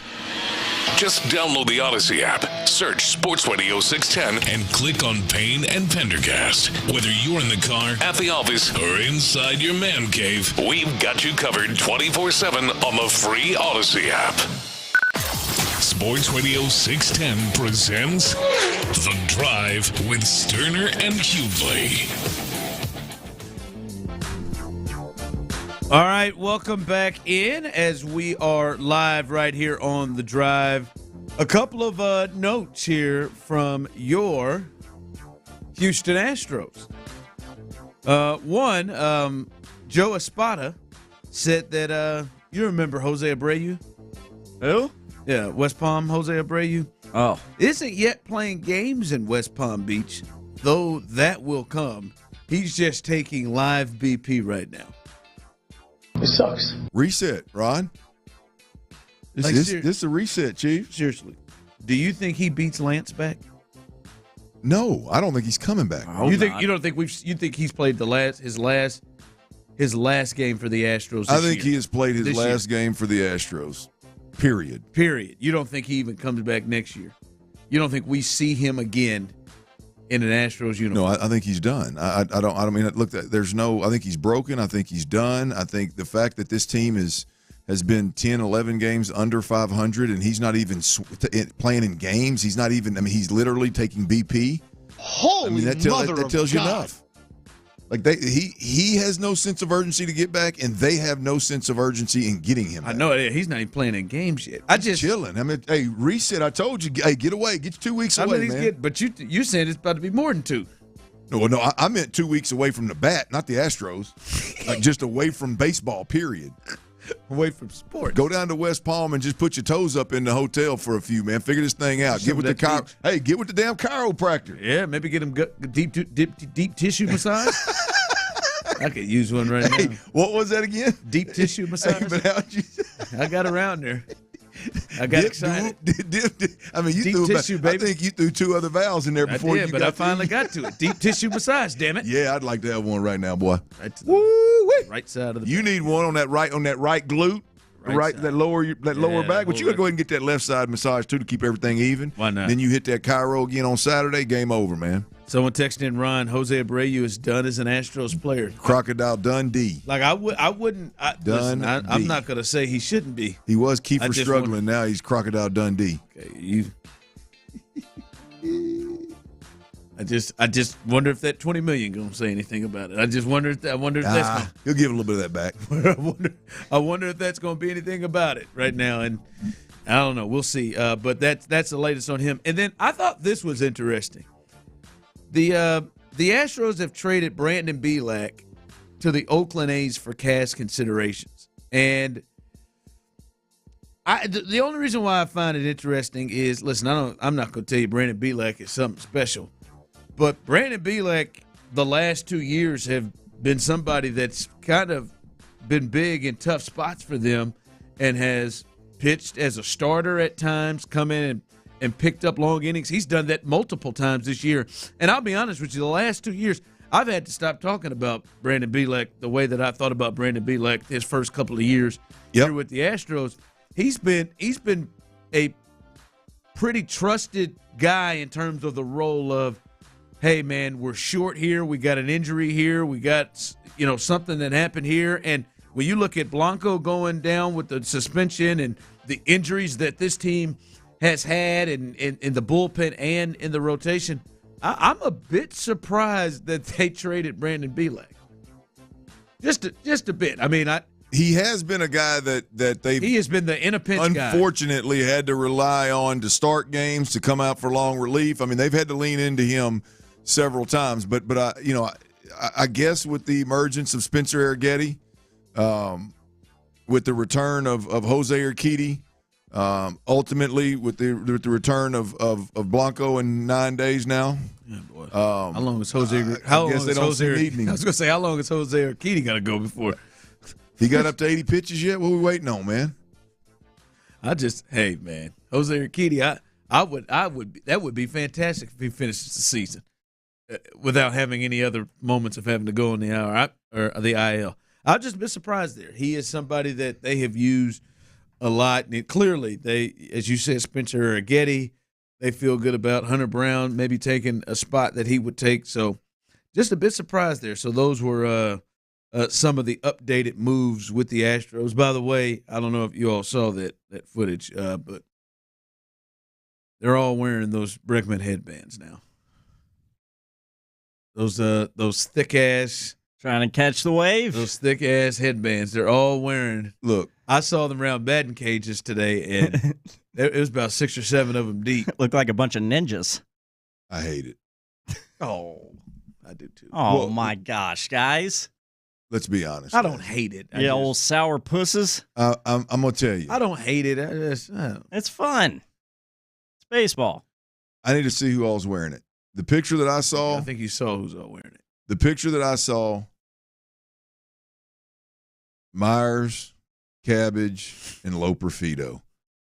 Hey, they could need it more than anybody. It looked like there was a reliever in there, too. No. They send one to Jose Abreu. Abreu wouldn't be caught dead in that thing. He could use it. He could use anything. When you say you need to see who else is wearing it, I'm just curious who you got in mind. Look, I mean, I don't need your little clubhouse cronies wearing your bandana. The guy said, right? "Look, old sour puss Clint." I mean, you guys just dying to look up to somebody, to hang on to somebody. You're in the big leagues, man. What do you think Kyle Tucker's over there looking at him thinking? No, now Tuck's mad because they're following Bregman and not him. Tuck will get in that crew too now. Look. Here's the deal: if the whole squad's wearing it, if Dubon got one on.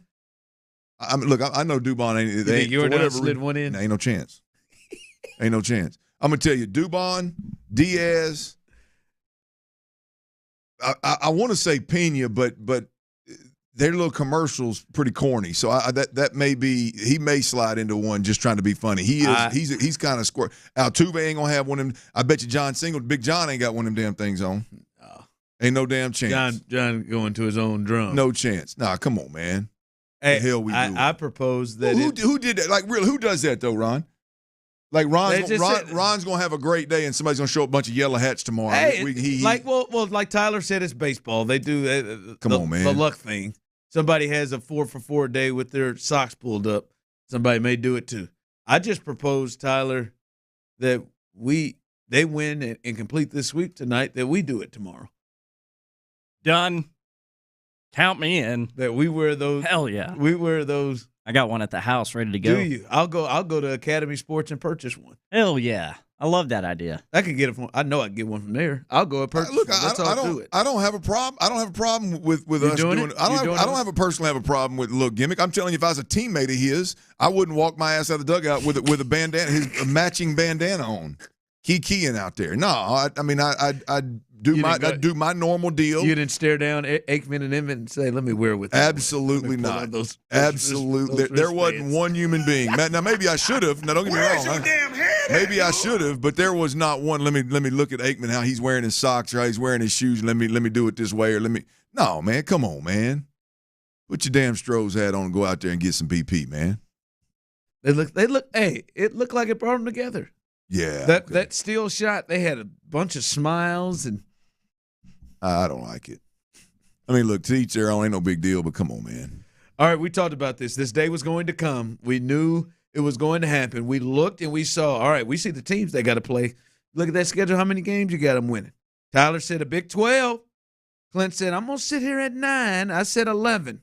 Now that we see the schedule has been released in the order of what it is going to be for the Texans, how many wins do you see now? We'll discuss that coming up next. All right, this is the absolute worst time of the year to be dealing with chronic joint pain, man. You can't.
844.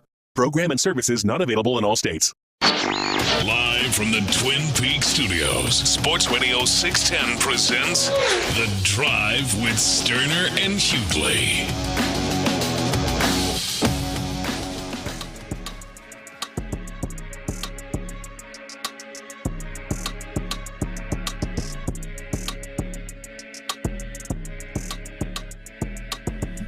All right, beautiful people, welcome back to The Drive. And listen, I say this, it's subject to change. We knew at some point we were going to get the full schedule and it was going to come out, and there was the thought of, all right, now that we have it, what is this puppy going to look like, and how does that change our initial thought with what the Texans will do? Because when you look at free agency, you look at the draft, you look at the offseason, you know how well they played last year, and they got to the second round of the playoffs. They blew out the Browns and then lost a tough one to the Ravens in the playoffs. And then you say, ooh, they've added Hunter, they've added Diggs, they've added Mixon, they've added linebackers, they've added corners, they've done some things in the draft, They get Tank Dell back. Hopefully Nico comes back. They re-signed Dalton Schultz. When you look at things that they have done, at some of you, you're like, all right, man, here we go.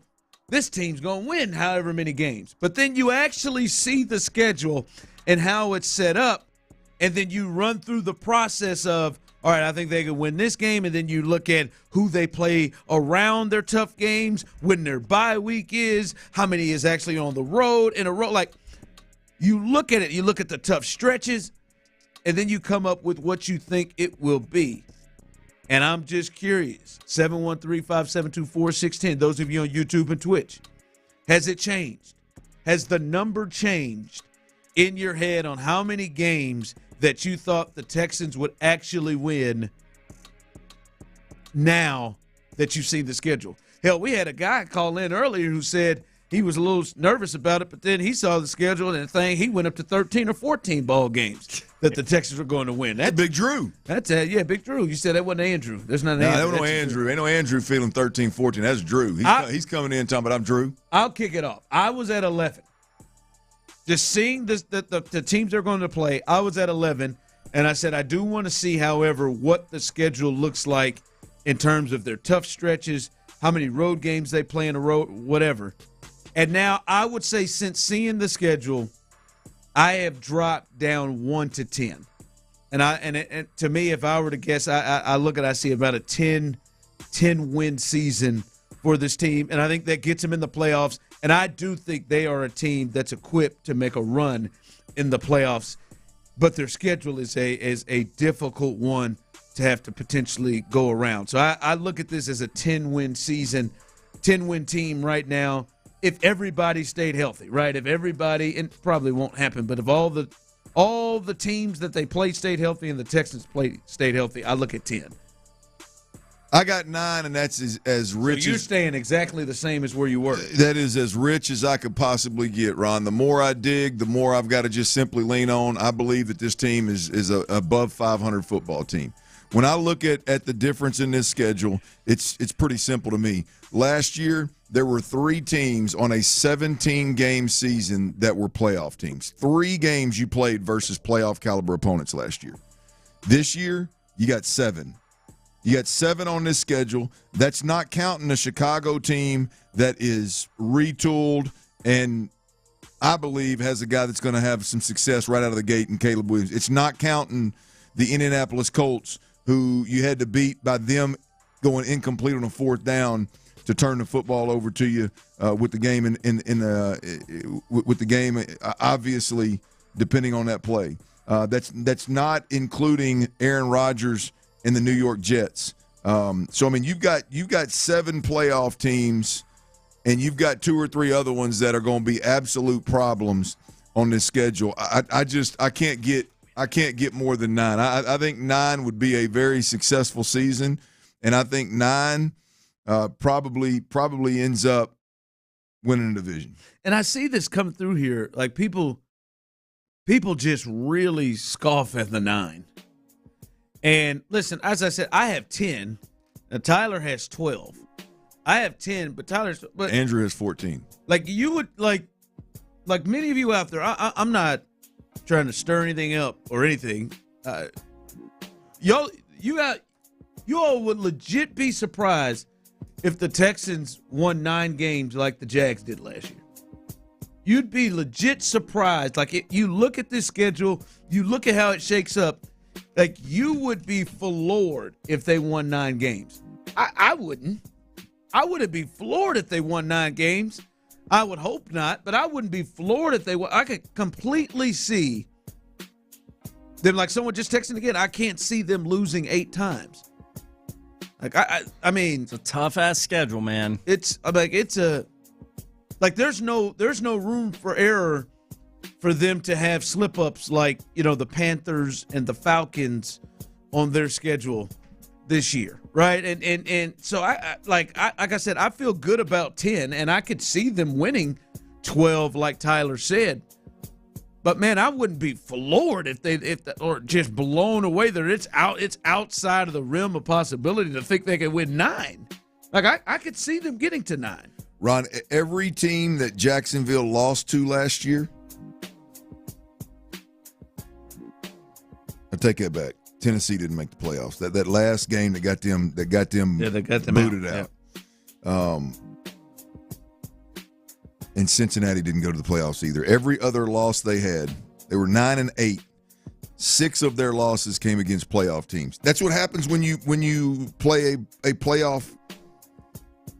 A first place schedule. Yeah, and I would argue that this one is probably tougher than the one Jacksonville had to negotiate last year because they got to play the NFC South, and you're playing that NFC North group with the Lions, who are a legit Super Bowl contender, and I think the Packers team that I think is really in the same level as yours. Like it's like 9. Like I could see how this thing could get to where you are at 9. I'm at 10, but I'm not 8 losses. Yeah, I could see that. I could desperately see that. All right, Sam, you have some thoughts on the schedule with the Texans now that you've seen it. How many wins you got? Okay, one. I got way more than you do. I'm at 10. Hold on, Sam. I know you got a question, but I'm at 10. Where you said way more. Where the hell are you at? I'm at 13, 14. Where are you at? Like, you're over here 9, 10, really? So basically, you're telling everybody. Okay, fine. You're at 10, but you're basically telling everybody that they're going to lose to the Ravens, they're losing to the Chiefs, they're losing to the Dolphins. I mean, they ain't losing to the Titans, they ain't losing to the Patriots. You got them losing to all the good teams. So I mean, realistically, you even got faith in this team? I think this team is better than the Ravens team last year. I think this team today is better than the Chiefs team last year. I think we got a better wide receiver core. Our defense is much better. Our quarterback, who has shown to be elite, is only going to get better. I mean, like, realistically, if you're going to say that they're a trash team, then just say they're a trash team. Hold on, Sam. Stop. I listen, Sam. I'm going to tell you right now, I love your passion. I really do. But nobody is saying they're a trash team if you say they win 10 games. With this schedule, Sam, it's realistic, man. They have a really, really tough schedule. They have 2 difficult stretches in this thing, Sam. They're not calling them trash. If you say that means everybody's going to be a 10-win team. I mean, that means all the good teams out there will be 10-win teams because, oh, crap, they got to play the Ravens. Oh, crap, they got to play the Chiefs. I mean, come on, man. The Chiefs lost to people last year. The Ravens lost to people last year. You got good teams being good teams. You got to go ahead and be like, hey, you know what? This team got better. It was already really good. You can't just say, oh, they're the same damn team. They're not. It's a different schedule. No one who has said that? Who has said they're the same team? Now, I love it. I know you came in here, you're ready to rock and roll, Sam, but you talking silliness. Nobody has said anything that you're saying. I am sitting here telling you the Texans are a good football team. Man, they got to play 3 games in 11 days against the Dolphins, Ravens, and the Chiefs. Their 2 toughest games. They got to play in 4 days. They got a 7-game stretch in that where they've got to play all kinds of teams. They ain't had to play against people like this before. Their schedule last year was nothing like this. Sam, don't do that. Don't do that. This Texans team. And those teams did not have to play against this Texans team either. So, realistically, The Ravens did play against him. They beat him. Sam, I love your passion, baby. Sam, don't make this the last time you call. I love this. I like this kind of party, Sam. I really do. I really do, baby. I appreciate you, Sam. That's good. Now, come on now. You're not saying they're trash against this schedule because you think they're going to win 10 games. It's a bit hyperbolic, Sam. Yeah, I'm at 13 and 14. He said to me, I'm at 13 or 14, like they the Niners. Yeah, I love the passion as well, Sam, but a lot wrong with what you just said 13 there, 13 or 14. Look here, chill, dog. I love it. He came in and pumped up his pump shoes and said, I'm ready. I'm going to tell these sons of bitches right off is what I'm going to do. I love it, man. I hope it. And I'll tell you, Sam, if they come back here and win 13, 14 games and the number 1 seed, please call back. Also, that math don't math, Sam. I won't. There can't be that many teams with double-digit wins. It's just not possible. I mean, the world champs last year won 11. Good God. Never thought 10 wins would be crapped on in H-Town. Get to your 9. If you're going to say it. Wonder how you felt about my 9. What do I feel about it? Y'all think they're going to be trash, you say it. Yeah. I mean, I'm just saying, man, there's no fear. There's no scared. Like, Sam, no, you shouldn't be scared about this. You should, we roll through it. But, I mean, damn, did the Niners win 13, 14 games last year? Good gracious. We gotta do a little breakdown at some point, boys, of because I would just, with the upgrade of schedule getting significant, like I said, you got 3 playoff teams on last year's schedule that you won 10 games in, and then there's 7 this year. And then break that down with the people that you signed. Is the upgrade with those guys good enough to overcome that difference? The team's going to be better. I do believe that. Yes. But I wonder how much better people think this team's going to be with the guys that they signed and the guys they lost. Sam, I would have them at 13 wins if they played last year's schedule. Oh, all day. It's the schedule. It is the schedule. You got to be up. They're going to have I know we got to go. They got to have 7 weeks in a row where they have to be up every single week. They got 13 games in a row to start the year. All right, I'm pushing the wrong buttons. I'm about to hang up on a caller again. That's not what I'm supposed to be doing right now. Coming up, 5 o'clock fire, as we'll get you ready for the big announcement as we got Monday. We'll be hanging out for our 1,000th show. I hope Sam comes out as well. And some news with the Astros. And we got to talk about Tiger. We might have to stop talking about him. We'll discuss that coming up next. All right, Clint Stoerner here for Generator Super Center of Houston. Look, again today, I'm getting some warnings on my phone.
Auto Parts.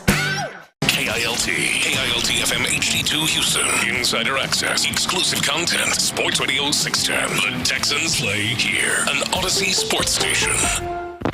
Sports Radio 610 presents The Drive with Stoerner and Hughley. It's the 5 o'clock fire. It is 5 o'clock. Congratulations. Hopefully you're off work. Luckily for you, Old Dirty and the Dilf. The big Dilf. And Psycho T, a.k.a. T-Mill, a.k.a. Moneybags, have the latest. And the latest is 5 o'clock fire is brought to you by Kirk Holmes. And mark this down on your calendar. We've been talking about our 1,000th show coming up on Monday the 20th all week. Well, now we have a venue of where we're celebrating 1,000, and that is Home Run Dugout in Katy. Come hang out with us 2 to 6. We'll be doing the show live. Party on with us. It's going to be good food, good drinks, and we're going to give away a little bit of something. All right? Sam, bring your ass. All right? We'll have Ty, and guess what? I have 100% confirmation that Tyler Milner is going to be live and in color out there with us. You got confirmation? I got confirmation. Many of you have wondered, where is Tyler? Many of you think Aaron's Tyler. Many of you, I think Aaron should be there so y'all can stand side by side and everybody can see what the difference. I mean, one time we had a black guy out there and they were like, are you Tyler? I said, there's a white dude with a beard, Tyler. Come on, dog, man. Yeah, one of our promo guys, one of the black guys. I said, are you Tyler? No. One of the promo guys. Somebody worked for the station. No, I ain't. No, so Tyler will be out there, and so Sam, you come out there. He'll record it. He'll video record our little face-to-face conversation. But no, seriously, come on out with us and hang out with us. And I've said this before, man. And no matter how we get and have fun and go back and forth, you guys are as big a reason that we have been able to celebrate 1,000 shows here at Sports Radio 610 in afternoons, and you have been a big reason why for over the last year we've been the number one drive time show in the city. So we appreciate you, and we want to celebrate with you and come hang out with us. Home Run Dugout in Katy on Monday, 2 to 6, and maybe a little bit after. Yeah, I mean, look, getting to 1,000 shows, we did a little bit of winning along the way, and we just greatly appreciate you guys. And look, this is a reason for Tyler to get out of the studio and get out there with us. And so you can meet the whole crew, man. We get a lot of people when we get out and about asking for Tyler, asking where Tyler's at. Everybody loves Tyler. Well, he'll be there. And so come on out. Yeah, he'll be there. He's already got a fresh cut. What giveaways do we have? What are we giving away? Do we know? We're working on that. Working on that. None of my old movies that I used to sell in high school, but we're working on it. No 90s pornos? I imagine there's a couple of them. If one of them's made their way down to Houston, somebody may bring it out there and return it to you. A couple of those. What kind of late fees they owe you? $5. Same thing. Damn, that's a good deal. No interest? Oh, the last 20 years? $5 a week, yeah. Ooh. I know Defoe has them. I know he's got at least 2 of them. All right, couple of news and notes with the Astros. One, they've moved on and traded Brandon Bielak with the A's. Does that mean he can pitch tonight? I guess so. Brandon Bielak is going over to the A's for cash considerations. And it looks like here the latest with Ronel Blanco has been suspended for 10 games. He said he knew the rule, but, and I quote, "I just didn't know I couldn't put the rosin on the non-throwing arm." He said he usually goes through 3 jerseys per game because he sweats so much. How many does Framber go through? Thus, he needs rosin. How many would I go through? I bet you he gets checked hard every time at the airport. When he goes through, I found out because every time I go to the airport, I always got to get pulled over, and they got to check it all. And I've learned people who sweat, like it shows up on the thing, and I'm a sweater. Oh, always. It shows up on the radar, huh? I never knew that. Do you always get? I always get pulled, and I especially have a little sweat around the pelvic region. Oh. You moist? You got swamp ass all the time? You walk around with a case of swamp ass all the time? Pelvic, right here. Oh, in your hip flexors. Yeah. Okay. It's not ideal. Yeah, right there, right underneath that stomach. And I last time I got to see it, and Courtney was so annoyed the last time. She said, "Just curious, why does he always get checked?" And the guy was like, "Well, there could be a couple of reasons. One of the big ones is people who perspire a lot. Sweat, it shows up as a substance, and we need to go through a check." I said, "Oh, well, hell, that's it." I'm guessing Ronel has to get checked all the time. Ronel's 180 pounds. Ron's out here smuggling illegal substances in his creases. Yeah, I get them creases checked every time. That's got to be why I've gotten checked so many times. I yours might be in the pits, and it may not. Mm-hmm. It may show up. But yeah, they get me right there. But damn, he had to go through. Maybe I'm too much. I feel like that's almost unacceptable, right? He should know that you can't put rosin on your non-thrower. I feel like that is the rule. I know that's the rule, but that's what I'm saying. I feel like he should not. I feel like every pitcher for the Astros should know that they can't do that. And not do that to get themselves thrown out. I feel like every Major League Baseball pitcher should know they can't put sticky substance of any kind inside their glove under where their hand goes. And definitely not on their non-throwing hand. So you can't do this. Like that one, he doesn't know, and hopefully he never does it. But that should be explained. Spring training with pitchers and catchers, hey guys, using rosin, we know we can't do that. I think he got caught. I think he's full of crap. I think he knew the rule. If you didn't know the rule, why don't you just roll out there with a big glob of it on your wrist?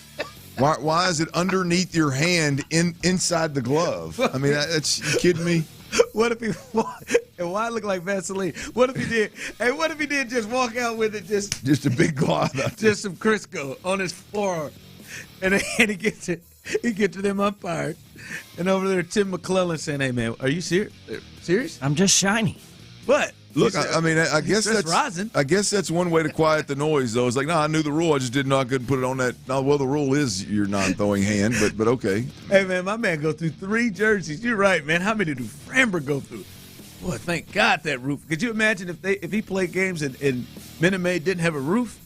Could you imagine 6 or 7 jerseys. Could you imagine playing quarterback and having a center that sweats like y'all? Yeah, tough bag, man. I apologize. CJ made what's his name change his jersey. in the middle of the game this year. Who did?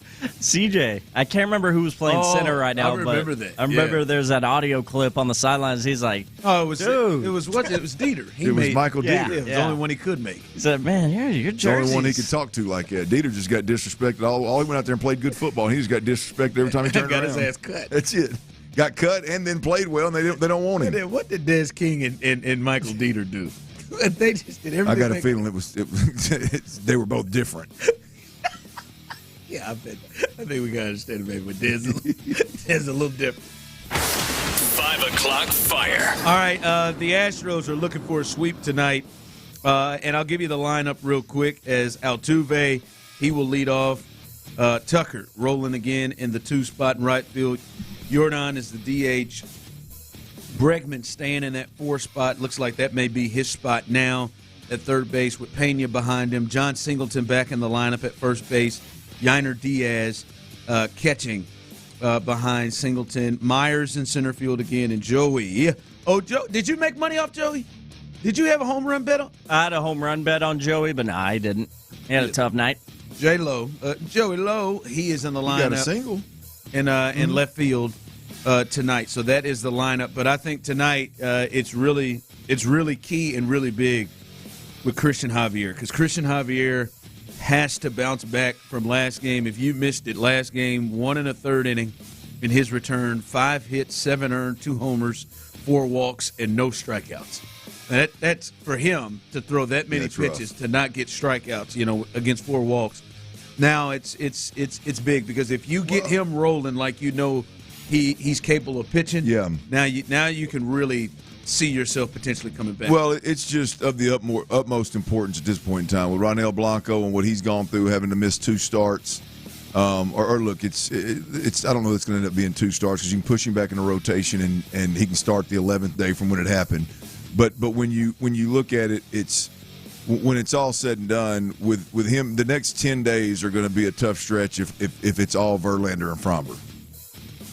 Not that it should be, the other guys have thrown well, pitched well, and should be fine. But Christian Javier would be a huge boost any way you slice it. But with the Ronel Blanco news and the suspension, it's even more important. So, and look, let's be honest. At the end of the day,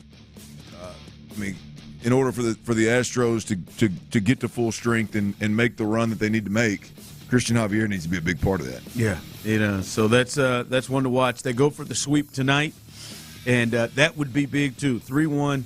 Obviously, they've already won this series, but you get a sweep, and you get to 6 games under 500. That just feels different tonight. Obviously, that's a big swing from 6 to 8 games under 500, depending on what happens tonight. It feels huge. 5 o'clock fire. That's because it is huge, Jeff. All right, the PGA is happening right now. Are we to the point where we're going to have to stop giving updates and talking about Tiger? No. Never. You don't want to let it go, huh, T? Never, ever. Can we hear from – did he speak after his – what did he go? 1 over? That's what I saw. He was 1 over. He's 10 off the lead right now. Good hell. With no chance. He'll fall apart tomorrow the way I know Tiger.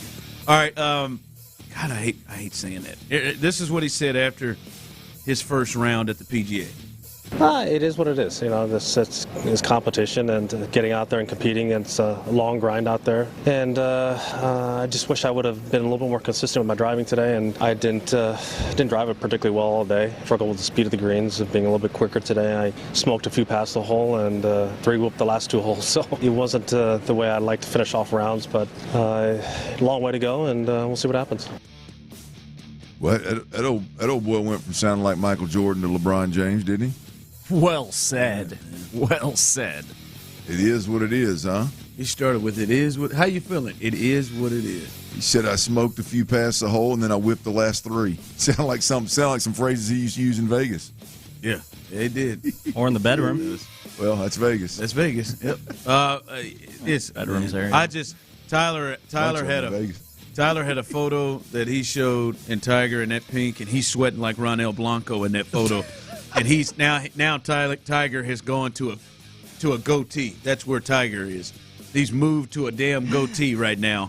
Don't know what sent him there, man. He's just lost. He's just You're right, man. I quit him after the Masters. It's just I can't, Tyler. I know you're disappointed in me, and I'm Tiger. Tiger is on my medal stand. All right, he is. He's on my medal stand of athletes. But it's over.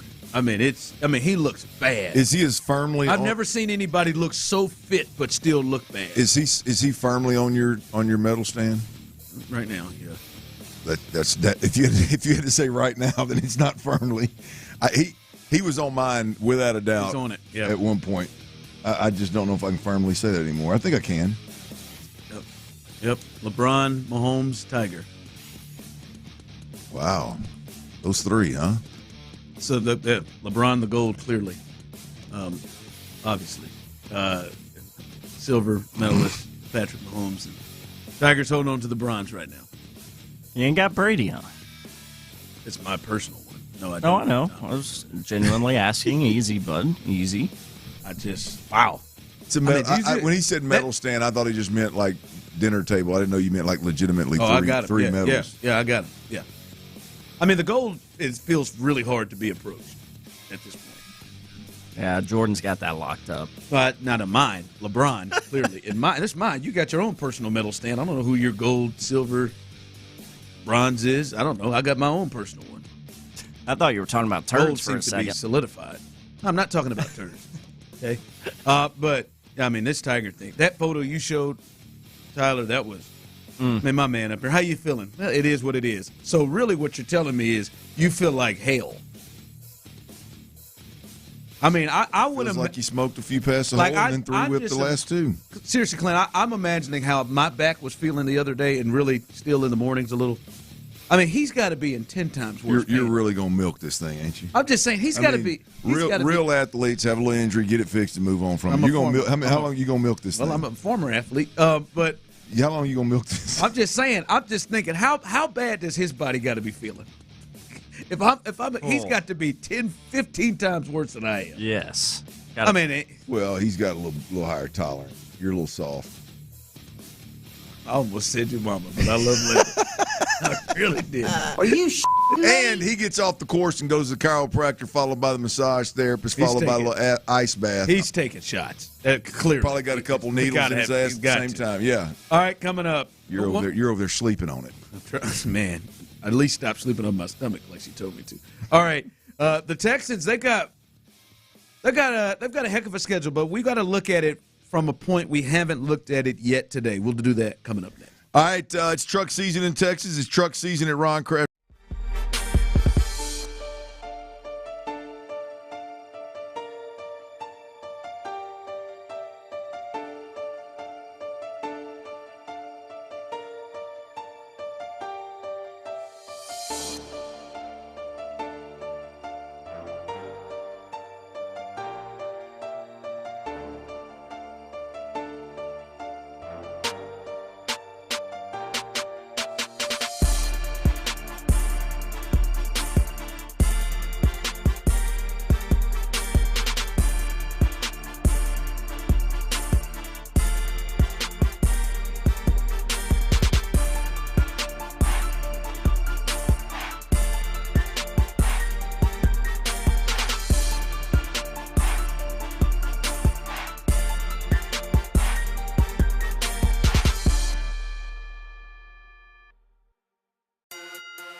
of the conversation. Houston's sports leader. Sports Radio 610.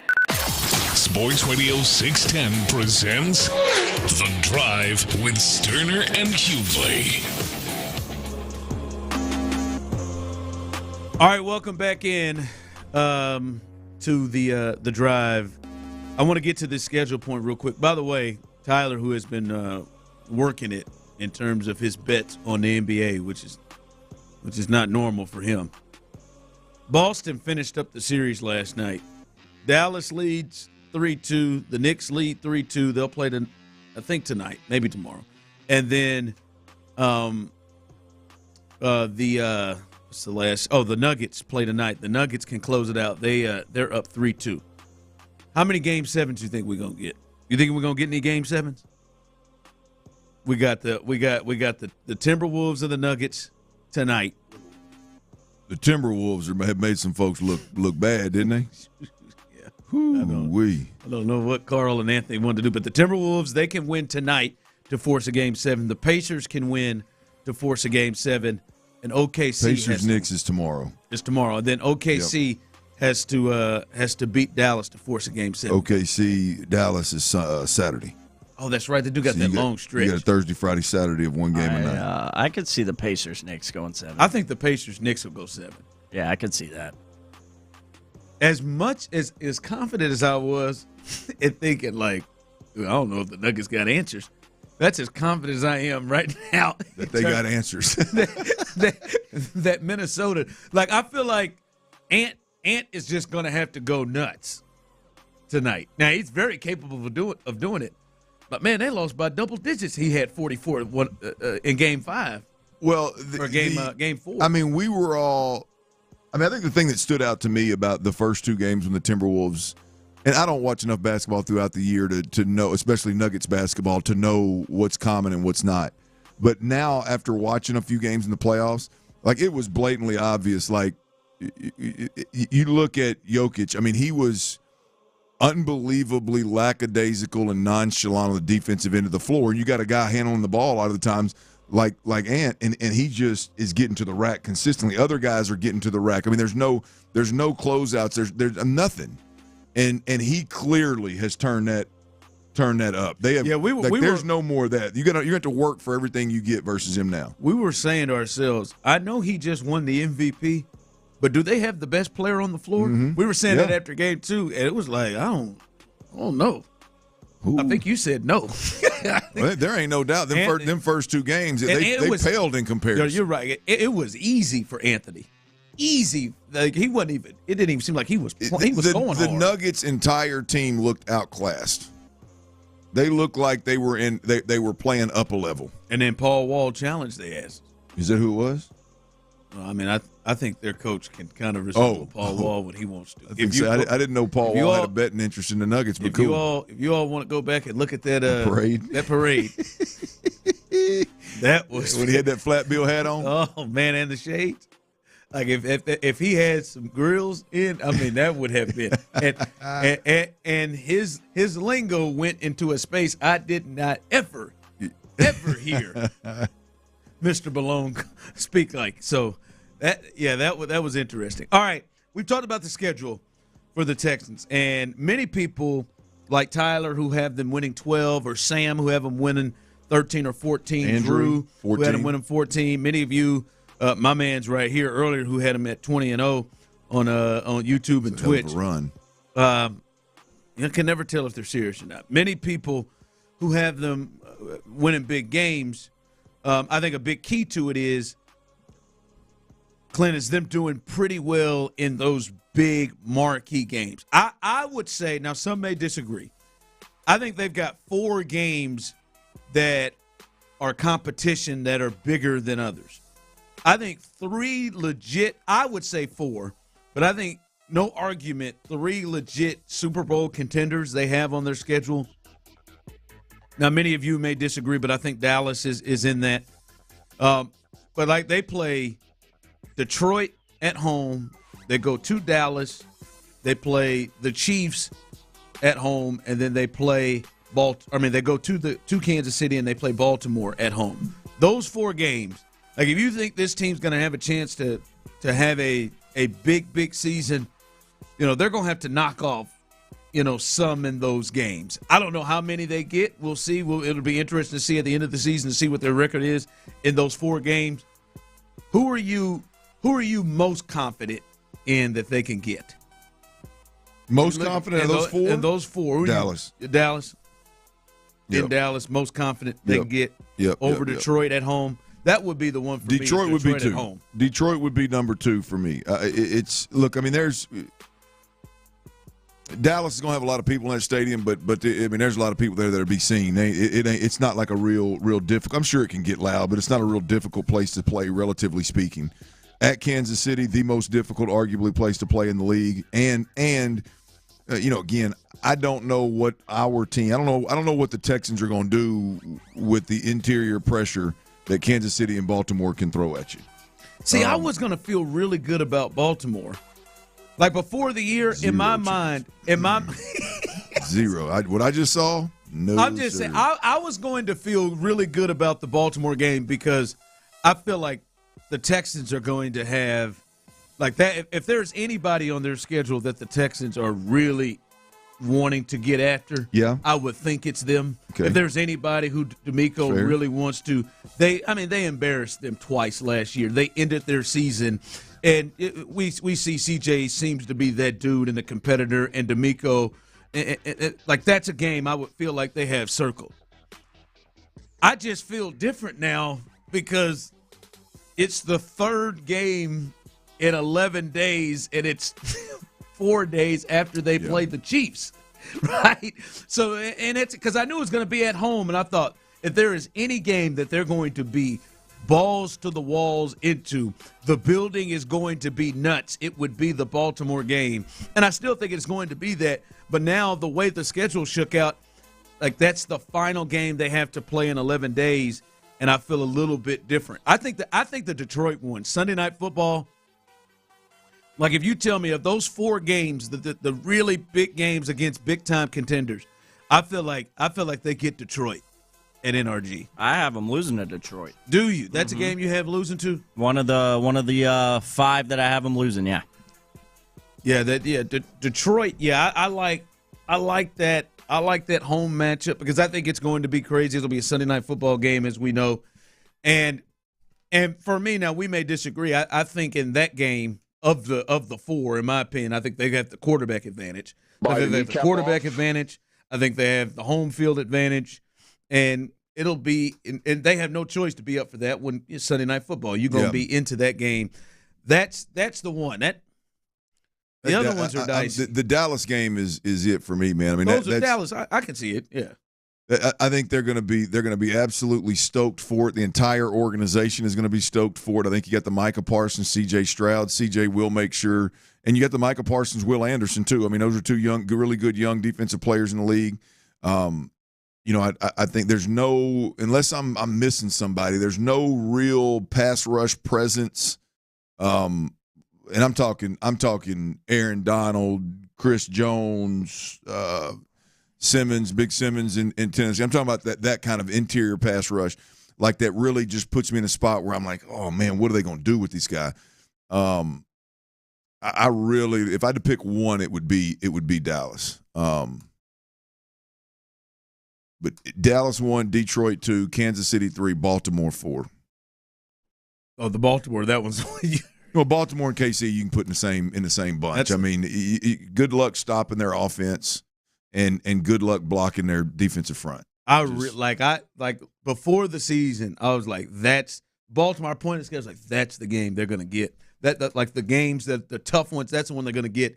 Till I saw, well, damn, they got 4 days to get ready for them. Off of the Chiefs. Yeah, Baltimore's coming off Pittsburgh. Texans are coming off the Chiefs. It'll be a physical game, but I mean, we'll see if everybody's healthy. That's not an ideal way. All right, Baltimore's got 3 games in 10 days. No, we'll see what happens there. All right, coming up, Clint says he feels like the Astros needs to take advantage of something that is happening right now and developing with this season. We'll get into that, and he's got some positive and some negatives about this schedule and why he'll explain it to you. I just had somebody said, you all need to express yourself if you're picking them low. Well, he'll explain to you why he has them at 9 wins. We'll discuss that coming up next. All right, Houston, what's good, man? It's Clint Stoerner here, and I got a couple.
conditions.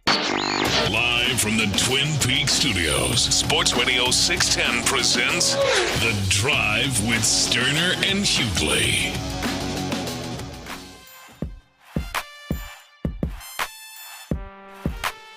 Are we going to have Clint? Does he have a way to get back in? Oh, he might not. I'll go check. Oh my God. By the way, real quick before you go check. As I was walking around the back, hey man, when's the last time you used a pen? Like a writing pen? Yeah. When's the last time I walked through? I asked him if we were gonna have Clint. Bro, I was about to come rescue you. I didn't realize you didn't have a fob. How'd you get back in? Pop the desk. The fence. Now he's out of breath. I hopped the gate and pushed the damn button over there. Good for you, Came man. in the You back found door. a way. You found a way to get there. Why you leave me? You didn't hear me banging on the door as soon as you closed? No, get back the board. It was. I know, but I was banging on that damn glass right when you were in that corner. I tried to give you the fob. I got bad ears. I can't. Boy, I tell you what, man. He does have a bad left ear. Have you? Before I walked around the back. Somebody on one of these cabinets. They got it's like 30 pins. I was thinking about stealing one. Why? Just because they had 30? There's a bunch of pins. They've been there for weeks. Do you need one? It's not at anybody's desk. But then I thought to myself, I can't remember the last time I used a pen. I used one Mother's Day, signed a card. Yeah. But outside of that, I don't use pens. I don't super often anymore. I probably use a pen maybe once or twice a week. I don't write anything anymore. I use them quite a bit. Do you? Yeah, this is one of the best out right now. It's Sharpie. I think this is one. It looks nice. I had the blue and the black one, and I lost the black one, and then it showed up here one day with the damn pocket thing chewed off of it. So I don't know if it's mine or not. But yeah, these are great pens right here. I do. Since you use them so often, I think you should go spend a little money on them. Maybe. I only use Pilot G2s. I feel like that's the only time I use pens to sign cards. 2024, man. I just. When was the last time you wrote a check? I can't remember. Never had it. I mean, I can't remember. I mean, it's been years. I mean, I'm certain before I moved here. That's a good thing. That is ancient. I mean, I was living in Kansas. I write checks. It doesn't surprise me for some reason. Yeah, he does. And he is. Not for personal serious reasons. about his penmanship, too. I am. Absolutely. There's nothing worse. There's something worse. But I mean, literally there is, obviously. Herpes.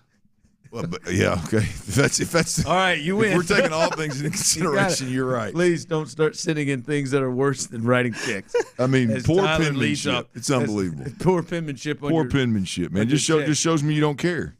Or maybe you just weren't blessed with good penmanship like you. Nah, it all starts somewhere. Nothing gets under Clint's skin more than a bad autograph. It's unbelievable. The story of my life. My receiver Anthony Lucas, my go-to guy in college. We've done a lot of autograph deals together, signed a lot of same footballs, and his is awful. That's what I'm gonna start.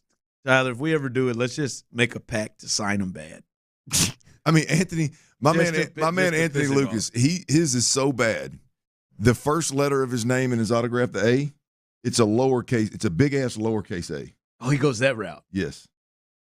And that pisses you off from the start, right there. Right. I mean, it's just a bad decision. Like, I mean, you could use the regular A and then make something really cool, and you go large lowercase A. I might see if I can pull that up for you. Text line. So Ron, you never write anything down. I've type it down.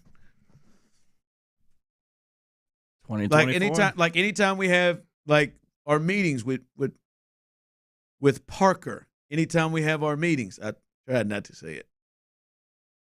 I'm full of fun. I'll type it all in. Mm-hmm. Yeah. Yeah. Someone texting, I've never wrote a check. I think that's people are starting to stop doing that. I wrote one, but I had to Google how I should go about it. It's not as bad as you're talking about, man. I mean, I can at least make out that says Anthony. Now the second name, I don't know what that is. That's Doctor. I can at least make that out. All right. The Astros, they're going to look to sweep this thing tonight. That would be big if they can. But you're starting to look ahead, aren't you? You're starting to, as they're giving you a reason to feel good, to think something's happened, winning 6 out of 7. You're starting to now look ahead on what this season could be? Because you haven't thrown in the towel yet. Yeah, I mean, we've just we've become used to the luxury of living in a bad Major League Baseball division. And when I say luxury, over the last handful of years, we've all just kind of floated through it, survived some rough patches, no stress, no worries. You're either still in the lead in the division or you're close enough to just turn it on at the end and run away with the division. And so the luxury of just kind of floating. Let's go a 6-man rotation here. What the hell? Oh, let's get somebody a little rest right here. Let's do this. You just gotten away with a lot of stuff because you were by far the best team in the division. And we've said multiple times, the last 2 years the division's gotten better. Obviously last year the Rangers won it all, and Seattle right now is leading the division. We knew it was coming, and they were getting better. But it's still, obviously, as you see this year, not great. So the Astros, once again, are going to take advantage of the luxury of living in a bad division. Right now, somehow, some way, the Astros are 5.5 games out of first place. They are 4 games behind the Texas Rangers. They are 5.5 behind the Seattle Mariners. And it just the Astros with the ability to stomp on the gas and win some games, as well as what appears to be other teams in this division just can't do much better than 500. Nobody's running away with it. They're very fortunate that they are. It's a luxury. Yeah, they are. The luxury is so much so, Ron, that you can have the worst. I think I saw the other day where there's been one Astros team in 40 games start with a worse record. I think is what I read somewhere yesterday. I think it's been one team. It's not ideal. And that obviously those I can't remember the exact stat, but nonetheless, the point is I feel really good about the Astros right now. I'll be honest with you. The Astros are tied for third place right now, and they're 5.5 back. And they are 7 games under 500 at 18-25. The Red Sox are a game over 500, and they're 7 games out. Right, like that's just unbelievable. The spot that they're in. The Twins are 24-19, and they're 2.5 out. Right, that is where they are. Yeah, I'm with you. There, the saving grace, and Tony Gwynn, if you missed him, he was on with us earlier at 2:40. You can go on the podcast page and look at that. The saving grace right now is, you're right. Like the world champs, the Rangers have not gone off.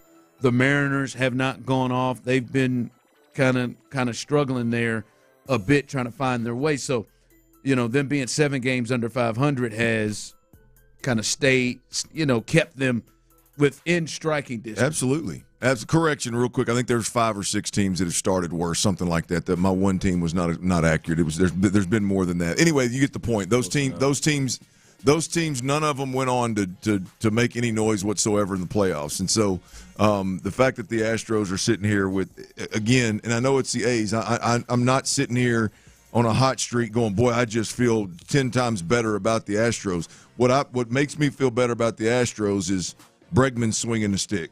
I mean, the guys that Framber Valdez and Justin Verlander, the guys are pitching the baseball better. And look, I understand that has a lot to do with the opponent also, but we've seen these guys put up monsters. Right now it don't matter. Right now it don't matter. Yeah. So I feel great about it. And once again, we're sitting here living in a division where you can afford to do the unthinkable that the Astros did and started off as bad as you could possibly start off. All right, coming up behind us, Texans All Access. The Hall of Famer John McClain will join the guys. They're going to look at the schedule and trying to see the record they potentially can see for your Houston Texans. And then after that, Area 45, Area 45, Bijani and Creighton, they'll be in with you at least till 11 with the post-game show for the Astros, and great conversation leading up to the finish of the game. So go listen to the only live local sports show, night show here in Houston. All right, Clint, many people have been talking about explain your 9. Explain your 9.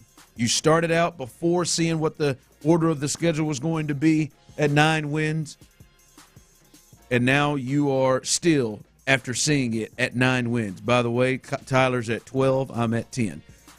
But some are wondering, explain why you're at 9 wins. Well, look, it's an easy explanation for me. The schedule is significantly better. I think here's and we're going to figure out a way to discuss this tomorrow, Ron, in more depth. But the schedule has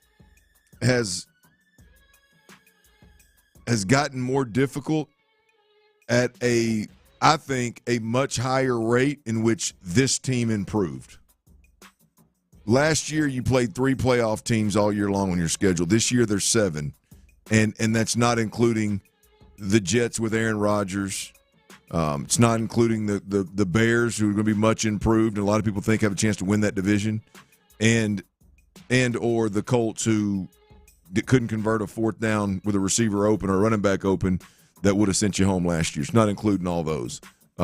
This schedule is significantly more difficult. And I believe that it is relatively speaking to last year's schedule, it is significantly more difficult than you improved. I'm gonna do some figuring out how to couch a segment to better explain that. But I just think that's the case with this particular team. You get the number 4 strength of schedule in all the NFL. And I think 9 wins is what I'm comfortable with at this point. I think this is definitely an above 500 football team. I think this is a team that's the best team in the division. I do believe that. But with this monster schedule out, Ron, I can't get above 9, brother. Listen, and as I said, I'm 1 ahead of you, so I disagree, and Tyler definitely disagrees at 12. 10 is where I read something the other day, and it was kind of a compilation of I don't know if it was different writers, but it was basically several people that predicted the AFC teams' win totals, and I think there were 6 teams they thought would win 10 games, but the number 3 team was the Texans. They had the Bengals and the Chiefs to win more games than the Texans. That was it. Yeah, and it was team. My point in saying that